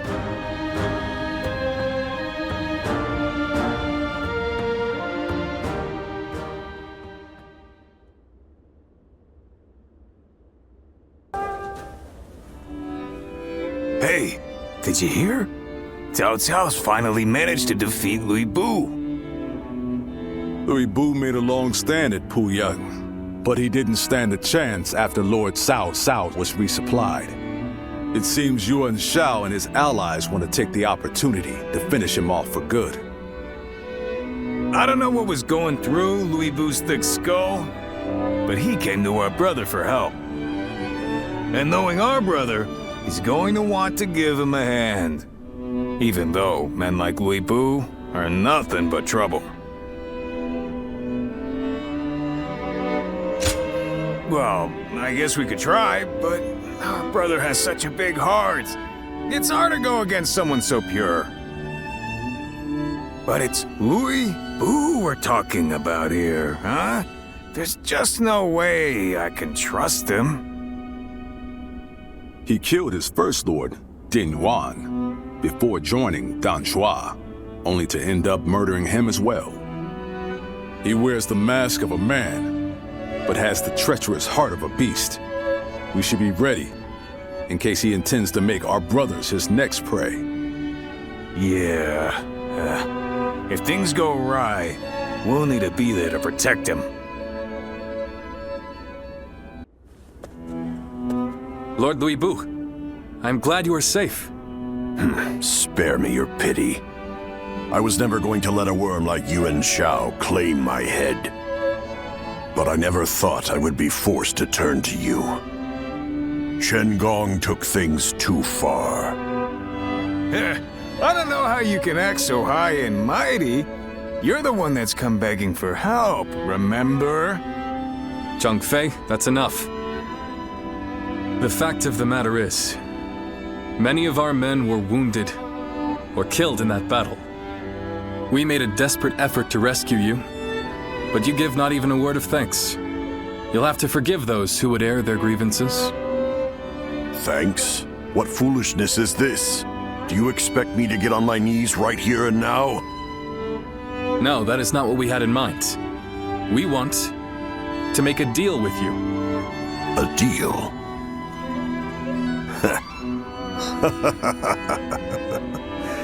Of all things, it's a deal with me that you want. Very well then, I'm interested. I'll hear what you have to say, But try to make me give thanks or pay respect, and you will regret it. No thanks or respect are required. We just need you to lend us your formidable might to make up for the troops we lost saving you. Oh? You are no doubt skilled enough to be a match for 1,000 warriors. I can think of no better way to replace the 1,000 missing from our ranks. You're not as boring as I thought you'd be. I'll do it. The fiercest warrior in all the land is at your service. This should stave off my boredom. You have our thanks, Lord Liu Bei. Well, you must be tired. Please wait a moment. We will have a feast prepared immediately.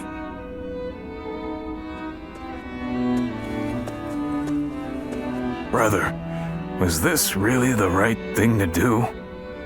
Did we have any other choice? If we cast him out, he might end up under the command of Lord Cao Cao, Lord Yuan Shao, or another rival faction. Then, what would become of Shu? How could we protect our land from such a threat? And when have I ever been one to deny a place at my side to a lost soul? The day will come when we will see that this was the right decision. Just wait.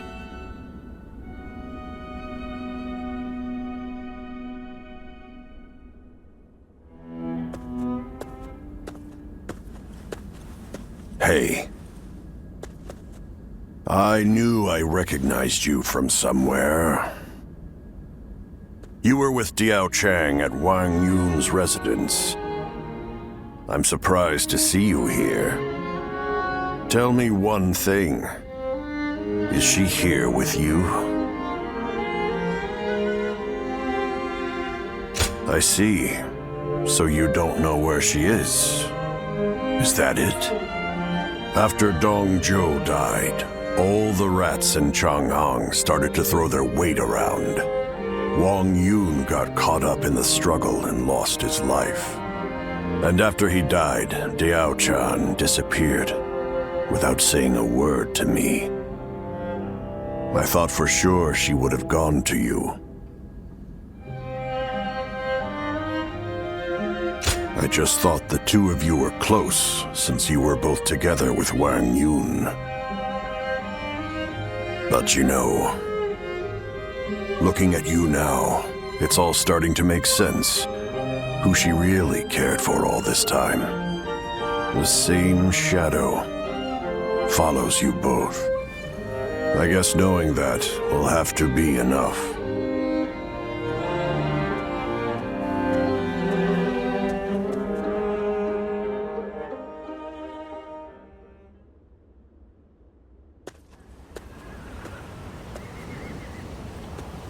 Liu Bei has overcome his indecision. He shall hold fast to his ideals, but the way ahead is unclear. Nonetheless, these ideals mark him as a man capable of rising above all others.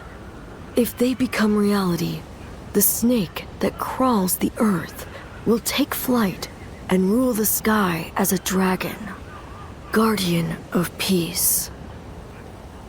If you believe that Liu Bei is the hero that will bring an end to the chaos, then walk alongside him.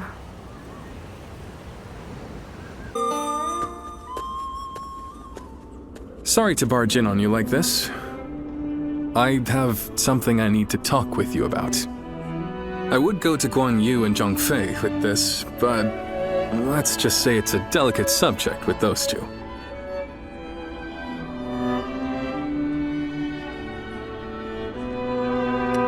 That's right. You've seen right through me, it seems. Was I right to take him in? The choice has been made, but my uncertainty remains. No matter how much of a monster he might be, I was the one he came to when he needed help.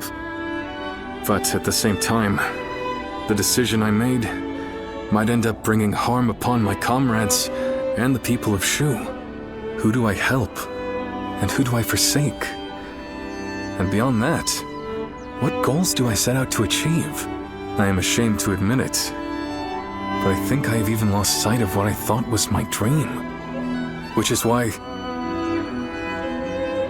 I want to ask you, will you stay by my side and share a future with us? I know I have true friends in Guan Yu and Zhang Fei, but you're the only one I can really open up to like this. That's not to say I won't forgive you if you turn me down. This decision will change your future, so think carefully before deciding. Your life is yours to live in whatever way you wish.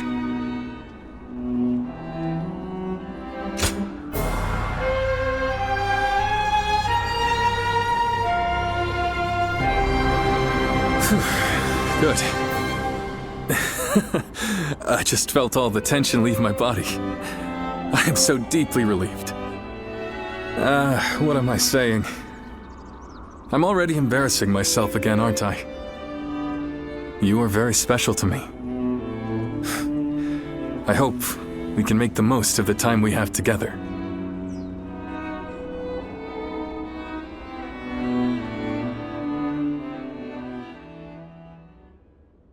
Cao Cao rose above his many rival warlords to gain control over the imperial throne. He made great efforts to establish a new regime centered on Shu.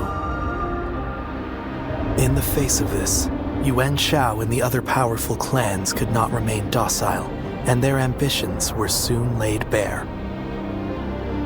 Elsewhere, Sun Ce worked with Zhou Yu on a plan to gain independence from Yuan Shu. In their youthful eyes, possibilities seemed to stretch out all the way to the horizon. Although Liu Bei had now allied with the peerless warrior Liu Bu, he fell into doubt, unable to decide on the path he should take. With the entire land facing great uncertainty, its heroes also stood at a crossroads. Chapter 4. Sun Ce rises up in Jiangdong. Liu Bei faces a quandary in Chia-Pei. Cao Cao fights a decisive battle at Guandu.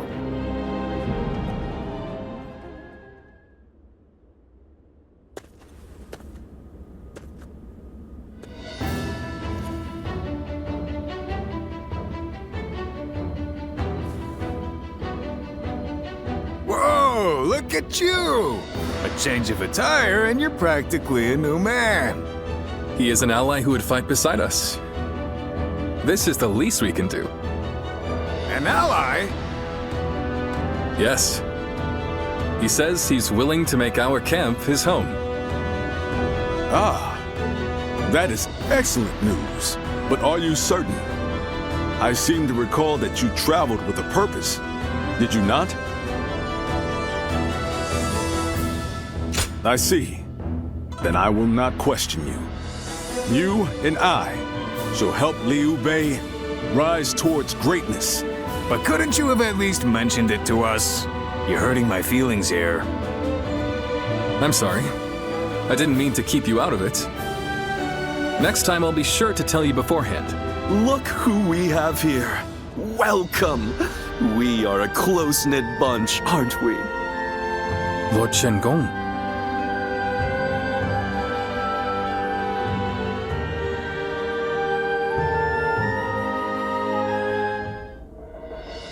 I've just received a written order from the Emperor, addressed to Lord Liu Bei. You are to slay Yuan Shu. From the Emperor? They say Yuan Shu is calling himself the Emperor of Zhong.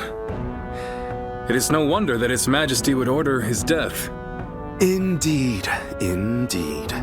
But as you know, it is Cao Cao who protects His Majesty.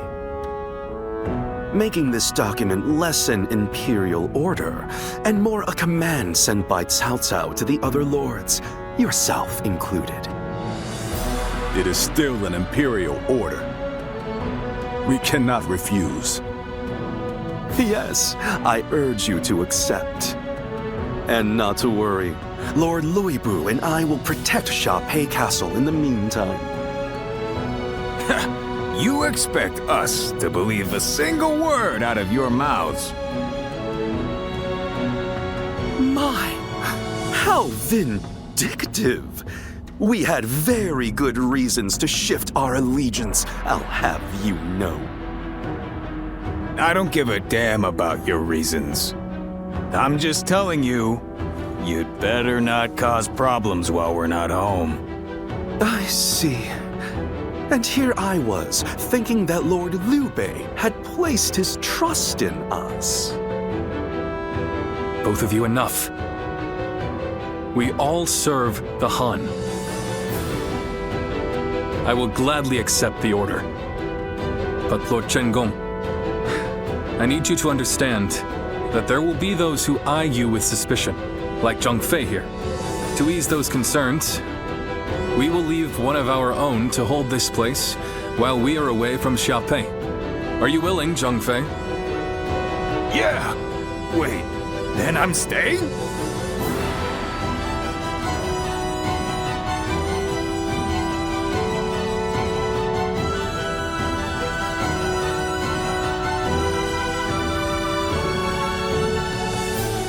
This is unbelievable! We're going into battle, and I'm the one hanging back? What is this? Does Liu Bei not need me anymore? I mean, it's not as though I can refuse. Damn it! This is all Louis Bu's fault. If he weren't here, I wouldn't have to keep watch. And you know what Liu Bei asked me to do? He told me to stay near Louis Bu to watch his every move.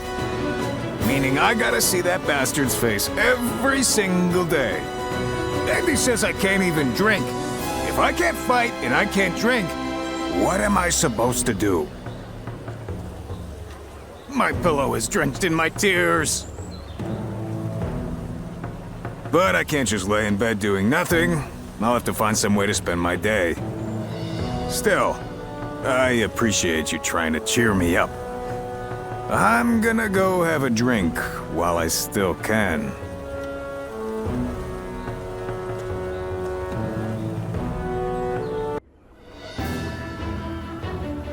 A couple of close calls, but we've won. Yuan Shu making the first move wasn't part of the plan, but thanks to all of you, we managed to rout his forces. A simple task. I only regret that I could not slay Yuan Shu. He will not survive our next encounter. I wonder how Zhang Fei is faring right now.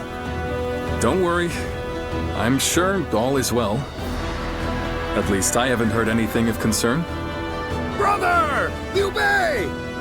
Wait, is that? Brother! Zhang Fei, what are you doing here? I left you in charge of Xiaopei Castle. I failed you. It was Louis Bu.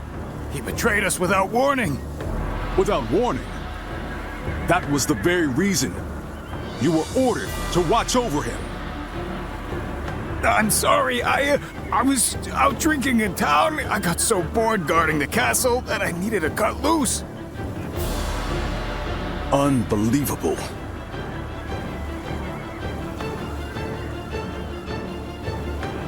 Yes, we cannot change what has already happened. We will fight Louis Bu and recapture the castle. Yeah, and I'll be damned if I make the same mistake again. No, we will not attack Xiaopei. What? Is this part of some greater plan? Or will you simply surrender Xiaopei to Louis Bu?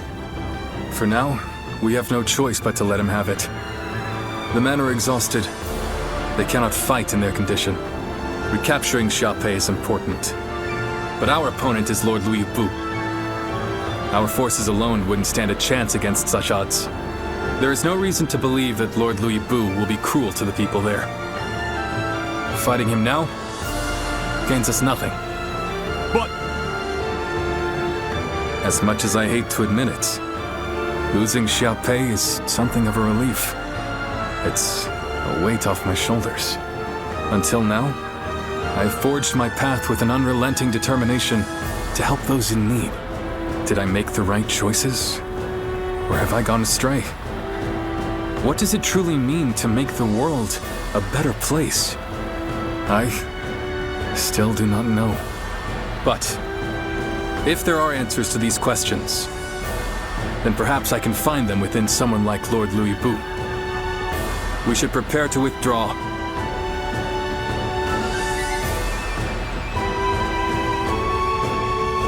Liu Bei!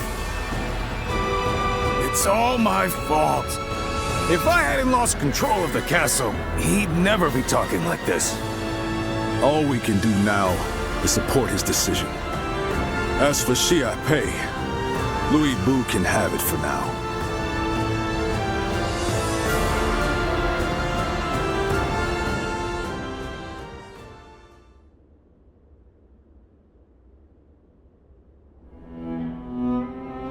I wonder, what's happened to Liu Bei since that day? It's like he lost the guts he once had. Do you think it's all because of the blunder I made? We lost Xia Pei, and he won't even fight to take it back. He's not even angry, he just goes on about how relieved he is. Perhaps this behavior is part of his nature.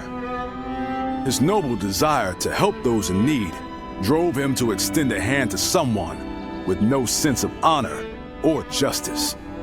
One might praise the generosity of his heart, but tolerance can be a dangerous virtue. Thanks. I wish I could help, but I don't think I'm ready to look him in the eye.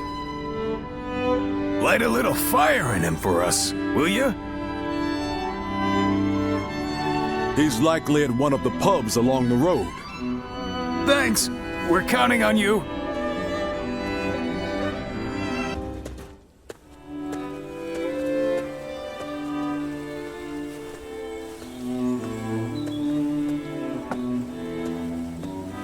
It's you. I'm sorry. Our journey has only just begun, and you're already seeing me at my worst. That would be... thank you.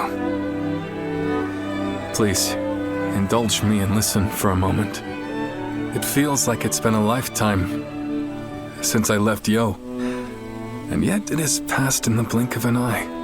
I only picked up a weapon because I was tired of seeing the sadness on everyone's faces. And before I knew it, I found myself in a position far higher than I could ever possibly deserve.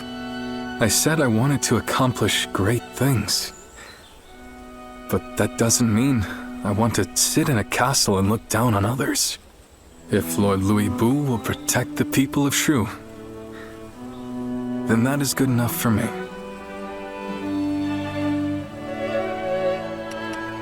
Lord Liu Bei is far more powerful than I am. I am sure that he is more than capable of guarding Shu. This is all for the best. For Lord Liu Bei, for the people of Shu, and for us as well. Lord Liu Bei, Lord Liu Bei wishes to speak with you. Lord Liu Bei? What could he possibly want now?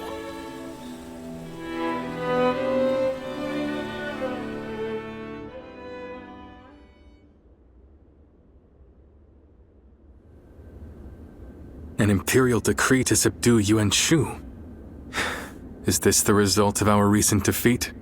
It seems you have all been deemed ineffectual. This time, the task has fallen to Lord Liu Bei. So, what will you do now, Lord Liu Bei? If it's not one thing, it's another. Funny, just when we were about to carry out this order, you stabbed us in the back. So this time, why don't you do the fighting and leave the guard duty to us? And now you taunt us with a promise of betrayal. Perhaps I should kill you all while I still have the chance. You're welcome to try! Stop. This is complicated enough. So what's the plan then? You're just going to join forces with these traitors? Calm down. They are neither friends nor foes. Lord Cao Qian has tasked us with the protection of Shu. And as long as Yuan Shu maintains his position at Shouchun, Shu will be vulnerable to attack. Therefore, I have decided that we will assist you in defeating his forces. Brother!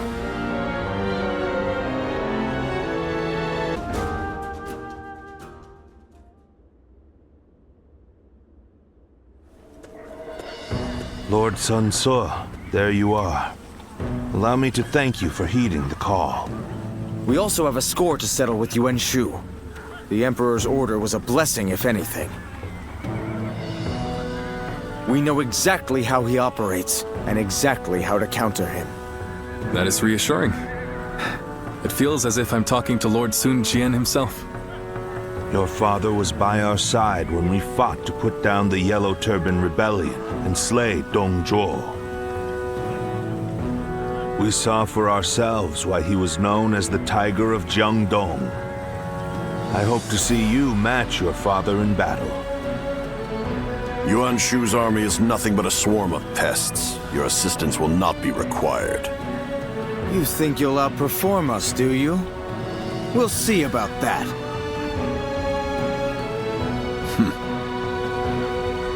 I see no purpose to this meeting. I'm going to tend to red hair.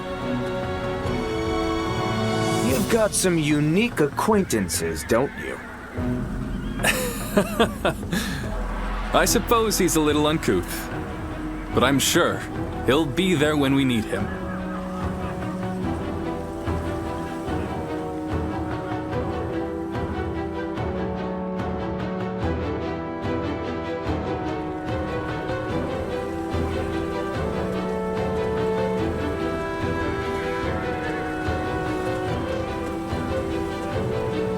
Still, it's hard to believe you ended up in the service of Lord Liu Bei.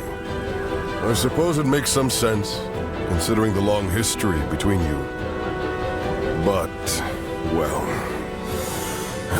it's just disappointing. I wish you had chosen Lord Sun Ce.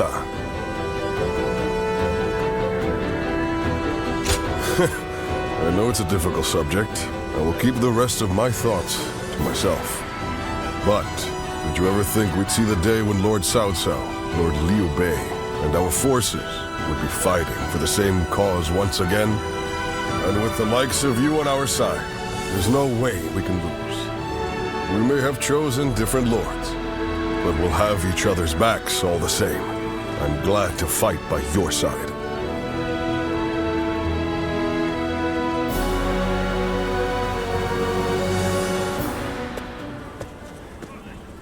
This was a bit unexpected. Or perhaps I should say, disappointing. Whatever do you mean, Lord Cao Cao? Shall I put it more plainly? Lowering yourself before that wild beast has brought you to ruin. That is what I meant to say. Ruin? I once considered you a hero. I feared that one day you might become a threat standing in my way. Great warriors flocked to your side, drawn to your mystique. For a time, my mind was constantly occupied with devising ways that I might thwart your rise. But now, it seems that I needn't have troubled myself. You talk as if you have already claimed the entire world as your own. Do you truly think it will bend to your will at the snap of a finger? Enough of your sophistry.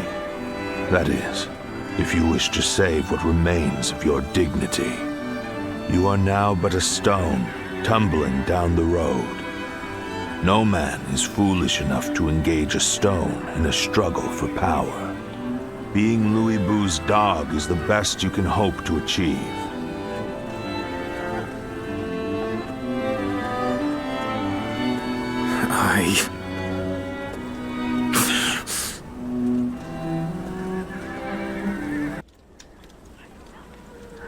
Now we're getting pushed around by both Liu Bei and Cao Cao. Makes me sick. Brothers. What is it, Liu Bei? I've finally found it. I now know what I have to do. Just hear me out. Until now, we've been charging forward without a real cause. We had no ideals to uphold or plans to follow. To people like Lord Cao Cao and Lord Liu Bei, who are driven by a strong desire to carve their own path, we must have seemed insignificant. Are you saying they're better than you, brother? If this is a joke, I'm not laughing. It's no joke. Lord Cao Cao has the will to tread a path of blood. And Lord Liu Bei's skill in battle is unmatched. No talent of mine raises me up above my rivals. It's hard to admit, but it's the truth. Not everyone in this world has something that gives them a clear sense of purpose. If anything, the majority of people will die before they even come close to finding that for themselves. Being born into this turbulent world, clinging to a dream, and seeing it through is a privilege only granted to a lucky few. Yes, that is certainly true. But what do you intend to do in such a world? I will create a world where people can live as they wish. A world where no one will be forced to serve the will of another. Where all people can choose a path and follow it to a future of their own making. Brother! But I am still powerless. For now, I will be forced to remain under Lord Cao Cao's control. Would you still be willing to wait with me? To stand by until it is our time to rise? Of course. How could I oppose this grand purpose you have found for us? I believe in you, brother. I will never leave your side. As much as I'd like to crush Liu Bei and the others right now, you've convinced me. The wait is worth it.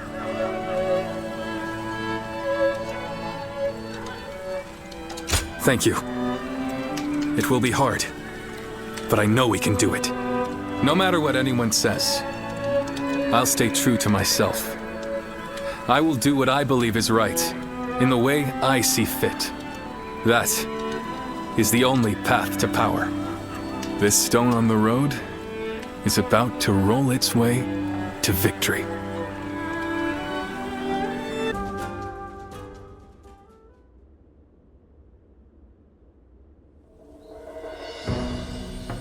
I was serious when I said I'd wait, but I don't think I can stomach Liu Bei for much longer. He is a beast by nature. He will run wild as he pleases. The way he wields his power to consume all in his path reminds me of Dun Shua. I promise to put up with this for now, so I'm not gonna do anything yet, but being stuck as Liu Bei's errand boy for this long is really killing me. Nonetheless, as long as our brother hasn't lost his will to fight, I will always be right behind him. But even Zhang Fei is starting to lose heart. How much longer can we expect the others to hold on?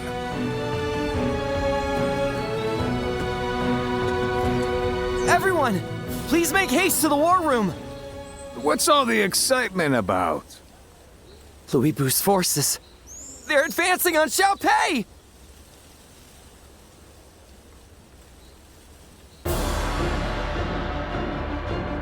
The second we show the slightest bit of humility, Liu Bei will pay for this. But why would he suddenly turn his forces on Xiaopei? This is likely Lord Cao Cao's doing. A lone messenger arrived in Xiaopei. He declared he had been carrying a letter containing plans to eliminate Liu Bei. But he says he was attacked on the way here, and the letter was taken from him. It is difficult to believe that Lord Cao Cao would be so careless. I suspect he intentionally allowed the enemy to intercept the letter. Still, it's not like we wrote back accepting Cao Cao's proposal. Chen Gong must be trying to get ahead of things. But that doesn't make attacking an ally before trying to negotiate any less dishonorable. This must be Lord Liu Bei's answer. In the world he wants to create, there is no honor or compassion. It is a world of beasts, where the strong simply devour the weak. It is totally incompatible with everything I want to achieve. The time has come for us to break free from Liu Bei. But our forces alone do not stand a chance against him. What will we do, brother? We will abandon Xiaopei and join forces with Cao Cao's army. Liu Bei will be no match for us together. I'm sure you each have your misgivings about Lord Cao Cao. But for now, think of him as a means to an end. Yeah, I was on board from the start. As long as we get to crush Liu Bei, you won't hear me complaining. No matter who offers us help or favors, it will never come at the cost of my soul. I will subdue and consume all who would look down upon us. Neither strength nor reason will bring an end to the chaos. And it's up to us to prove it to the world.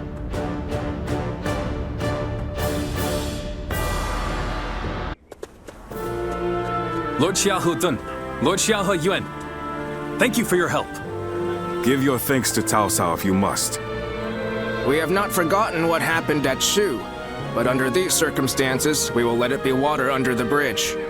It's always good to see a familiar face. Our Lord should be here shortly with the rear guard. We will discuss our strategy in depth later.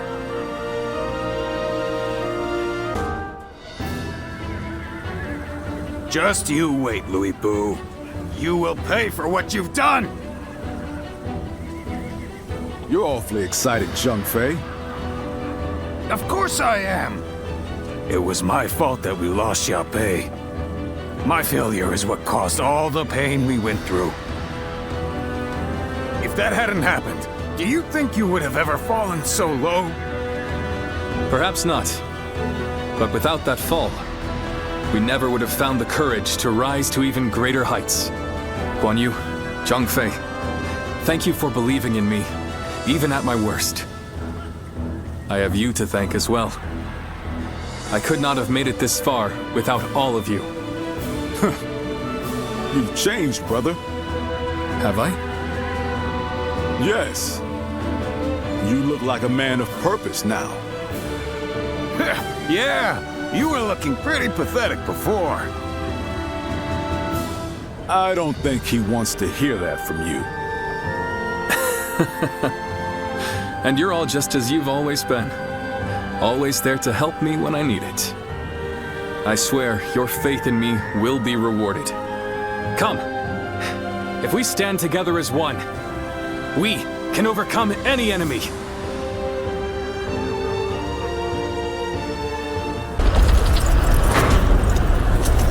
Behold, the might of a warrior who stands above all! Now we can finally pay him back for all that he's done. Let's do this! Take this.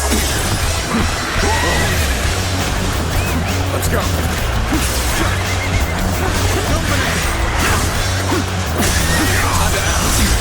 Looking rough.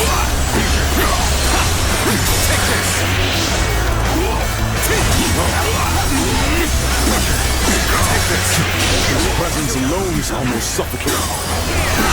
We mustn't falter. We can do this together. Take that.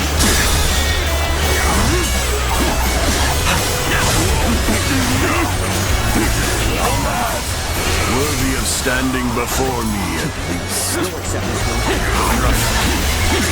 Looking rough.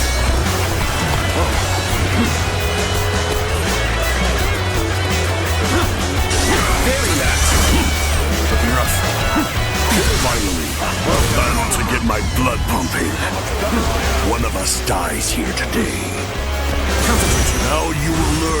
needs to fight the world's greatest warrior. You'll accept this, won't you?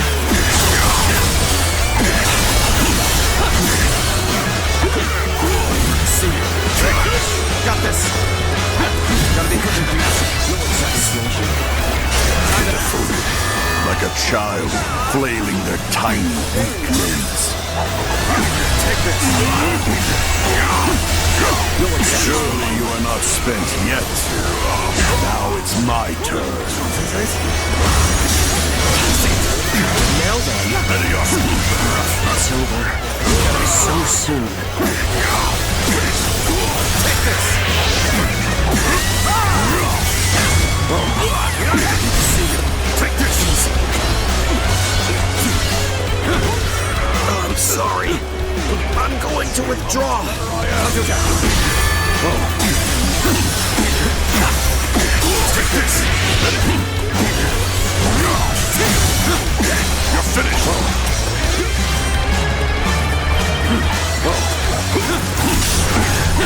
Looking rough. Have you become desperate? That will have no effect on me. Take this.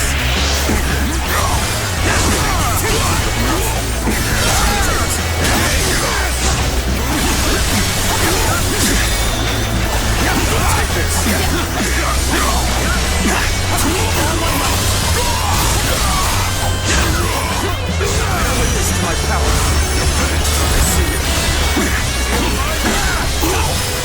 Take this.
What is this? Behold my power! Behold my power! Any quicker than that? Take this! All my might! Take this! You're finished! How boring! Behold my power! Take this! Behold my power! Prepare yourself! This is proof of my superiority! Take this! You're finished!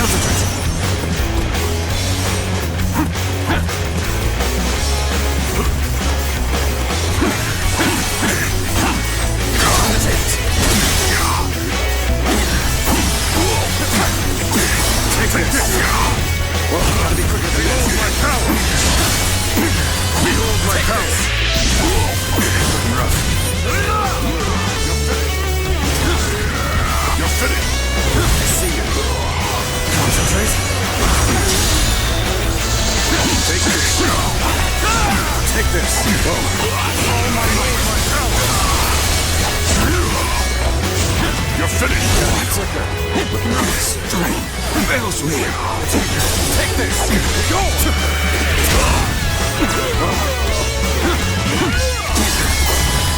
Take that! Bear witness to my power!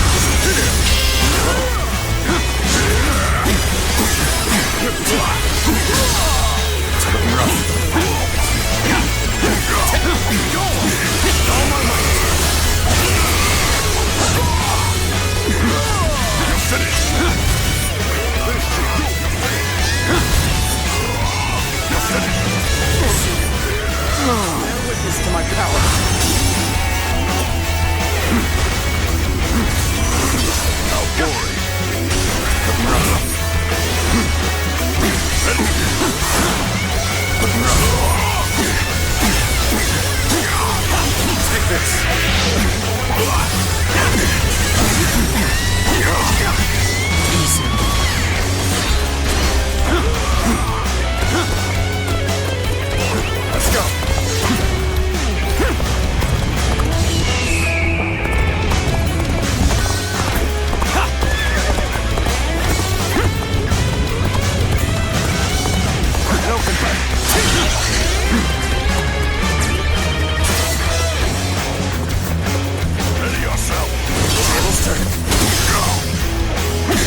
my power!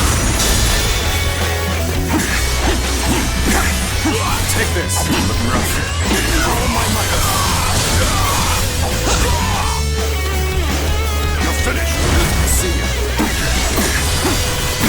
Take this! I've been waiting for this! See ya! Easy!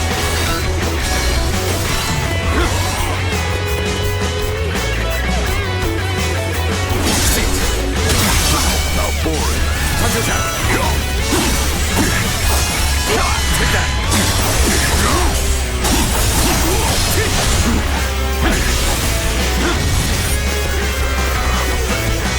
Gotta be quicker than that. You're finished. Gotta be quicker. Ready yourself.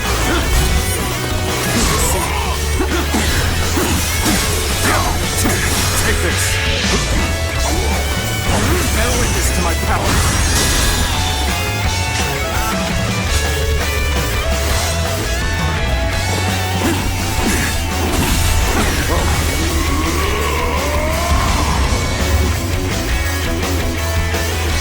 Be proud of your strength, but there are so few who can fare this well against me. Take that! Now I shall allow you to bear witness to the entirety of my might. Take that! Take that! Take that! Take that! I will never be defeated. Never! It is I who am the strongest! Is that it? Take that! All my might! How could I lose? I survived.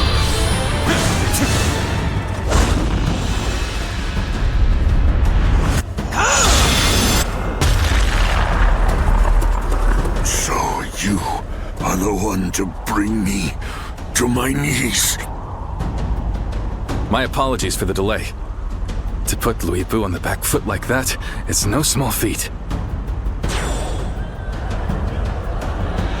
But he is truly a formidable foe. We will need to work together to defeat him.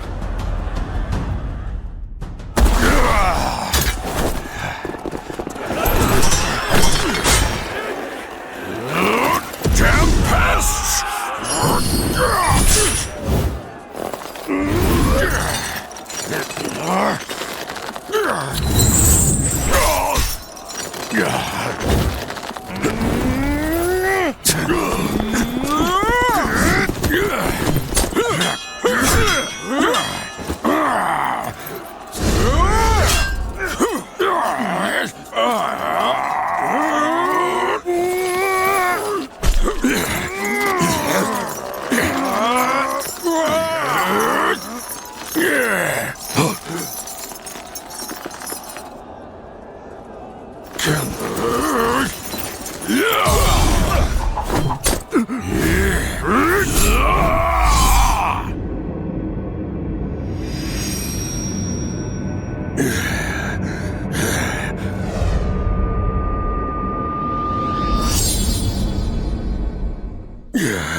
It is done.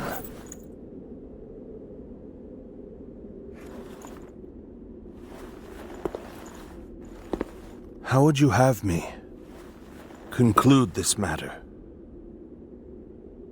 That is not for me, but for the court-martials to decide.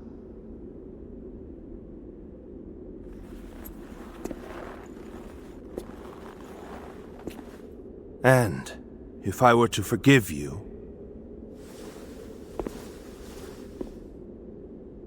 I fear I must refuse.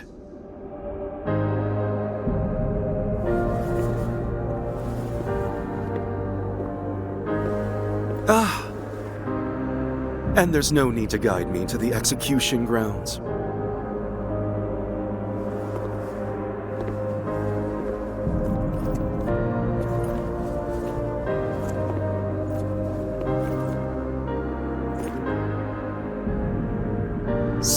close. I was so close!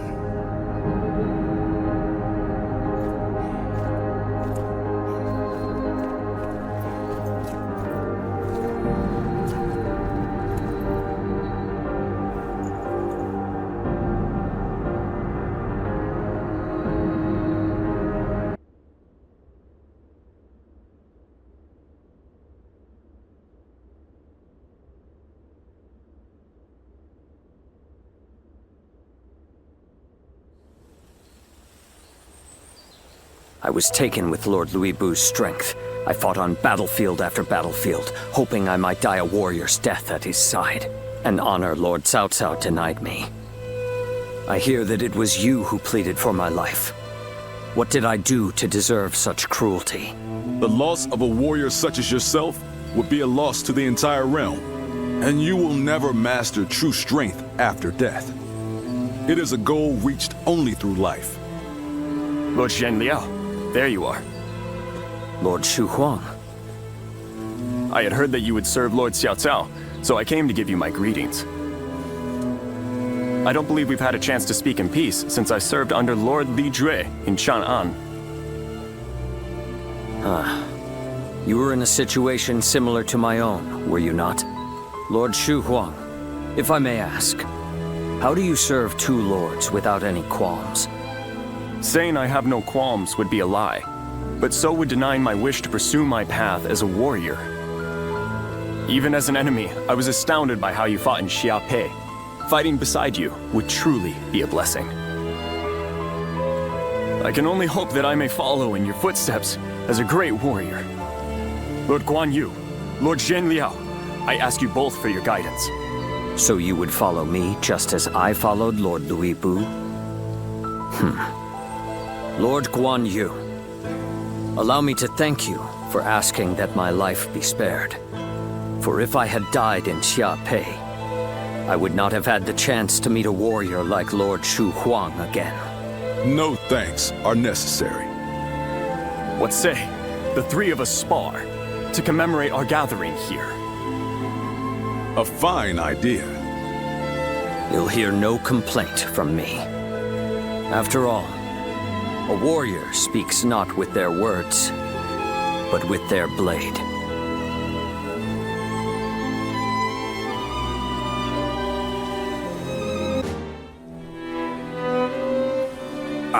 Just look at how far we've come. We started out as a bunch of bumpkins from Yo, but now we're great officers, getting audiences with royalty. I don't know what it is about my brothers, but the Emperor and Cao Cao seem to have taken a liking to them. Thinking back on it now, a lot has changed since our early days. The only thing that hasn't changed is me. I wonder if I should start making some changes myself. Well, how about this? I'll be Lord Zhang Fei, the brave and wise warrior with temperance enough to never lose himself to drink. Wouldn't that be something? It must be the alcohol talking. Speaking of changes, you're quite different than you were when we first met. But your heart is more or less in the same place. I always feel at ease with you.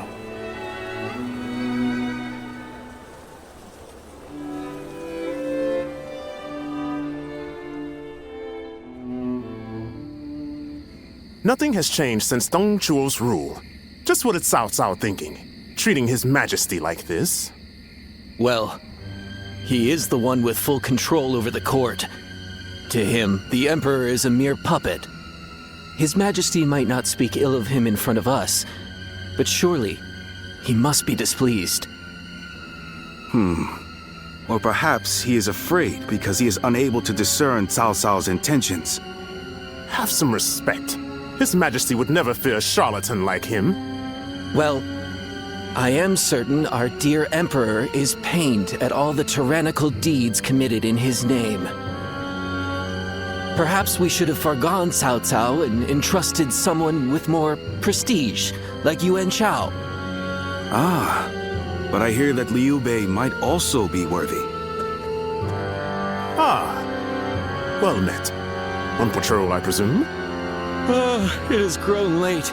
Perhaps it would be wise to leave the patrols to the troops and rest. Speaking of which, we shall do the same. We bid you good night.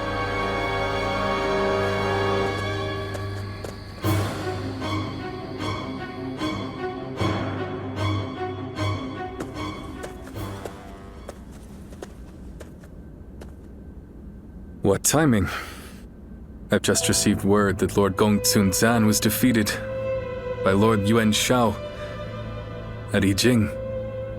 I owed a great deal to that man. Lord Gongsun Zan took me under his wing when I was directionless. He even nominated me as a minister of Ping Yuan. This chaos has claimed a dear friend. Thank you for your concern. But to be honest, it hasn't dampened my spirits as much as you might imagine.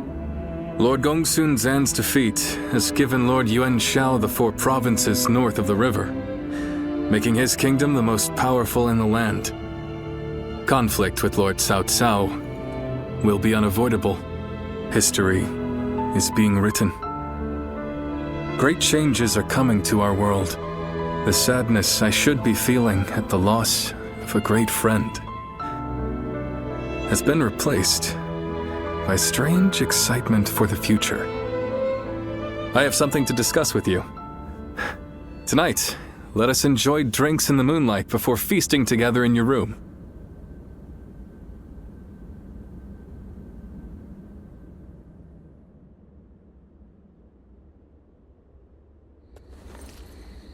We're gonna drive out Cao Cao? Shh. Not so loud, Zhang Fei. But why with the Emperor? I am not sure of His Majesty's true intentions, but he is clearly not satisfied with the current state of affairs. So, what say the 3 of you? What can I say? Your mind's already made up, isn't it? Yeah. Helping all those in need. That's what you set out to do. Yes. I suppose that is what it all comes down to. I spoke with the Emperor here and learned how much he is suffering under the current arrangement. I will do what I believe is right, in the way I see fit. If His Majesty is asking for help, then I want to answer the call. Heh, that's the Liu Bei we all know. Besides, we never plan to just keep taking orders from Cao Cao forever, right? I have no objections. But how are we going to carry out such a plan? As it stands, we are nothing more than the guests of Lord Cao Cao's. We don't have the soldiers, let alone the support necessary to succeed. First, we will remove ourselves from Lord Cao Cao's influence and claim some land on which to establish a base. Lord Cao Cao has been talking about attacking Yuan Shu in anticipation of Yuan Shao's forces coming south. That will be our opportunity to leave Shu City. Our destination is in Shu, the castle at Xiapei. With the time we've spent there, I'm sure the people will give us a warm welcome upon our return. I'm no strategist, but do you really think we should bother with attacking Yuan Shu? If we're just going to turn on Cao Cao anyway, I don't see why we'd need to keep following his orders. I understand your thoughts, but we cannot deny that he has helped us on many occasions. I'd like to repay him for that. Perhaps. But I cannot be the hero to stand against Lord Cao Cao if I am in his debt. It's just like you to think this way, brother. But that's the part of you we admire most. Stay true to your chosen path.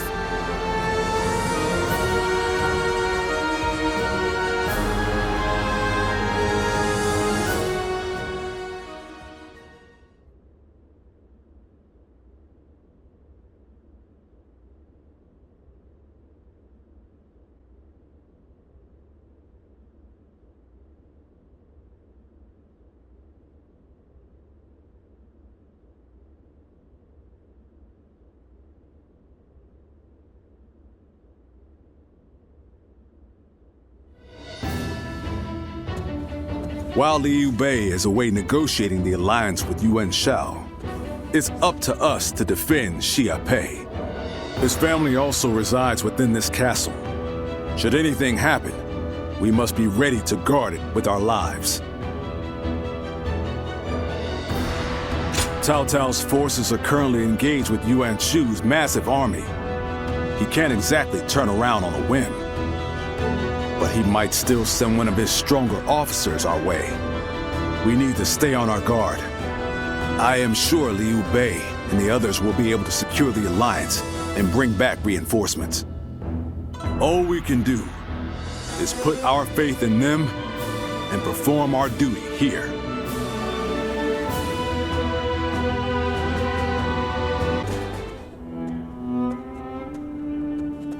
Greetings. Yes, I've been thinking a bit about Liu Bei and where we might go from here.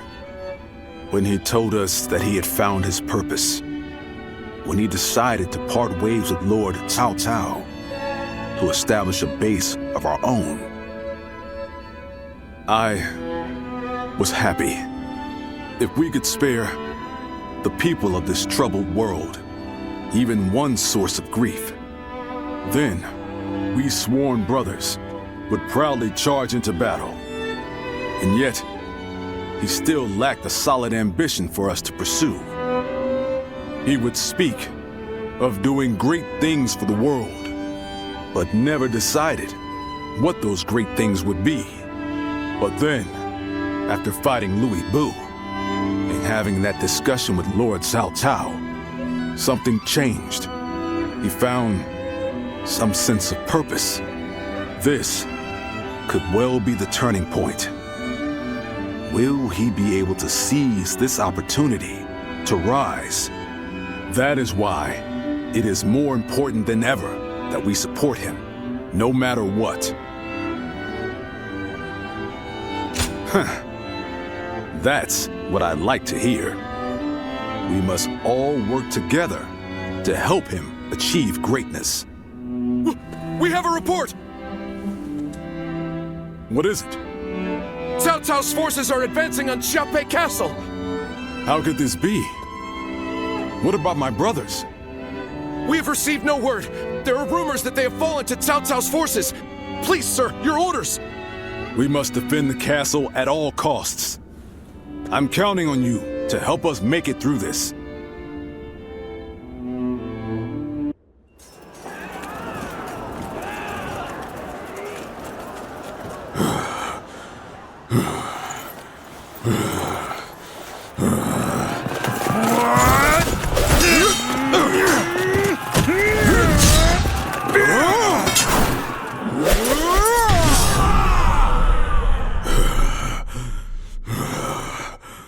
Such spirit.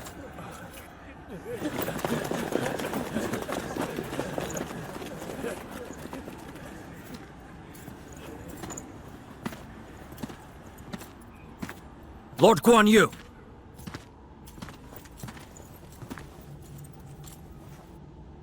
The castle has already fallen. Surrender at once.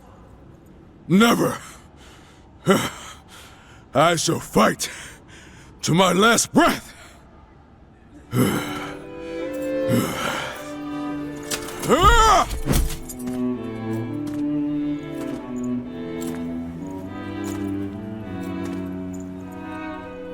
You would dishonor yourself out of stubborn pride, breaking your vow to your sworn brothers that you would die together, defying your duty to protect that which Liu Bei entrusted to you. Would your honor truly allow that?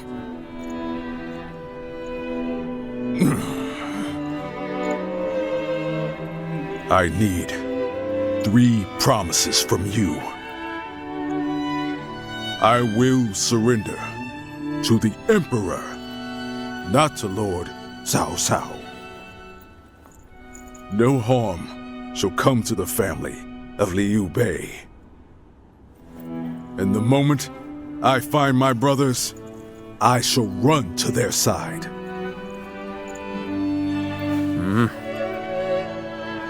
You have my word. I shall convey your wishes to... I accept those terms. How outstanding to have a renowned hero such as you on our side.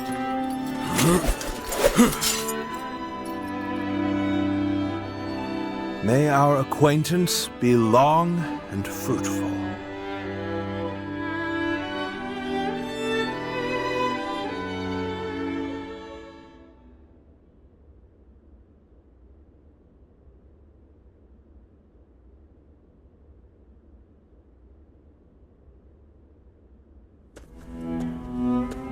Ah, there you are. Lord Cao Cao, I cannot thank you enough for ensuring the safety of Liu Bei's family.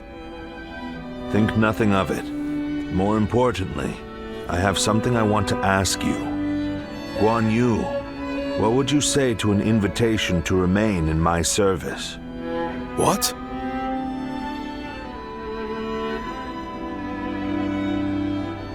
Forgive me. It was not my preference to ask him directly.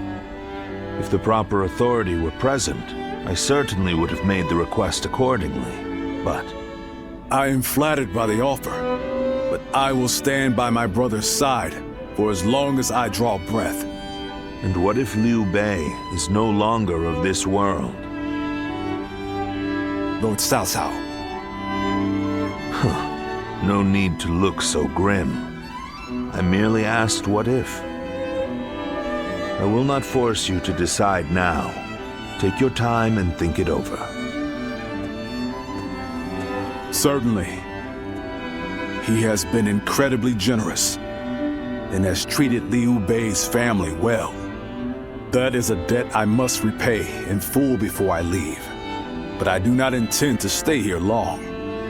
I will leave as soon as I know where my brother has gone. No matter how many losses he suffers or how weak he becomes. My brother is the only one that can bring salvation to the victims of our troubled times. I truly believe that.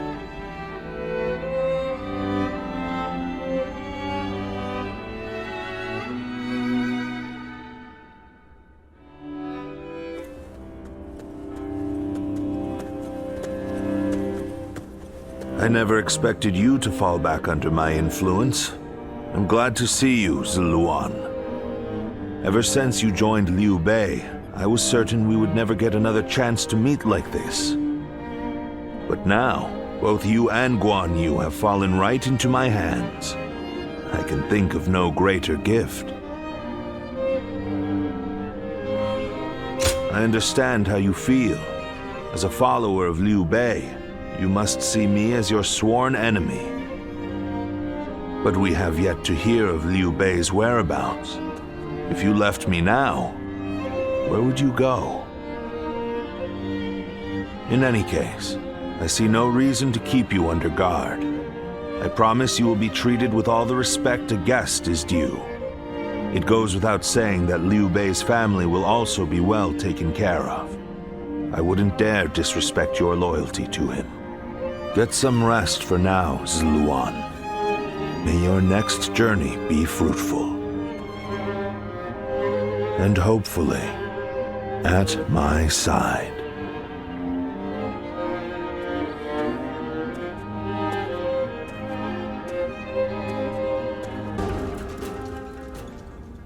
Yuan Shao's forces gathered around Baima greatly outnumber our own.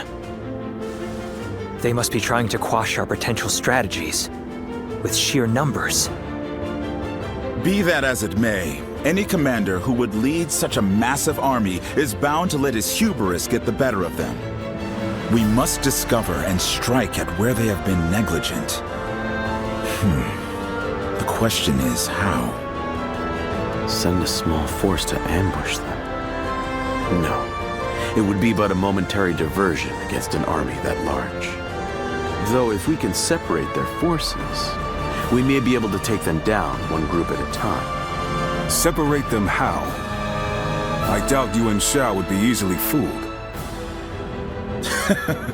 If one wants to catch a catfish sleeping at the bottom of a pond, one must use valuable bait. Bait? Very well. I will join the assault. Then even Yuan Shao will panic and send his army.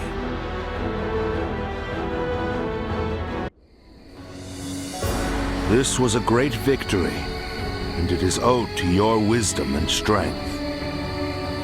We are humbled, but it is not yet over, my lord.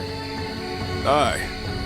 We've swatted away some of their troops, but the flow of the battle has not yet shifted. It looks like Yuan Shao is continuing his march south. They will overrun us if we do not intercept them. To defeat a large army, we must first take advantage of the terrain. We will draw back the front line to Guandu. There, we shall make our stand against Yuan Shao.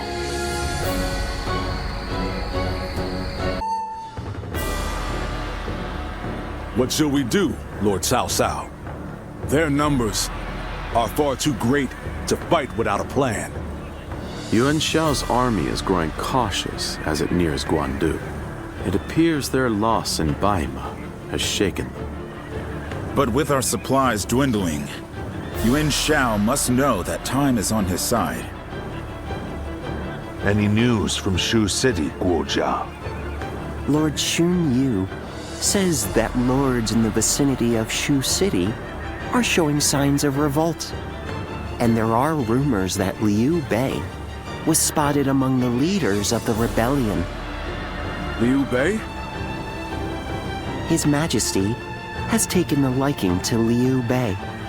If he comes to the rescue, then His Majesty will follow him. Then it is imperative that we send more troops to put the rebellion down, yes? Do not be so nervous, Lord Xun Yu.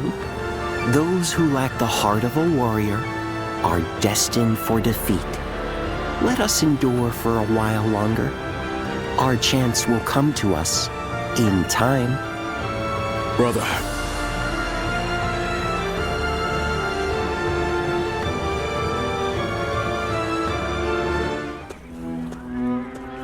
They say Liu Bei is in Shu City.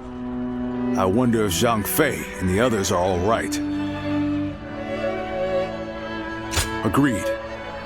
But only after we get permission from Lord Cao Cao. We accepted his help, so we must thank him properly. And we need to take custody of Liu Bei's family. Once we've settled our affairs here, we'll begin our journey. Does that sound good to you?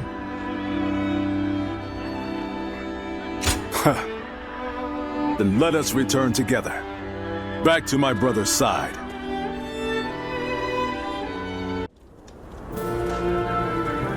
It is good to have you two back with us. We shall meet again. I made it a mantra until we were reunited. And now, I will make my oath to you once more. From this day onward, I will dedicate my life to clearing the path for rise of Liu Bei. Thank you both. So you didn't decide to abandon me. That's a relief. And not just for you, brother. I'd had just about enough of him asking, "Are they back yet?" every time he saw me. If you'd left me alone with him much longer, I might have given him a good smack on the head. So it's really good to have you back. Everyone. Lord Zhao Yun, allow me to thank you as well. I would have died without your help. But what brings you all this way? I have come to lend you my aid, Lord Liu Bei. I wish to serve under you. Me? I don't even have a place to call home. Why would you wish to serve a vagrant? Because of who you are. Is that not reason enough? Well, My lord! Don't forget about me! My lord? Brother, allow me to introduce Guan Yu's top underling, Jiu Sung, at your service. I admire him so much that I followed him and begged him until he took me under his wing. I see. That sounds like quite the story. Well, we shouldn't let all this excitement go to waste. Brothers, fetch the wine. Tonight we welcome our friends with a feast.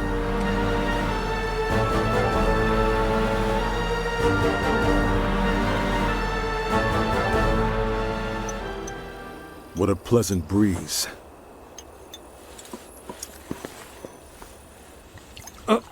Here, allow me. It's fine. I'll do it myself. To think I would be invited too. Nonsense. Of course you would. Brother feels the same way. Now then. We're already over here, brother. Huh?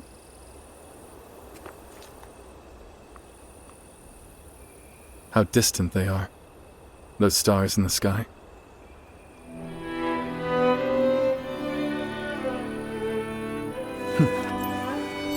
Compared to them, the distance between men seems trivial. It is your open-heartedness that makes you feel so. Ever since that peach orchard, we've been close by. You'll have me at your side, doing whatever I can. That means you'll have me there too.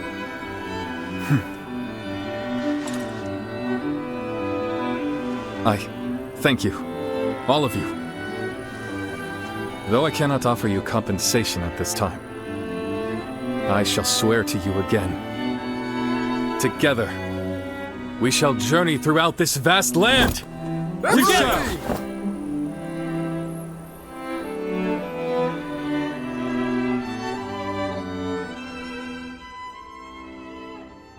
Cao Cao emerged victorious from a decisive battle with Yuan Shao, becoming the most powerful individual in the land.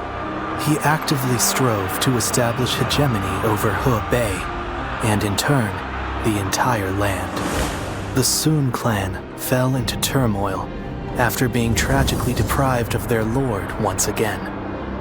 However, with their combination of capable youth and dependable seniority, they were able to secure territory for the kingdom of Wu. Their future now lay in the hands of their young leader. Liu Bei had yet to establish his territory and could not realistically attempt to gain supremacy. But he focused on gaining something worthwhile out of his indecision. The turbulent sea of the era turned into a powerful whirlpool, and before long, into a violent torrent. Chapter 5. With Zhuge Liang's assistance, Liu Bei decides on a plan to gain power. A decisive battle is held at Chibi.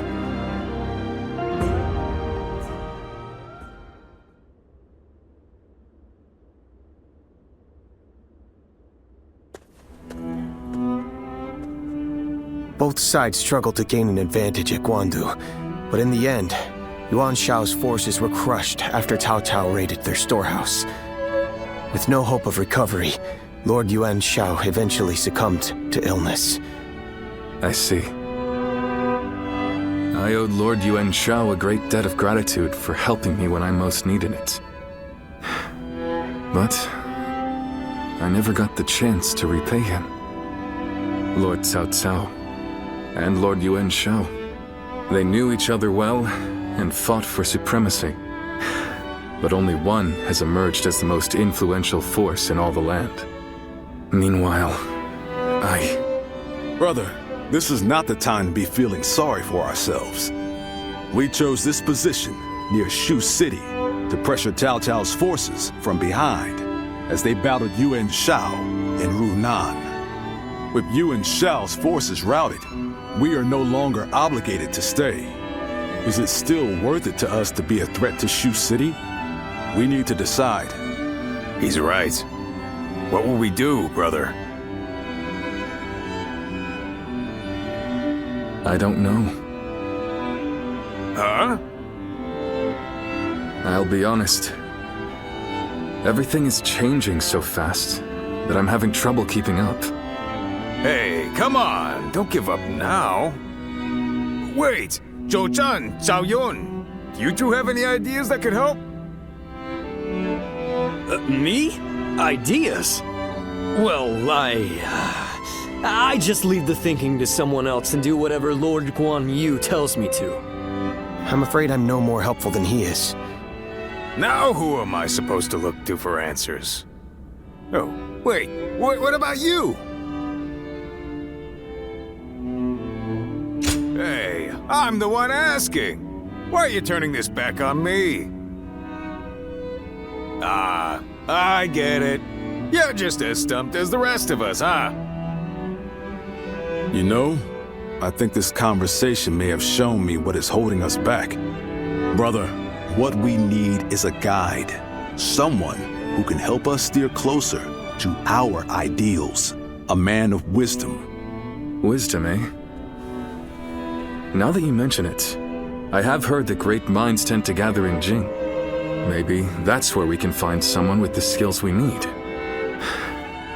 Do you think heading that way would be a good idea? Wait a moment, brother. Are you serious? How can we go anywhere right now when we've got the castle here in Runan? You're right. I'm sorry, forget I mentioned it. Perhaps some ideas are best left unsaid.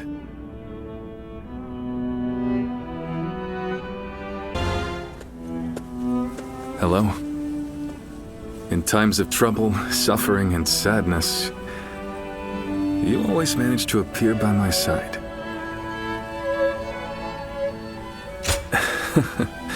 Yes, again. I'm sorry to burden you, but please listen. I've been thinking about what Guan Yu said. And he's right. I think I may be lost. A world where all people can choose their own path toward the future. I've declared time and again that this is the ideal world I wish to create, but I still have no idea how to make it a reality.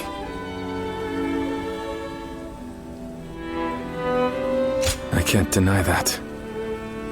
But the path forward is slowly revealing itself to me.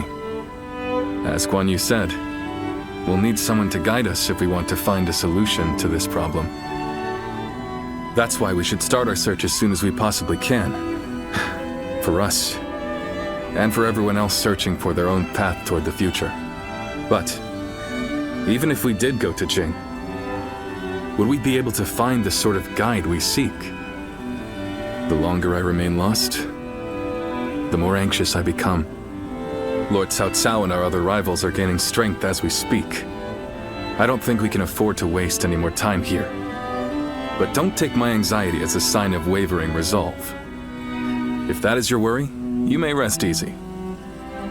It won't be much longer until I'm ready to start chasing our dreams again.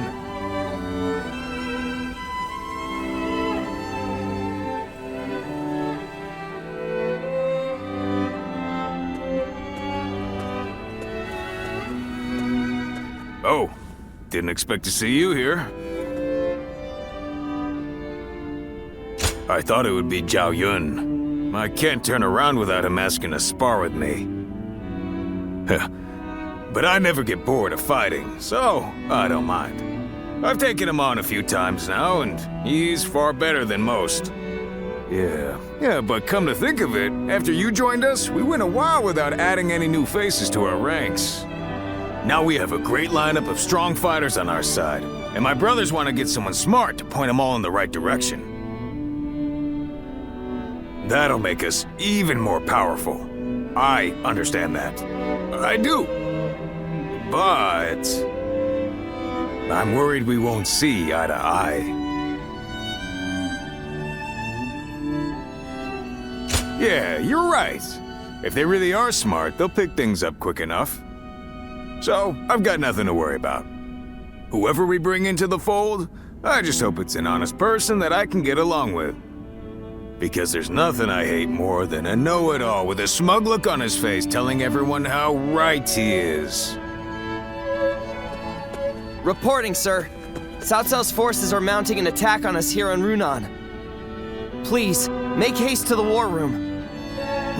So Cao Cao's forces are already on the move. Let's go!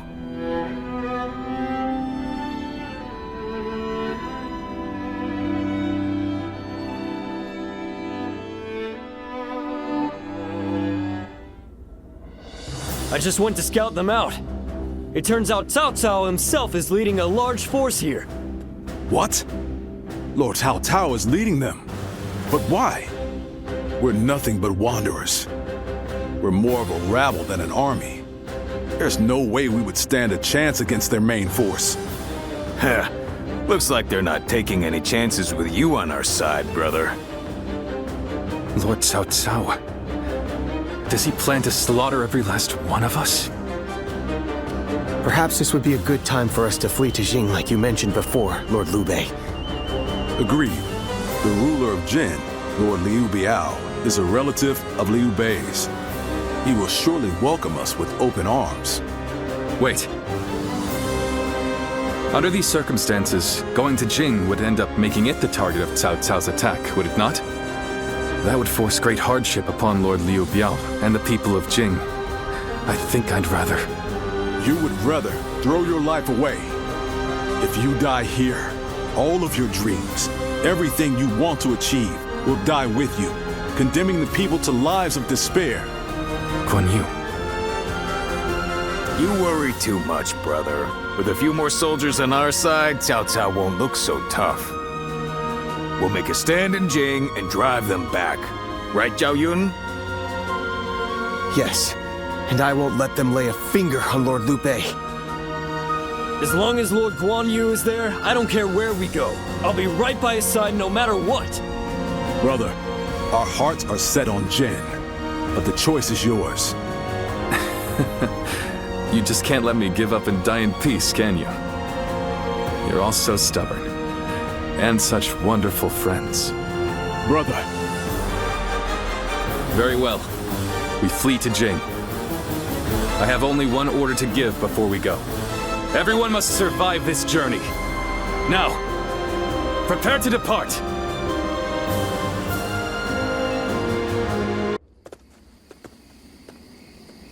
Whew. That was a narrow escape. But we made it. We were lucky everyone did their part. I lost count of the times I thought that tidal wave of soldiers would swallow us whole. So this is what it means to face the full brunt of Lord Cao Cao's forces in a direct conflict. So it seems. Zhao Yun, Zhou Tsang, we've already put so much weight on you. On the contrary, overcoming deadly circumstances is an officer's one true joy. I'm thankful for the experience. I'd go to hell and back for Lord Guan Yu. As long as he's around, I can get through anything. I see. Thank you, everyone. We've almost made it to Jing. Let's get some rest after we arrive.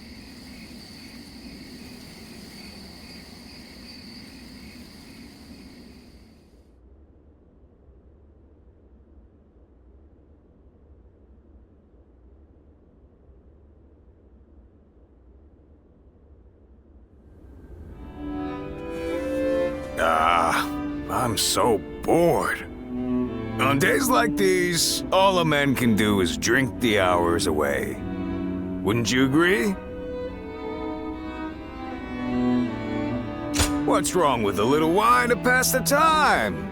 It's not like we have anything better to do. Forget it, Zhang Fei.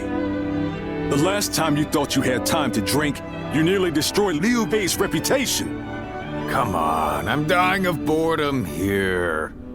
I figured Cao Cao would be hot on our heels, but he ended up falling back toward Hebei. If you're bored, then go out on patrol. Lord Liu Biao has given us a warm welcome, and even allowed us to garrison here at Xingye Castle.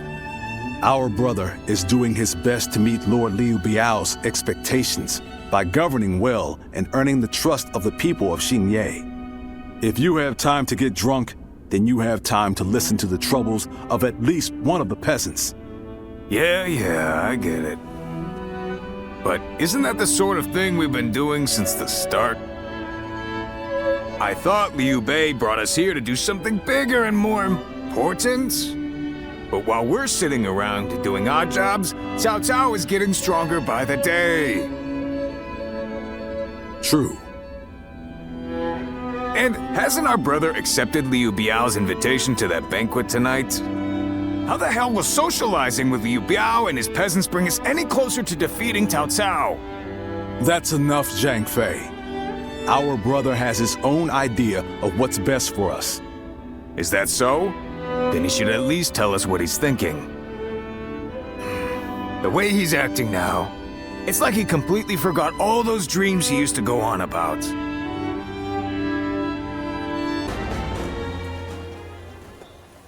Tonight, Lord Liu Biao is hosting a banquet in Xiangyan. Lord Liu Bei will be attending, and I've been ordered to accompany him as his escort. I'll need to be ready for anything. After spending a little time here in Jing, I've come to understand something. Those who serve under Lord Liu Biao have divided into factions, and one of them doesn't think very well of Lord Liu Bei. Initially, Lord Liu Bei had hoped to attend the banquet on his own. He said that having an intimidating escort would make us look ungrateful for Lord Liu Biao's kindness. But together we managed to talk him out of it. He agreed to take one guard with him, as long as it was me.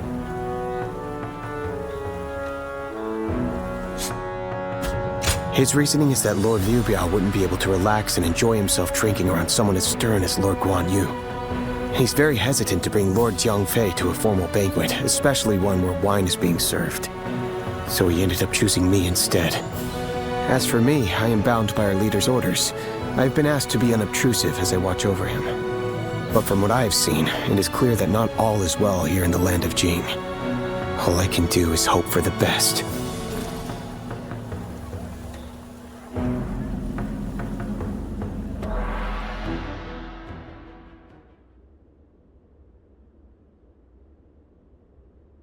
Wake up! Liu Bei's in trouble!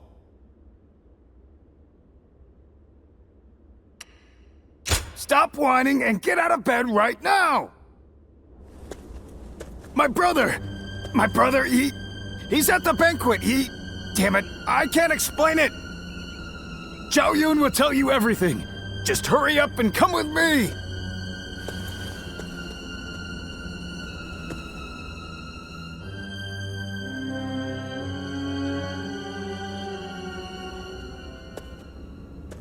So Lord Liu Bei really hasn't returned here to Xingye. Where could he possibly have gone? Just to reiterate what you told us, Xiao Yun. Our brother disappeared sometime during the banquet, correct? Yes. One of Lord Liu Biao's retainers, Cai Mao, made the suggestion to divide the banquet with the lords and the retainers seated separately. I rejected the proposal over and over again, but I relented at Lord Liu Bei's command and was forced to go to a separate room. Lord Liu Biao came later to inform me that Lord Liu Bei had gone to relieve himself and never returned. The whole banquet was in an uproar, and that is when I became wise to Cai Mao's plan.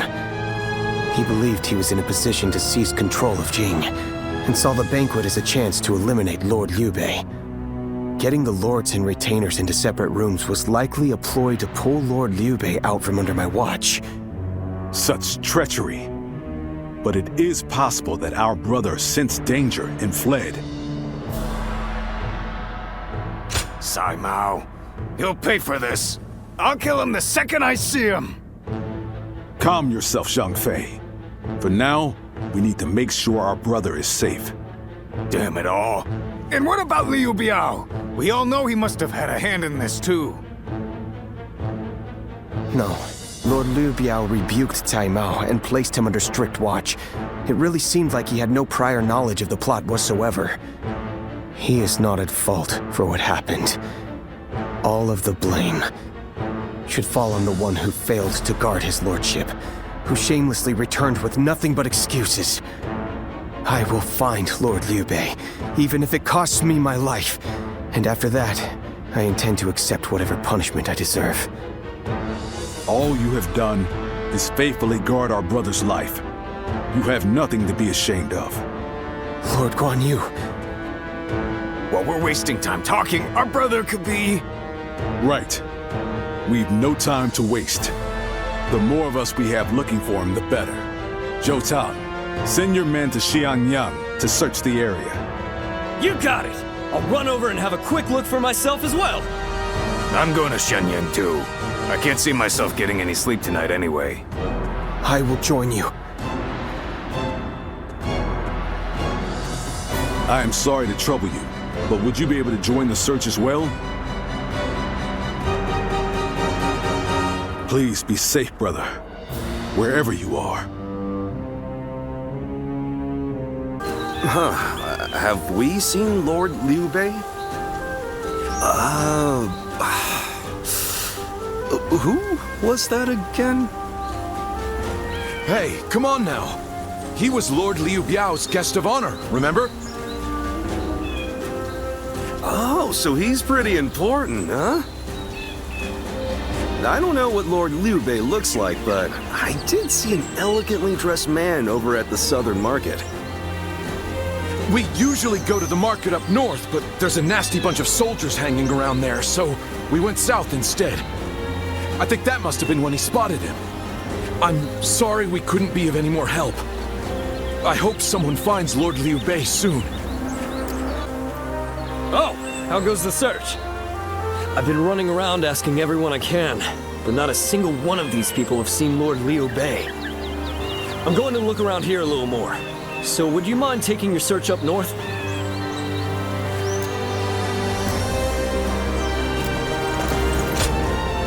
Lord Liu Bei, you said? I can't say for certain whether it was him, but I did see a man on horseback riding hard to the west. And he was being chased by some soldiers that looked like trouble. Hey, Dad! Can we go now? I'm gonna catch a really big fish today. Oh, all right. Shall we head downstream to the east today? It'll make for easier fishing. Water flows much faster up west. Please excuse us. We'll be going now.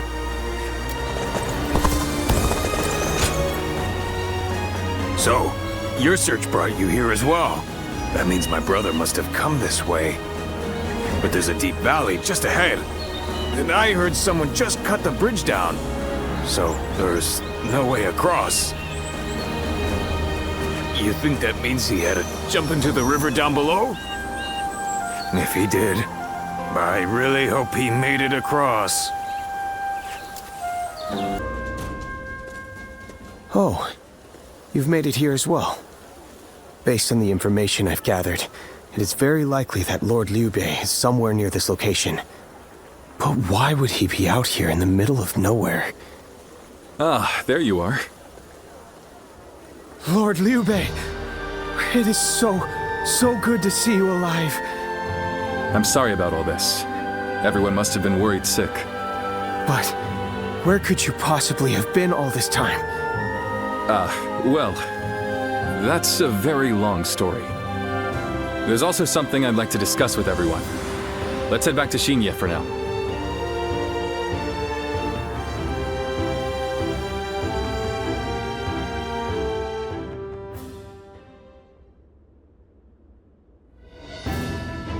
When I realized what Sai Mao was up to during the banquet, I pretended to go relieve myself and made my escape. I was not familiar with the area, so all I could do was wander. Before I knew it, the night had grown dark and I was lost in the mountains. Just when I began to lose hope, I came across a small hermitage. It was home to an old man named Sima Hui. I told him who I was, and he allowed me to spend the night there. Sima Hui. Why does that name sound so familiar? Apparently, everyone calls him Master Shui Jing. He is not in the service of Lord Liu Biao, and he lives in seclusion. When I told him about my current circumstances, he gave me this advice. Choose one of my pupils, the sleeping dragon or the fledgling phoenix, and your path will become clear. Sleeping dragon?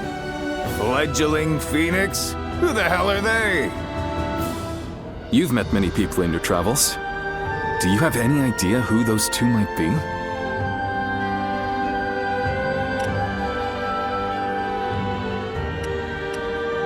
Shi Shu.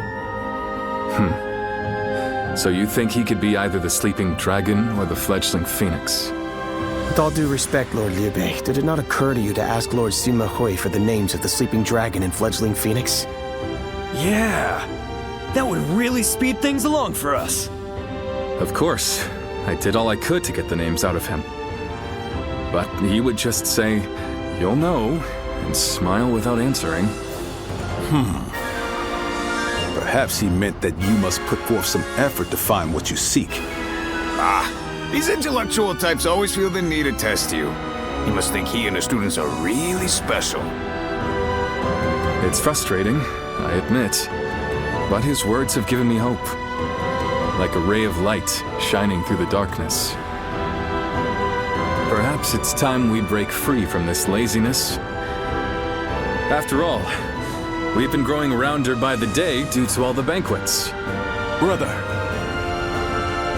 I want you all to bring me whatever information you can find about the sleeping dragon and fledgling phoenix, no matter how insignificant. There's someone out there who can lead me to my dreams. And I will stop at nothing to find them.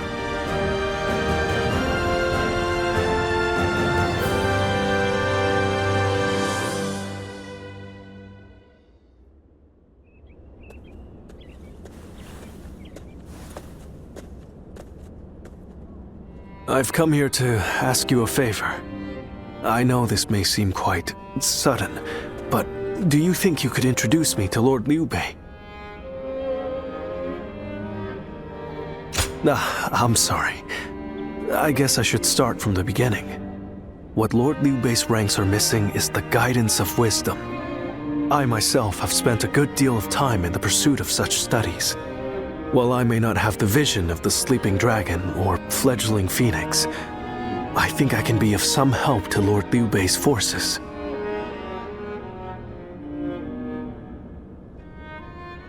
Then those names are also known to you. Those two are... Where do I start? Cao Cao's forces are attacking! Make haste to the war room, right away!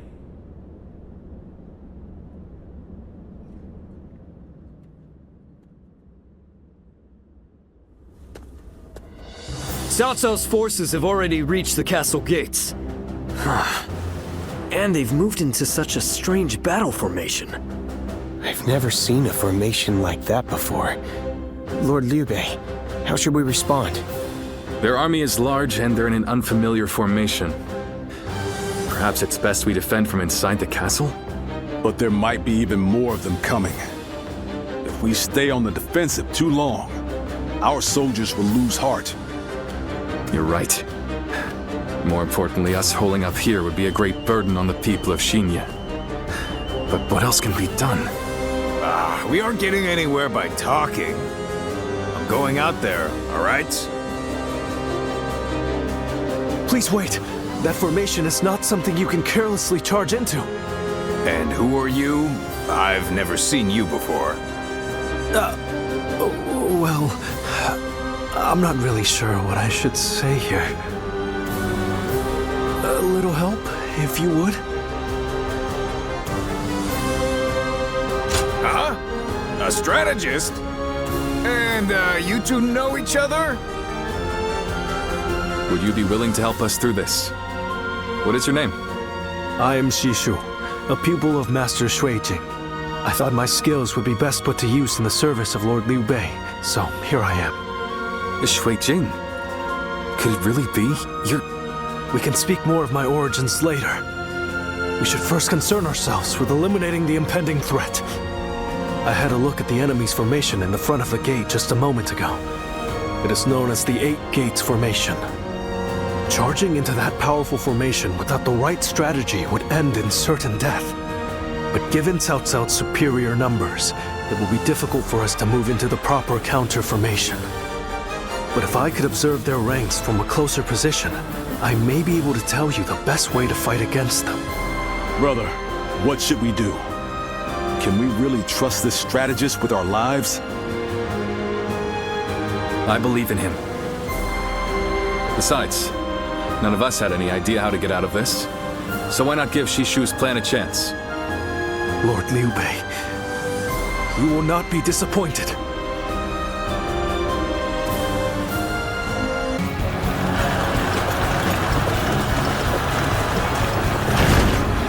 What the? We can't go anywhere! They surrounded us so quickly. So this is the infamous 8 Gates formation.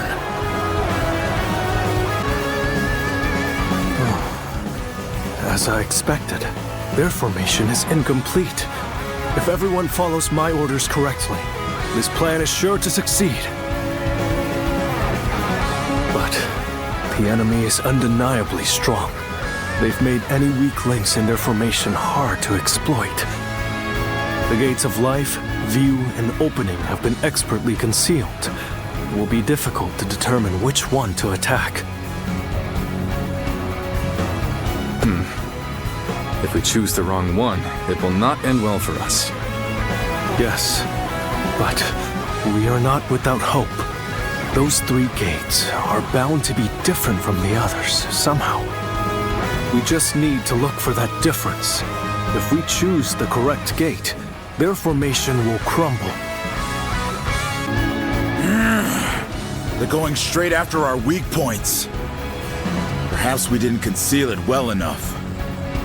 I'm not sure if it's by virtue of brilliance or luck, but either way, we had better take care of this quick. Cao Cao. I must prevent him from continuing on his path. And for that, I cannot lose Liu Bei.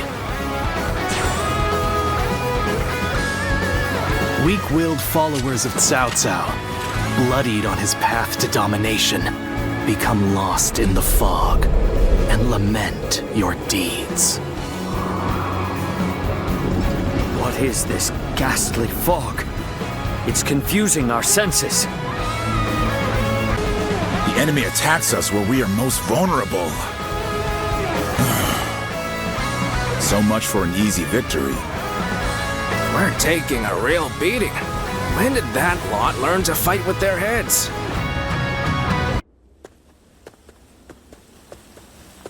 Zuluan, I thought you served Cao Cao, but now I see you in the camp of Liu Bei. I see. Liu Bei has an important role to play. He's to eradicate Cao Cao, and through him, the Han. He must be protected.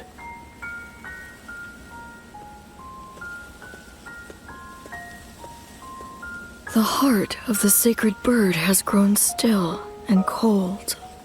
The young boy grew to be a man, and over the years, grief and remorse gave way to rage and hatred. Wandering the boundless world, searching for the purest revenge, thirsting and starved, bleeding from the body as well as the soul. And then he came upon the people of the North. But how could you possibly fathom what lies within his heart? How can one who has forgotten everything possibly see into the mind of one who remembers everything? The paths taken by the two of you shall never cross. Now there is only one way to reach the end. Through your shared trust and mutual resolve.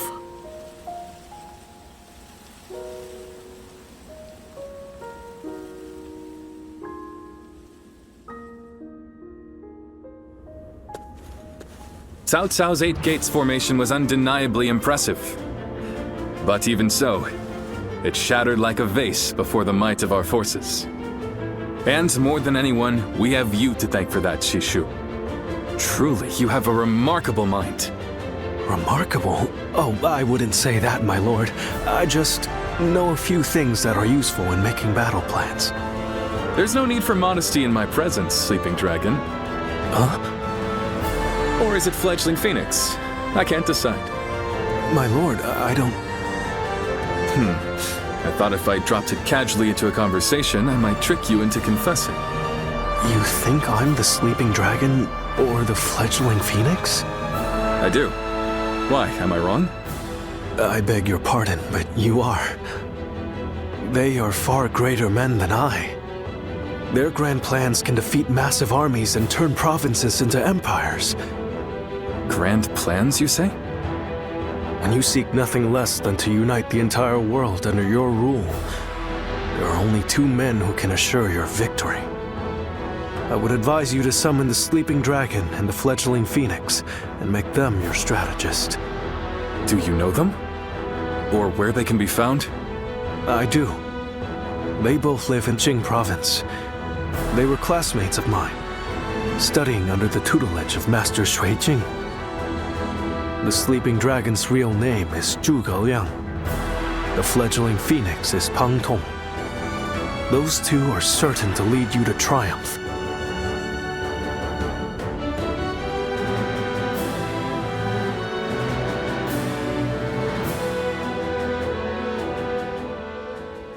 The fledgling phoenix. Yes, I suppose I have been known by that name. And I'm sure Shi Shu has told you that I would be delighted to serve Lord Liu Bei. But I'm afraid you were misled. I've had my fill of generals and warlords. For now, I'm leading a peaceful life. Well, I didn't say I wouldn't hear you out. Lord Liu Bei is a great man. I truly believe that. It would be an honor to serve him. The only problem is, I don't feel like it right now. No, right now, it's the quiet life for me. But I hope you will be a friend and not mention this meeting to Lord Liu Bei. If his lordship does ask about me, just tell him that the time isn't right.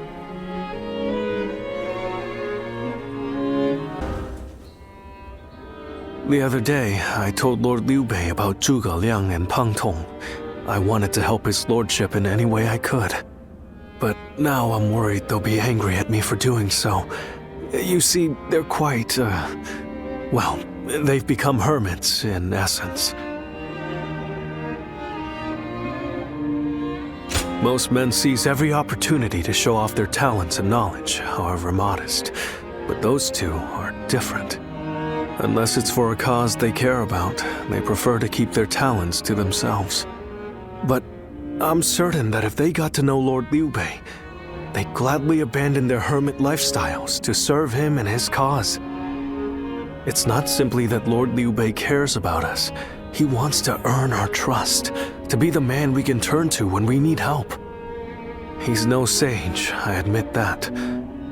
But if there was ever a man fit to rule the world and be loved by all of his subjects, it's Lord Liu Bei. And if he is the man I believe him to be, then I have no doubt he would win Zhuge Liang and Pang Tong to his side. I have chosen to devote my life to his cause, so perhaps they will too.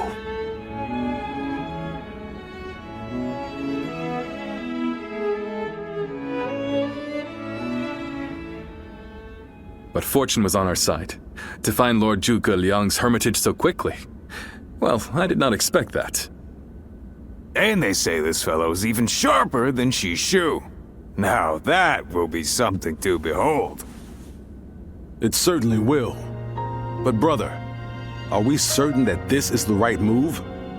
Shi Shu's guidance has been invaluable. It doesn't seem right to cast him aside for a stranger. It was Shi Shu who suggested I do so in the first place. He told me that Lord Zhuge Liang was the man I needed in order to accomplish my goals. It would be an insult to ignore his counsel. So, we will go together to find this great strategist and ask for his help. We will be gone some time. The castle is in your hands while we are gone. Thank you. I'm determined not to let this opportunity go to waste.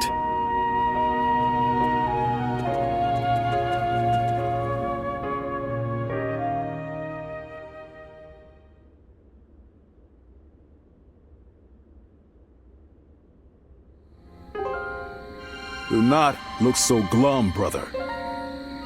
He may not have been home, but we did leave him a message. I am certain he'll come to us, sooner rather than later. Yeah, After all, Liu Bei himself went to him for a visit. Zhuge Liang's bound to return the favor after a gift like that. I think you may be overselling the value of my presence. I'm sure Lord Zhuge Liang has good reasons for not seeing us right away. We just need to be patient and wait him out.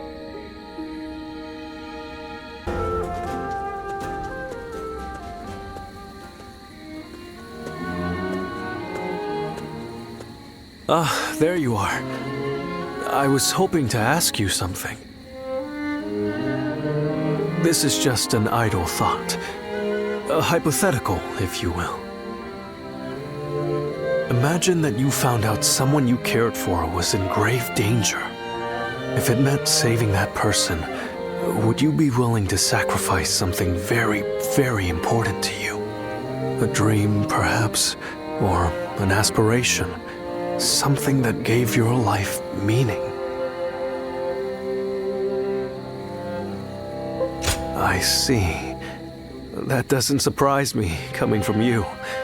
You are far stronger than I could ever hope to be. I suppose it's the men who can act decisively, regardless of the choice being made, that end up having a true effect on the world. I suppose it just goes to show that I'm out of my depth. A decision half made is no decision at all, and indecisiveness only ever leads to regret. Forgive me. When you are around, it seems I can't help but burden you with such matters. Disregard everything I said.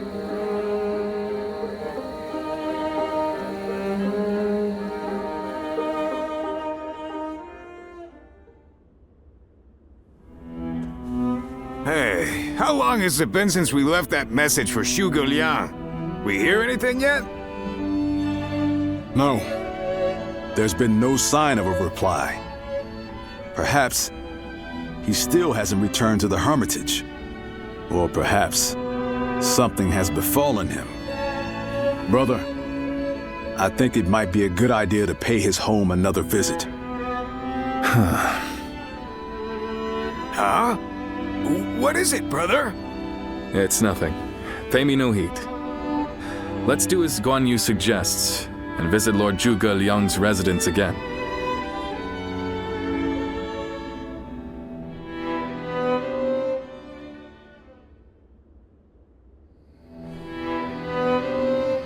That Zhuge Liang still isn't there. Something strange, I tell you. What's he playing at? I don't understand it either. Could it be that he's trying to avoid our brother? Then why doesn't he show himself? He's had plenty of chances. How many times does he expect us to visit? Whatever is going on, it's too early to tell for sure.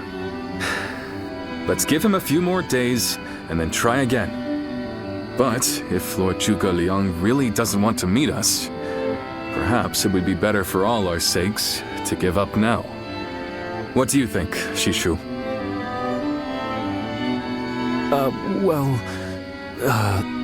If Zhuge Liang had no interest in meeting you, he would have made that clear the first time you came. Shishu?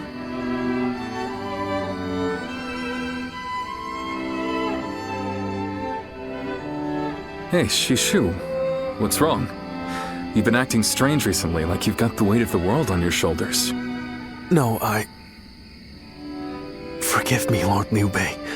I can't. That is to say, I am unable to continue to serve you. I am very sorry. What? What are you saying? I'm sorry, but I cannot explain why. All I can say is, I have to leave for the sake of my elderly mother. For your mother? I see. I can see in your eyes that if you had your way, you would rather stay here.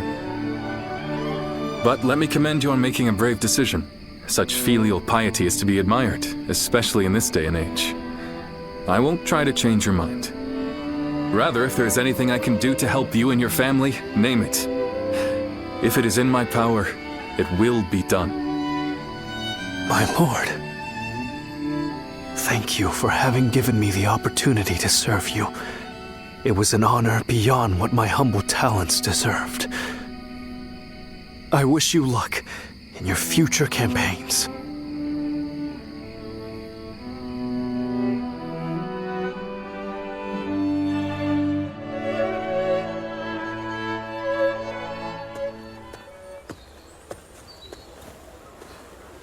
Oh, it's you. I'll be leaving Xinye soon. I wanted to thank you for everything that you've done for me. I can tell you, but no one else. A short while ago, I received a message from one of Cao Cao's men. It was an invitation to join his council. But that wasn't all. It also said that my mother was under the protection of Cao Cao's army. At first blush, that sounds reassuring, doesn't it? But I knew immediately what it really meant. She is their hostage. But Lord Liu Bei would have tried to do something to help, and I don't want him to be distracted any further from his true mission. Like everyone else here, I only wanted to serve Lord Liu Bei. But that, it seems, is an aspiration, a dream I must give up. Perhaps this is the selfish choice, but I agonized over it for days, and now that I have made the decision, I cannot regret it. Still, I would like to ask you for one last favor. Will you look after Lord Liu Bei? He is a great man, and I truly believe he will unite the land. Thank you. Knowing that is great comfort to me. Though my serving Cao Cao may make us enemies on the battlefield, in my heart, we will always be friends. I hope you will continue to follow your true path.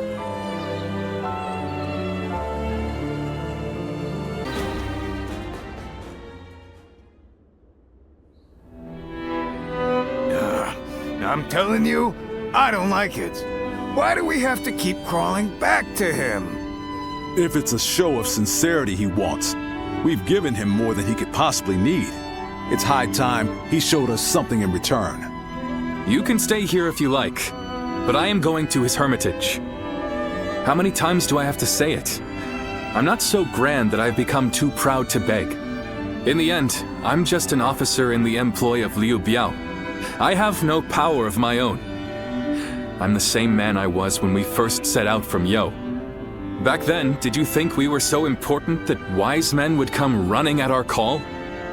No, but... Shishu said that if Lord Zhuge Liang truly did not want to meet us, he would have said so the first time we came calling. But he hasn't refused us yet, has he? Not outright. Which means we're obligated to keep trying until he does. He will eventually give us his reply one way or another. Now that we've lost Shishu, our need for a military strategist is greater than ever. Someone with talent who we can truly rely on. That's more important than our time or our pride. So please support me in this, both of you, for a little while longer.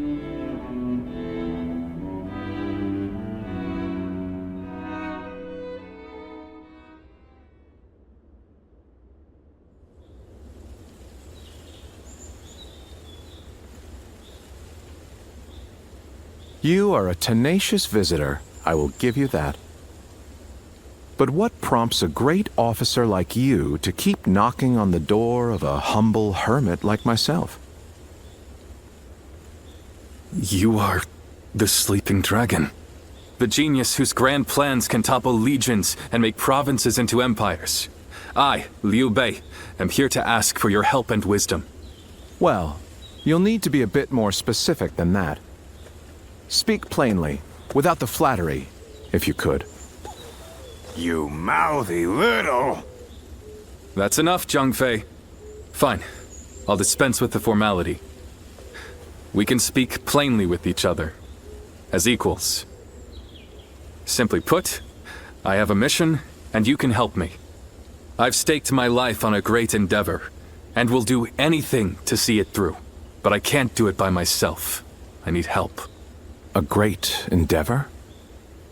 I'll build a world where people can live as they wish. I see. But again, that's not very specific. For starters, what does it mean to live as you wish? How different would this world of yours be? After all, living as you wish isn't that hard. Look at me. I refuse to serve any man, and here I am, living as I please in the mountains. But you are the exception. The reality is, few people have your choices, and many die without ever finding a dream, let alone achieving it. Even I had to live many years before my eyes finally opened to what I wanted to achieve. An embarrassing admission, I know. Then tell me this. If some men live as they please, and some men don't, what is it that divides them?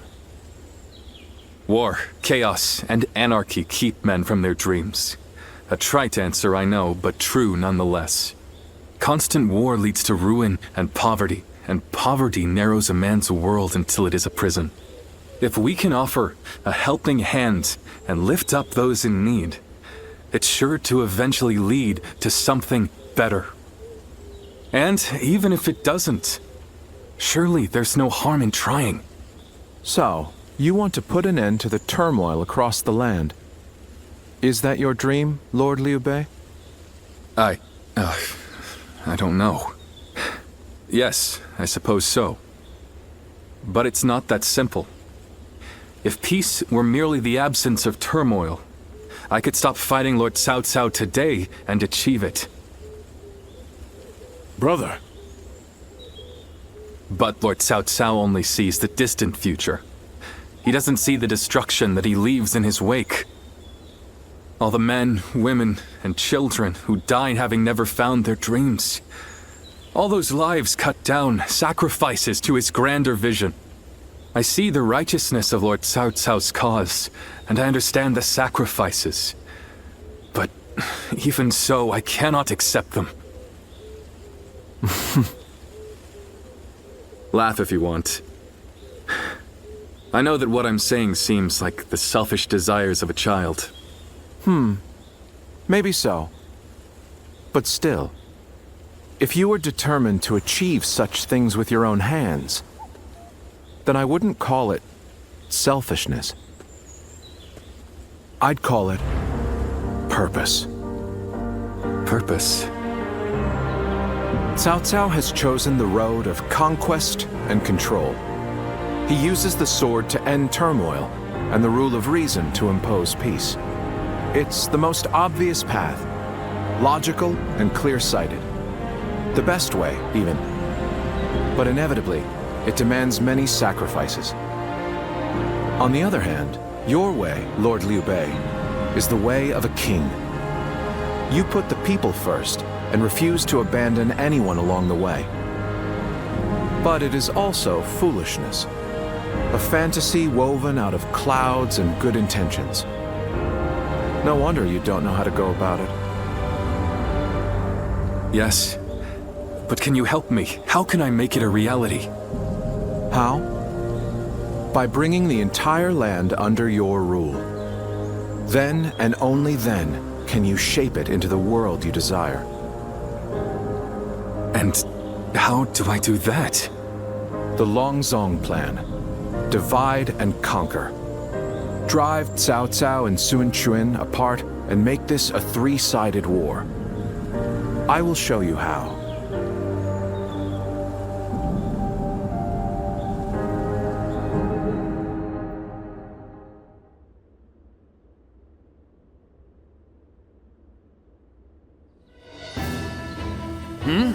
Where's Lord Liu Bei? Is he with Lord Zhuge Liang again? Yes. Ever since he brought Lord Zhuge Liang back here, they've been holed up together, talking day and night. He said he feels like a fish who's finally found water. All his vague ideas for a better world are being hammered into solid plans. I don't think I've ever seen our brother look happy. That's all well and good. But what exactly are they talking about every day? I don't like it. Not one bit. We stood by him through thick and thin ever since Yo. I'm not sure I like it either. But as much as we'd like to, we cannot help him with this. He needs more than we can offer. We don't know what advice this Lord Zhuge Liang is giving our brother, or what plans they're hatching. All we can do is watch and wait.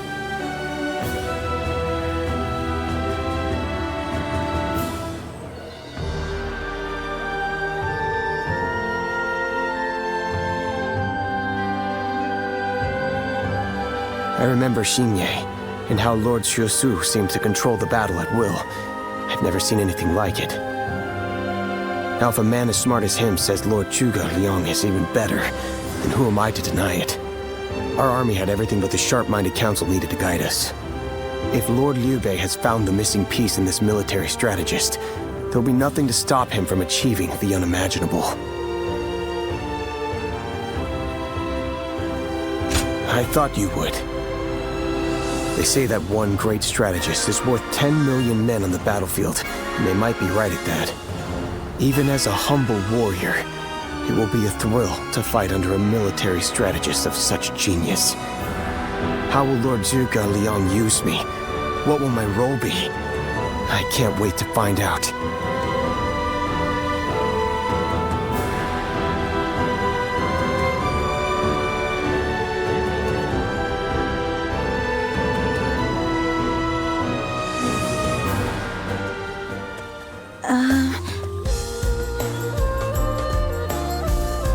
It's you.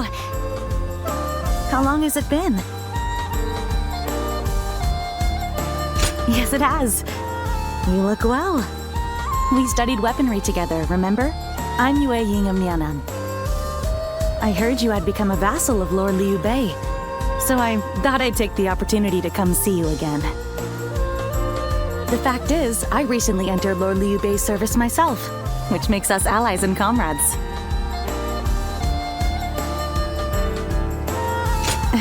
You see... Lord Zhuge Liang wishes to speak with you.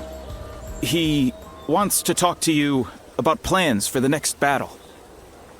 We have sent out scouts, but so far there have been no reports of any approaching armies. That's all I was ordered to tell you. Please, come with me to the castle. Lord Zhuge Liang. Come on. Let's go.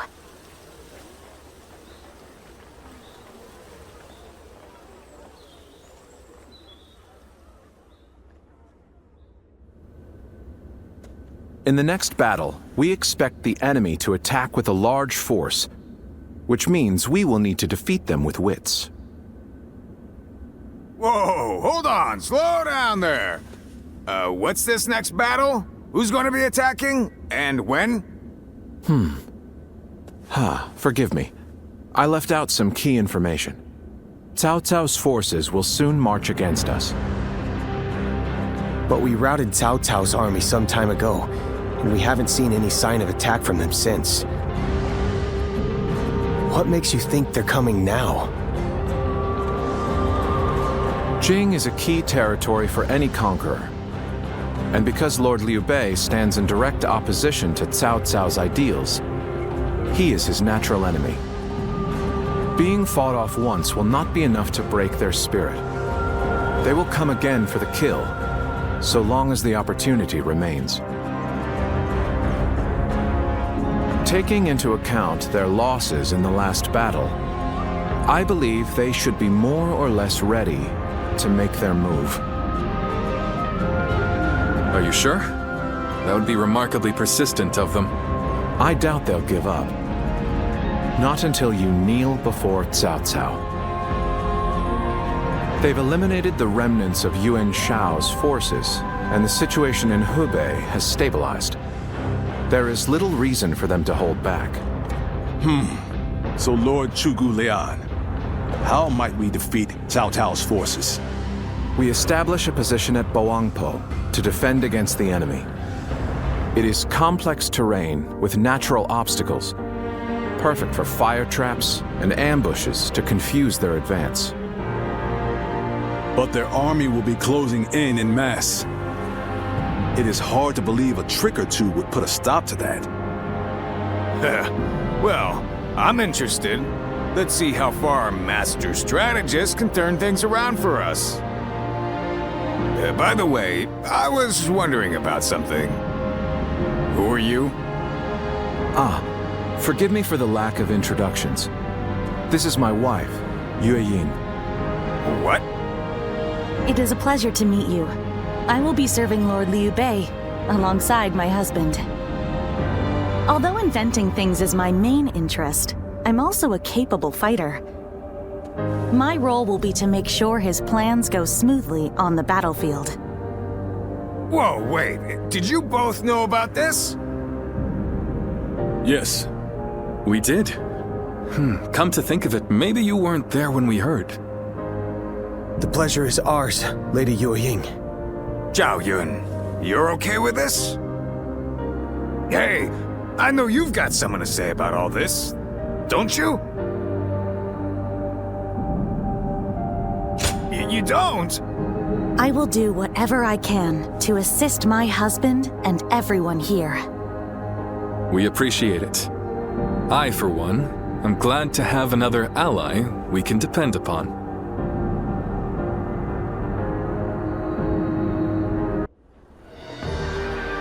Incredible. I cannot believe we won. Lord Cao Cao was not holding back. If we were by ourselves, we would have been well on our way to retreat, but now... I hope I was able to show some of what I am capable of. You did. I can now see why Brother regards you so highly. Yes, well, fine. I'll consider you on par with Shishu. That is more than I could ask for. I wish to build good relations with all of you here. A strategist acts as the mind of an army, but we are powerless without capable limbs. And warriors such as you, who have assisted Lord Liu Bei for so long, are a necessary part of the plans I've laid towards our ultimate victory. Now, do excuse me. I must see to some post-battle matters. You know, he may be a schemer, but the way he flatters people might be a bit like brother. But only a tiny bit.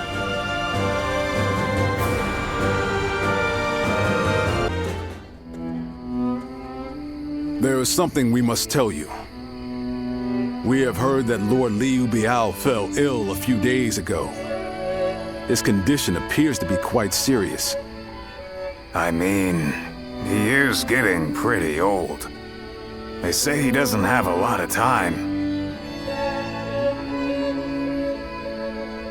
Yes, one can't help but think back to what happened with Tao Qin. Back then, he refused the offer of governorship, which eventually led to Liu Bu taking over Shu province. But now that Lord Zhuge Liang is our strategist, I wonder if Brother's answer will be different this time around.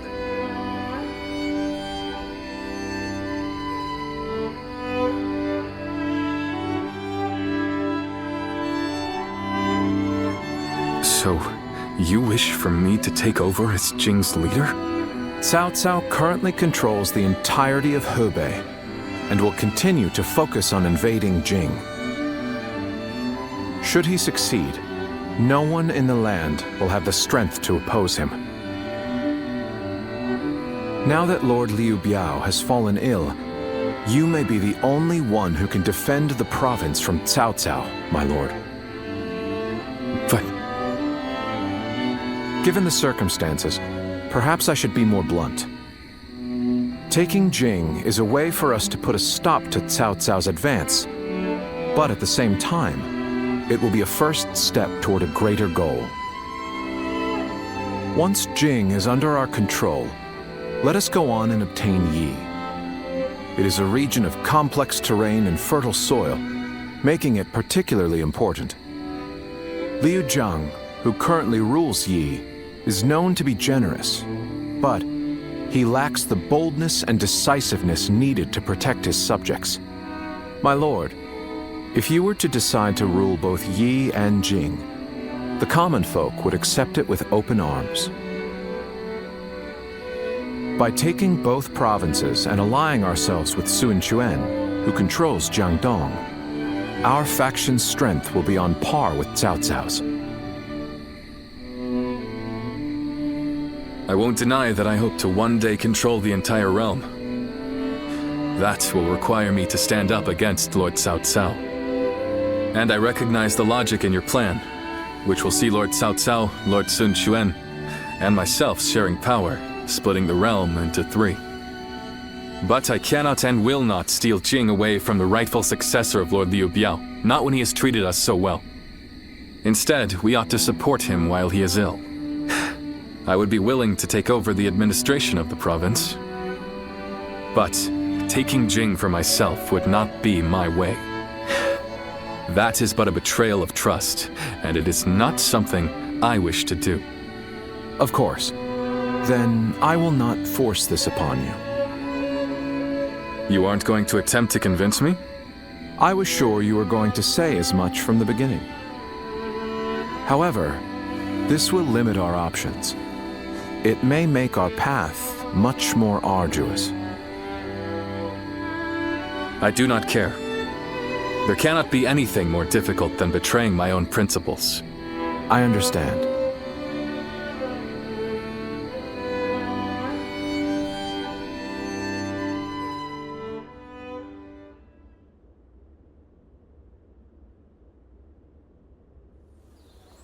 You know, this might be weird for me to say, but I'm actually glad that Liu Song took over for Liu Biao. Well, Xiu Liang tried to talk brother into succeeding Liu Biao, but he said no. It just goes to show that he's still the same man as ever, one who sticks to his principles. We might have talked about this before, but you know how our responsibilities have changed a lot, right? But brother, his heart hasn't changed since the very beginning. His decision made that obvious. That's the kind of man I want to support. He has charisma, something I suppose every leader needs to have. And so, he needs to be careful to maintain it. Anyway, even though we may not have a big plan in mind like brother or Xiu Liang, let's keep moving forward through sheer grit and effort. Ha! You haven't changed a bit either, have you? I like that. Right then, let's go give that bastard Cao Cao something to sweat about.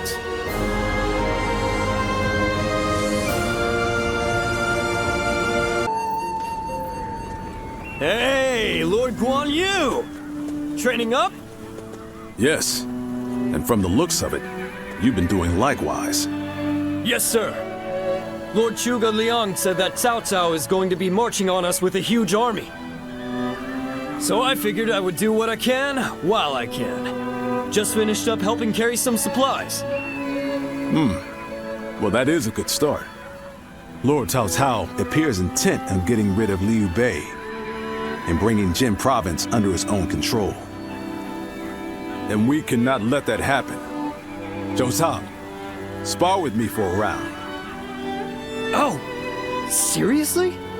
Absolutely! How could I say no to a request like that from you?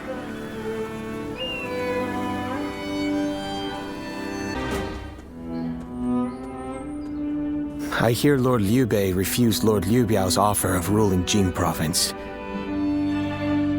I still cannot say what the best option would have been. Would it not have been better if Lord Liu Bei had ruled Jing, if only temporarily, to gather everyone to fight against Cao Cao? With a massive army advancing toward us, would that not have been the best option? I cannot see Lord Liu Song being up for a fight. I had a feeling you may be thinking the same thing.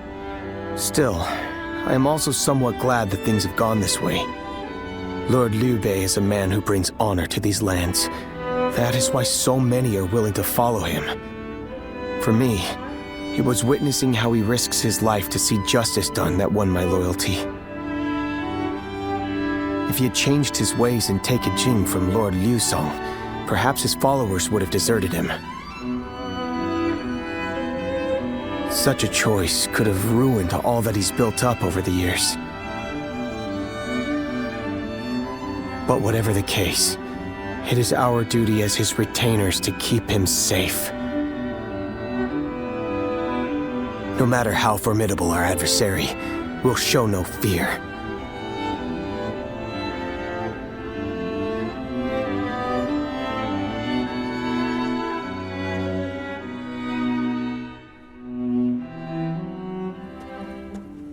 Shishu, why are you here? Lord Liu Bei. You have come to call for our surrender, have you not? As a messenger of Cao Cao? I see you have not changed, Zhuge Liang. You see through it all, even without a word. Lord Liu Zong has already surrendered to Cao Cao's forces. He supposedly promised that he would hand you over. No. No matter how great of a strategy Zhuge Liang puts into motion, the moment Lord Liu Zong switched his alliance, you lost. And while this may be unexpected coming from your enemy's messenger, Lord Liu Bei, I beg of you, you must escape. You will have more opportunities as long as you stay alive. Shishu is correct, my lord. Although, that is not to say it is impossible to defend Xinye while fending off Cao Cao's army. You're saying there's a way? Indeed. We can use the people of Xinye as decoys to lure the enemy forces into the castle. There, we crush them. That will not do. By employing such tactics, we would be robbing the people of Xinye of the ability to decide their own fates. Which is why I said that Shishu is correct.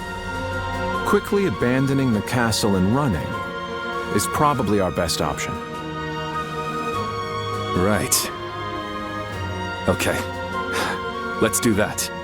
I appreciate your warning, Shishu. We can now hope to live to fight another day. You are too kind. Though I may not be able to leave Cao Cao's service, I wish to be with you in spirit. And that is why I will not provide strategies to him. Not now or ever. I might not be able to advise you directly, but there must be other ways in which I can help. No. Any subterfuge of that kind would only be a detriment.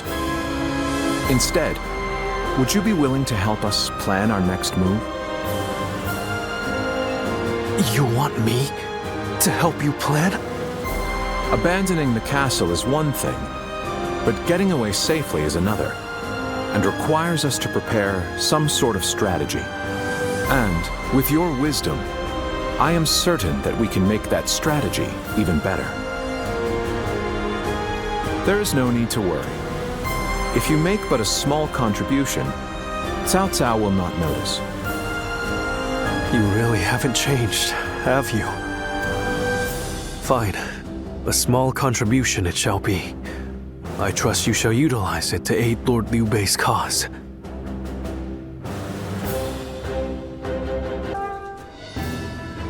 I'm all prepared and ready to go.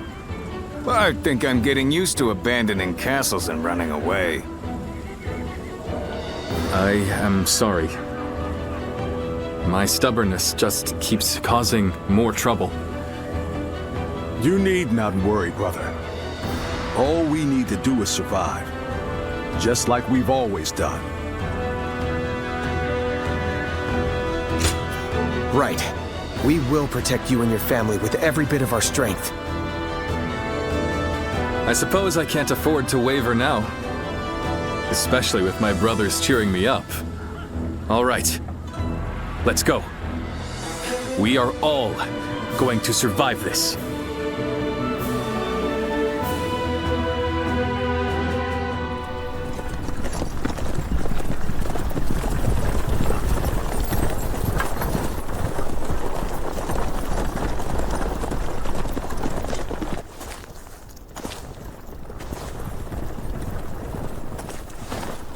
My lord!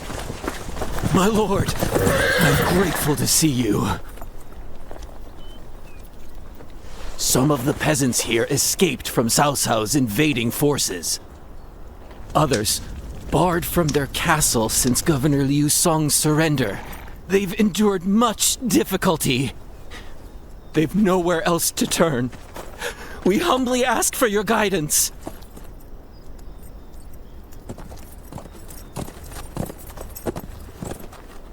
Bringing them along would inevitably slow our march's pace. Just advise them to avoid any rash acts. Cao Cao's forces are unlikely to raise a hand to peasants who have shown no resistance.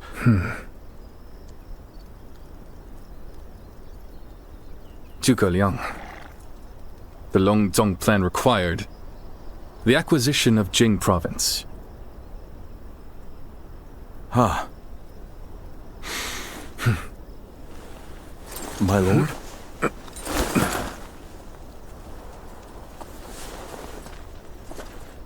And now, I have taken Jing province.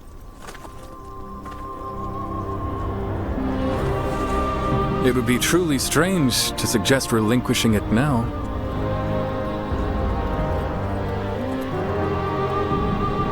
My apologies.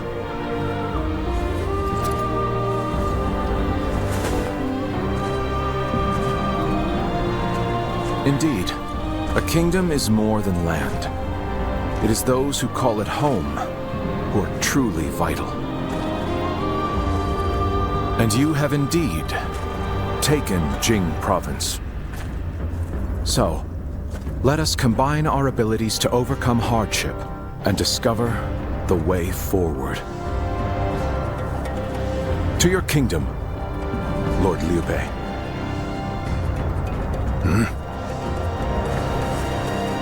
Forgive me, everyone. I wish for them to accompany us. That is my desire.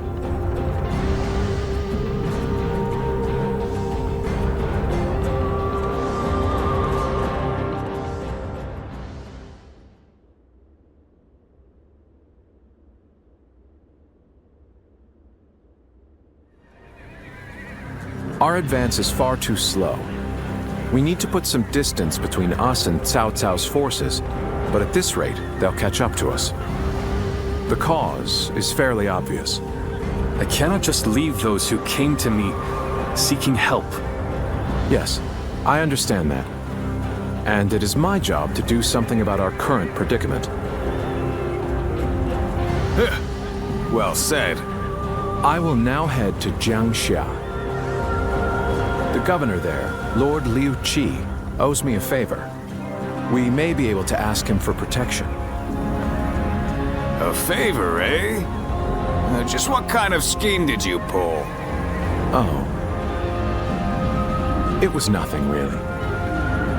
Lord Guan Yu, I would like you to accompany me to Jiangxia. We will borrow his troops, then return to escort Lord Liu Bei. Very well. Zhao Fei, Zhao Yun, take care of Liu Bei until I return. Of course. With my life. Thank you. All of you. My life is in your hands.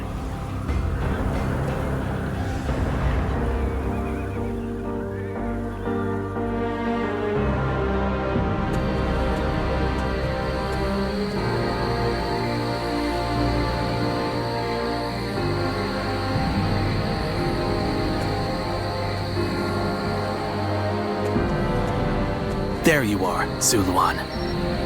I see you are still with Liu Bei, assisting him in his struggle to stop Cao Cao. That is good. But what is going on? What is Liu Bei trying to do by taking this many commoners with him as he flees? Impossible. Cao Cao's army will inevitably catch up to them. Whatever his reason is, this will most likely end in a great deal of casualties. Why will he not run and leave the people behind? Even Cao Cao would not attack commoners who are away from their lord. And why would they not try to leave Liu Bei? This many individuals displaying such loyalty to one man at the risk of their own lives? That is absurd. I had only thought of Liu Bei as a simple tool, but... What? Spreading his beliefs and dragging his people into war. I suppose that is befitting of what people usually call a hero. And as with all so-called heroes, wherever Liu Bei goes, destruction and violence follow.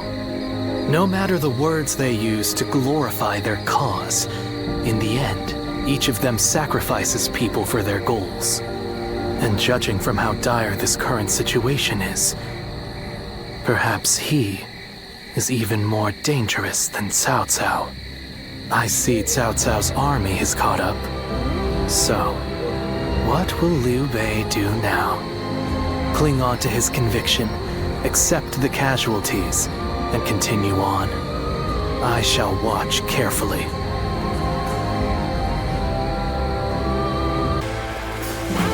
What the? Who is that? Zhang Fei. That's Zhang Fei. Do not fear.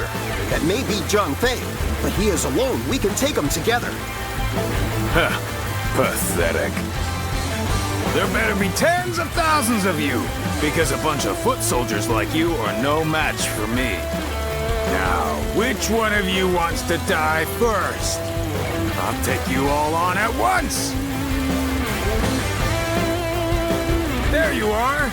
How about we have a little fun here? Here we go.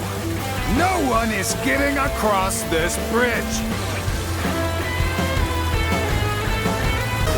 The battle is more or less going as expected. We should make our way to Lord Liu Bei.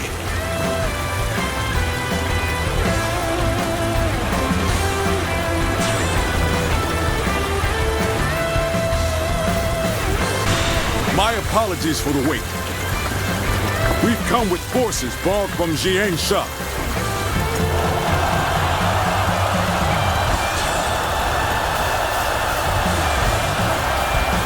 Retreat has been defeated. Well, I still can. Let's go. We're finally through. Now let's go, so that we may continue on our path. What is this fog? There's something strange about it. No, I cannot let Liu Bei go after all. Allowing him to pass would be too great a risk. I have lost sight of the path, and of all my comrades. Is this some sort of magic? This fog, it reminds me of the Yellow Turbans. You're up!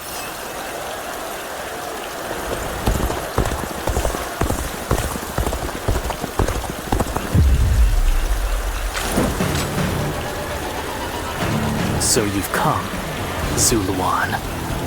You mean to protect Liu Bei to the very end, it would seem.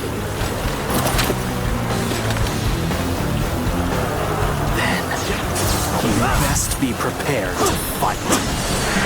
This is our destiny as guardians of peace! Take this! That man has even compelled helpless citizens into battle. What can you call this but the worst kind of violence? Despite this, you would protect him? Does your bond with him truly serve as reason enough? I see you. What will your path lead to? You are like a puppet, wielding your force for another man's ambitions. How is that different from the Guardians of Peace we hated so much? How is Liu Bei any different from the ones who took everything from us? Take this! And open it. That day of anguish and despair has been burned into my mind. The suffering, the agony, the chaos. It is revealed to me my new path. I reject all heroes. I reject the Han, and Cao Cao, and Liu Bei. Now, this is the path I have chosen, and I will not allow you, in your ignorance and incessant errors, to stop me! Rough. Let's go.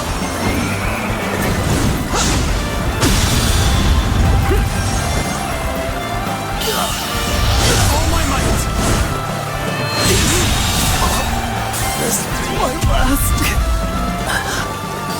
Why don't you remember? How can you?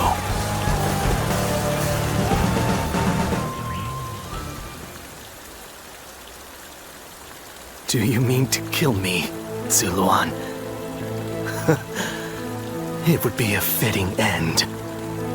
But as long as these heroes exist in the world, there will always be someone like me who opposes them.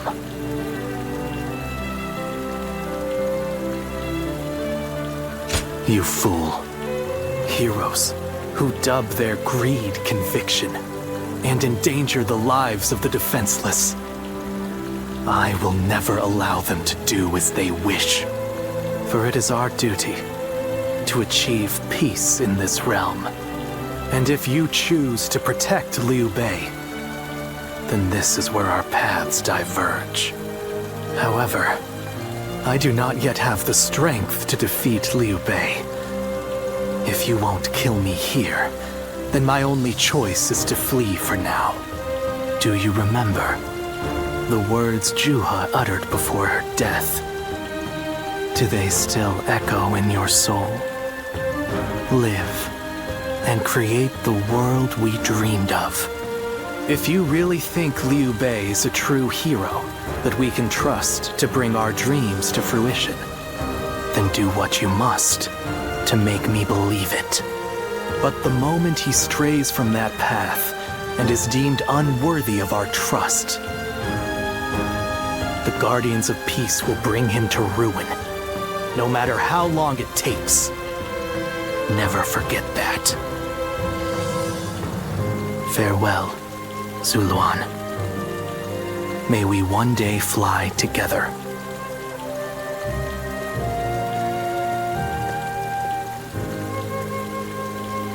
Those who have been long divided must unite, while those who have been long united must diverge.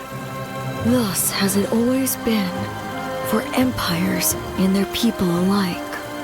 Guardian of peace, the time has come to part ways. One will champion heroes, striving to bring peace to the world. The other will lurk in the shadows, keeping the heroes true to their path. That is the new way of the Guardians of Peace. And thus shall our purpose be fulfilled. This is the last time I appear before you.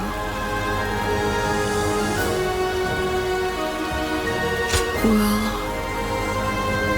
it is said that the founders of our order were mystical beings, that they had the faces of children, with hair as white as snow, and eyes as blue as the surface of a frozen lake, and that no number of years could ever age them. Zuluan, you must go now. Let your eyes guide you along your true path, and carry all that has been entrusted to you.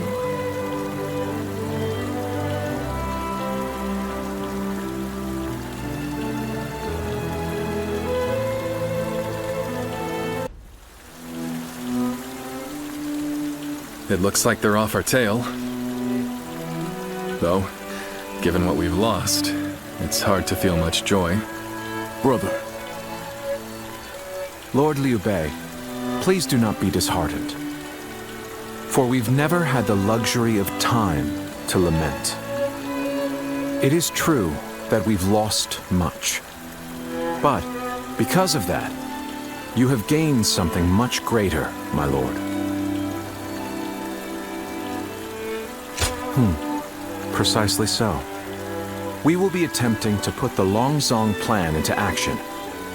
If it succeeds, your strength will grow to rival that of Cao Cao and Sun Jian.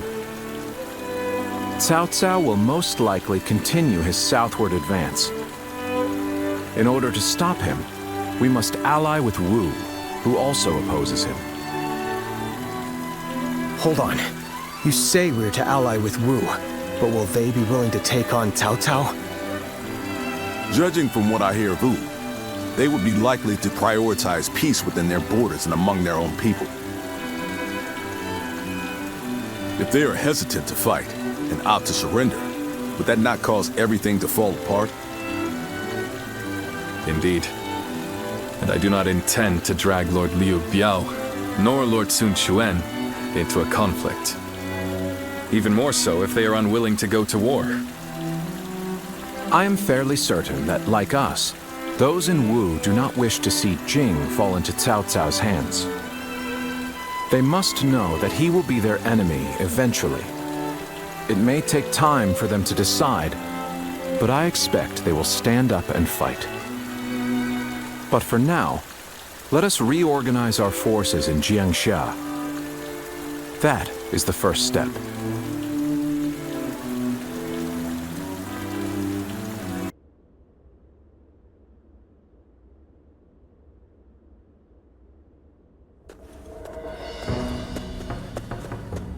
Ah, it's you. Sorry, but Lord Zhuge Liang is away, and he won't be returning for a while. Just a little earlier, a man named Lu Su from Wu paid him a visit. He had been looking for a way of securing an alliance with our lord in order to oppose Cao Cao. Although Wu is powerful in its own right, Cao Cao's faction far outstrips them, and having us as allies makes little difference. Given the enormous gap in strength, many within Wu are advocating for surrender. However, if Lord Zhuge Liang's bold plan is to succeed, it is essential for the alliance to come to fruition. As such, Lord Zhuge Liang proposed that he himself would act as an envoy to Wu. I don't know. All I can say is that when I saw him go, I sensed a kind of aura from him, both fierce and resolute. If anyone is capable of stirring Wu's military into action, it's him. Now we must trust in our strategist and wait.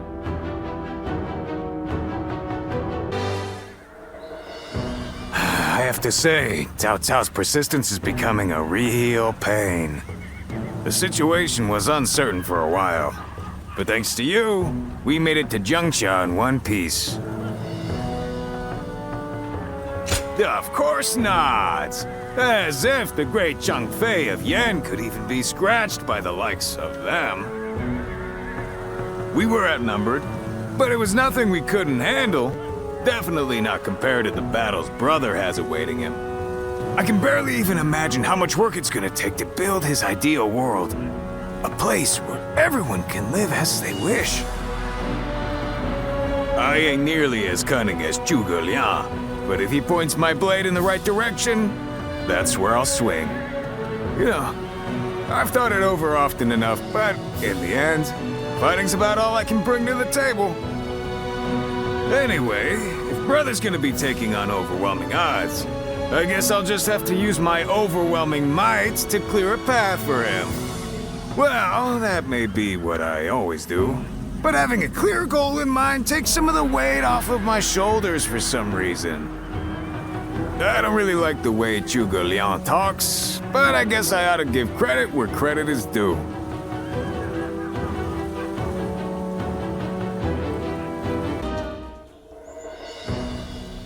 You did an impressive job protecting my brother in such dire circumstances. Allow me to express my thanks once again. You have done far more than that. We could hardly have made it this far without you on our side. Lord Lu Qi, the ruler of Chengsha and an acquaintance of Lord Zhuge Liang, has promised to lend us his aid. But as I'm sure you know, Cao Cao's forces will neither bend nor break so easily. The many talented officers under his banner will no doubt demonstrate their might and their cunning on the battlefield. To call them the strongest army in the realm would be no exaggeration. Our brother faces no greater threat than this. However, we have no choice but to overcome them. Brother now has an ambition to fulfill and people to protect. All that remains is to make his dream a reality.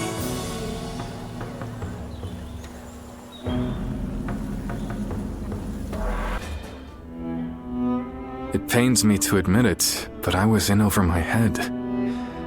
My desire to lead the people to freedom led to some losing their lives. Even so, I just had to try. The people of Jing wanted me to lead them. Needed me to. If I had left them behind, I could never again have spoken of my ideal for a world in which all can live as they wish. Yes, I suppose that's true. I must think of it that way. Our troubles have yet to pass. We may face further sacrifice if we are to rout Cao Cao. Yet, I shall fight to the very end and fulfill my aspirations for the sake of those who are devoted to me. I suppose that sounds like something Lord Cao Cao would say. Perhaps it is only now that I bear the weight of these lives on my shoulders that I am able to stand shoulder to shoulder with such a giant. At any rate, let us wait for Zhuge Liang. I trust that his return shall herald an alliance with Wu.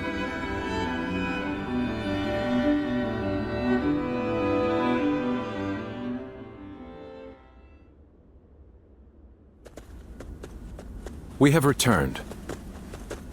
Oh, greetings, my friends. How went negotiations? The fleet commanded by Wu's General Zhou Yu awaits at Fan Kou, ready for battle. Before long, they shall take up arms against Cao Cao's advance force. Then that means? Indeed, Lord Sun Jian has decided to join hands with Lord Liu Bei in his fight against Cao Cao. Well, auspicious news indeed.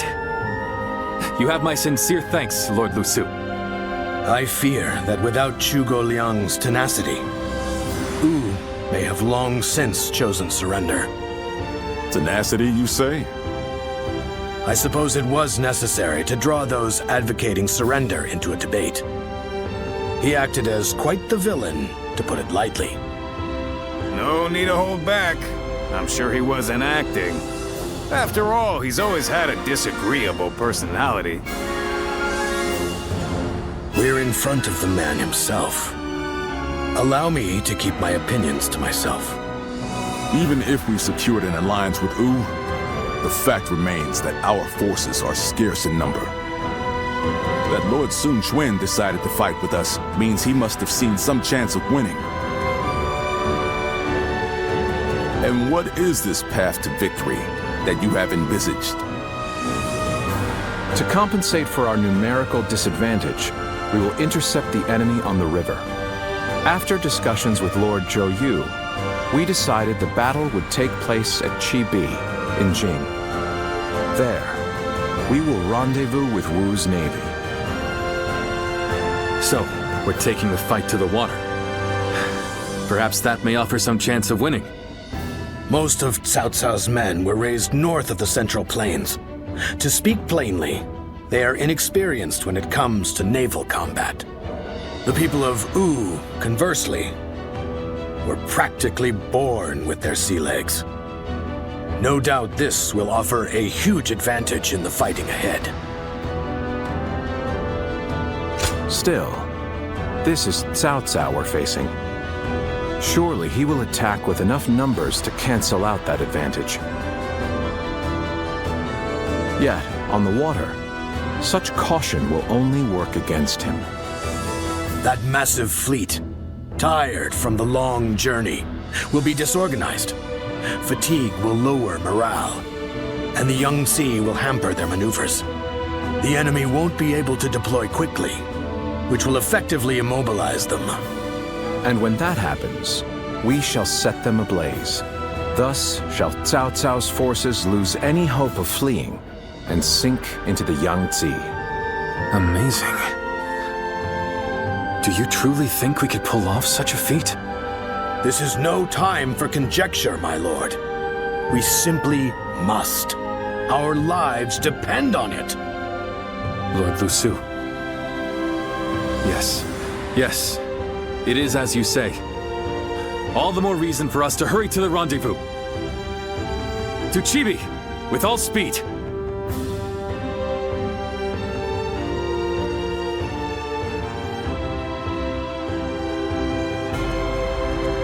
A moment, Pang Tong. I wish to speak with you. Well. So you're the one to call on me this time, Zhuge Liang. I distinctly expressed that I've no intention of putting my neck on the line. Or have you forgotten? Even for me, the very idea of dragging a dear friend into battle pains me to no end. All the more reason to leave then, don't you think? I have no desire to ally with Wu or any of you. Are you sure about that? Cao Cao is constantly seeking talented individuals. He may already have his sights set on you. If Jing falls into his grasp, your days of peace are over. You'd be forced into a life of vagabonding or supplication to Cao Cao. Is that a threat? Sorry, but that won't work on me. The capture of Jing is well within my calculations. I see. Then you leave me no choice. I didn't want to have to use this last resort, but here we are. Last resort? Well, I'll be damned. So they've got you doing their dirty work for them, have they? You're close with him, are you not? Perhaps you could put in a good word for us?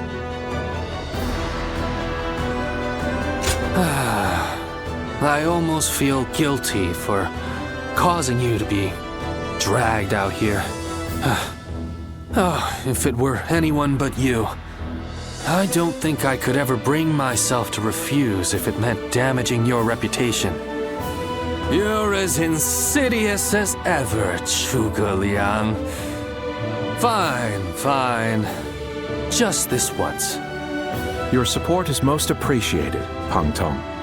Just remember that I will support you as I see fit, and at my discretion. Still, I don't mean to cause you any trouble. Don't you worry about that.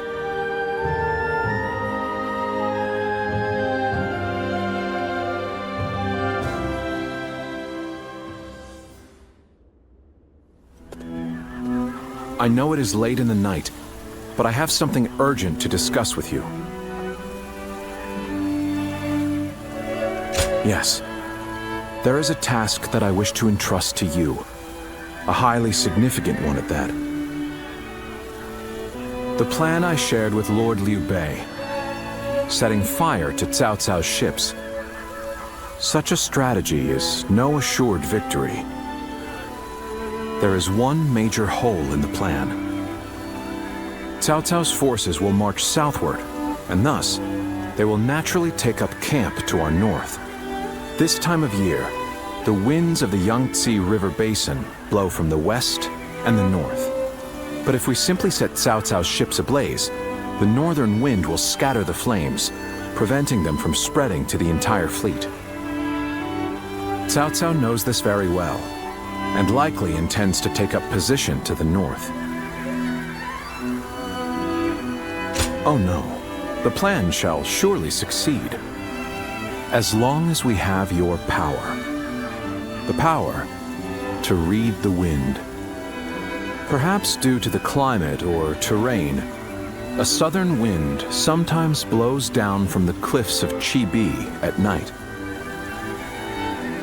I need you to sense that change coming and give the signal to loose our flames. You have my thanks. In order for our fire attack to succeed, we must exploit all means at our disposal. This is a vital task I could entrust to no other. Perhaps I shouldn't say this, but we're counting on that power of yours. Victory or defeat is in your hands.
Tonight, we finally confront Cao Cao in a battle that will decide our future!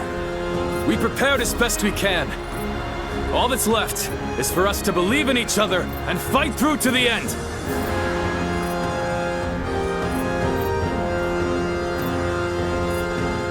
Hold your heads high! This is a fight we will win!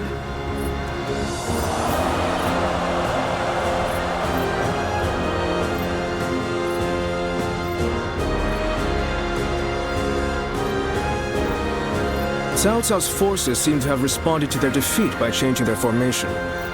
They have linked their ships together into a solid platform, which will enable them to fight as if they are on land.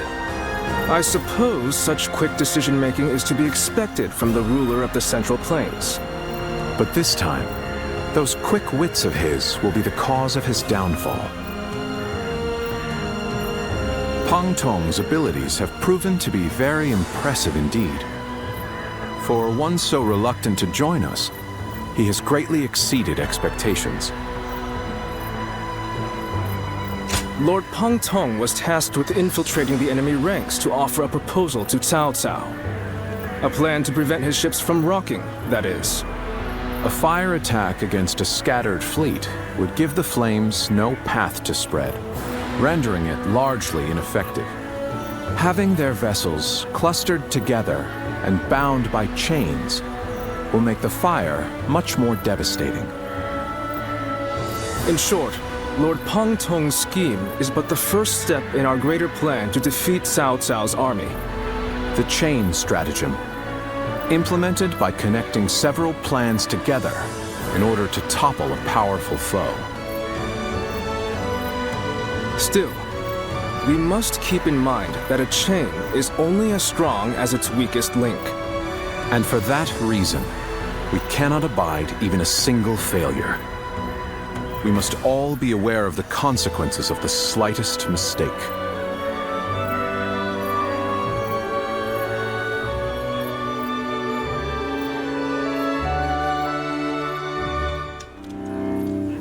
Have you heard?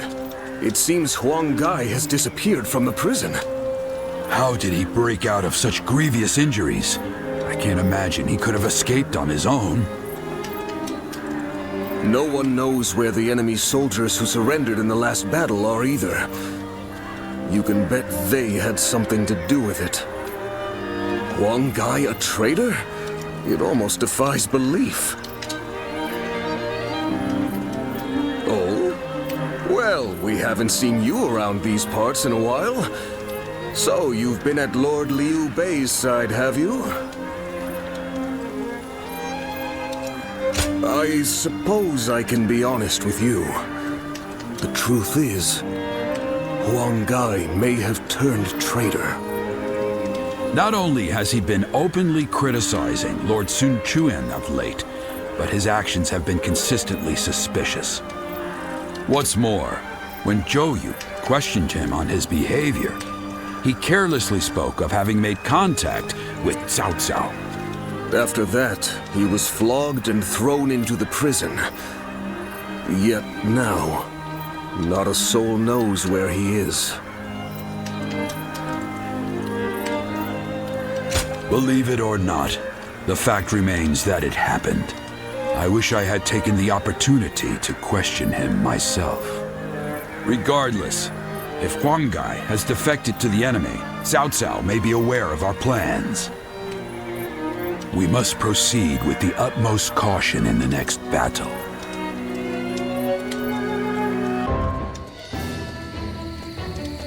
To make Lord Liu Bei's ambitions a reality, we must realize the Longzong plan.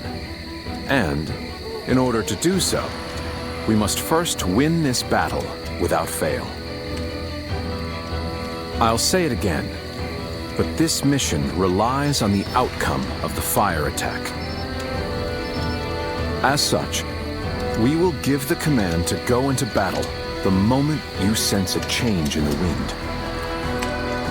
Has the wind shown any sign of changing soon? Understood. Then we shall mobilize our troops at once.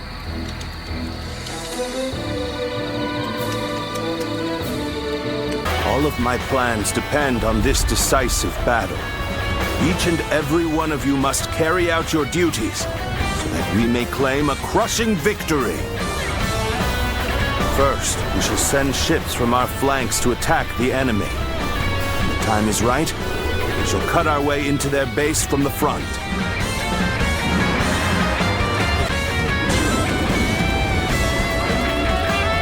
Oh, the signal!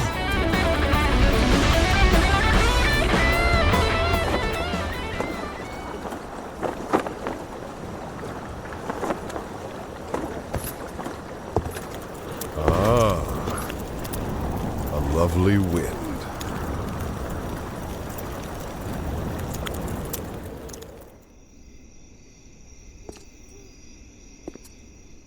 To truly bury Cao Cao's forces in flames, one must strike them from deep within. Who better than I for the task?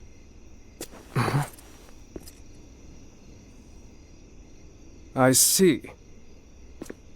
Given that you've been willing to oppose even allies in the name of Wu, everyone would find your defection believable. But doing this will result in much grief for you, Lord Huang Gai. Are you still willing?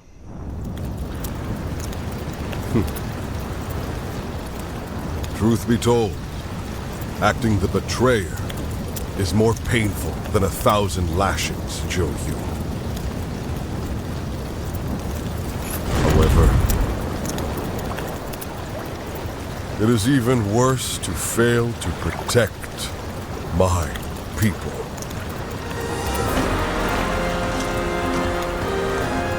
Lord Cao Cao, this is where you and I part ways. So please accept this grand apology! These flames on! The roar of ooze! Counterattack!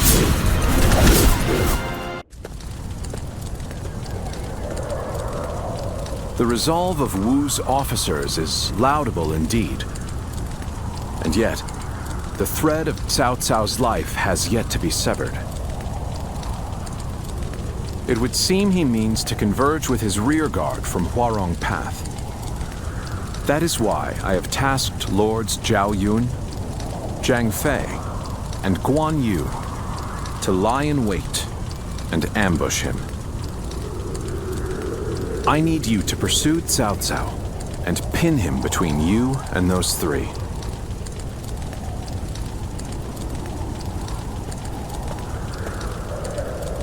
Now then, let's see what our next move is. Liu Bei.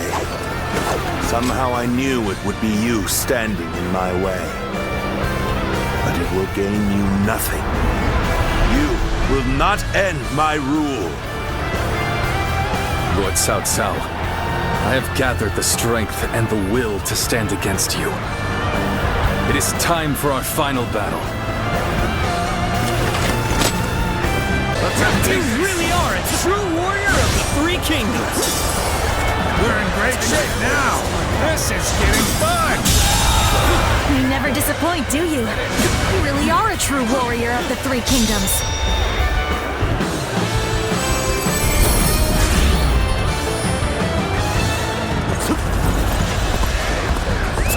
Let's go.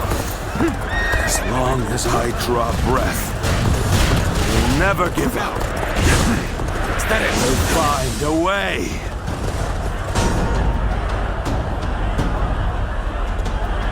After all that, he still escaped. His persistence is incredible. Zhuge Liang, if we don't give chase...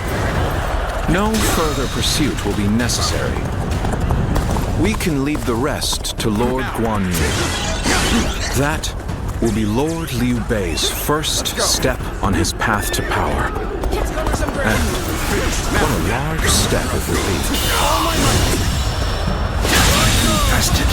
The enemy officer has been defeated.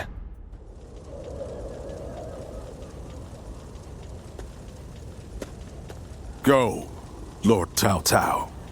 You won't cut me down? I shall not.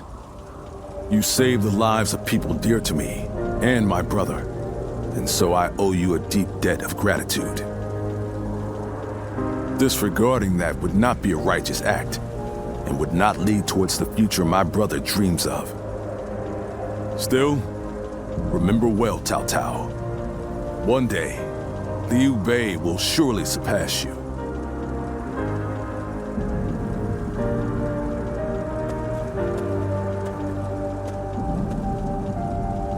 I shall not allow that. My triumph over him is inevitable.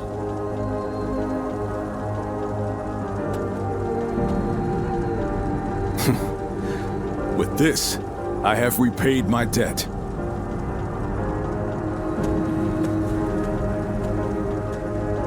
Ah, it's you. I disagree. It was for the best. Lord Zhuge Liang dispatched me to this place precisely because he knew I wouldn't cut down Lord Cao Cao. If he dies now, Wu will be the next to build up their strength. And if that happens, the Longzong plan shall not come to pass. The future and freedom of our people is at stake here.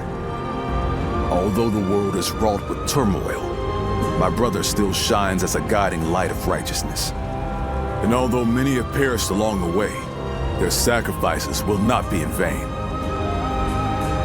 All we can do now is strive to realize the Longzong plan, trusting that it will bring us closer to achieving my brother's dream. I shall not allow him to lose sight of what he cherishes. That is, above all, my duty and privilege. But we will need your strength. After all, turning such dreams into reality will be no small feat.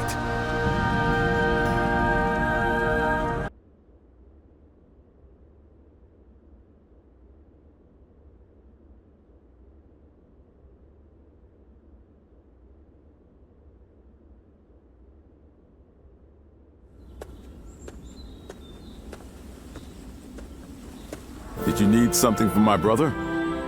I'm afraid he just left a moment ago. Probably went to help in the fields near here. There's a lot to take care of after that battle, so you may as well rest up today. Come on now. Don't be like that. Kick your feet up now. You'll need the rest for the fighting to come. You ought to take time to relax now and again. After all, you certainly earned it after your work in Chibi. But in all honesty, days like this aren't bad from time to time. Everyone enjoying their own pursuits, without the threat of some battle on the horizon. This might be exactly what Brother is aiming for. You're right. This is exactly what he dreams of. And we fight to make it a lasting reality. We always have, and always will. Oh, what perfect timing. Didn't expect to see all of you here. Sorry, but could you lend a hand? A bear has appeared in the fields. A bear, you say?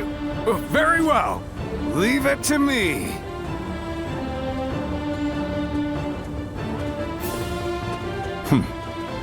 Even this may be part of the first step toward accomplishing our dream.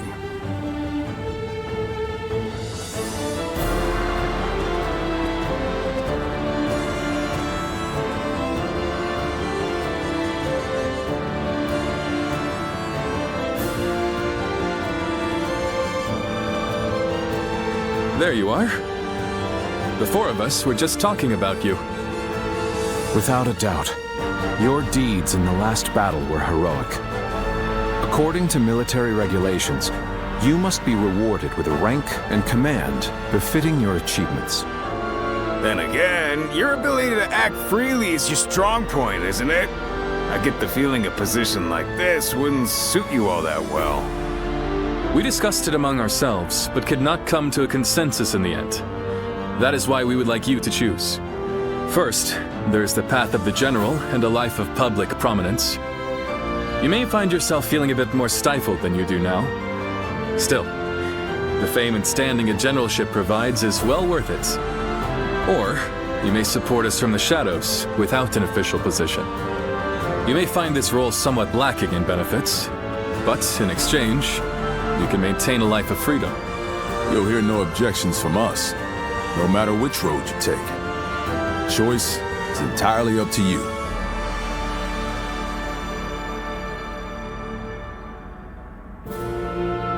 I see. A good choice, I believe. Having you take up a command grants me no small measure of reassurance. Well, this is promising, isn't it? I think our comrade here deserves to have a fitting title. A fitting title, you say? You ask much of me, Zhang-Fei. That said, I do owe you a great deal. I will have to think of something that reflects my trust in you.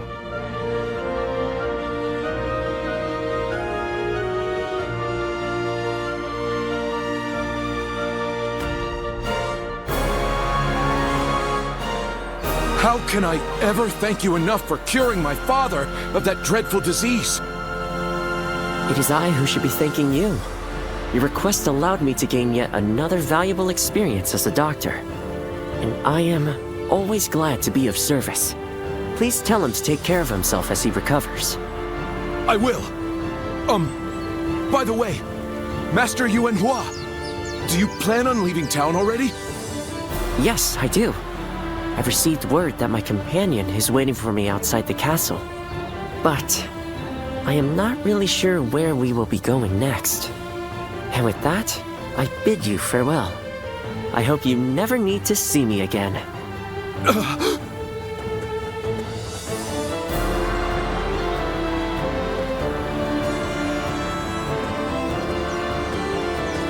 Master Yuanhua, please, wait!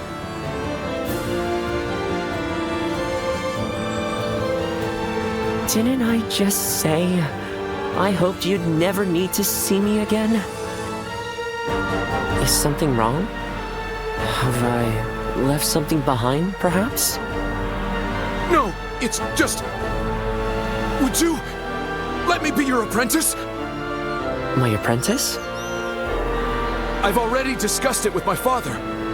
You're the only one who made a real effort to treat him when every doctor in town gave up. And you were the one to finally cure him.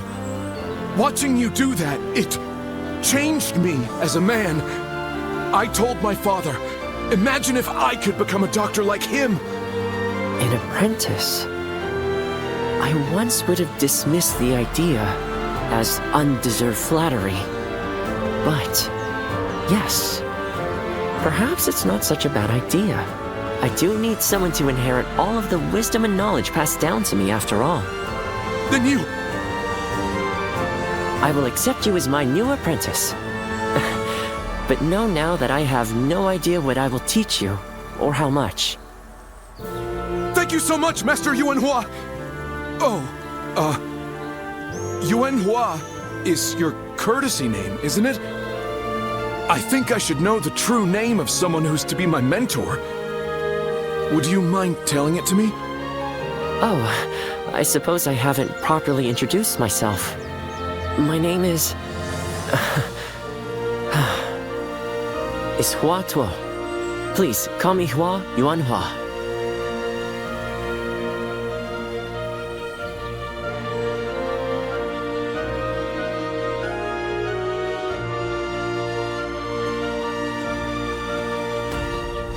All right, it's a race! I'm next! Wait! I am a bird with no wings, dashed against the earth. Blood clouds my sight, blinding me to the true hero's visage. He rouses the people's spirits, and thereby stokes the all-consuming flames of war. Even if peace lies at the end of his path, will it be worth it? The answer still eludes me. Still, Liu Bei is the hero you have chosen. And you have decided to carry on Juha's dream for the future. So for now, I'll be watching you, and hoping that the path you choose for the sake of her dream will bring peace to our world.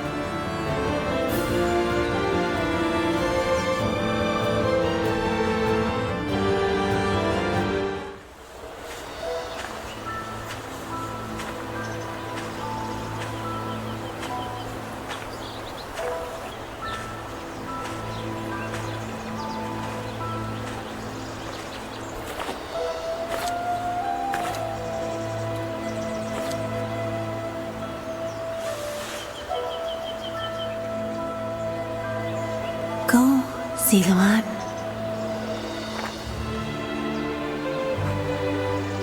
You have found your path. You found comrades to accompany you.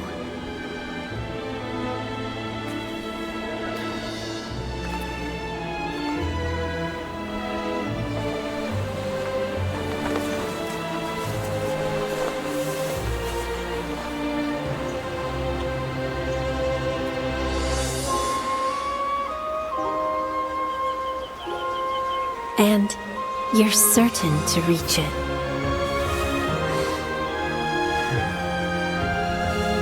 A land of peace.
This battle almost defies belief. Is Liu Bei the true danger? Or is it Cao Cao? I must ascertain this for myself. Lord Liu Bei, I have returned with your son. He is safe and unharmed. Cao Yun, good to see you back in one piece. You ran through hell for our town. You have my eternal gratitude. Take this! So, you've come to face us instead of accompanying Liu Bei. Brave and bold. Ah! Zhuge Liang, you've made it. Discussions in Jiangxia went well, I take it? Without issue. Lord Guan Yu should arrive in due time with reinforcements.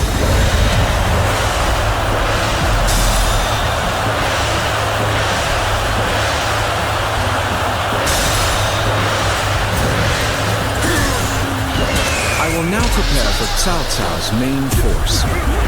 Once we rout their officers, we can start putting our plans into place.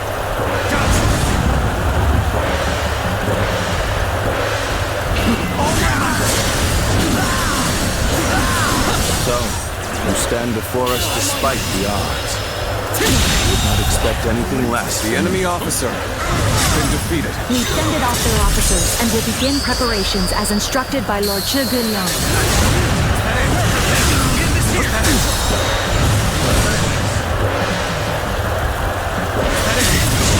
Plan worked. Let's wipe them out while they're confused. The enemy officer has been defeated. Rain arrows upon them!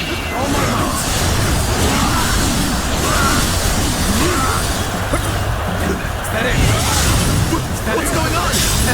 An attack? The enemy officer has been defeated. You're our enemy? That's too bad. But I'm not pulling any punches! A fair wind blows. This momentum shall bolster our efforts. Zhuge Liang has done it yet again. Now they'll be forced to take another route. The enemy officer will have more time. Has been defeated.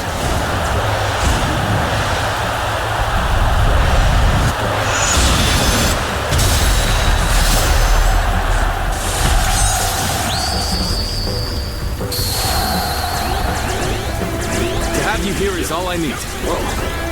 I am counting on you, now and beyond. You never disappoint, do you? We are a true warrior of the Three Kingdoms. The enemy officer I can barely has been hold defeated. my weapon anymore. Maybe it's time to call it a day.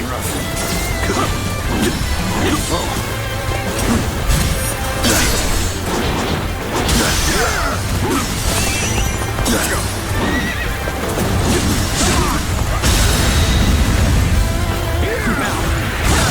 All my might. It's been easy.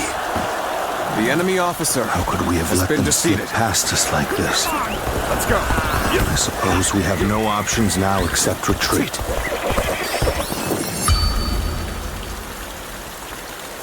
I can hardly believe we fended off Lord Cao Cao's massive army. Truly, I have been blessed with the finest of comrades. The two of us together are practically unbeatable. Wouldn't you say?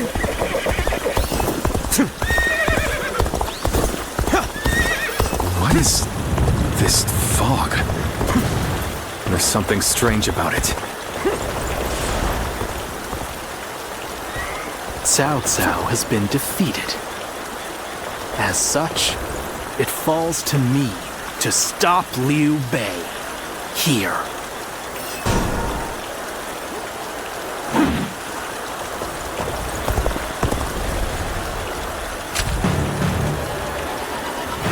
So you've come, Zuluan.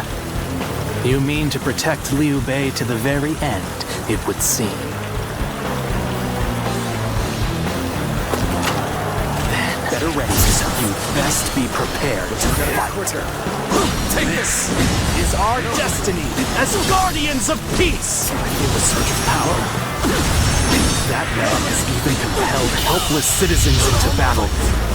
What can you call this but the worst kind of violence?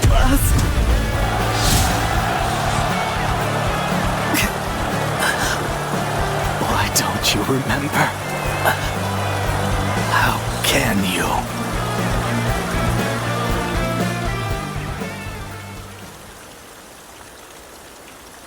Do you mean to kill me, Zuluan?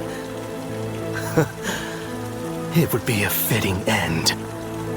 But as long as these heroes exist in the world, there will always be someone like me who opposes them. You fool. Heroes.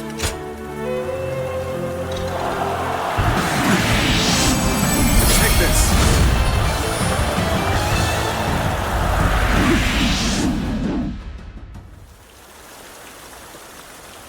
The casualties were significant. However, it went better than we imagined. We not only protected the people of Jing, but have also managed to defeat the massive force Cao Cao sent our way. The valor of Lord Zhang Fei and Lord Jiao Yun goes without saying, but your feats were just as astounding. Thanks to your presence on the battlefield, my plan was more effective than I expected. I'm glad to have miscalculated. There will come times when I will have need of your abilities. I trust you will continue to lend me your strength henceforth. Now then, since we've completed our retreat, there's no reason for us to stay. Let us quickly head to Jingxia, where Lord Liu Qi awaits. Once we rendezvous there, we may even be able to counterattack. If we can inflict a defeat upon Cao Cao and weaken him, getting Wu to join us will be much easier. We will have to keep on fighting for now. All of you will be vital in helping us get through this trying time. I must admit, I did not understand, at first, what Lord Liu Bei meant when he said he had taken Jing. It seems that he is much more interesting and much more ambitious than I had initially thought.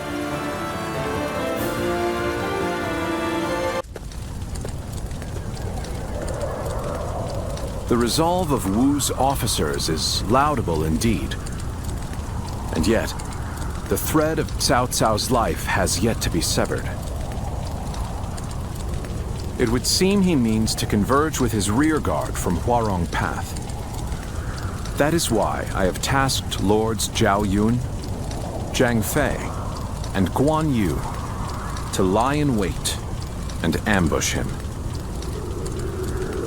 I need you to pursue Cao Cao and pin him between you and those three.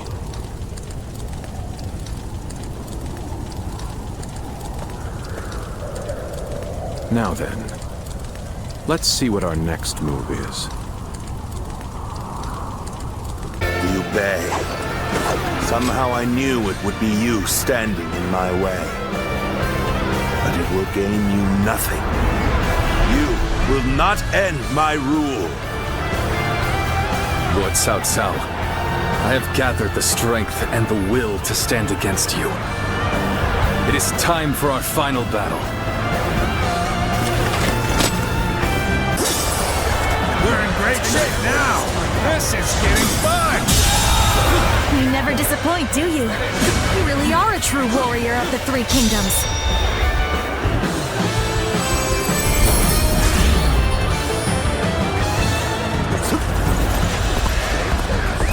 Let's go. As long as I draw breath, I will never give up. Is that it? We'll find a way.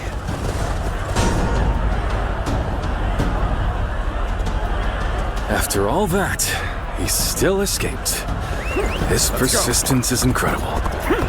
Zhuge Liang, if we don't give chase... No further pursuit will be necessary. We can leave the rest to Lord Guan Yu. That will be Lord Liu Bei's first step on his path to power. And what a large step it will be. The enemy officer has been defeated.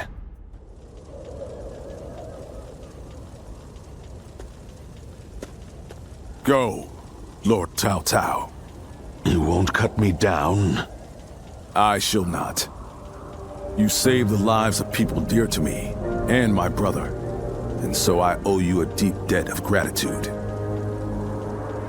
Disregarding that would not be a righteous act, and would not lead towards the future my brother dreams of. Still, remember well, Cao Cao. One day, Liu Bei will surely surpass you.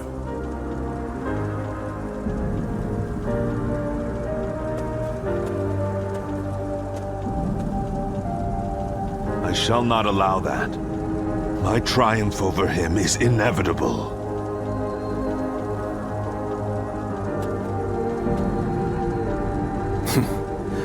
With this, I have repaid my debt.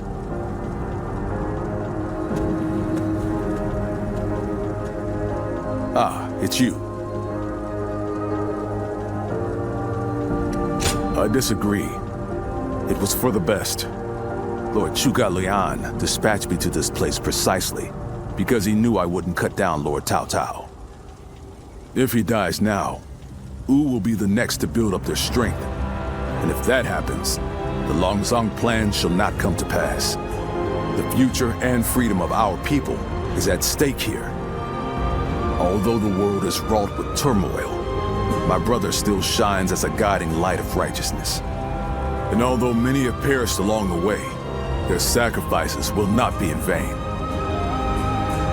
All we can do now is strive to realize the Longzong plan, trusting that it will bring us closer to achieving my brother's dream. I shall not allow him to lose sight of what he cherishes. That is, above all, my duty and privilege. But we will need your strength. After all, turning such dreams into reality will be no small feat.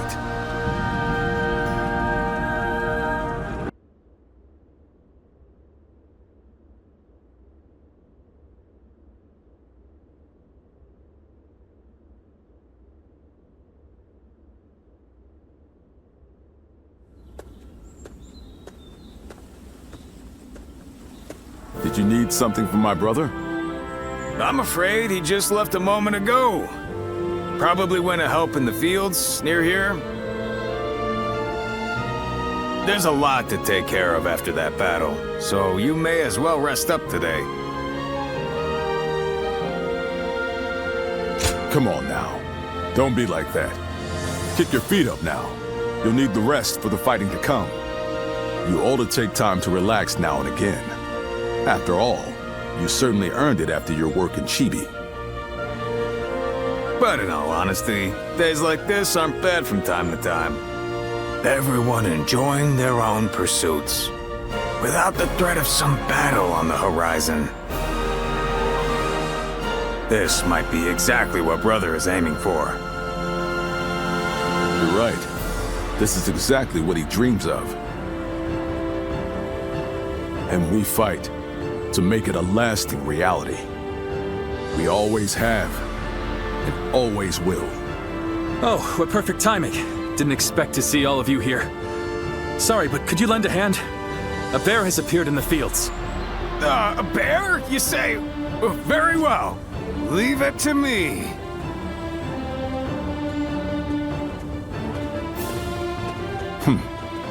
Even this may be part of the first step toward accomplishing our dream.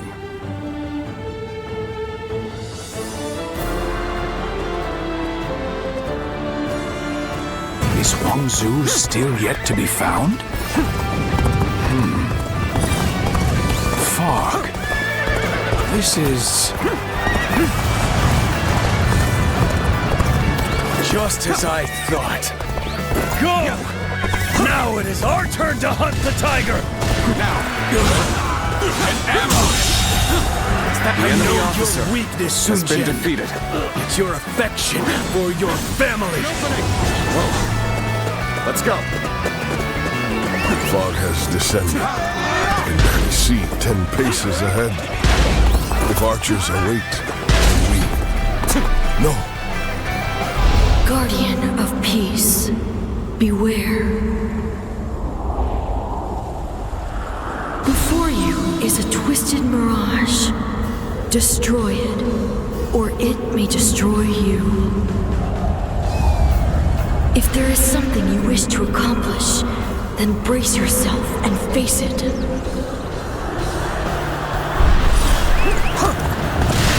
Now! My lord! Oh no! What have I done? I should have been the one to go after Huang Tru and open it.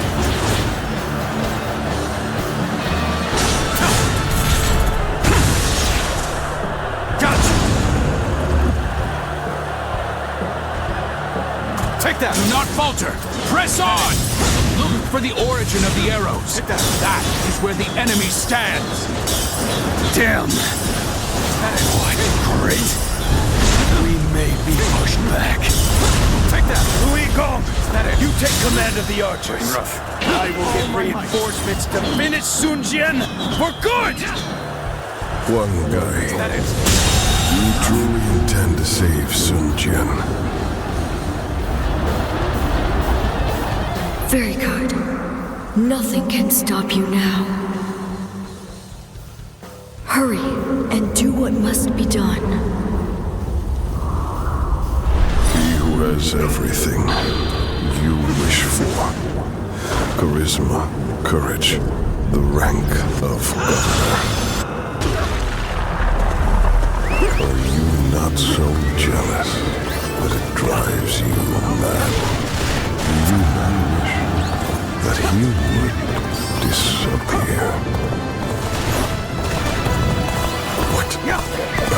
What is happening?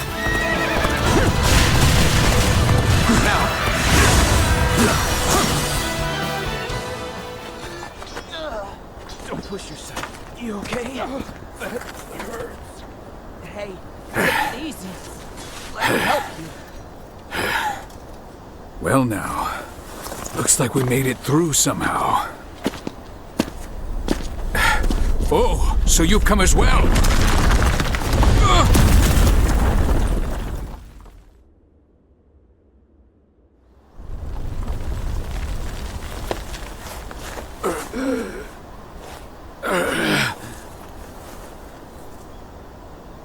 I almost...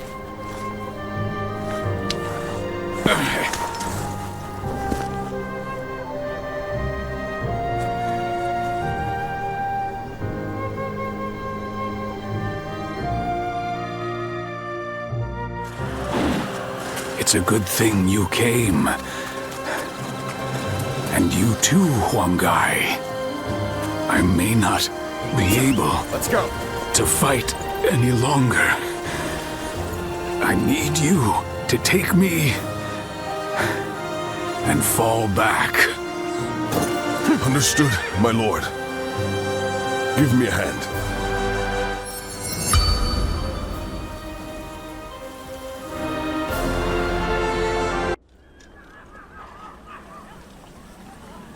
I must thank you. Without you, we may not have been able to protect Lord Sun Jian. However, his wounds appear to be deep. He won't be able to move freely for some time. That is why we've been ordered to retreat. But... well, our Lord has assigned me a bit of a difficult task. I know you can keep a secret, so let me fill you in.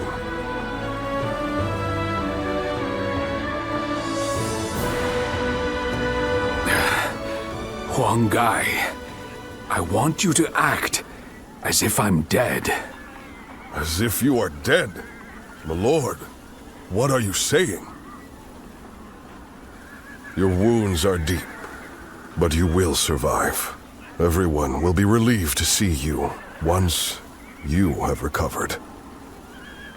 No, you must not tell anyone that I am alive. What? Lord, Have you lost your mind?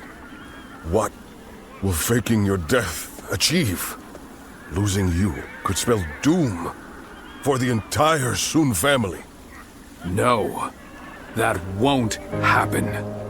The Imperial Seal was shattered when Sun Jian was killed. Such a rumor would end Yuan Shao's quest to obtain it. Fewer lives will be lost than if we continue this war.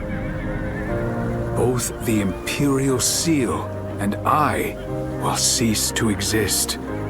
That will keep my family and all of you safe. My lord. Yes, I'm sure the Sun clan will survive.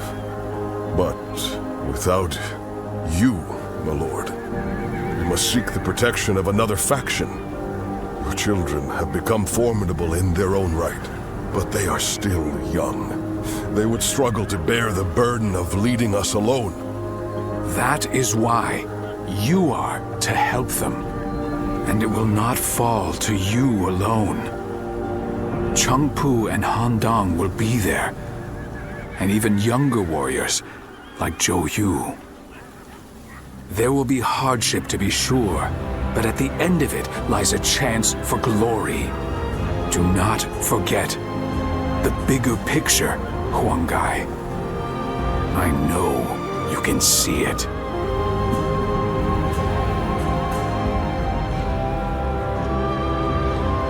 Yet again, Lord Sun Jian has done something I never could have. No one but us shall know that he lives. I'm trusting you to keep this a secret, even from his children. Please.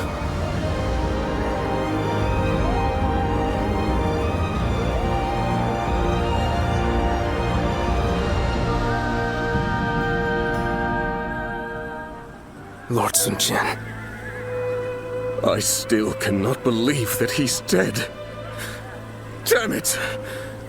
How are we going to tell everyone in Changsha? We should have protected him with our lives. This is my failure, an irreparable one at that. No. What's happened has happened. There's no changing that. Rather than weep or mourn, we had better spend this time thinking about what to do next. Lord Sunsa, our options are limited. The best path may be to make peace with Liu Bei and return to Changsha. Yes, we gain nothing from staying here any longer. But can we be sure that Liu Bei would agree to talk? His army must have taken a beating thanks to Lord Sun Jian. I am sure they would welcome peace. Seems like a waste given how far we've come. But I see no other way.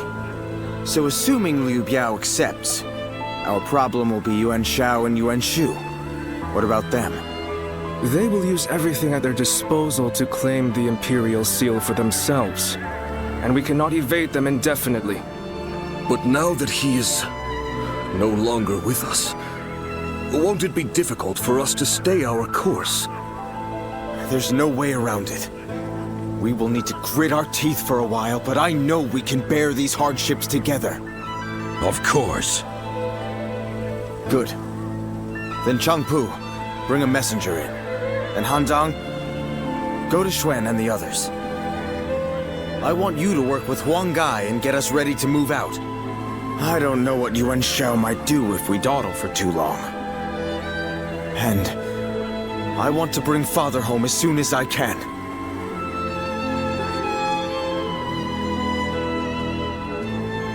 Father! What am I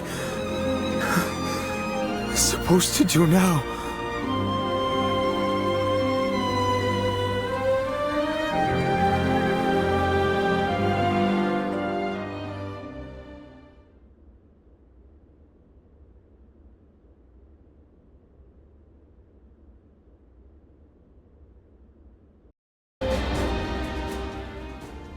Hey, Shang. Za seems a little different these days, don't you think? Yes, it's Looks like he's found his sense of purpose. You can see it in his face. I know a lot has been going on recently, but I wonder if something happened. Maybe. Either way, nothing would make me happier than knowing he has decided on his plan for the future. Right. Agreed. Seeing him like that brings back such good memories. I can't help but remember those times back in Changsha. Yes. The father was still around then, along with Zhou Yu, Huang Gai, and the others. I want to return to times like that again as soon as possible. Let's do whatever we can to make that happen.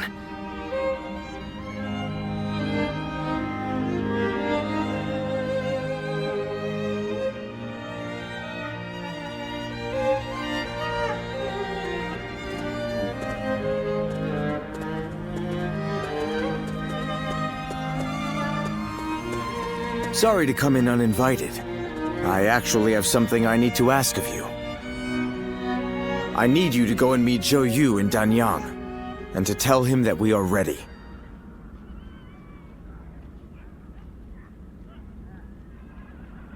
I don't want Yuan Shu to know about this until the message is delivered. If he sees Shancheng or Chuen going, he'll know we're up to something. I knew Yuan Shu's intentions from the beginning. As long as we're in his service, we'll be stuck doing his dirty work. Father said we need to be prepared to ally ourselves with beasts if we wanted to keep the Imperial Seal safe in such times. But while we're mere servants of that animal, we won't achieve anything. We must have the resolve to walk our own path, on our own feet. It's a matter of pride. I'm counting on you. You must bring Zhou Yu back with you. We cannot start without him here.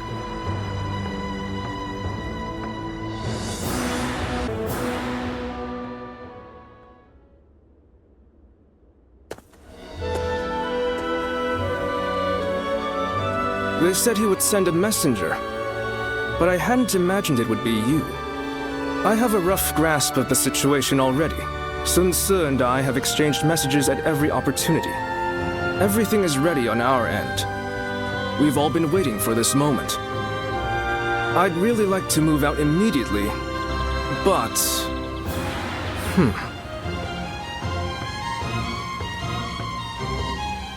There is a small group of spies in the area.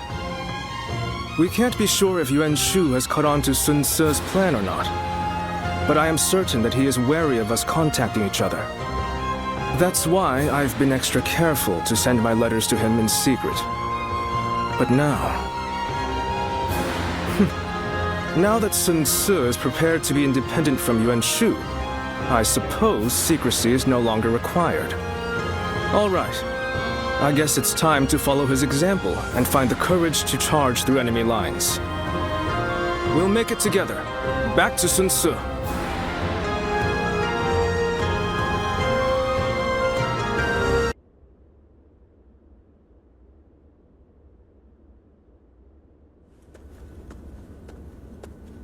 I thought you might have worried yourself to death. But look at you. Healthy as ever. Zhou Yu! You're here at last. You sure kept me waiting. What kind of greeting is that? Well, for better or for worse, you haven't changed at all. Sorry. It just doesn't feel like it's been that long. We've been in contact this whole time, right? You were with me all along to keep me from losing hope. If it wasn't for that, I'd have eventually given up on so much of what we planned. Chuen and Shanshang's safety. Everything my father wanted for us. My dreams for our future. None of it would have been possible. Thanks for everything, Zhou Yu. We couldn't have done it without your help. I don't know what I'd do without you. Well, imagine that. I was just about to say the same to you. Without someone to look after, I'd barely be motivated to get up in the morning. Sun Ce, are you sure you're ready to do this? Yes. I'm ready to do everything we've planned. I'm ready to give up the Imperial Seal. In exchange, I'm going to make sure everyone who belongs with us is able to return. And then, we're going to raise our banner over Jiangdong together. It wasn't the seal itself that my father wanted to protect. He fought for our kingdom, for our protection, and for the honor of our family. I will continue his quest to build a kingdom that can protect all that is good in this world. Are you with me, Zhou Yu? Of course. I pledge to do all in my power, as your right hand. My lord, Sun Ce.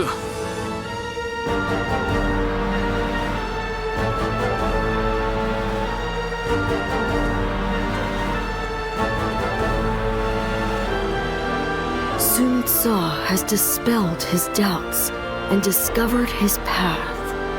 Though lacking the wisdom of years, his spirit burns with unmatched fervor. If his small spark is guarded and given proper kindling, eventually it will grow into a great blaze. A blaze that will light up the realm, spreading hope to people with its warmth. Guardian of peace. If you believe that Sun Ce is the hero that will bring an end to the chaos, then walk alongside him.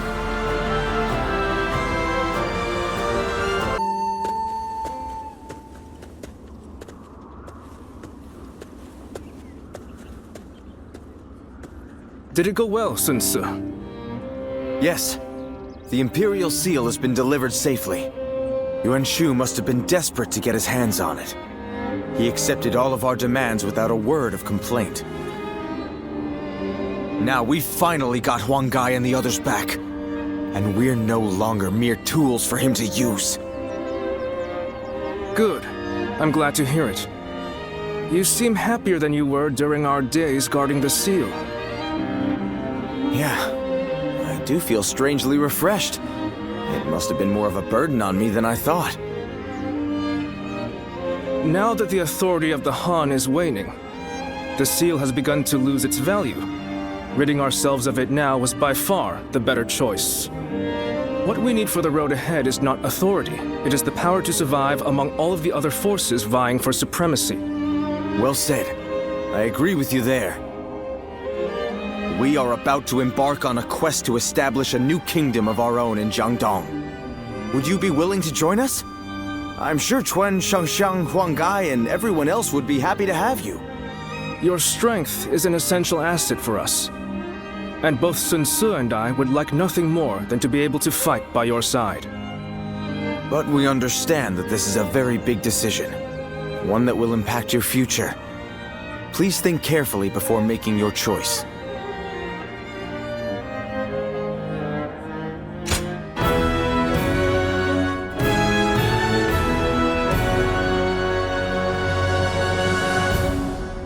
Really? You'll join us? Thank you. You've made me a very happy man. Yes, thank you.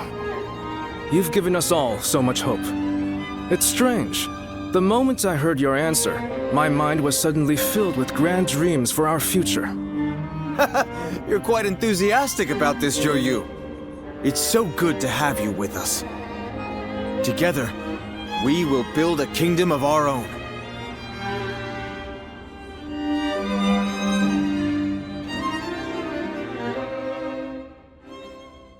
Cao Cao rose above his many rival warlords to gain control over the imperial throne. He made great efforts to establish a new regime centered on Shu.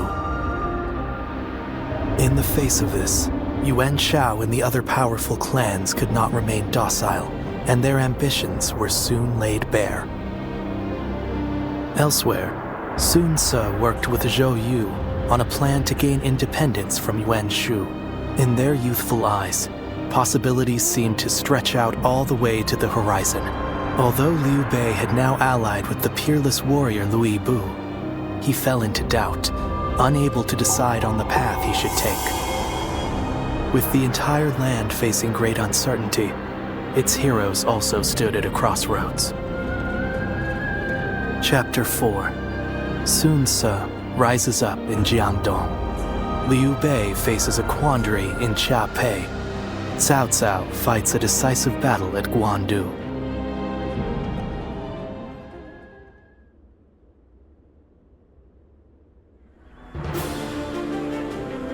I've handed the Imperial Seal over to Yuan Shu. Though Father gave his life to protect it, I have to admit I don't regret letting it go in the slightest. Now we've gotten back what's important. Our freedom, our pride, and our comrades. Losing all that made me realize that without power, you can't protect anything. That's why I want to establish a domain here in Jiangdong, as a place where we can grow strong enough to protect what we cherish. I know we still have a long road ahead of us, but will you stand by me all the same? You don't even need to ask. Indeed, our resolve is as hard as iron. As vassals of the Sun Clan, all of us are ready to follow you to the very end. That's good to hear. I'm glad to have found such reliable allies. By the way, brother, I haven't seen Shang around. Our sister should be returning soon enough, along with another ally of ours. Who might that be? Tue, we're here. Ah, good.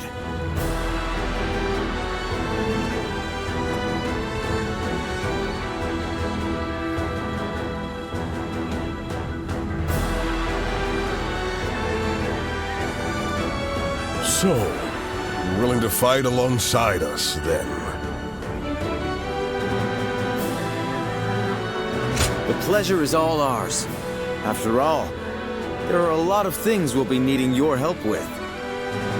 That should be everyone. Yes, it's true that we're starting over from nothing. But with all of you, I know we can accomplish our goal. I will do my best in whatever way I can, but I'm also counting on each of you.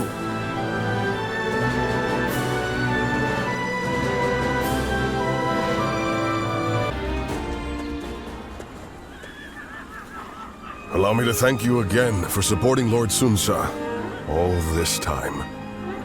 Today only happened thanks to you. Never one to gloat, are you? But modesty in excess is akin to mockery. Now, this is coming from an old grouch like me, so just take the compliment for once. And now we are fellow officers of the Sun Clan, so let us both do our best to bring Lord Sun Jian's success, and fulfill Lord Sun Jian's wishes.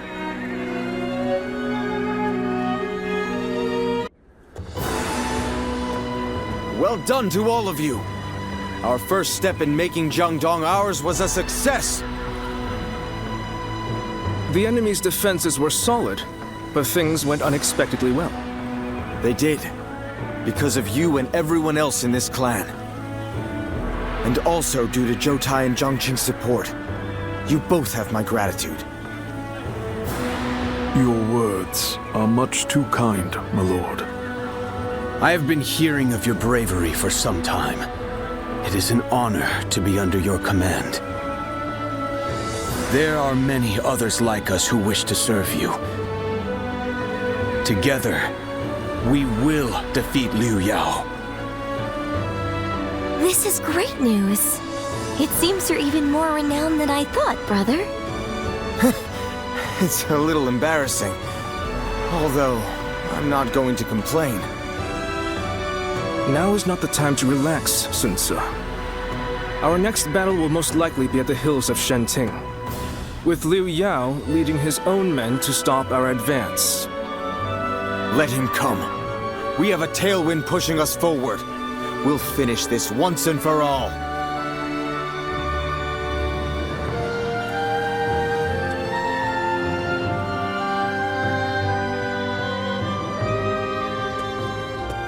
I almost didn't recognize you.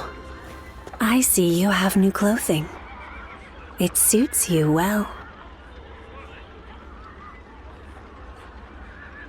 Ziluan, I must ask you again.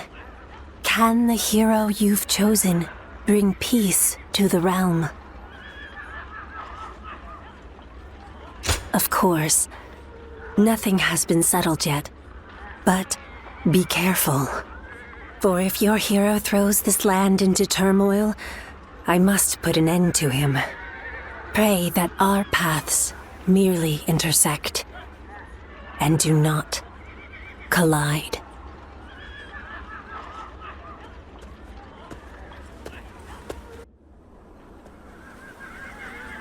You're not going to restrain me. Why treat a defeated officer in such a way? Why? Now that's a strange question. It's because you fought for Liu Yao right to the end, regardless of how you were treated by him. I can't bind such an honorable man. You... I, for one, admire that kind of mindset, Dynasty Warriors. And so I want you to join us. I think you could make a strong addition to our forces. Well, I am impressed. You know, I have met many warriors in my life. But you're the first to come and say something like that to my face. It would be wrong to brush off such an offer. From this moment on, I, Dynasty Warriors, will serve the Sun clan. Thanks, Dynasty Warriors. It's good to have you on board. Aye. Well, then, if I may, I would like to have an opportunity to prove my loyalty. I want to gather my troops who have dispersed. They are all tough soldiers. I expect they will also be willing to follow someone like yourself. Is that so? Well, we'll need all the help we can get. Hold on, Lord Sunsa. You are placing faith in a man who was an enemy just moments ago. He may use this as an opportunity to escape, or try to drag us into a trap. Chengpu. He said he's with us, so whoever he served before is irrelevant. He's now our ally, and I don't want to doubt one of my own men. Sun Tzu. I understand that, but Lord Chengpu is right. We don't know what might happen. Then send some troops along with me to watch over me. I swear that I will not betray Lord Sun Tzu's trust. I assure you, I will return here with my troops in tow. Until then, I must ask for your patience.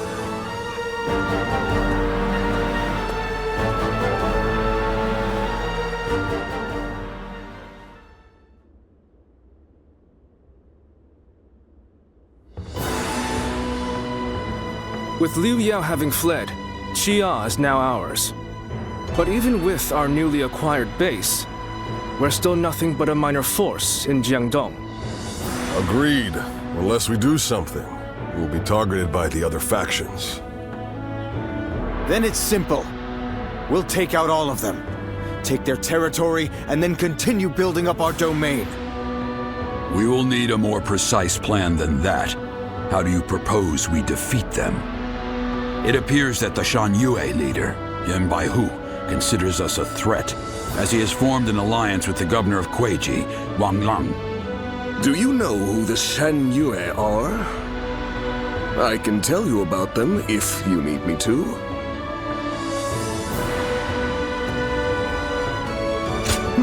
You seem eager to know. Well, the Shan Yue are a group based in the hills of Yang Province. They've been a nuisance to us for some time, causing trouble, picking fights, things like that. It is rumored that the governor of Wu, Zhigong, has sought shelter under Yan Baihu. If they joined up with Wang Lang's army, it will be difficult to take them head-on. Then we should absorb the remnants of Liu Yao's forces before we begin. That way, we can reorganize and strengthen our army. Momentum is also important, is it not? If we wait too long, they could start attacking us. Even so, troop numbers are critical. If only we had a way to quickly replenish our losses.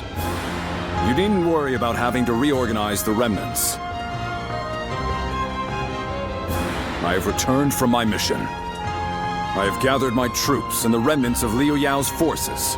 They are now awaiting orders outside the castle. It would be best for you to go and see them for yourselves, but in any case, we should be able to mobilize more quickly now. Thanks, Taishitsu. We owe you for this. We do need to see how many new troops we have, but I suspect they will be enough for us to launch an attack on Wu. It seems your generosity has benefited us greatly once again. No, I didn't do anything. This is all thanks to Taishitsu keeping his word. Anyway, there's no time to waste. Let's get ready!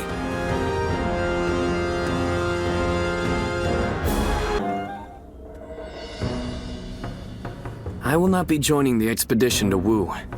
Instead, I will be defending Xuan Castle. Take care of Shangshang and everyone else. What is it, Shangshang? Zhou Yu said that the Shang Yue have been acting strangely. I just hope nothing happens. I agree. Xuan Castle is far from the front lines. And besides, I have dependable bodyguards. Zhou Tai, take care of Chuen for me. Understood. Zhou Tai may be quiet, but he's loyal and an outstanding fighter. No harm will come to me while he's by my side. We will make sure no one is able to attack you from behind, Shangshang. You can focus all your attention on the attack on Wu. All I ask is that you give Sa as much support as you can. Okay, I will. And I'll be sure to send news of our victory. So please, just be patient.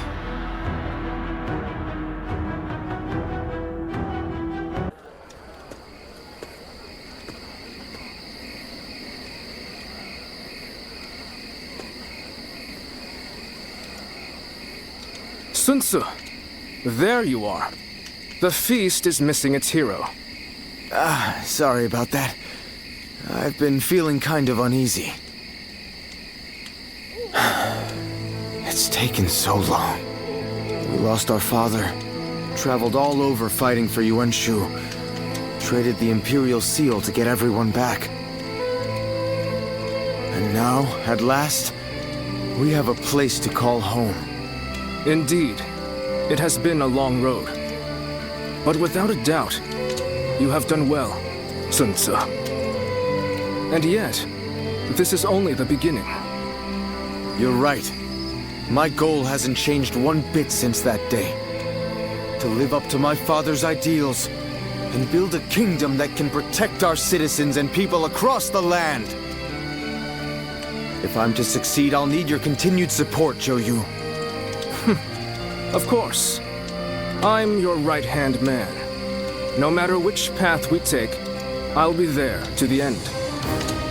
Let's get back to the feast. I'm sure a single night of fun is within our rights.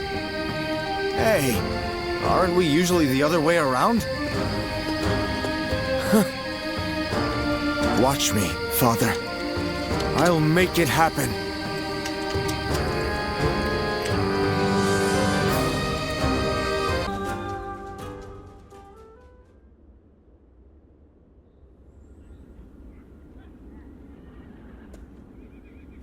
My brother's resourcefulness never ceases to amaze me. His decision to give up the Imperial Seal and declare independence was bold. The momentum has brought us the power to build our own kingdom. He's just like Father was before he died. No, his deeds go beyond even that. Greatness. I am indeed proud to call him my brother. But you have also aided him time and time again. Please, allow me to express my gratitude as well. Perhaps it is presumptuous of me, but I thank you on behalf of the entire Sun family. You always have believed in me, and I've gained endless encouragement from your words. But looking on it now, my brother has gotten so far ahead of me. I had hoped that one day I would catch up to him. But at this rate, if I am to support my brother, I must aim higher and higher so that I may stand on the same ground as he does.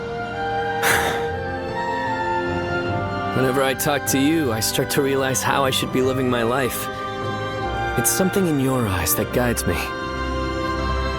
What should I do with my life going forward? I feel like being with you will eventually yield an answer. It hasn't been long since my brother first dashed into the fray. He will achieve even greater glory in the days ahead. If I follow in his footsteps, I too will get to see the vastness of the world. I want you with us every step of the way. When my brother rules the land, I want to gaze upon its splendor with you by our side.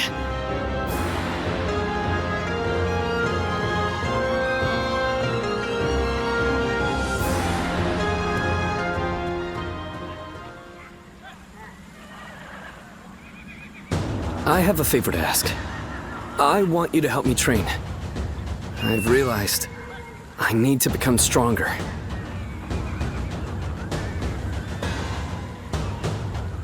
While your attack on Wu was underway, we were assaulted at Xuan Castle by the Shen Yue. It was nothing unexpected, and we were fully prepared to fend them off, but they used some kind of strange magic, causing our army to lose discipline and crumble.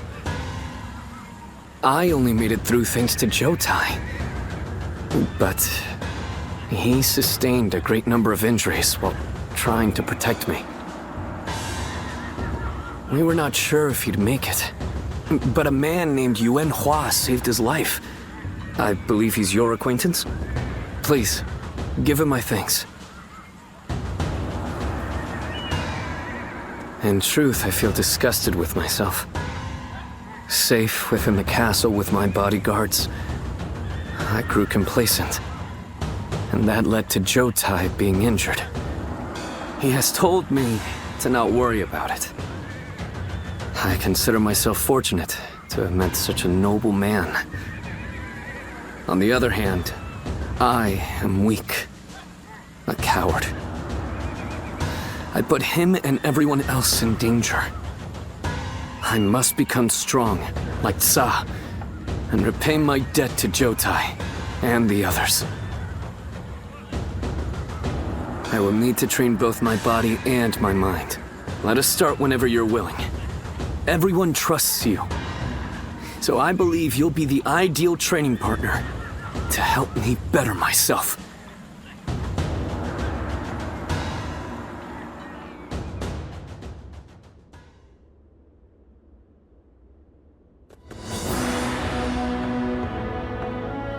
Some days ago, His Majesty issued a decree. Sun Jian is to become governor of Kuai-ji, and slay Yuan Shu, who has dared to proclaim himself emperor. Father was governor of Changsha, and now you've reached the same rank, brother. You've done us proud. Enough of that, Chuan. This is something I could never have accomplished alone. The only reason the Emperor appointed me is because everybody helped me come this far. In any case, this is an opportunity for us to get even. Isn't that right, brother? Well, yes, maybe. What's wrong? I mean, it's true that he worked us to the bone, but we've also known each other for years. I can't help but think I could have stopped him from making such a foolish decision. There is no use getting sentimental, Sun Jian. Do you really think Yuan Shu would have heeded your warnings? No, I suppose he wouldn't have. Maybe this was inevitable.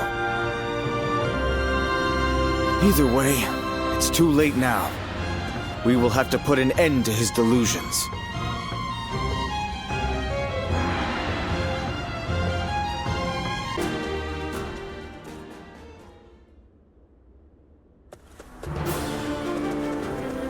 Lord Sun Jian, there you are.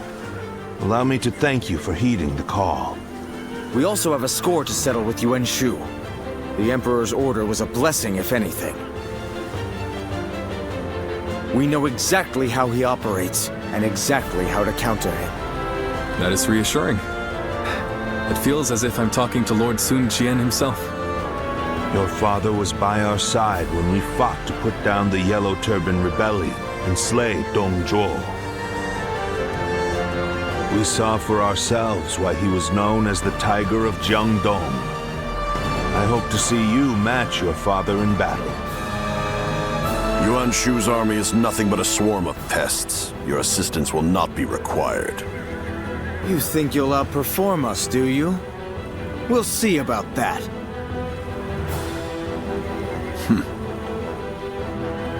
Liu Bei, I see no purpose to this meeting. I'm going to tend to red hair. You've got some unique acquaintances, don't you? He may be a little uncouth, but I think he's a dependable ally.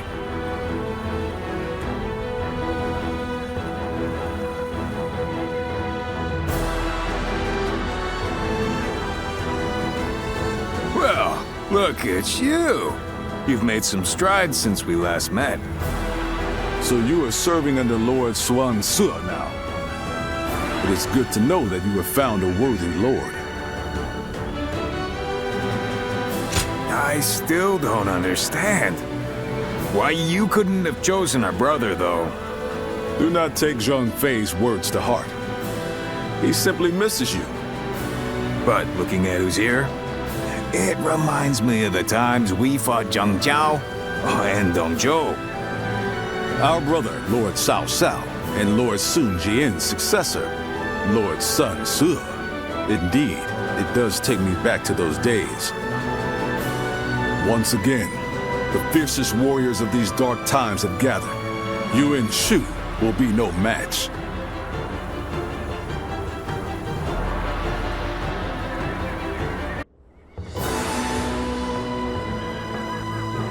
An impressive display, worthy of Lord Sun Jian. It was an honor. Is that the proper response? But really, I was given the title of governor, and this was the least I could do. Yes, about that. His Majesty is considering giving you the title of the general who attacks rebels, and making you the Marquis of Wu. Wait, you're serious? Very much so. It is His Majesty's wish that you administer Jiangdong.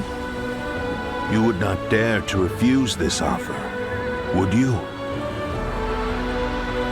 Of course not. I gladly accept. Please express my gratitude to His Majesty. Very well. I shall do so. I look forward to seeing even more feats worthy of your lineage, little conqueror. Little conqueror.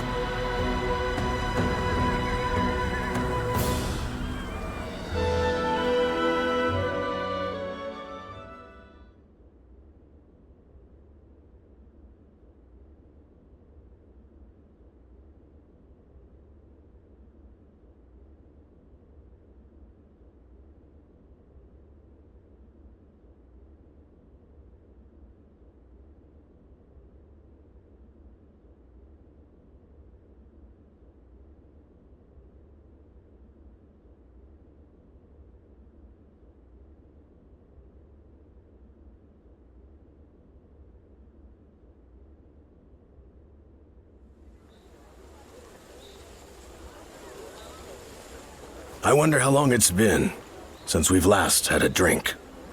Not so long, I imagine. Though it certainly does feel like it. Things had been quite busy, to be sure. We have witnessed the end of an era in Jiangdong, with Lord Suan Su taking over from Yuan Shu. They are two completely different men. Yuan Shu would never have been an emperor worthy of the name. And yet, I called him my lord, only for a short time, but still, perhaps I too am unworthy. Unworthy of serving Lord Suan Su. I've heard that you often rebuked Yuan Shu for his despotism. And, in the end, you abandoned him completely. You've shown you can be trusted. Lord Zhou Yu. Now that Sun Ce is the Marquis of Wu, we are becoming even busier. And, in all honesty, it's getting to be a bit too much. Having your help would make things easier, Lu Su. Haha. Your persuasive words have worked better than any cup of liquor. And now, I cannot refuse. Lu Su. Ah, you're just the man I wanted to see. Allow me to introduce Lu Su. He will be fighting alongside us from now on. I am glad to be in your company.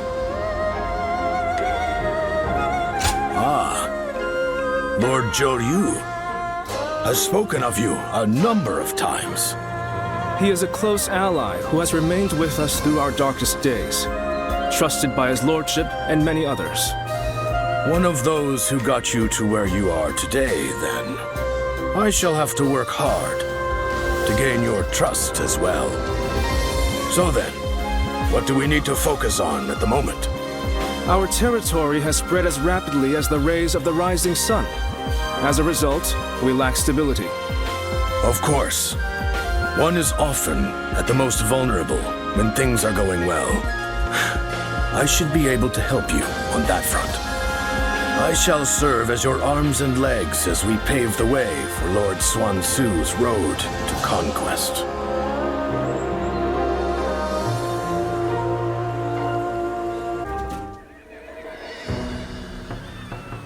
Working hard, I see, Huanggai.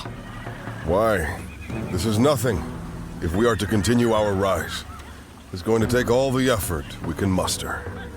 I'm grateful, but are you sure you're not overdoing it?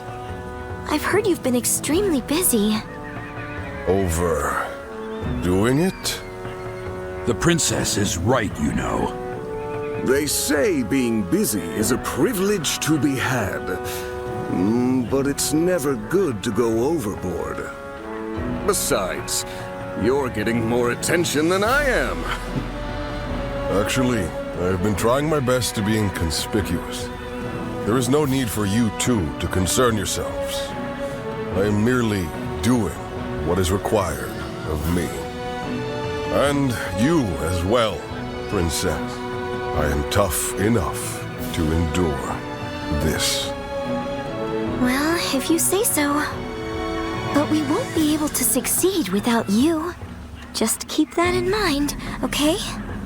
I assure you, I won't forget it. Thank you, Princess.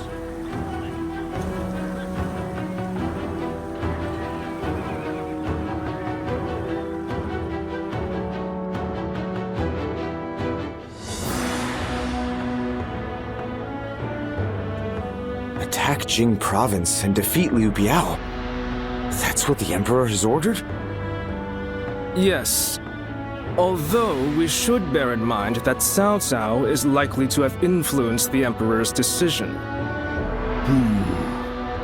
I know we should be glad we have the Emperor's trust, and a chance to avenge Lord Sun Jian.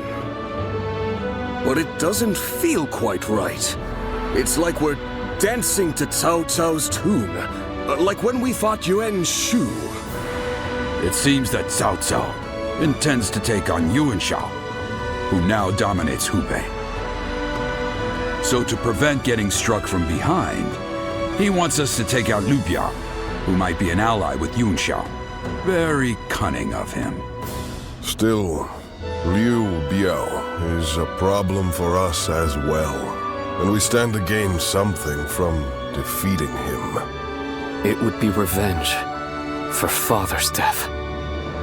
The enemy of our enemy is our ally, I suppose. However, becoming a tool for Cao Cao may not be ideal, considering our future plans for our kingdom. Cao Cao took advantage of chaotic circumstances to gain control of the Emperor, so I realize that we need to be careful with him. But I think I'm going to obey the order. We of the Sun Clan are the Han's loyal warriors. That was the ideal Father always strove for.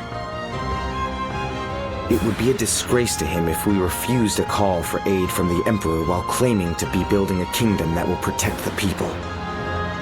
Lord Sun Ce. This isn't the time to waver. We now have the strength to take on Liu Biao. This is for Father. Let's get our revenge.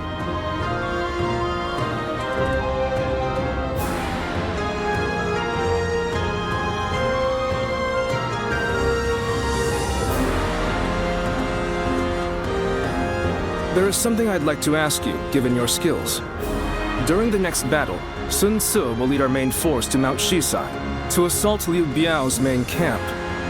Meanwhile, I want you to take a separate force to the rear, in case the governor of Lujiang, Liu Shun, decides to make a move. A former officer in Yuan Shu's army. His post was originally to be Sun Ce's. Yuan Shu promised it to him as a reward for defeating Lord Lu Kang, the governor at the time. But then he reneged on the promise and appointed Liu Shun instead. Since absorbing Yuan Shu's remaining forces, Liu Shun has been building up his strength. When Sun Ce attacks Liu Biao's main force, Liu Shun will undoubtedly try to attack from the rear. That is why I want you to conquer a stronghold on the Lujiang side, so that you can keep an eye on them. We will have to fight Liu Shun eventually. It makes sense for us to try and eliminate as many of our rivals in Jiangdong as possible. Are you willing to do it? I appreciate it. The situation is murky this time around. It's best we take every precaution we can. As Sun Ce's influence grows, his number of potential enemies increases. The veteran officers, Lu Su and I, are all keeping our eyes out. But no, let us not talk about this. I do not want my pessimism to spread to you as well.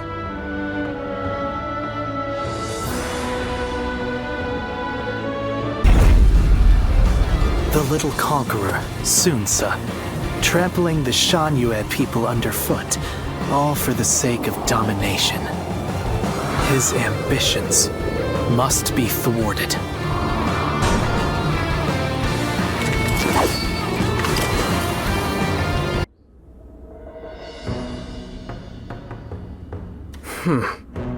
I was wondering who the new threat was. So they were after Sun Ce. I appreciate you informing me. Sun Ce will be safe for now, and he escaped injury in the last battle as well. I wouldn't relax just yet.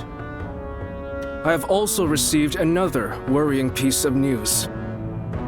There has been an uprising by the remaining forces of Shigong, the former governor of Wu, and the now leaderless Shanyue.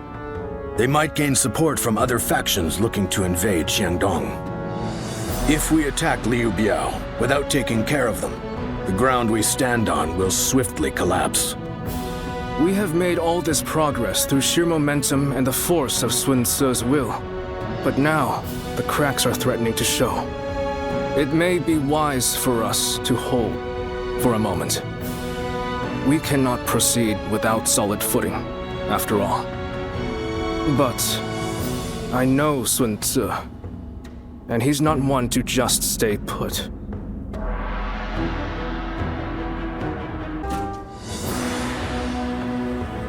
So, you never cease to amaze me.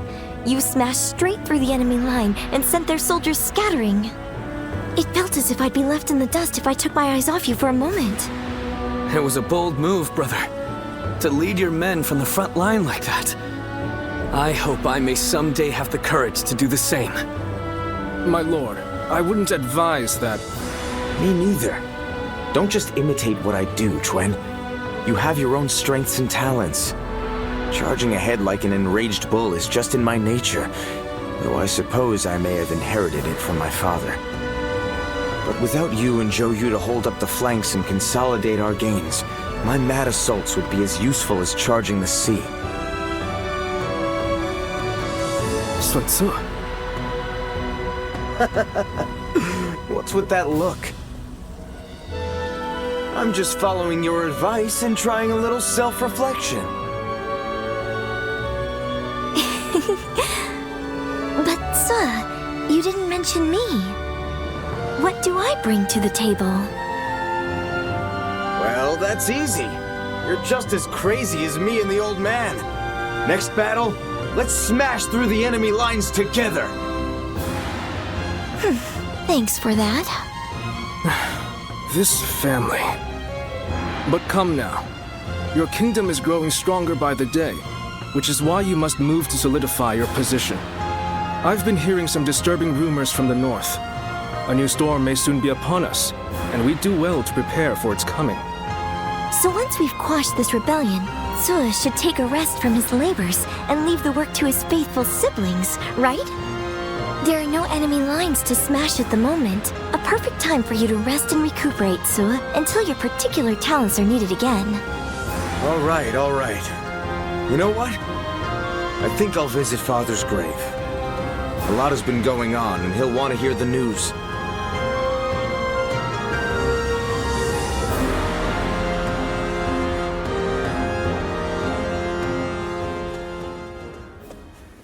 Well, with a battle of such a massive scale, a kingdom-wide strategy can affect its outcome.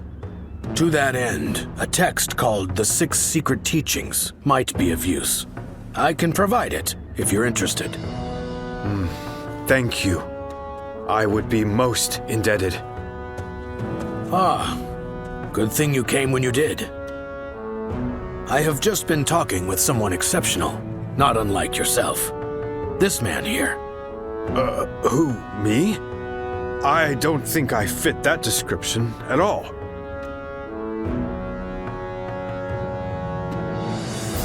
Oh, yes. Pardon me. I am Louis Meng. I believe this is the first time we've met. He is the mightiest of all our young officers, and is also highly talented in matters unrelated to war. Quick-witted, curious, and adept at learning. He's surely the most promising of our newer officers. Although, that said, I'm almost just as new. You mustn't downplay your achievements, Lord Lu Su. Wu depends on you enormously. If I am to match you, I will have to make great efforts. Yes, that's the spirit. This kingdom offers plenty of opportunities, no matter whether you're a newcomer or a veteran. Your time will come soon enough, and I, for one, cannot wait to see it. I hope you will give him your support. I appreciate it. I'm determined to fully develop my skills as soon as possible. As a matter of fact, I've already heard so much about you. And I was amazed. They say you won the Sun family's trust simply through your own deeds, without anyone to vouch for you. You have his respect, and he'd like to make you his role model. Isn't that right, Louis Meng? Lord Lu Su! I'm the one who's embarrassed. I should have asked him to keep that secret. In any case, I intend to continue improving. Even more so now that you've heard that. I hope we can better ourselves together.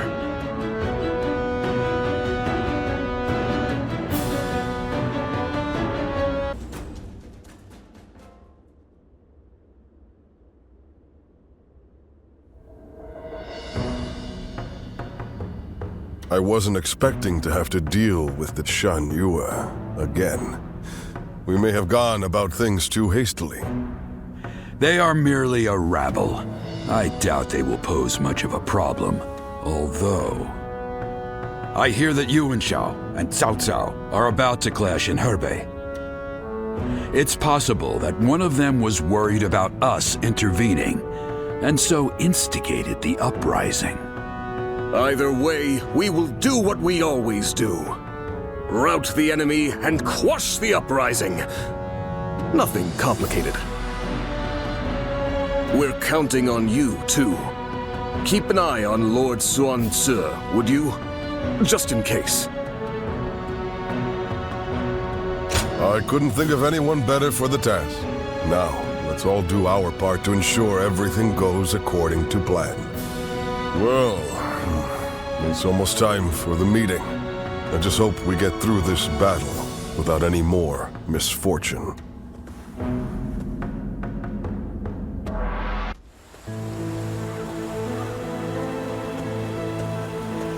Zuluan, hear me. Your hero shall never take flight again.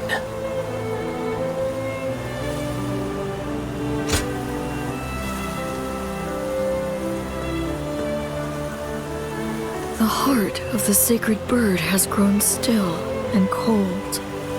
The young boy grew to be a man, and over the years, grief and remorse gave way to rage and hatred.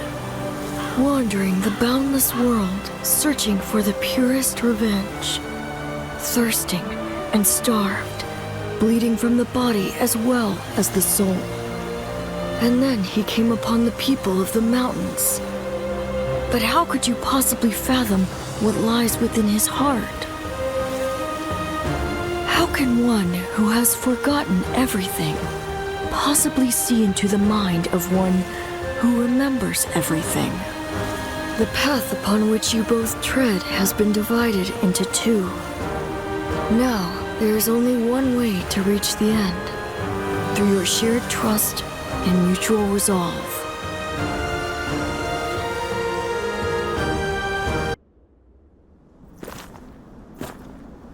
I must be caught up in some bewitchment.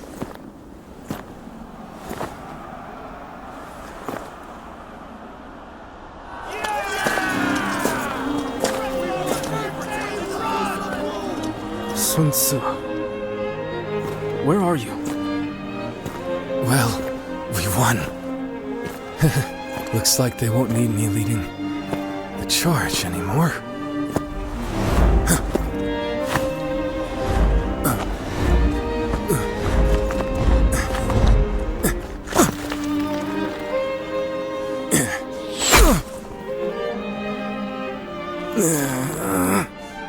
What the hell?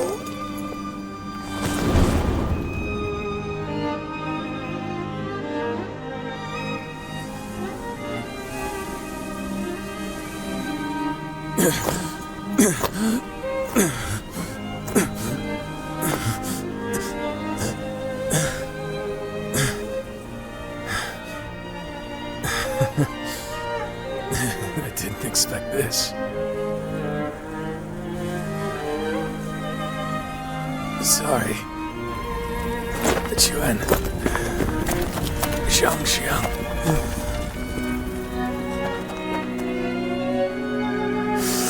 Jiu, hear me. My friend. Our country. Our family. You must...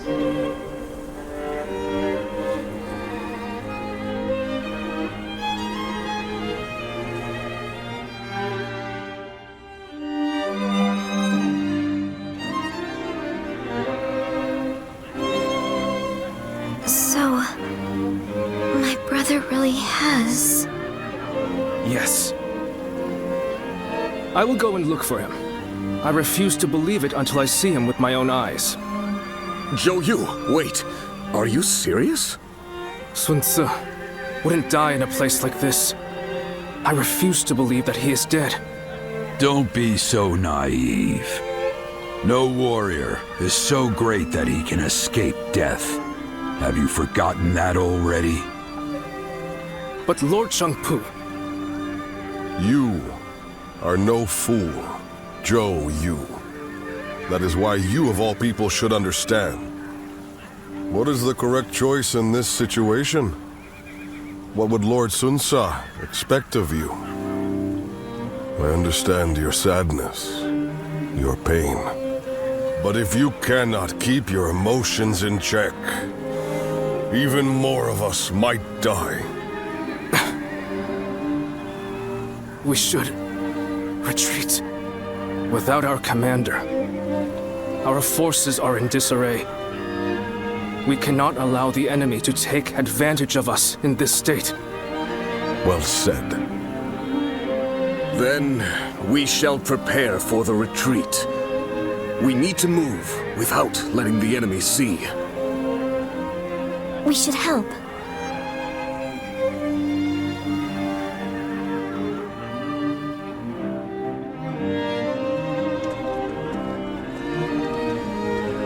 My brother really is gone, isn't he? Everyone must be feeling devastated. Zhou Yu and Shangsheng too. Although they're trying to act strong.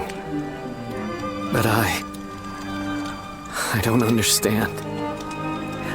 I can't work out what this is I'm feeling right now.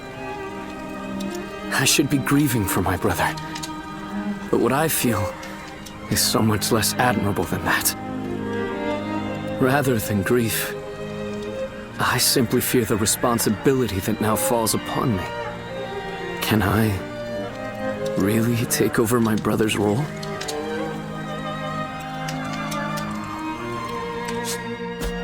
It's kind of you to say so. But no. I must do whatever I can in his stead. I need time. My apologies, but I would like to be alone.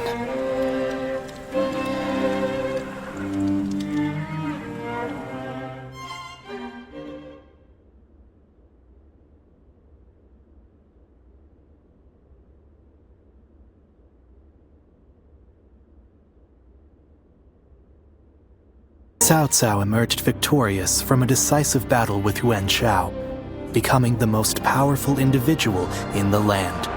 He actively strove to establish hegemony over Liu Bei, and in turn, the entire land.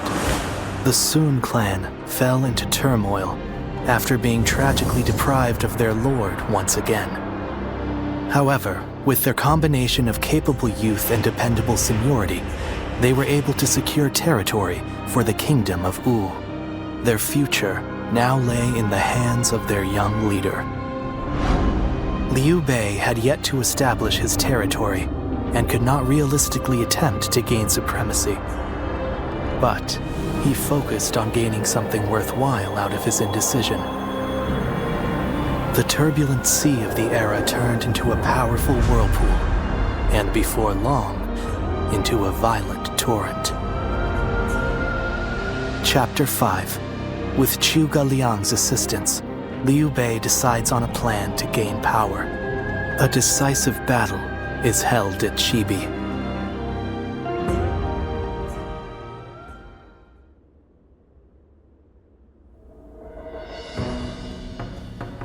Recently, we have been hearing reports of potential upheaval in Lujiang. There are rumors of Governor Li Shu plotting a rebellion. Another rebellion?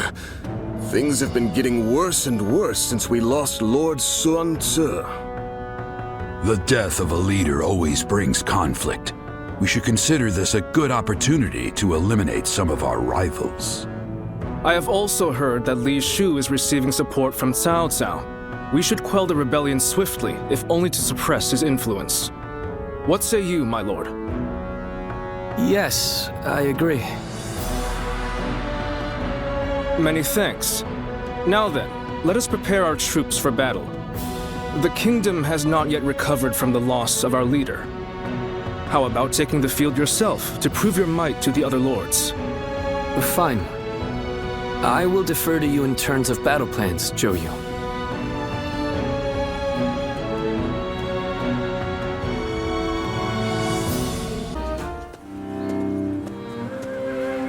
We need you to join the attack on Lujiang as well. We don't expect it to be an especially difficult battle, but if we don't deal with this properly, these fights could continue long into the future. Ever since Sun Jian died, fear has been brewing throughout the kingdom, and even within our own ranks. The rebellion in Lujiang is being fueled by Cao Cao's meddling. But it never would have happened under Sun Jian's leadership. We must put out this fire before it spreads any further. The future of Wu is at stake. It might not be worth much coming from me, but there is no need to worry. Lord Sun Jian is a fine leader of the House of Sun in his own right. While he may not have the bravery of Sun Ce, he is both wise and decisive. It seems he is stumbling under the weight of his new responsibilities at the moment, but I know he will stand strong and become a pillar for Wu. What purpose does a subject have without faith in his leader? That is the way I see it.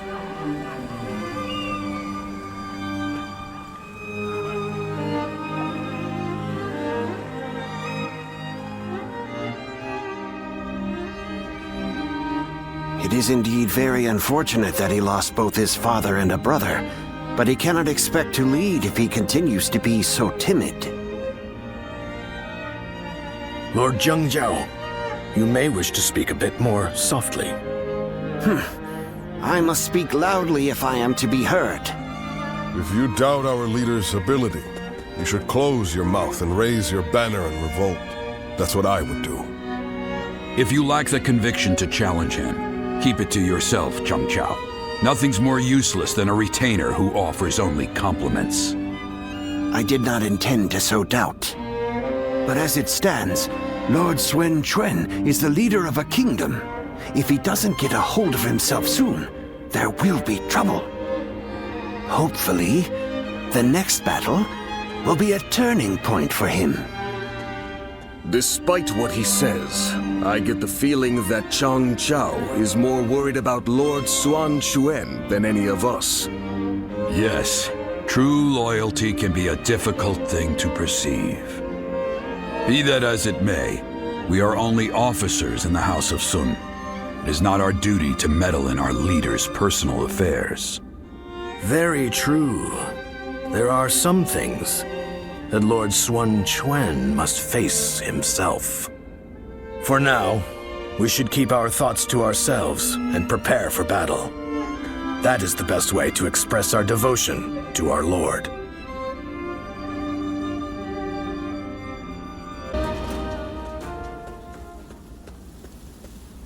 Everyone is uneasy after what happened to my brother.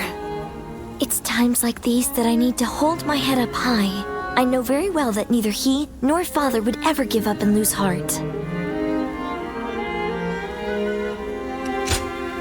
Thank you. It really is heartening to hear you say that. Both my father and Ce would valiantly lead our forces into battle to claim victory with their own hands, surviving the world at its worst. That is what brought our people under their command. Simply being born into the Sun clan is not enough to earn their respect. The leader of the Sun clan must prove their strength. And right now, our leader, my brother Chuan, is struggling. This means that I will have to lead our troops into battle in his place. In times of trouble, family is the one thing we can always rely on. I'm really going to have to be at my best.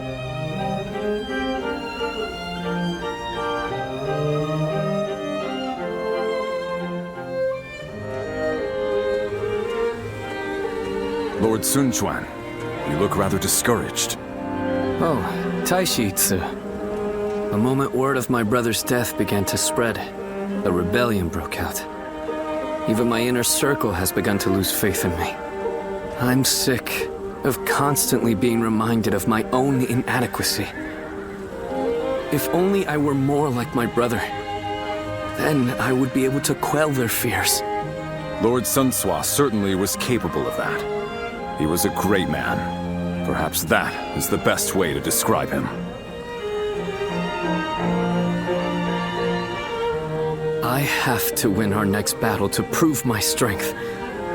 If I am unable to do that, the warriors of Wu will never accept me as their leader. That duty is weighing very heavily on my shoulders. Now I understand the burden that my brother and father had to bear.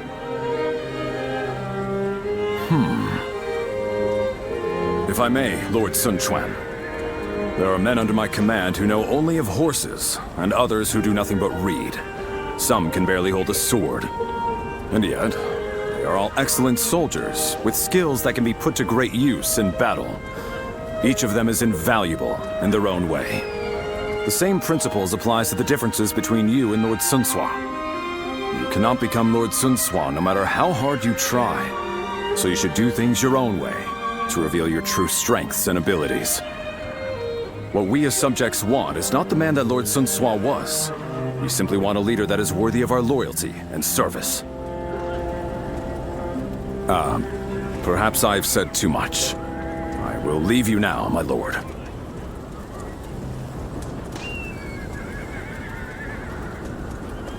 My own strengths. You have your own strengths and skills. You were right, brother.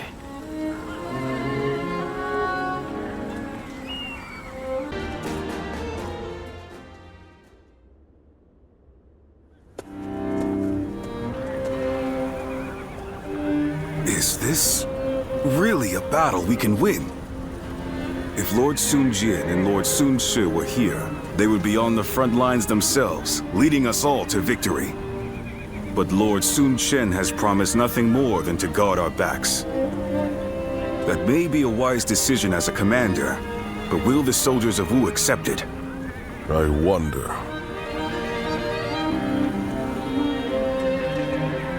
Lord Sun Quan, many of our men have expressed their dissatisfaction with our strategy for the next battle. They are wondering if the leadership of the Sun clan plans to sit back and watch as they risk their lives fighting. I suppose I cannot avoid such doubts, but I devised this plan personally, after much consideration. And I will be leading our troops into battle myself. I am a lady of the House of Sun. I will not be accused of inaction in the face of danger. My brother will be watching over us all as our commander. His role will be to keep a close eye on our situation in battle. No amount of explaining will put everyone's mind at ease. I am who I am. I will never replace my father or my brother in the way you all expect. So, I will have to prove my strength with my own actions and achievements. I want you to trust me just this once. I swear that I will lead you to victory in this battle. Well then, let us see what you can do.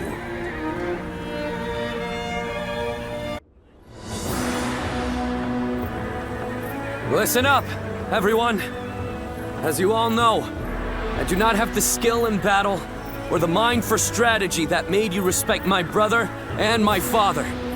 I don't have the strength or the courage to lead the charge. Sword in hand, to clear our path forward myself. However, I have my own way of fighting, and that is what will allow me to lead you all to victory. Our path forward will not open before a single hero leading the charge. It will be the combined strength of all who reside in the kingdom of Wu. That incredible force will carry us into a glorious new future. That is how Wu will fight together and thrive together from now on. There are those who fight boldly on the front lines, and those who valiantly guard our backs. We cannot win if either force is missing.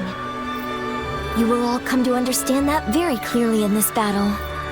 In this kingdom, and in this army, no one is without a purpose. Each and every one of you is irreplaceable, like family. I trust that everyone will contribute to Wu in their own unique way. Please, all of you, lend me your strength.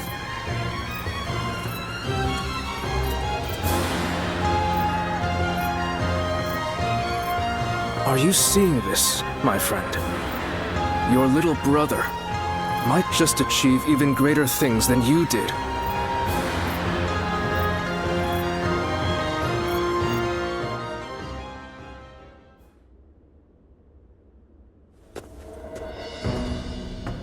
The battle to restore order in Luqiang ended very favorably. It was all thanks to Lord Sun Quan discovering his own strengths. He has brought our forces closer together than ever before.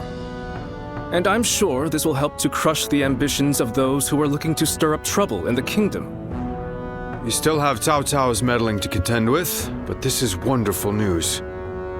Quite. And it certainly doesn't hurt to have a steady flow of incoming talent like yourself. Oh, I wouldn't consider myself talented. I still have much to learn, which I plan to remedy with rigorous study. That's what I'd like to hear. The future of Wu is secure with you, Wei Meng. Now, about our next battle. I think with the momentum we have now, the time is right. We should march on Jing and avenge Lord Sun Jian by defeating Huangzu. If we can all rally behind the same goal and unite as one to achieve it, our bonds with each other will grow even stronger. There are certainly many among us who desire revenge on him. Whatever the case, we cannot take this plan any further on our own. We should first ask Lord Sun Quan for his judgment on the matter.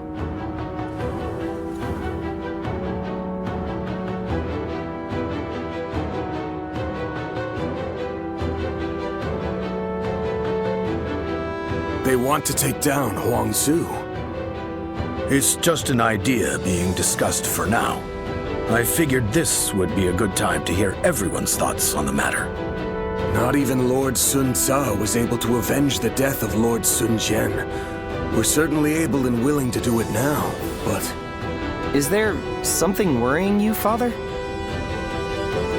No, I just thought it was a bit too soon to stir up trouble. But if this is what Lord Sun Quan desires, then we will respect his wishes. I too agree with the decision to attack Huangzu. I imagine that Lord Sun Quan also wishes to claim Jing for himself before Cao Cao is able to get his hands on it. But avenging one's father is a very noble pursuit in and of itself. Succeeding will likely earn Lord Sun Quan a great deal of renown. Ling Cao, you have been blessed with a very bright son. I envy you. Ling Tong, I'm sure you'll grow into an indispensable officer for Wu. I hope to see great things from you. And with that, I will take my leave. I still need to discuss this with everyone else.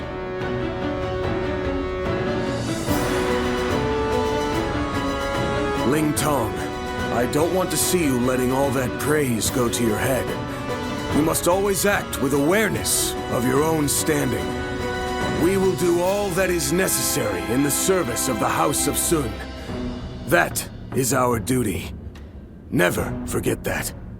You don't need to tell me these things, Father. I'm not a child anymore.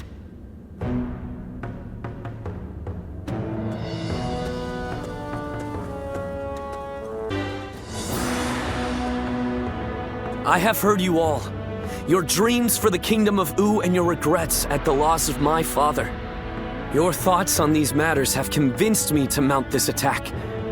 In fact, they have made me believe that an attack is absolutely necessary. But we haven't even established peace within our own borders yet. Obsessing over revenge while ignoring the unrest brewing in our own kingdom will bring nothing but needless bloodshed. Of course, I do not intend to ignore our domestic affairs, which is why I will be leaving some of our most reliable officers here in Wu. Chengpu, Handong, and Huanggai. Make good use of Taishi Ci, Zhou Tai, and their men to guard the kingdom. It pains me not to bring you into battle against Huangzu, given that you served since my father's day. Lord Sun Jian, do not trouble yourself over our feelings. As your loyal officers, fulfilling our duty to you is our only desire. You've made this decision based on your trust in our abilities. That makes it much harder to reject your request. Forgive me. I know I ask too much of all of you. Please take good care of everyone while we are away.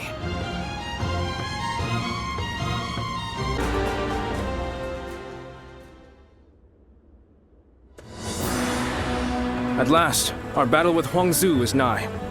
As I am sure you are aware, he is responsible for Lord Sun Jian's death. You could say that he is the sworn enemy of the House of Sun. Not even the renowned Sun Ce was able to slay him. You should be wary of the dangers this battle presents. My apologies for the needless reminder. There are rumors going around lately that he has managed to recruit a hero renowned in Jing. I believe his name was Gan Ning. This battle is, in essence, a fight to bring unity to the Sun clan. I do not want any of us to die needlessly. I will do everything in my power to prevent that, of course, but I want you to keep a close eye on everyone as well.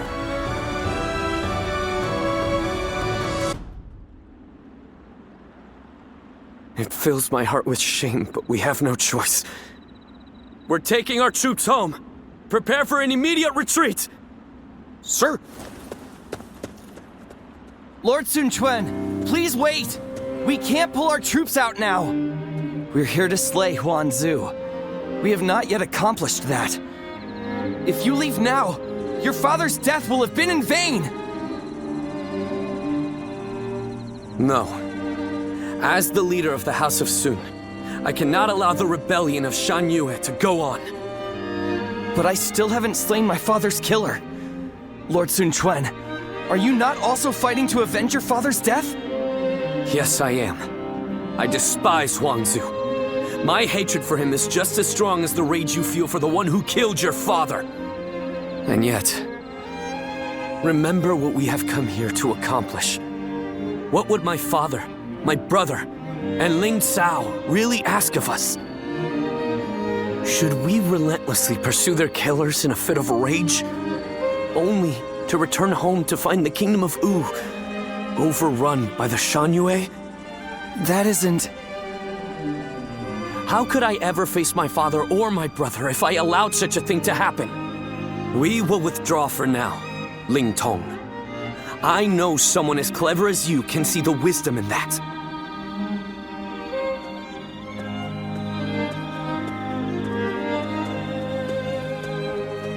Father...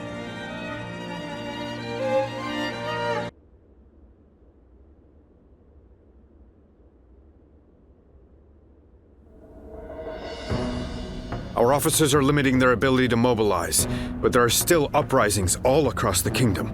They seem to be centered around Kuei-ji. It seems that leaving the kingdom in your hands in anticipation of such a calamity was an excellent decision on my part. To stop this chaos from spreading any further, we must eliminate the Shan Yue. I am counting on all of you. I am at your command. I'd like to agree with your judgment here. But are you sure this is the right decision, Lord Sun Quan? I guess, if there ever was a time to speak my mind, it's right now. Driving out the Shan Yue won't bring an end to the fighting. What do you mean, Huang Gai? During the reign of Lord Sun Ce, I was tasked with negotiating with the Shan Yue. I spoke with them directly, and we even drank together as friends. Lord Sun Quan, if you tried to get to know them better, you would understand. The Shan Yue are just like the people of Wu at heart. They live just as we do. They love their families in the same way. And like us, they will pick up weapons to protect their homeland. And right now, you're trying to suppress them by force and threatening to take away all that they love. I don't think you will ever be able to bring a true end to the Shan Yue uprisings with that approach. Some of what you say does ring true, but whatever the circumstances, they have come to attack Wu and are therefore not worthy of mercy. They are a threat to our kingdom. Tell us, Lord Huang Gai, what exactly would you have us do? Are we to hand over all of the territory conquered by our previous leaders? I don't think any of us would find that even remotely acceptable. I will take some time to consider our approach to dealing with the Shan Yue. But whatever we ultimately do, we cannot ignore those who have become victims of this conflict through no fault of their own. If only for their sake, we should prepare to establish our presence on the battlefield.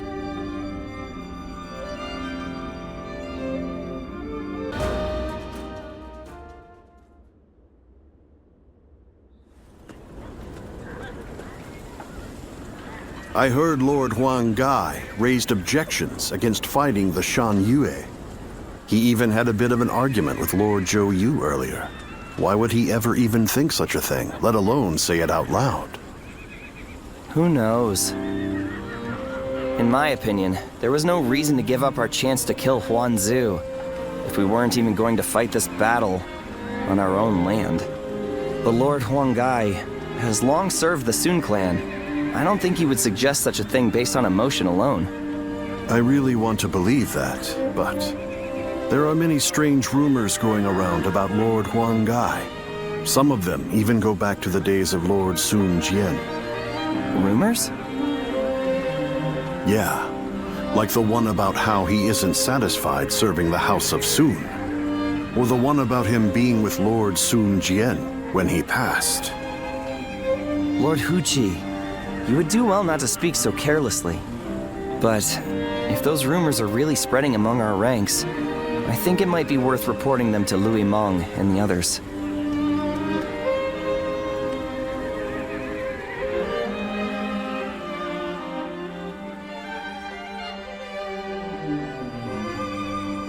The people of Wu have spent a long time risking their lives to protect the innocent from Shan Yue's aggression. And after all that, they are suddenly told to treat them as equals. It is only natural that such strange rumors would spread among them.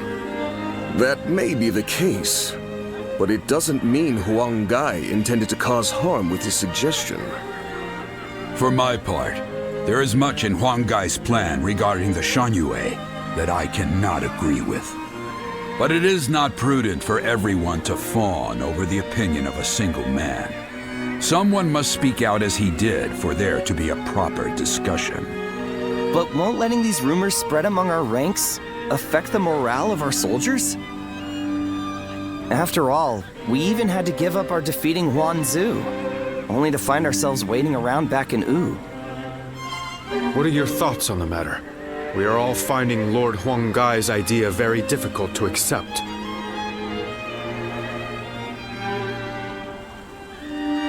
Even so, his bond with the Shan Yue runs very deep, possibly much deeper than you could imagine. They have been our enemy on the battlefield. Half measures will not be enough to bring about peace. We have a duty to offer our Lord our opinions so that he can make better judgments. If you still take issue with Huanggai's stance, even after taking that into account, go and debate him one-on-one. Right. I'm sure Lord Suan Chuen himself would prefer an open and honest approach in this situation.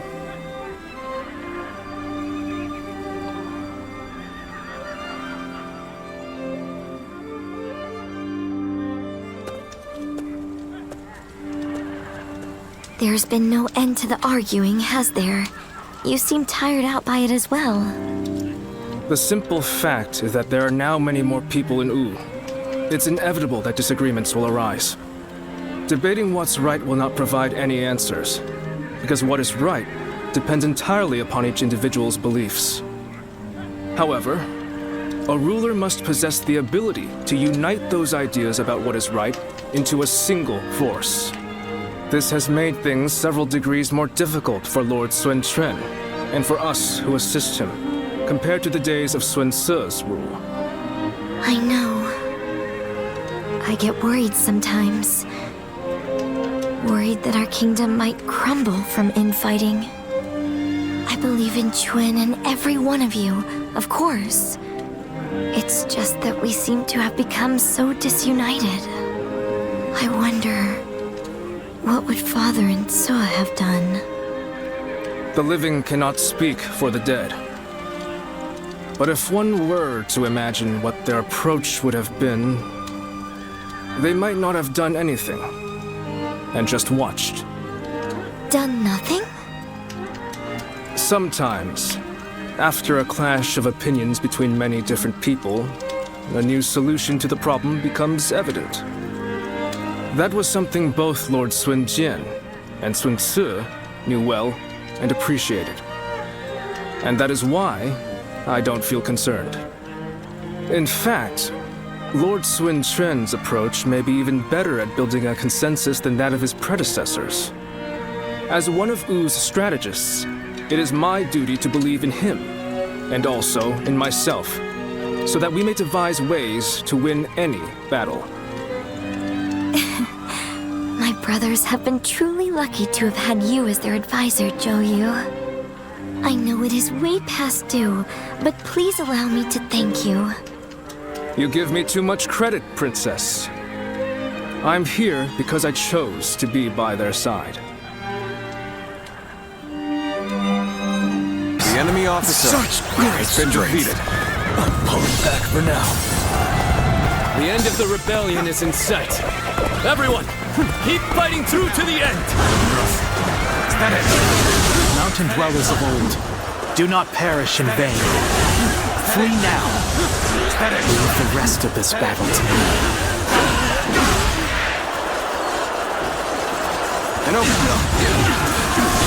It's become foggy. March cautiously, everyone. The loss of Sun Jian has not deterred you from your quest to rule by force. So be it. I will eliminate another leader of Wu. This territory is ours.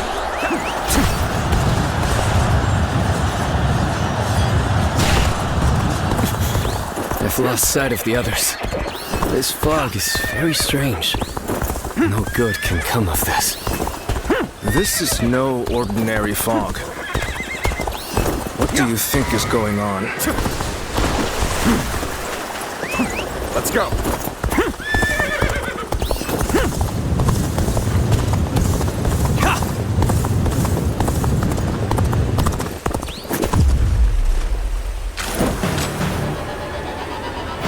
There you are, Zuluan. You're hell-bent on standing in my way, aren't you?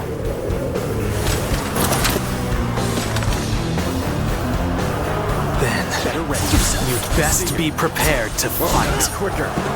This is our destiny as guardians of peace! You thought Sun Jian would rise to greatness, but now he is dead.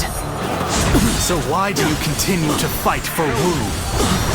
Are you merely clinging to the strongest leader you can, trading your free will for the right to oppress the weak? Better ready yourself. Is that the path you have chosen?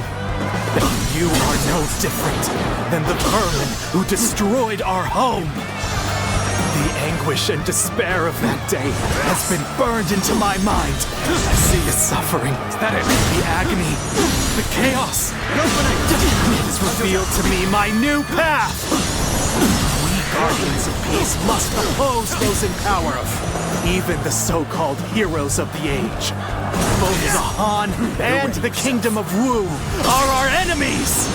This is the path that I have chosen. Better ready. You remember nothing! I will not allow you to stand in my way! Let's go.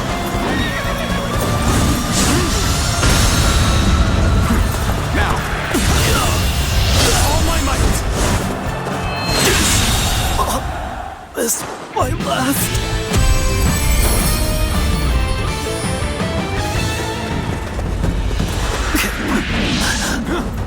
Why don't you remember? How can you?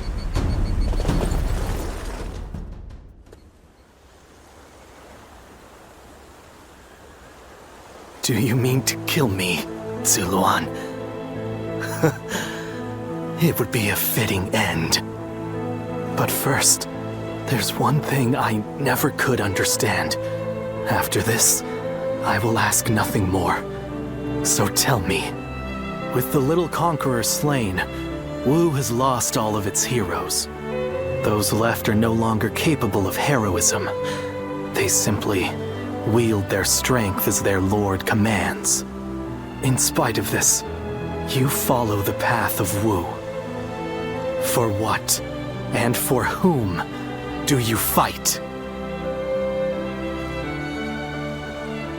And fighting alongside the remnants of Wu benefits you in some way? I find it very difficult to understand what you are thinking. We've always lived as dogs on the leash of tyranny, forced to partake in slaughter after slaughter for what is said to be some great cause. The screams of those who fell at our hands, the grief of the villagers. Surely even you have heard the pain we left in our wake. And yet, you still shamelessly cling to the powers that bind you. I have nothing left to say to you. Hurry up and kill me. No, do not kill him. Sun Jian. It's just as you say. There are no heroes in Wu.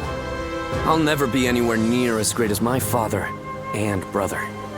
And on my own, I'd be lucky to be able to protect myself, let alone bring prosperity to an entire kingdom under my rule. However, I am not alone. I'm surrounded by people of wisdom and bravery, and I know that together, we can accomplish anything. This might seem like a ploy to win you over, but all who reside in our kingdom support each other as a family. And together, we will be a force for good, bringing peace to our world. That is my dream for the future of Wu. You dare say such things after how brutally you crushed the Shan Yue. You are arrogant beyond redemption. Yes, I suspected you might say as much. Bai Luan, was it? Just watch and you'll see. I will make every last member of the Shan Yue, and even you, into heroes who fight for peace.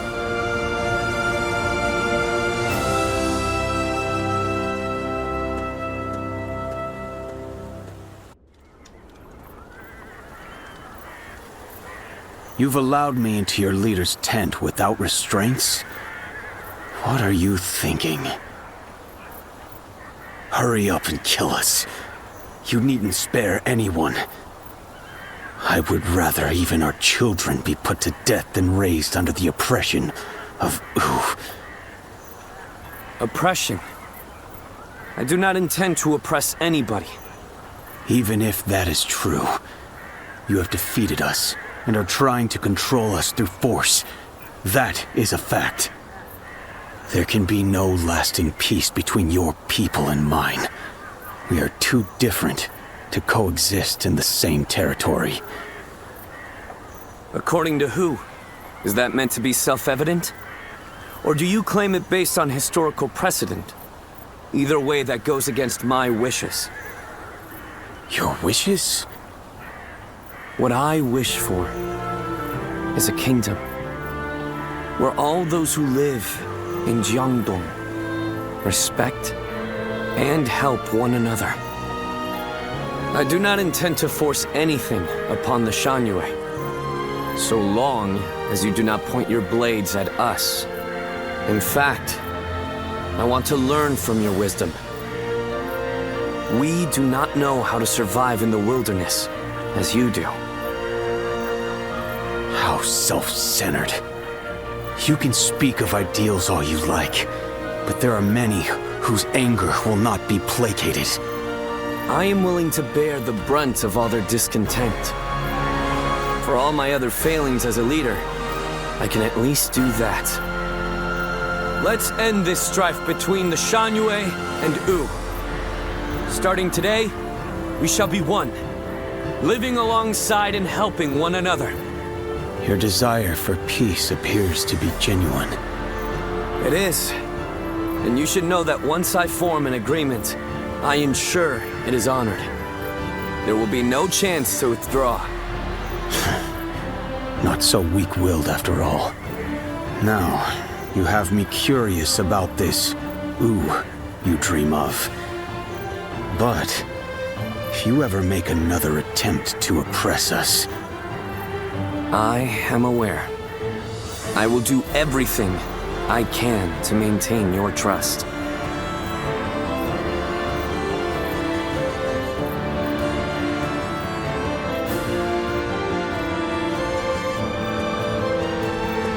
In striving for peace, anyone from a lord to a peasant may be called a hero.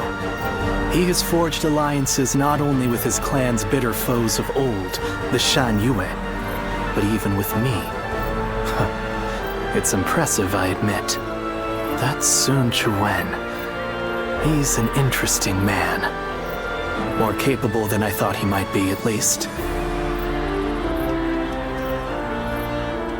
He has not the bravery of Sun Jian or Sun Jian, but I see why you were drawn to him. When you decided to place your faith in the hero of the Sun clan, I thought for sure you were mistaken. But in spite of everything you forgot, I suppose your memories of Juha were enough to guide you down the right path. Don't be ridiculous. Have you forgotten who killed your chosen hero? Zuluan, you must use your unique skills to help your lord and save all those who were suffering amidst the chaos. If Sun Quan ever errs in his ways, correct them. If you fail to do so, I shall do my duty as a guardian of peace and punish you both. I will not walk alongside you. After all, is it not the role of a guardian of peace to keep watch over the powerful from the shadows and ensure that they do not go astray?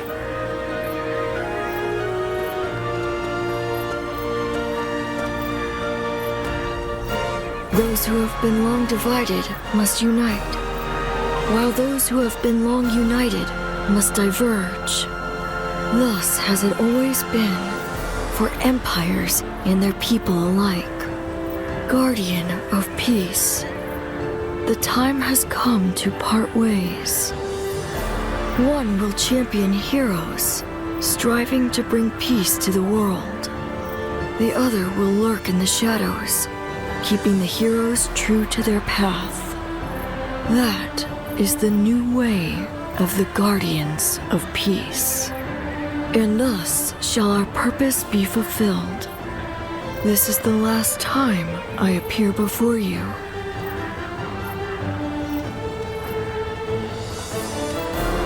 Yes, farewell. Zuluan, you must go now.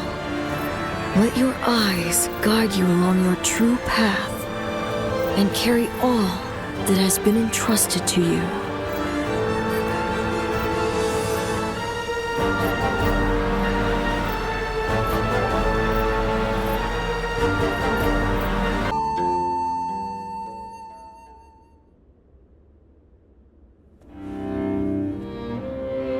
I hear many of the Shan Yue have surrendered to Wu, and it appears things have remained peaceful. Surprising, given how deep their animosity was. Is this a testament to Lord Xuan Chuan's skills, or... He only agreed to peace because, in a fit of temper, I suggested I'd have no part in a war against them. You call that a fit? But looking back on Lord Sun Quan's words, I feel that this may have been the right choice. Hold on, there's one thing I need to say before we end the conversation. Huang Gai, don't you think you've been stealing all the attention lately? That may be so, but it seems that this time I've stood out in a negative way. My words and actions have created a rift in the kingdom, and I must accept responsibility for that. Even so, I don't intend to stop voicing my opinions, because that type of open discussion is what we should strive to achieve in Wu. If for some reason my voice is ever silenced, then... Hey, stop with that nonsense, Huang Gai. Remember, what must you do above all else? Lord Sun Quan has entrusted you with governing Shangyue. That's a major task you ought to focus on. Right. Stop being so gloomy about everything, or you'll make Zhou Yu irritable again. Although I suppose I can't talk. I've been pretty negative myself. You're right. I have duties I ought to be focusing on before anything else.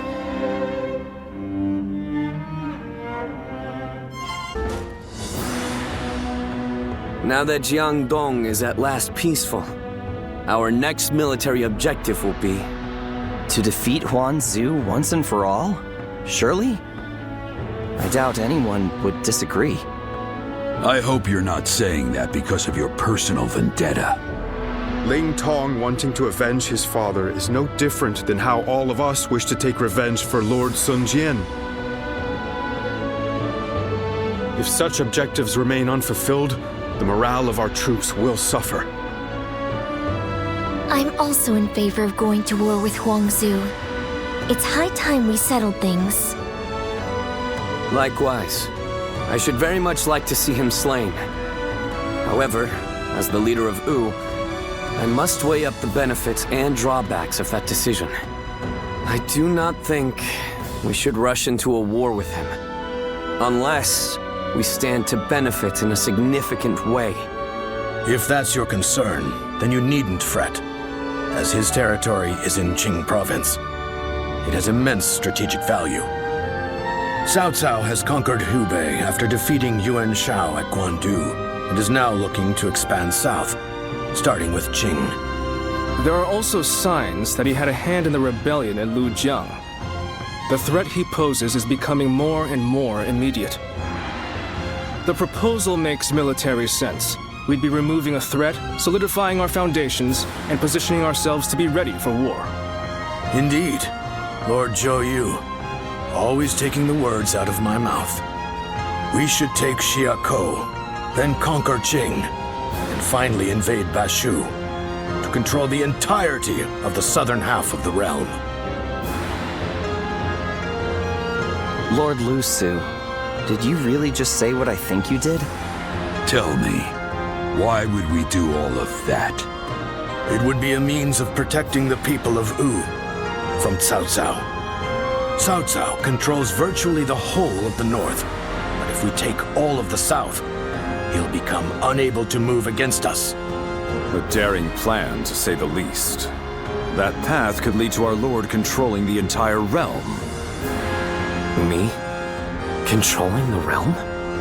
You are very much capable of such a thing, my lord.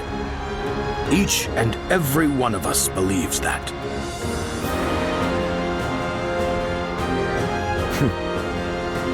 So I have your trust. Then our next objective shall be Xiakou in Jing province. We will bring down Huang Zu and avenge my father.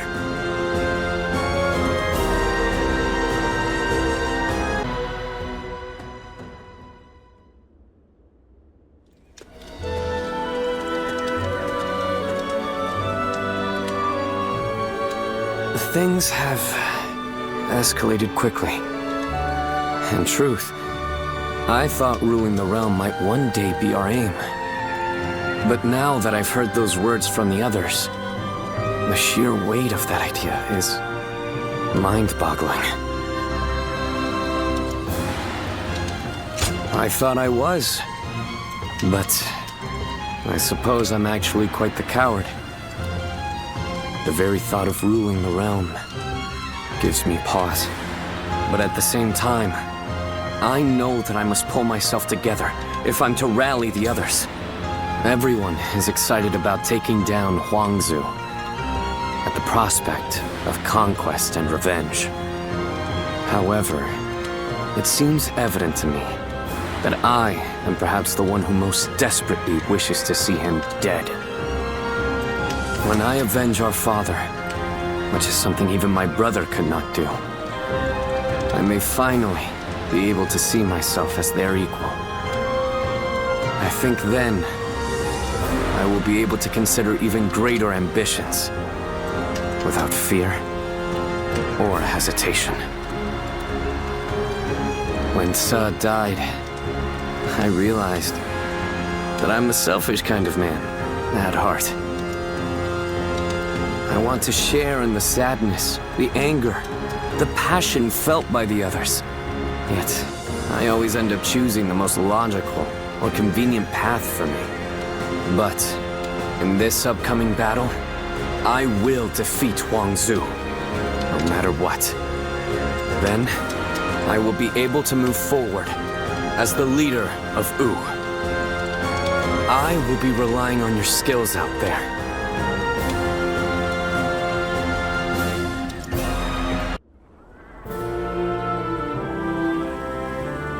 It's over, isn't it? Yes. We have finally avenged our father. And thanks to all of you, I've now accomplished something that even my brother could not do. Brother, there's something I've been thinking. You ought to believe in yourself more. I'm not sure anyone other than you could have succeeded in defeating Huang Zu. I'm not so sure. But I'd like to believe you're right.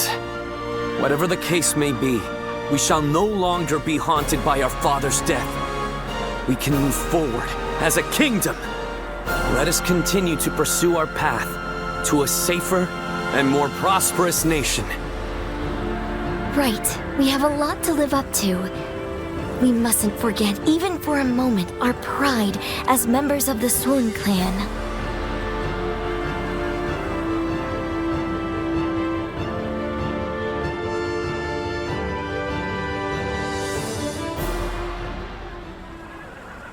We will lay down our arms and surrender.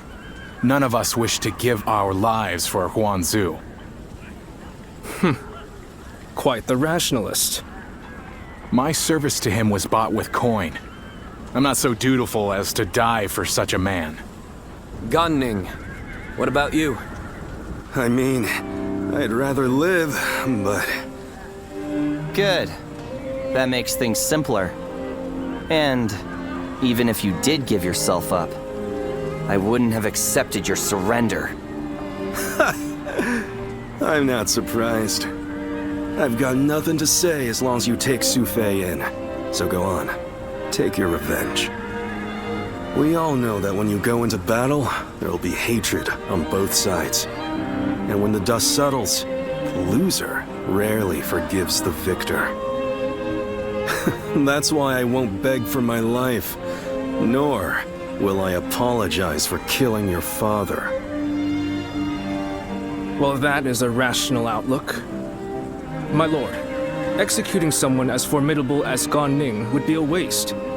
He would surely prove himself extremely valuable to our kingdom. Wait a minute, Lord Zhou Yu. You cannot be serious. I am sorry, Ling Tong. But I was thinking the same thing. Lord Sun Quan, you have taken your revenge by defeating Huang Zu. But I still haven't avenged my own father. I know. I know how bitter and miserable you feel. But for now, I want you to direct that hatred at me instead. I cannot bring myself to have him executed after seeing his strength firsthand. I know it may be hard to stomach, but for Wu to make progress, we must gather as many soldiers as we can, and even let go of our grudges if need be. That is why we made peace with the Shanyue the way we did. And you are wise.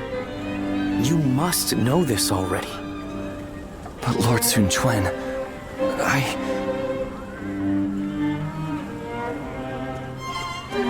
Ling Tong, wait! Are you sure? I would be like kindling in Wu. One wrong step, and I'll end up burning the whole place down. If you are kindling, then we just need to find the right use for you. We need men with experience in naval combat, and you certainly have that. Oh, and what for? The major warlords in the realm are preparing to fight over Jing province. Myself included.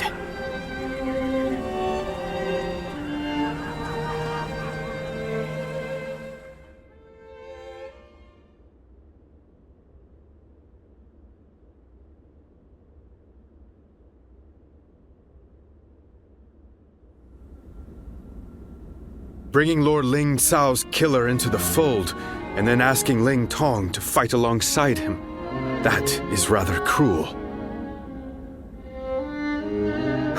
I suppose there's no way I can keep my distance from him now. While I understand his resentment toward me, he acts so aggressively I can't help but wonder if he still intends to kill me. And since I prefer to avoid injury or death, I was hoping I could ask you for some advice. Sorry to say, the only help I can give is handling the aftermath of your fights. In the end, the two of you are going to have to resolve things on your own. Still, Ling Tong may be young, but he has a sense of how things ought to be. And he knows full well that Wu needs you.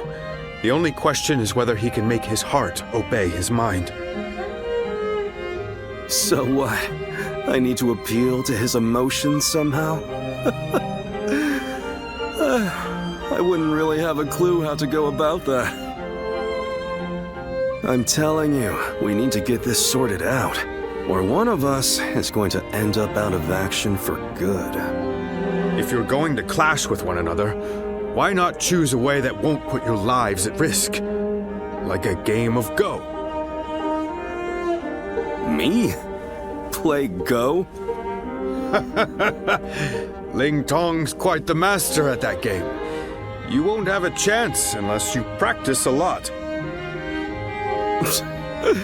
I'd never be able to beat him. Well, that's too bad. Whatever you do, you're going to have to prove in earnest and through action that you're someone worthy of his trust. Anyway, look after him, will you? You're much more battle-hardened than he is.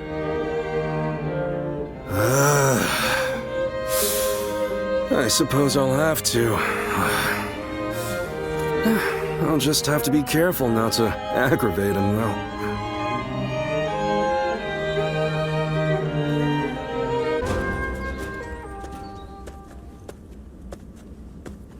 Have you heard the news? Liu Bei of Jing died the other day.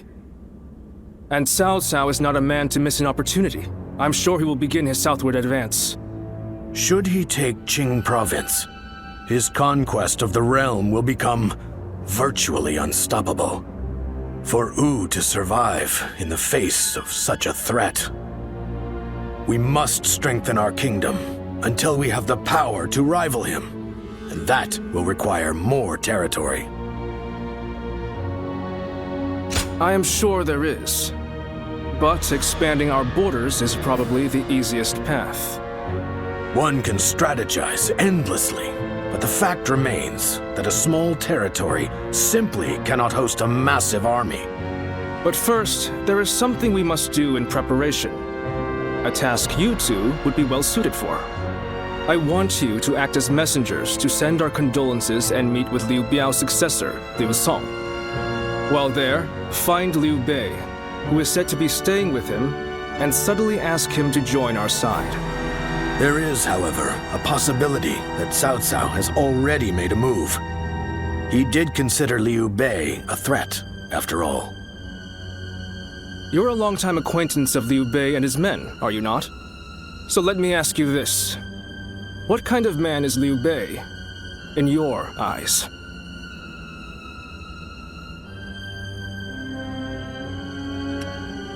I see. Then when Liu Bei fulfills that potential, we may be facing two great enemies, instead of just Cao Cao. In that case, we should make sure to win him over somehow. Whatever the case may be, bringing Liu Bei to our side will be a necessity in countering Cao Cao. Good luck, you two. The fate of the House of Sun depends on you.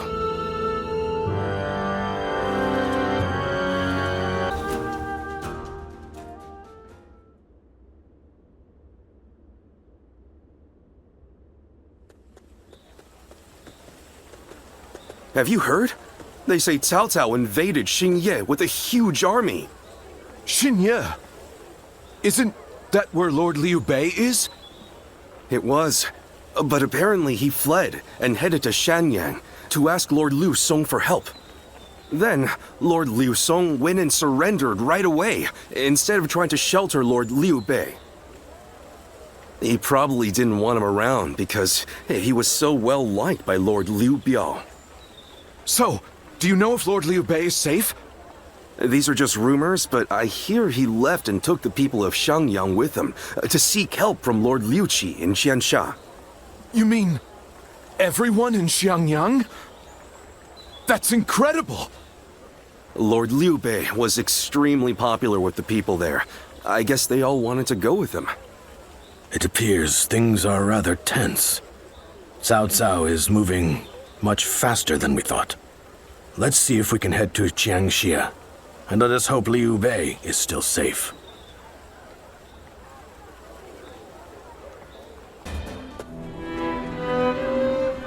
I did not expect Cao Cao to make his move this quickly.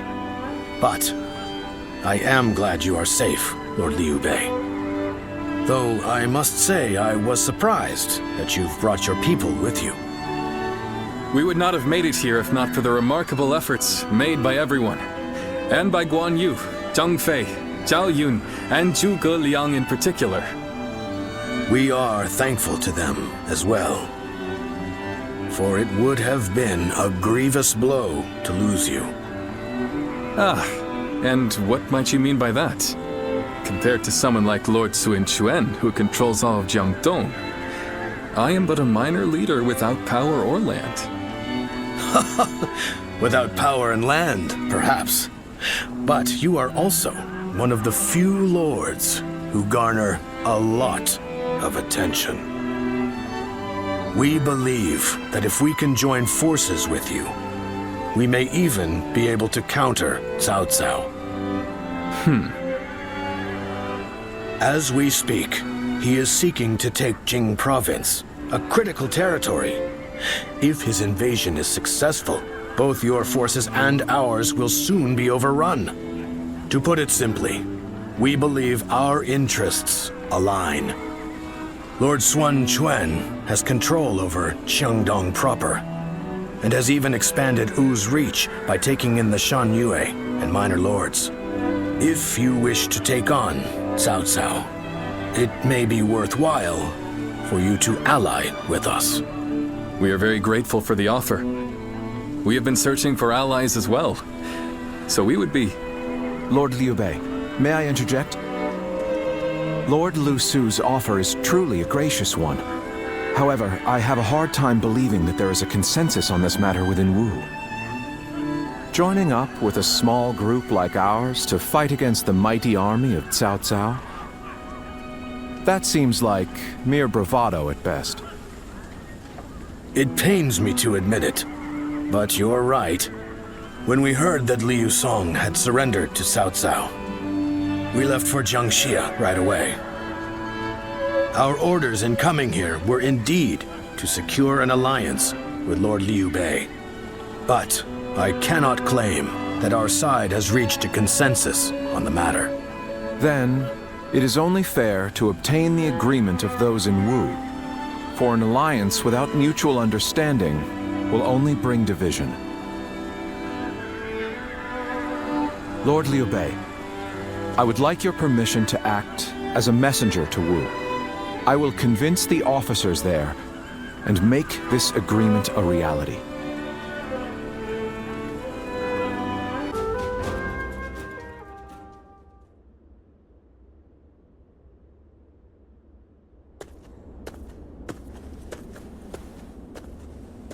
We've been called for a meeting. It seems a message from Cao Cao arrived just before we returned. Yes, it was written in more delicate language, but it was in essence asking for our surrender. Perhaps we should have expected this, but those in Wu have split right down the middle, just as Zhuge Liang predicted. There are those who claim that victory is impossible against Cao Cao, and that we should surrender before any unnecessary bloodshed. And then there are those who say we should ally with Liu Bei and resist Cao Cao with everything we have. If there is anyone capable of uniting the two factions together, I can think of no one more fit for the task than Lord Zhou Yu. But unfortunately, he is away at the moment. He is likely busy taking measures of his own to make sure we are prepared for the coming danger.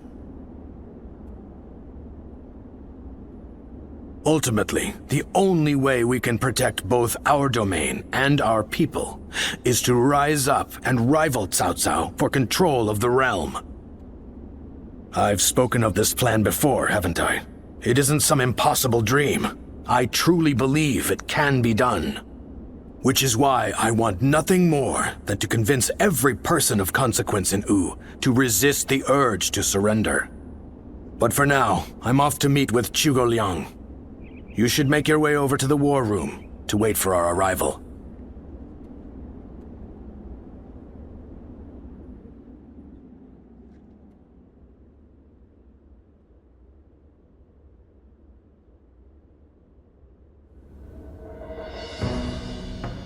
I think we can all agree that fighting Cao Cao is extremely reckless. How can we possibly hope to win against such numbers? Territory should not take priority over the safety of the people of Wu. Is it not said that needless bloodshed is the mark of a foolish leader? I never thought I would witness the likes of Lord Zheng Jiao, suggesting we kneel to a tyrant who manipulates the Emperor and exploits all in his path. The Yellow Turbans of Qing, the Heishen bandits. They gave in to Cao Cao and have achieved distinction under his command. But in reality, their lives have been robbed of all meaning, and they now exist as nothing more than toothless beasts at the mercy of the lash. Tyranny is all that lies at the end of the path to Cao Cao's feet. Once you become a slave to his power, it becomes impossible to break free. Do you really think we should abandon our pride and forsake our future just to avoid making the sacrifice necessary to protect them? We do not find giving up on our land and our people to Cao Cao any more tolerable than you do. But if this is what it takes for our people's lives to be spared, then is it not the best decision we can make? He's right. There is no reason for us to sacrifice ourselves for pride. We will eventually win back everything taken from us. With all due respect, I am honestly a little disappointed in what I'm witnessing here. The Sun clan, renowned for its brave warriors, has such cowards for officers. How dare you! Lord Liu Bei has no land to call home, and what soldiers and retainers he does have are far fewer in number than those of Wu. In spite of all that, he has sworn to never bend the knee to Cao Cao, and has even sent me to Wu to negotiate an alliance. He does so to save the people of Jing, who regard him with love and respect. And when I arrive here, all I see is Wu, for all its advantages, cowering beneath the shadow of Cao Cao, considering no option but surrender. No matter how many talented officers you assemble, or how well you govern your people, that cowardice makes all of Wu far weaker than Liu Bei alone. All Liu Bei does is flee from battle to battle. He fled from Ji, he fled from You, and from Shu as well. He certainly has more courage than most, but only the foolhardy charge into battle without the strength to prevail. So, tell us, Lord Zhuge Liang, are we to assume that you have discovered a way to defeat such a massive force? Yes. I came here knowing that if we fight alongside Wu in this battle, there is a way for us to win. But if the mere thought of having to face a powerful enemy has robbed you of the will to fight, I'll just have to come up with a new plan. Lord Sun Jian, I highly suggest you carefully consider your circumstances and your ability to lead. Now look here. I understand the doubts of Zheng Jiao and the others very well. Lu Su and Lord Zhuge Liang have also made a strong case. We will end the discussion here for the time being. I need some time to gather my thoughts on what has been said.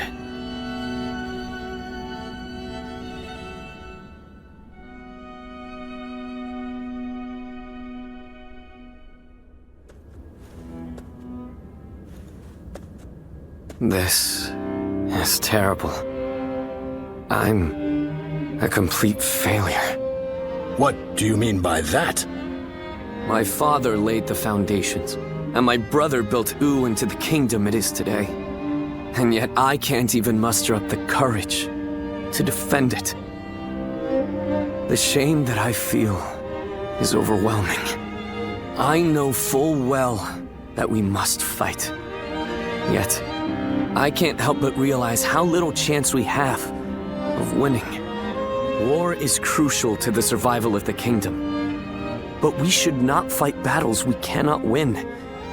This is a basic principle of warfare. That is true.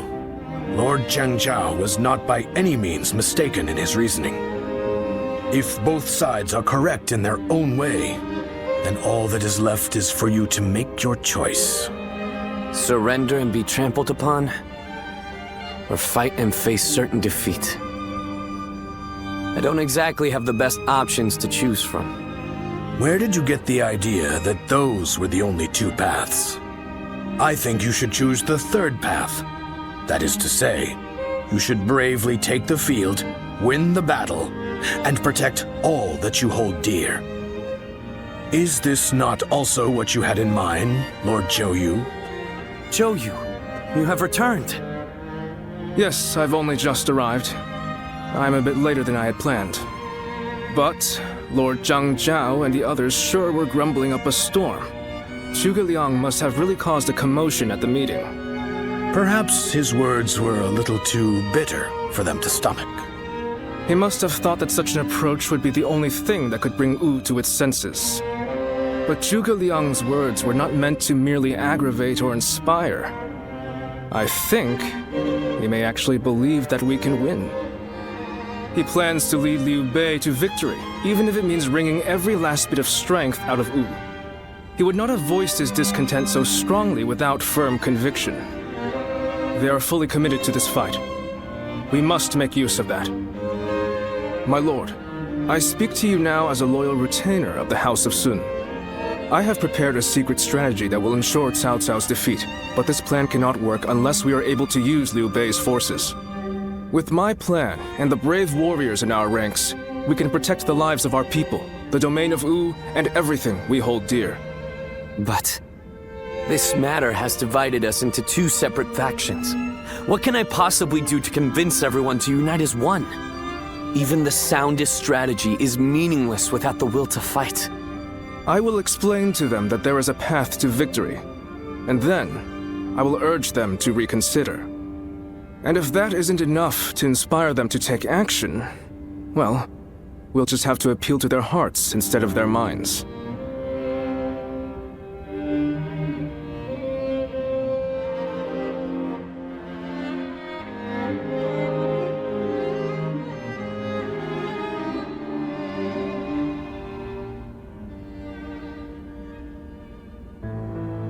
Now even Lord Zhou Yu is insisting that we risk our lives in defiance.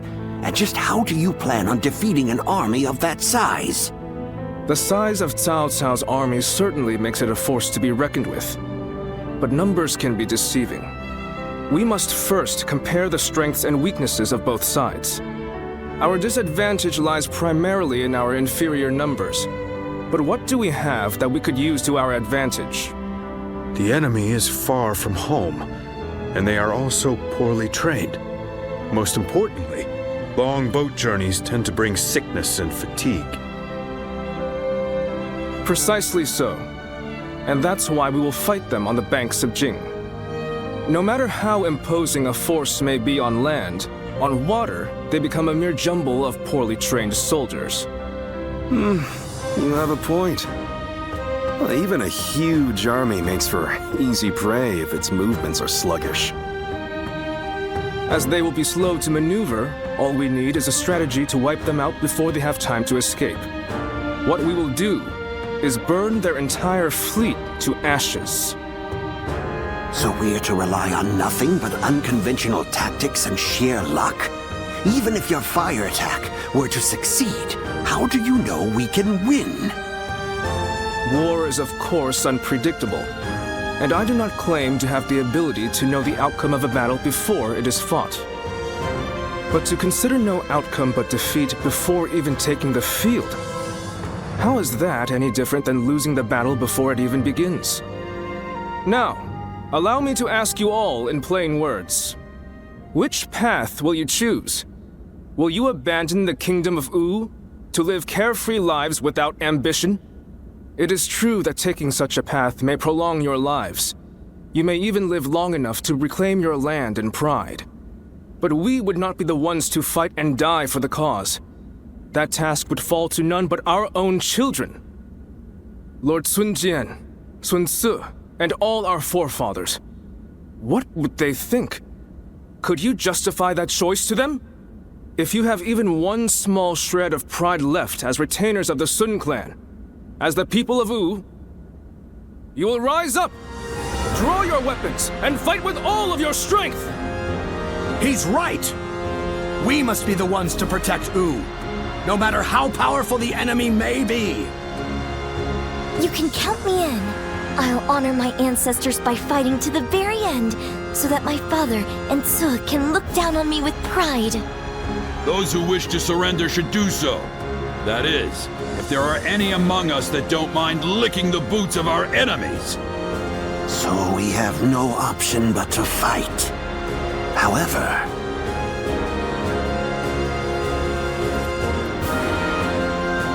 This discussion is now over. This is a fight for our lives. A fight for all of the people of Wu, past, present, and future. We must defeat Cao Cao's forces once and for all!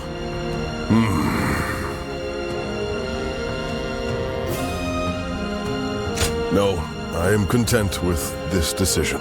I was just collecting my thoughts, that's all. Where will this path lead the kingdom of Wu?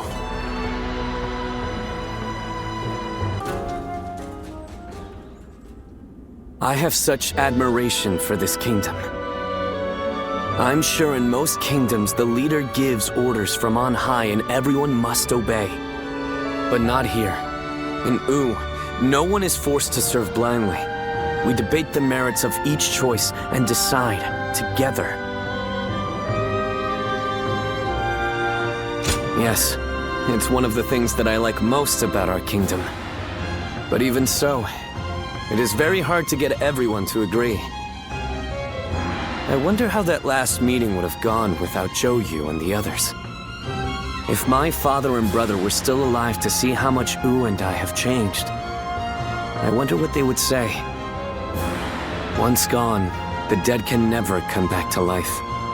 Yet, I can't help but wish I had the chance to show them. All that aside, it would be truly pathetic if we were to lose this war, given everything that's happened. I'm counting on you. We will use the unique strength of each of our soldiers to the fullest to achieve victory. That is the way of Wu.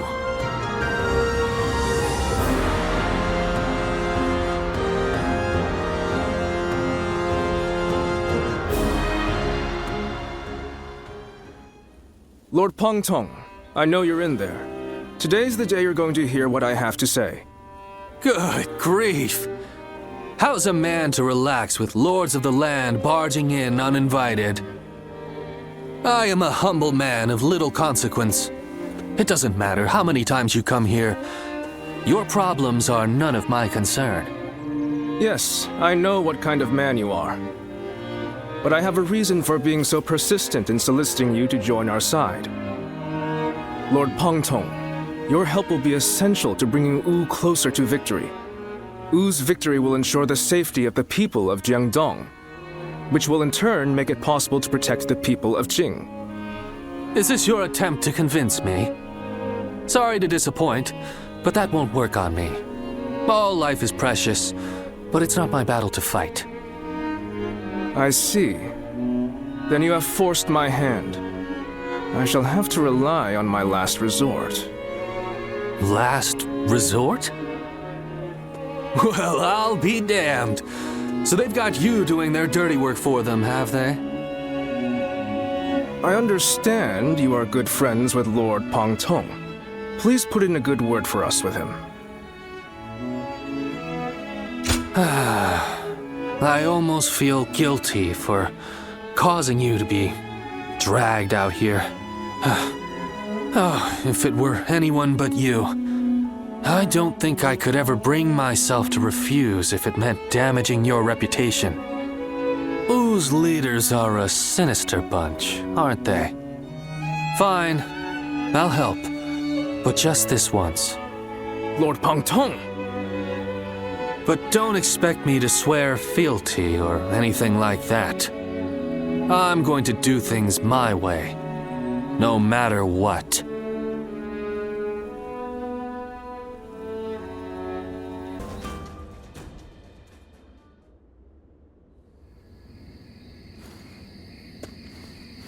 Sorry to bring you here so late.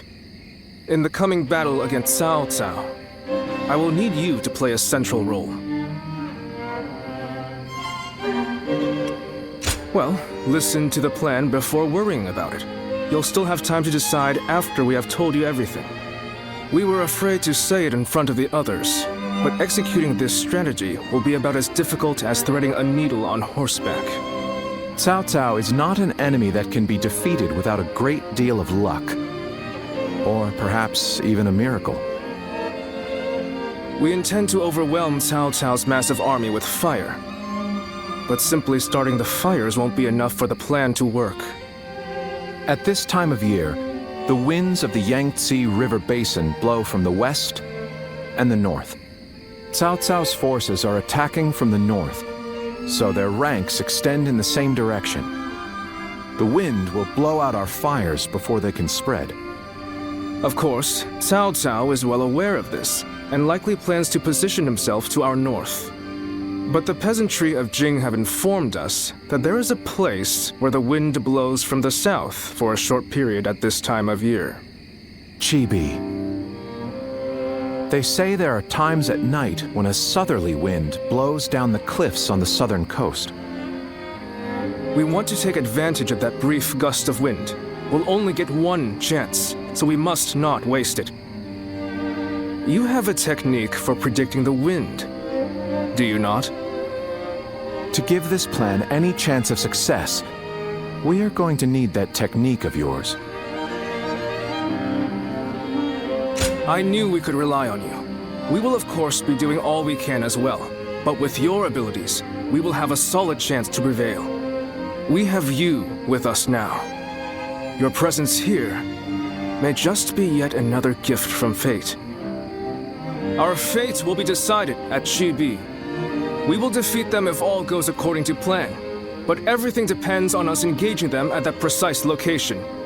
So in this battle, we will repel the enemy vanguard and lead their main formation to Chibi.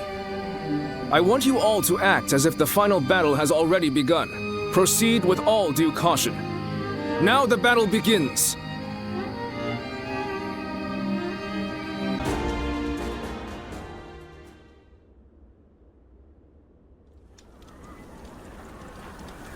Chibi. If everything goes according to Zhou Yu's plan, we might be able to win. But this is Cao Cao we're going up against here. I suspect he will bring even more troops than we expect. And I'm sure he'll have defectors from Jing advising him as well. We'll be in for a brutal battle if we underestimate them.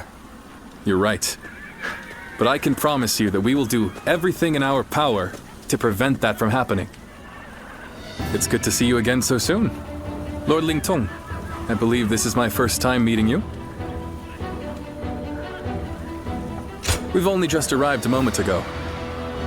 We'd like to take this opportunity to thank Lord Sun Jian properly. By the way, I saw your troops training, and I am very impressed. Wu is renowned for his navy, but I've never before witnessed such skill. We've lived our whole lives by the Yangtze River. I don't think there's any force that can match our skill in naval combat. Is that so? Well, skill is one thing, but wouldn't you say you're a little short on soldiers? You mean you didn't know that before coming? That's really not something to be complaining about just before a battle. Forgive him, Lord Ling Tong. He did not mean to imply that we do not believe in your army's ability to win. We have faced Lord Cao Cao many times. We are keenly aware how difficult his forces can be to defeat, even under the best of circumstances.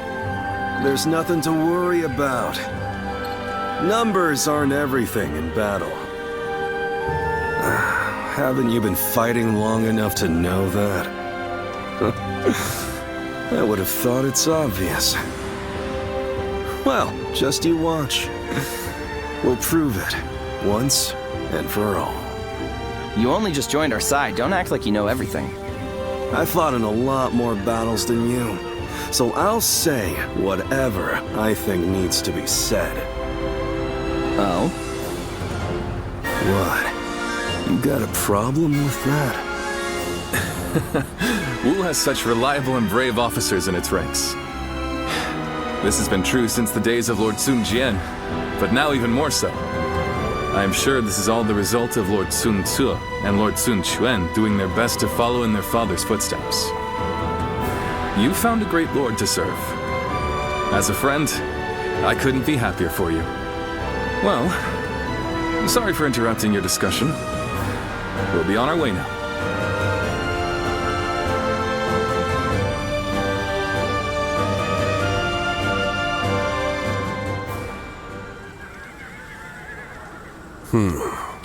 Then make sure you tell them as much. Yes, sir.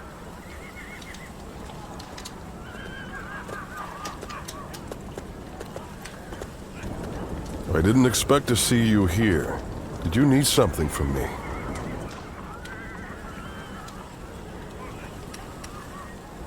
Oh, nothing especially important. I'm involved in governing the Shunyue, you know. But forget about me.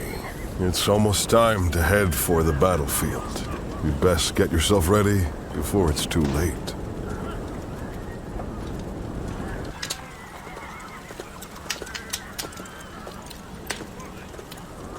Did you notice anything unusual about Lord Huanggai just now?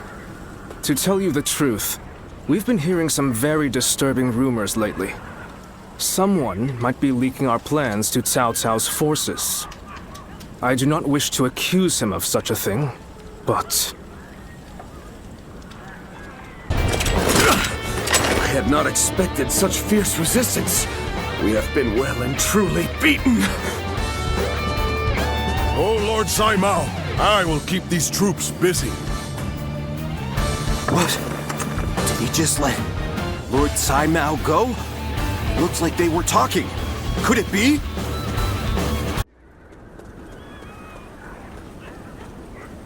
Well, Zhou Yu's plan were just as expected. Cao Cao's forces could barely move out there. They ended up sinking like rocks. Don't get too overconfident, or it might be you sinking next time.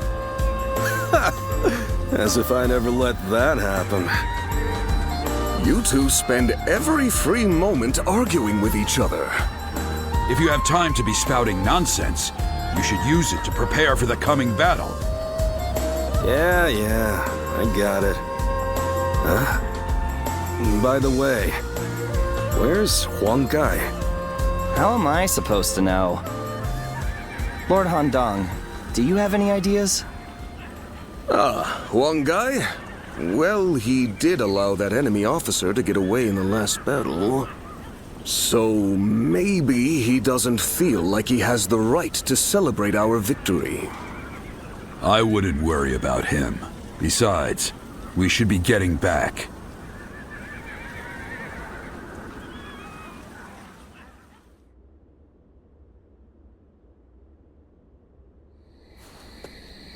From what I have gathered, after fleeing the battlefield, Sai Mao was suspected to be a spy and was summarily executed by Cao Cao. I see. Good work. You may leave. Sir. I will make this clear. In the last battle, we were in communication with the enemy officer, Sai Mao. We had planned from the beginning to engage the enemy forces, then wait for the right moment to steal him away from the battle. Did you really? I didn't notice anything out of the ordinary. It is said that to fool the enemy, you must first fool your allies. The only ones who knew about this plan were me, Lord Sun Jian, and Lord Huang Gai, who we had entrusted with the task of contacting Cai Mao.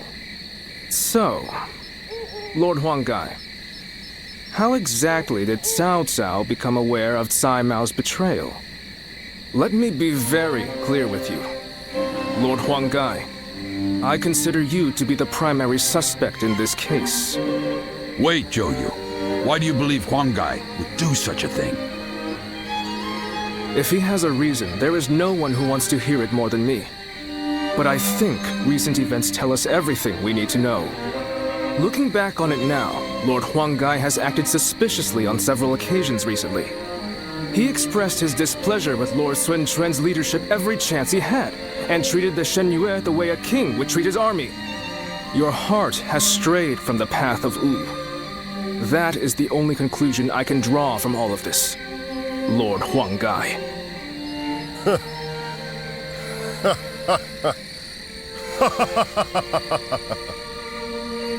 Hey, Huang Gai! I always wondered, what was it that Lord Sun Jian had that I did not? If my ancestors had not been driven from their position of power, would I not be the one to rule Jiangdong? And just when I'd had my fill of taking orders from an impotent runt, I discovered a people of my own who treated me with respect I deserve. What's more, Lord Cao Cao has promised to protect my people and grant me dominion over all of the lands of the Shan Yue. What reason could I possibly have to reject such an offer?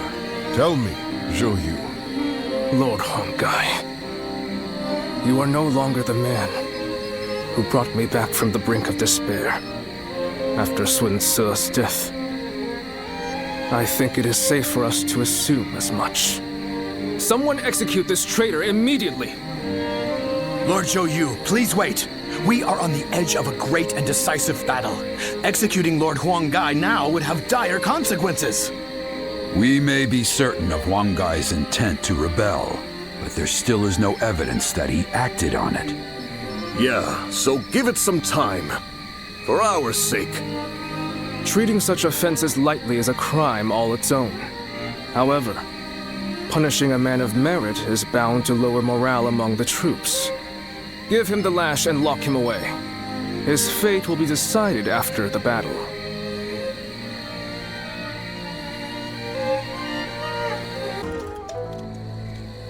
Hey, do you think that's how Huang Gai really feels? I just can't bring myself to believe it. He has been a great companion to us all since the days of Lord Sun Jian. Somehow I can't see him growing so arrogant and turning traitor just because the Shen Yue showed him a little respect.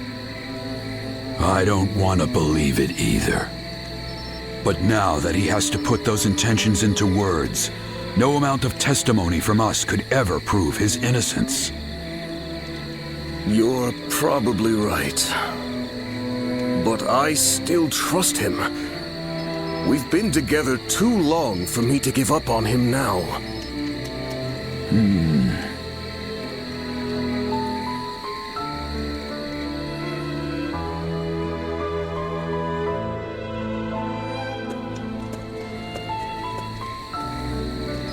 Ah, it's you. I have nothing more to say on the matter. Even to you, I'm afraid. We cannot lose this battle. The survival of Wu is at stake. It's best that we minimize such grief if we can. Ever since we were children, Sun Ce was a dear friend. I followed him around for nearly my entire life. We played together, we fought together, and we swore to build this kingdom together. I thought that standing behind him in support was my purpose. I always believed it would be that way, until the day I died. But now I am here, leading the vanguard of the Sun clan, I must be the one to clear a path forward for my lord. No matter what it takes, no matter how lonely I may become, I am oath-bound to fulfill that duty. But there are times when that oath starts to feel far too heavy to bear. Listen to me whine. I'm sorry. Push this conversation from your mind. Tomorrow, we will join forces with my lord and take our positions at Chibi. The final battle is upon us at last. You should rest early tonight. If you're fully prepared, there will be no room for regret.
Tonight, we finally confront Cao Cao in a battle that will decide our future! We prepared as best we can. All that's left is for us to believe in each other and fight through to the end.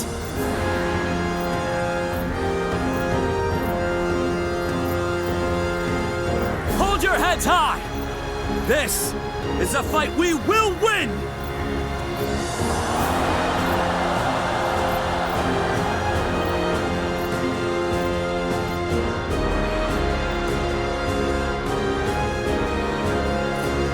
Cao Cao's forces seem to have responded to their defeat by changing their formation. They have linked their ships together into a solid platform, which will enable them to fight as if they are on land. I suppose such quick decision-making is to be expected from the ruler of the Central Plains. But this time, those quick wits of his will be the cause of his downfall. Pang Tong's abilities have proven to be very impressive indeed.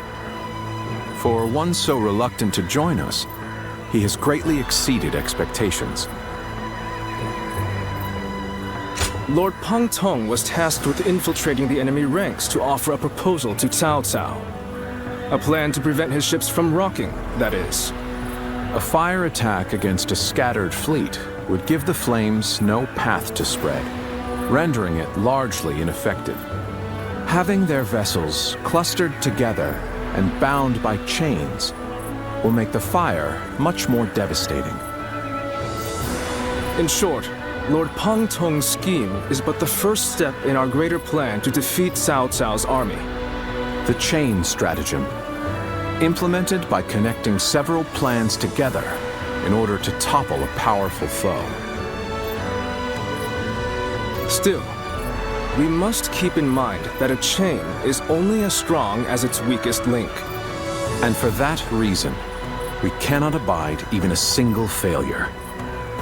We must all be aware of the consequences of the slightest mistake.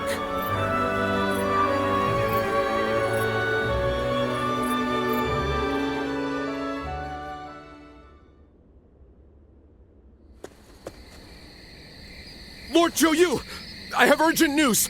Lord Huang Gai has disappeared from the prison. What? The officers we captured in the last battle are also nowhere to be found. We suspect they may have helped him escape. Damn. So he really has defected to Cao Cao's forces. Lord Zhou Yu, what are your orders? There is nothing we can do about it now. We have no choice but to accept this state of affairs. But with Lord Huanggai under the command of Cao Cao, we now have to assume that the enemy knows our secrets, including the plan for this battle. Lord Zhou Yu, how can you be so calm in the face of all this? If the enemy manages to stop our fire attack... Yes, that would certainly make our defeat inevitable. Lord Zhou Yu! There is no turning back now, Lu Su. The battle has already begun.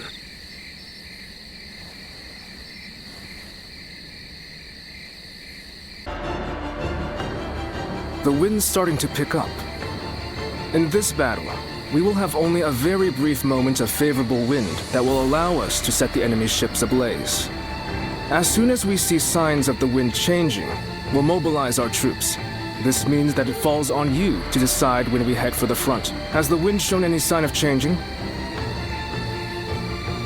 Good. I trust your intuition. The southerly wind of Jing shall carry us to victory. All of my plans depend on this decisive battle. Each and every one of you must carry out your duties so that we may claim a crushing victory. First, we shall send ships from our flanks to attack the enemy. When the time is right, we shall cut our way into their base from the front.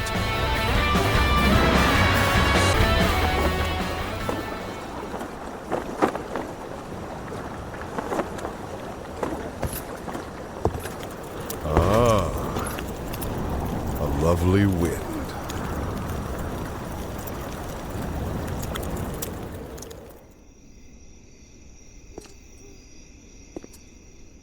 To truly bury Cao Cao's forces in flames, one must strike them from deep within. Who better than I for the task?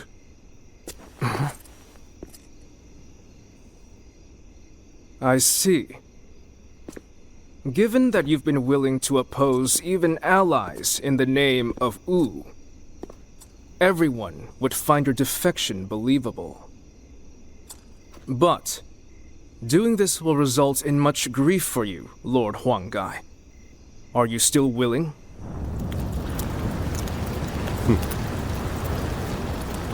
Truth be told, acting the betrayer is more painful than 1,000 lashings, Zhou Yu. However, it is even worse to fail to protect my people.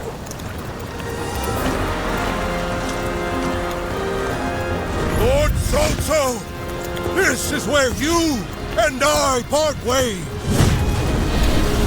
So please accept this grand apology! These flames on! The roar of ooze! Counterattack!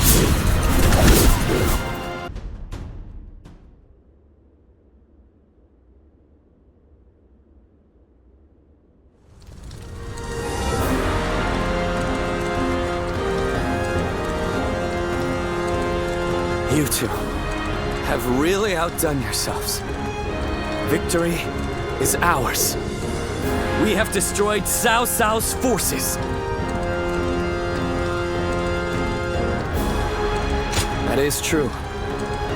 But we had our valiant warriors, Zhou Yu's strategy, and luck on our side. Everything came together to lead us to victory. But I wasn't sure how things would turn out for a while there. Zhou Yu and Huanggai played their parts so perfectly. The constant complaints, the suspicious behavior, making sure everyone saw them argue. They really had us all fooled, right? I'm sure it was very convincing, especially considering that I actually meant half of what I said. The same goes for you too, right, Zhou Yu?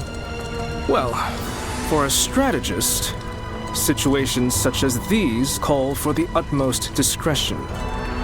Huang Gai, do you really believe that I am not fit to be a leader? Do you still see me as someone who is too young and unreliable to follow? I know that I will never rise to the level of my father or my brother. And I'm always relying on all of you for help. But You should not try to pursue the shadows of Lord Sun Jian or Lord Sun Sa. You need only to follow the path of your own choosing. If you ever lose your way, you have us to rely on for guidance. These are the true feelings of your loyal servant, Huang Gai, my lord. Huang Gai. But I do have one grievance to air, if I may. We need to do something about your awful habit of constantly putting yourself down. Nobody will follow a leader who doesn't believe in himself. I think you could stand to learn a little from Sun Tzu in that regard. And I mean, only a little. Look at you changing your tune, Zhou Yu. You're the one who used to go on and on about Chuen's unique strengths. But I too want my brother to make some changes. We need him standing strong as the head of the family.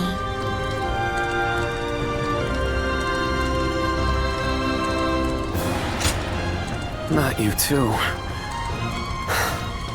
Very well then. I'll do what I can to improve.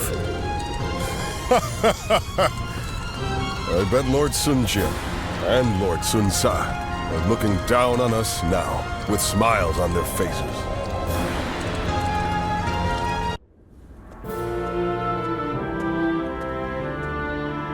There you are. I've called you here to discuss your reward. You were such a great help to us at Chibi. It's only right. We need to make sure everyone is properly compensated. We couldn't quite decide on the perfect reward for you. So, we'd like to know which you would prefer. There are two options we'd like you to consider. The first is a position as a general. We'd like you to support our efforts as an officer of Wu. Of course, the position will also bring its own benefits to your living situation. But naturally, with any position comes greater responsibilities.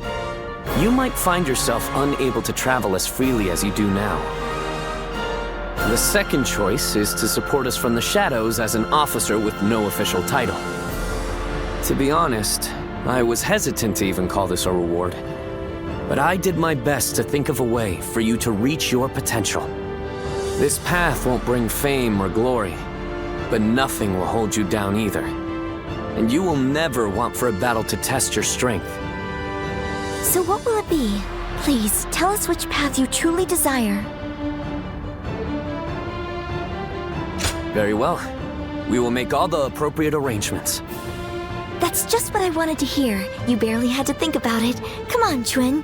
We need to think up a proper title for him right away. Right. I'll come up with a title that is worthy of your achievements. I'll need some time, but I promise it will be worth the wait.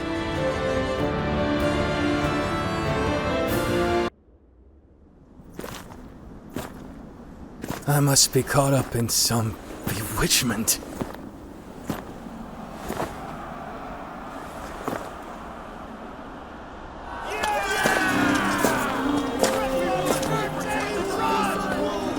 Sun Tzu, where are you? Well, we won. Looks like they won't need me leading the charge anymore.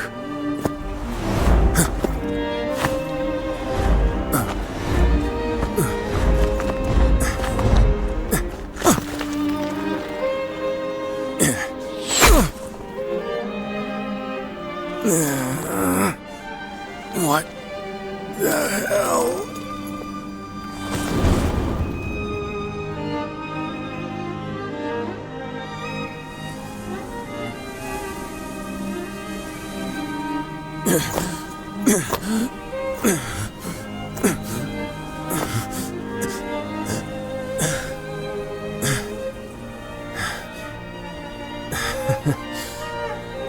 I didn't expect this. Sorry. Quan. Xiang.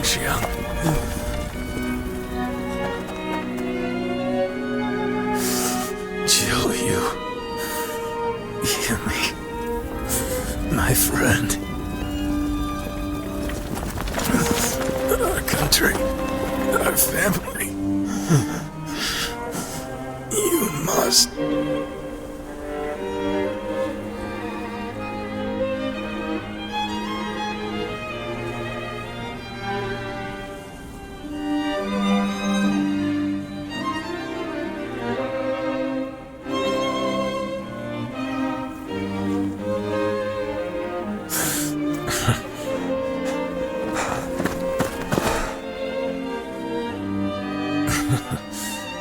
Took you long enough.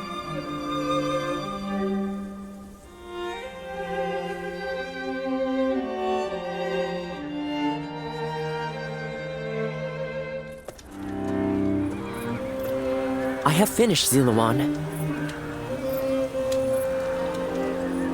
He has survived, though he is still unconscious. Such deep wounds would have spelled death for most. It seems he was born with an exceptionally strong constitution. But I must say, even if the wounds do heal, I'm not sure if he will ever be able to fight the same. I must ask you something. Do you intend to let Lord Sinsua go into battle again?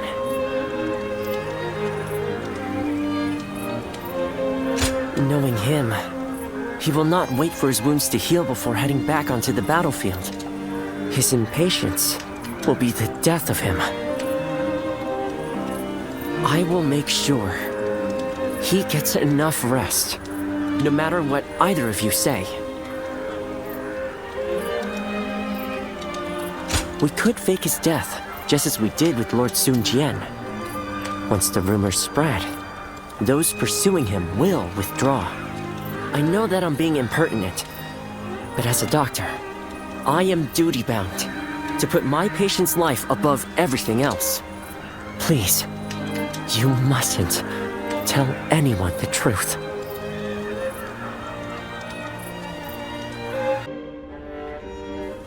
Ziluan.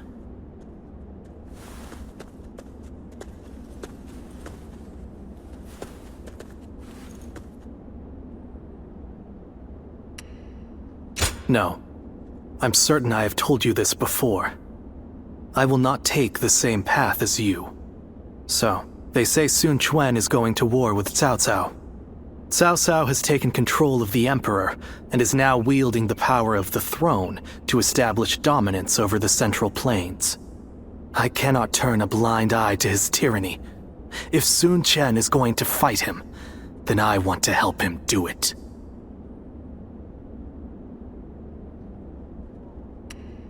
While all of you are engaging Cao Cao's main force in Jing, I will be assaulting Shu City to capture the Emperor. The Emperor is the foundation of Cao Cao's power. If we can take that advantage away from him, his influence will be greatly diminished.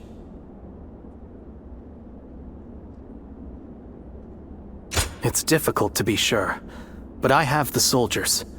There are entire factions of the Shan Yue and the Wuhuan ready and willing to heed my call.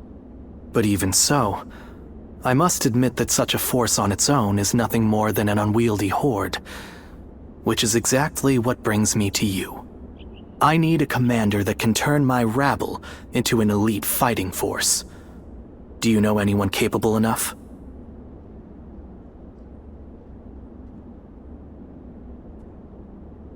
I knew you would. If they come with your recommendation, I think it's safe to assume their abilities will meet my expectations. I will gladly meet with anyone you think is up to the task.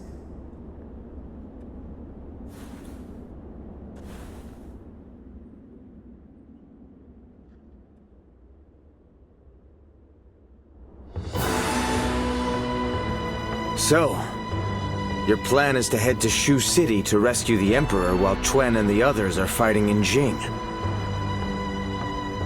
Well, I can't say I care for the phrase rescue the Emperor, but the Emperor has become a powerless figurehead, Whether or not tyranny will plague the land depends on those who guard him.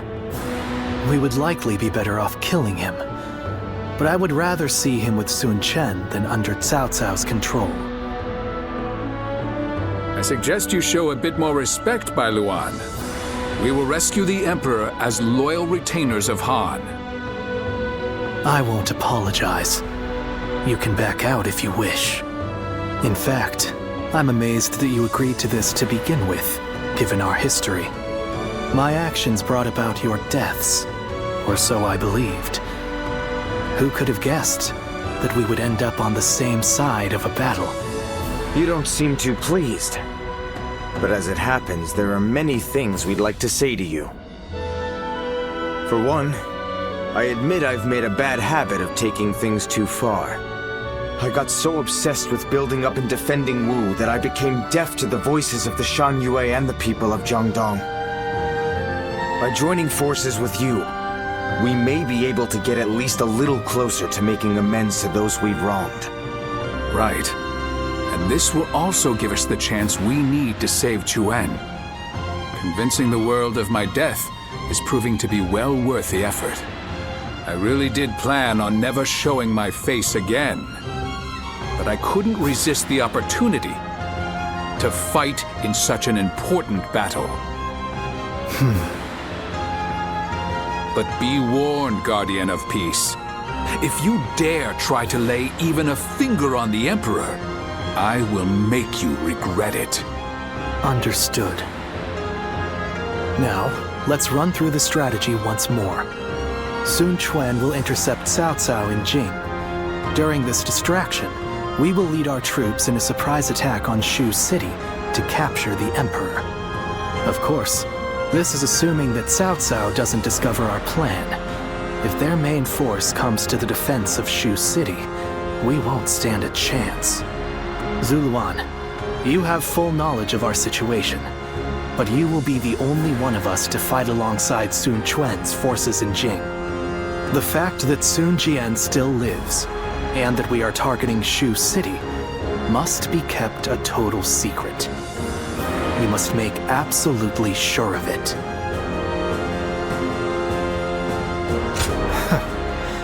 I suppose I needn't worry. You have always been a man of very few words. With that settled, we will depart immediately. I'm counting on you, Zuluan. Together, we fly.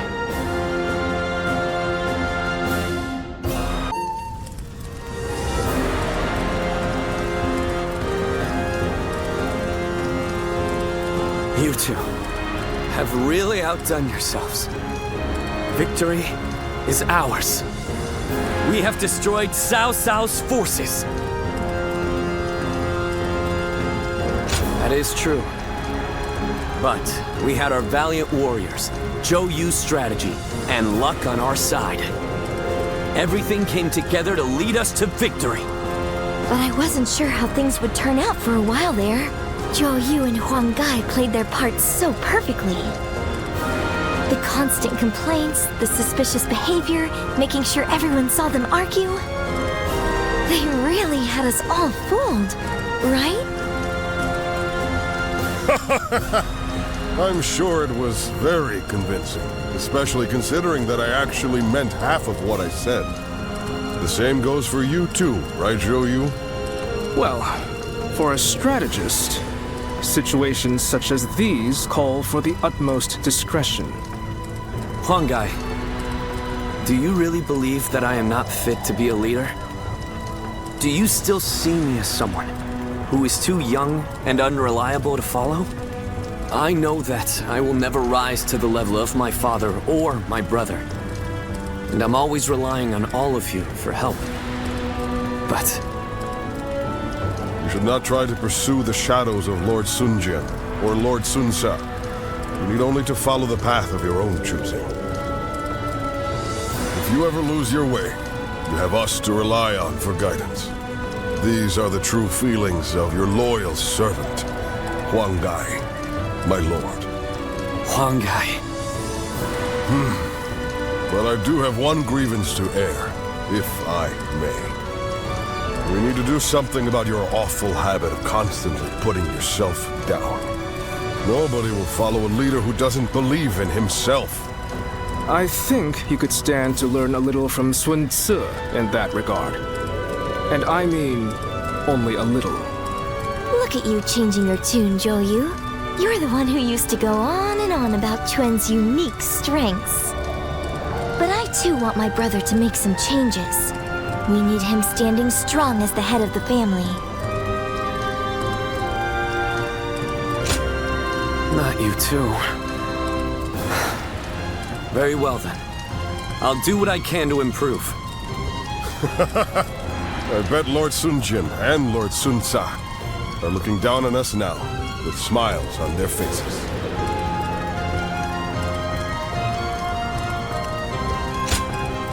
What is it?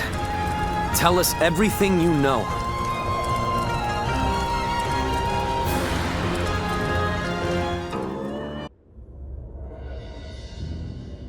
Among the major lords, I believe there were only wolves seeking to take advantage of me. There was one clan with true valor. You tigers of Zhengdong. Our only achievement is being able to meet you here like this. The credit for overcoming Cao Cao and rescuing you goes to Sun Jian. I could not be prouder of my son. Nor I. Of my younger brother.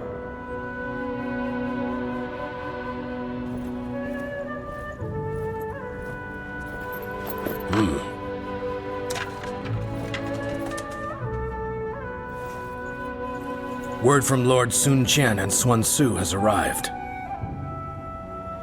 The Emperor has been safely secured. I would expect no less from my father and brother. My own burden has grown lighter. The two of them say they will remain in Shu City and guard the Emperor.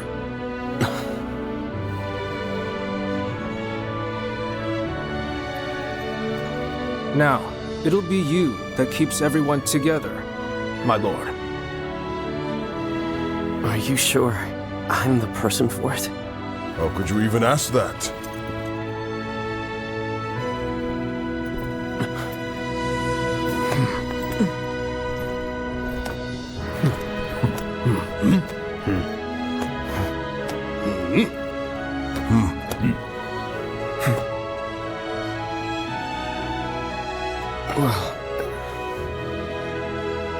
Brother, I think everyone here feels the same. Each of us shall put our courage and skills to the test for Wu under Lord Sun Jian.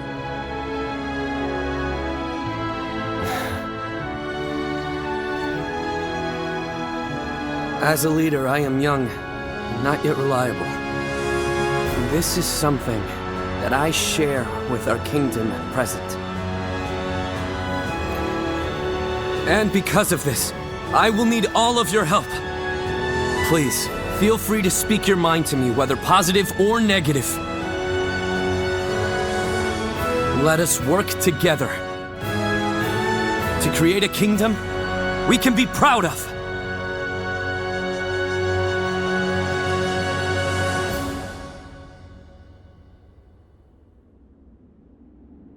You've done splendidly, Zuluan.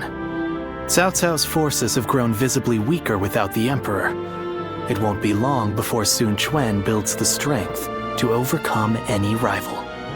But don't ever forget that the moment Sun Jian strays from his path,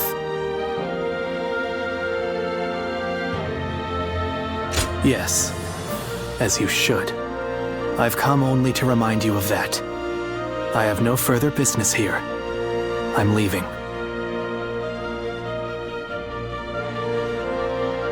I am the guardian of peace that resides in the shadows. Reason would suggest that I am returning to the darkness. Farewell, Zuluan. Take care, and live well.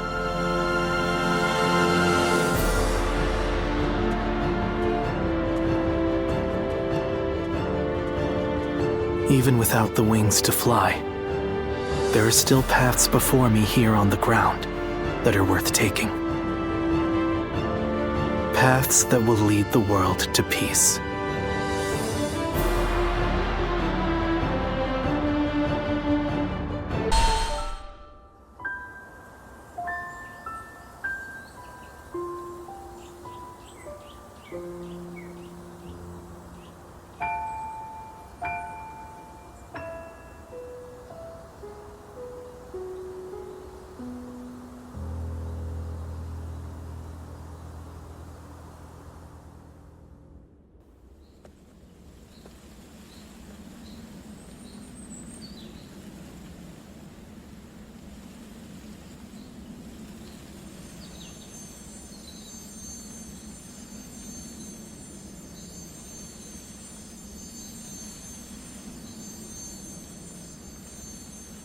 Zuluan,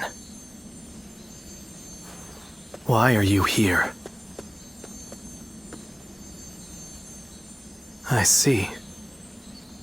So that jade has been with you all along.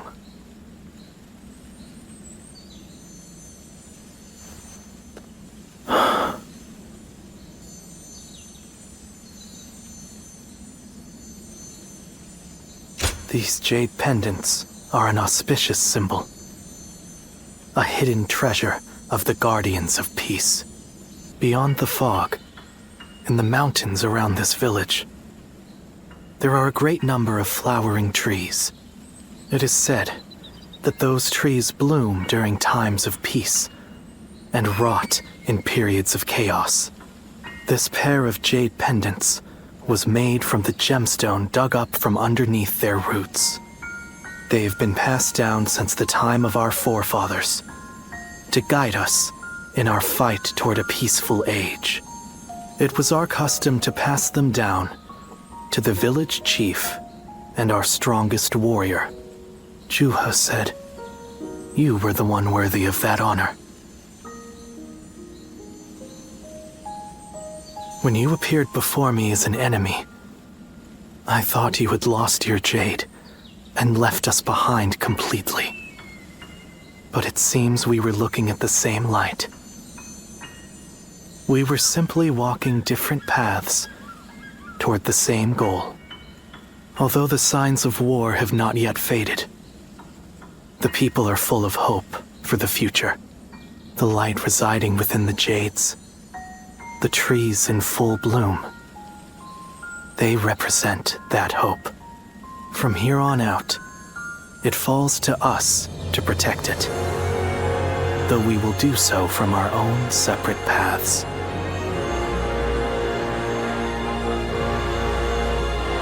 Farewell, Zuluan. Someday, our paths will surely cross once again.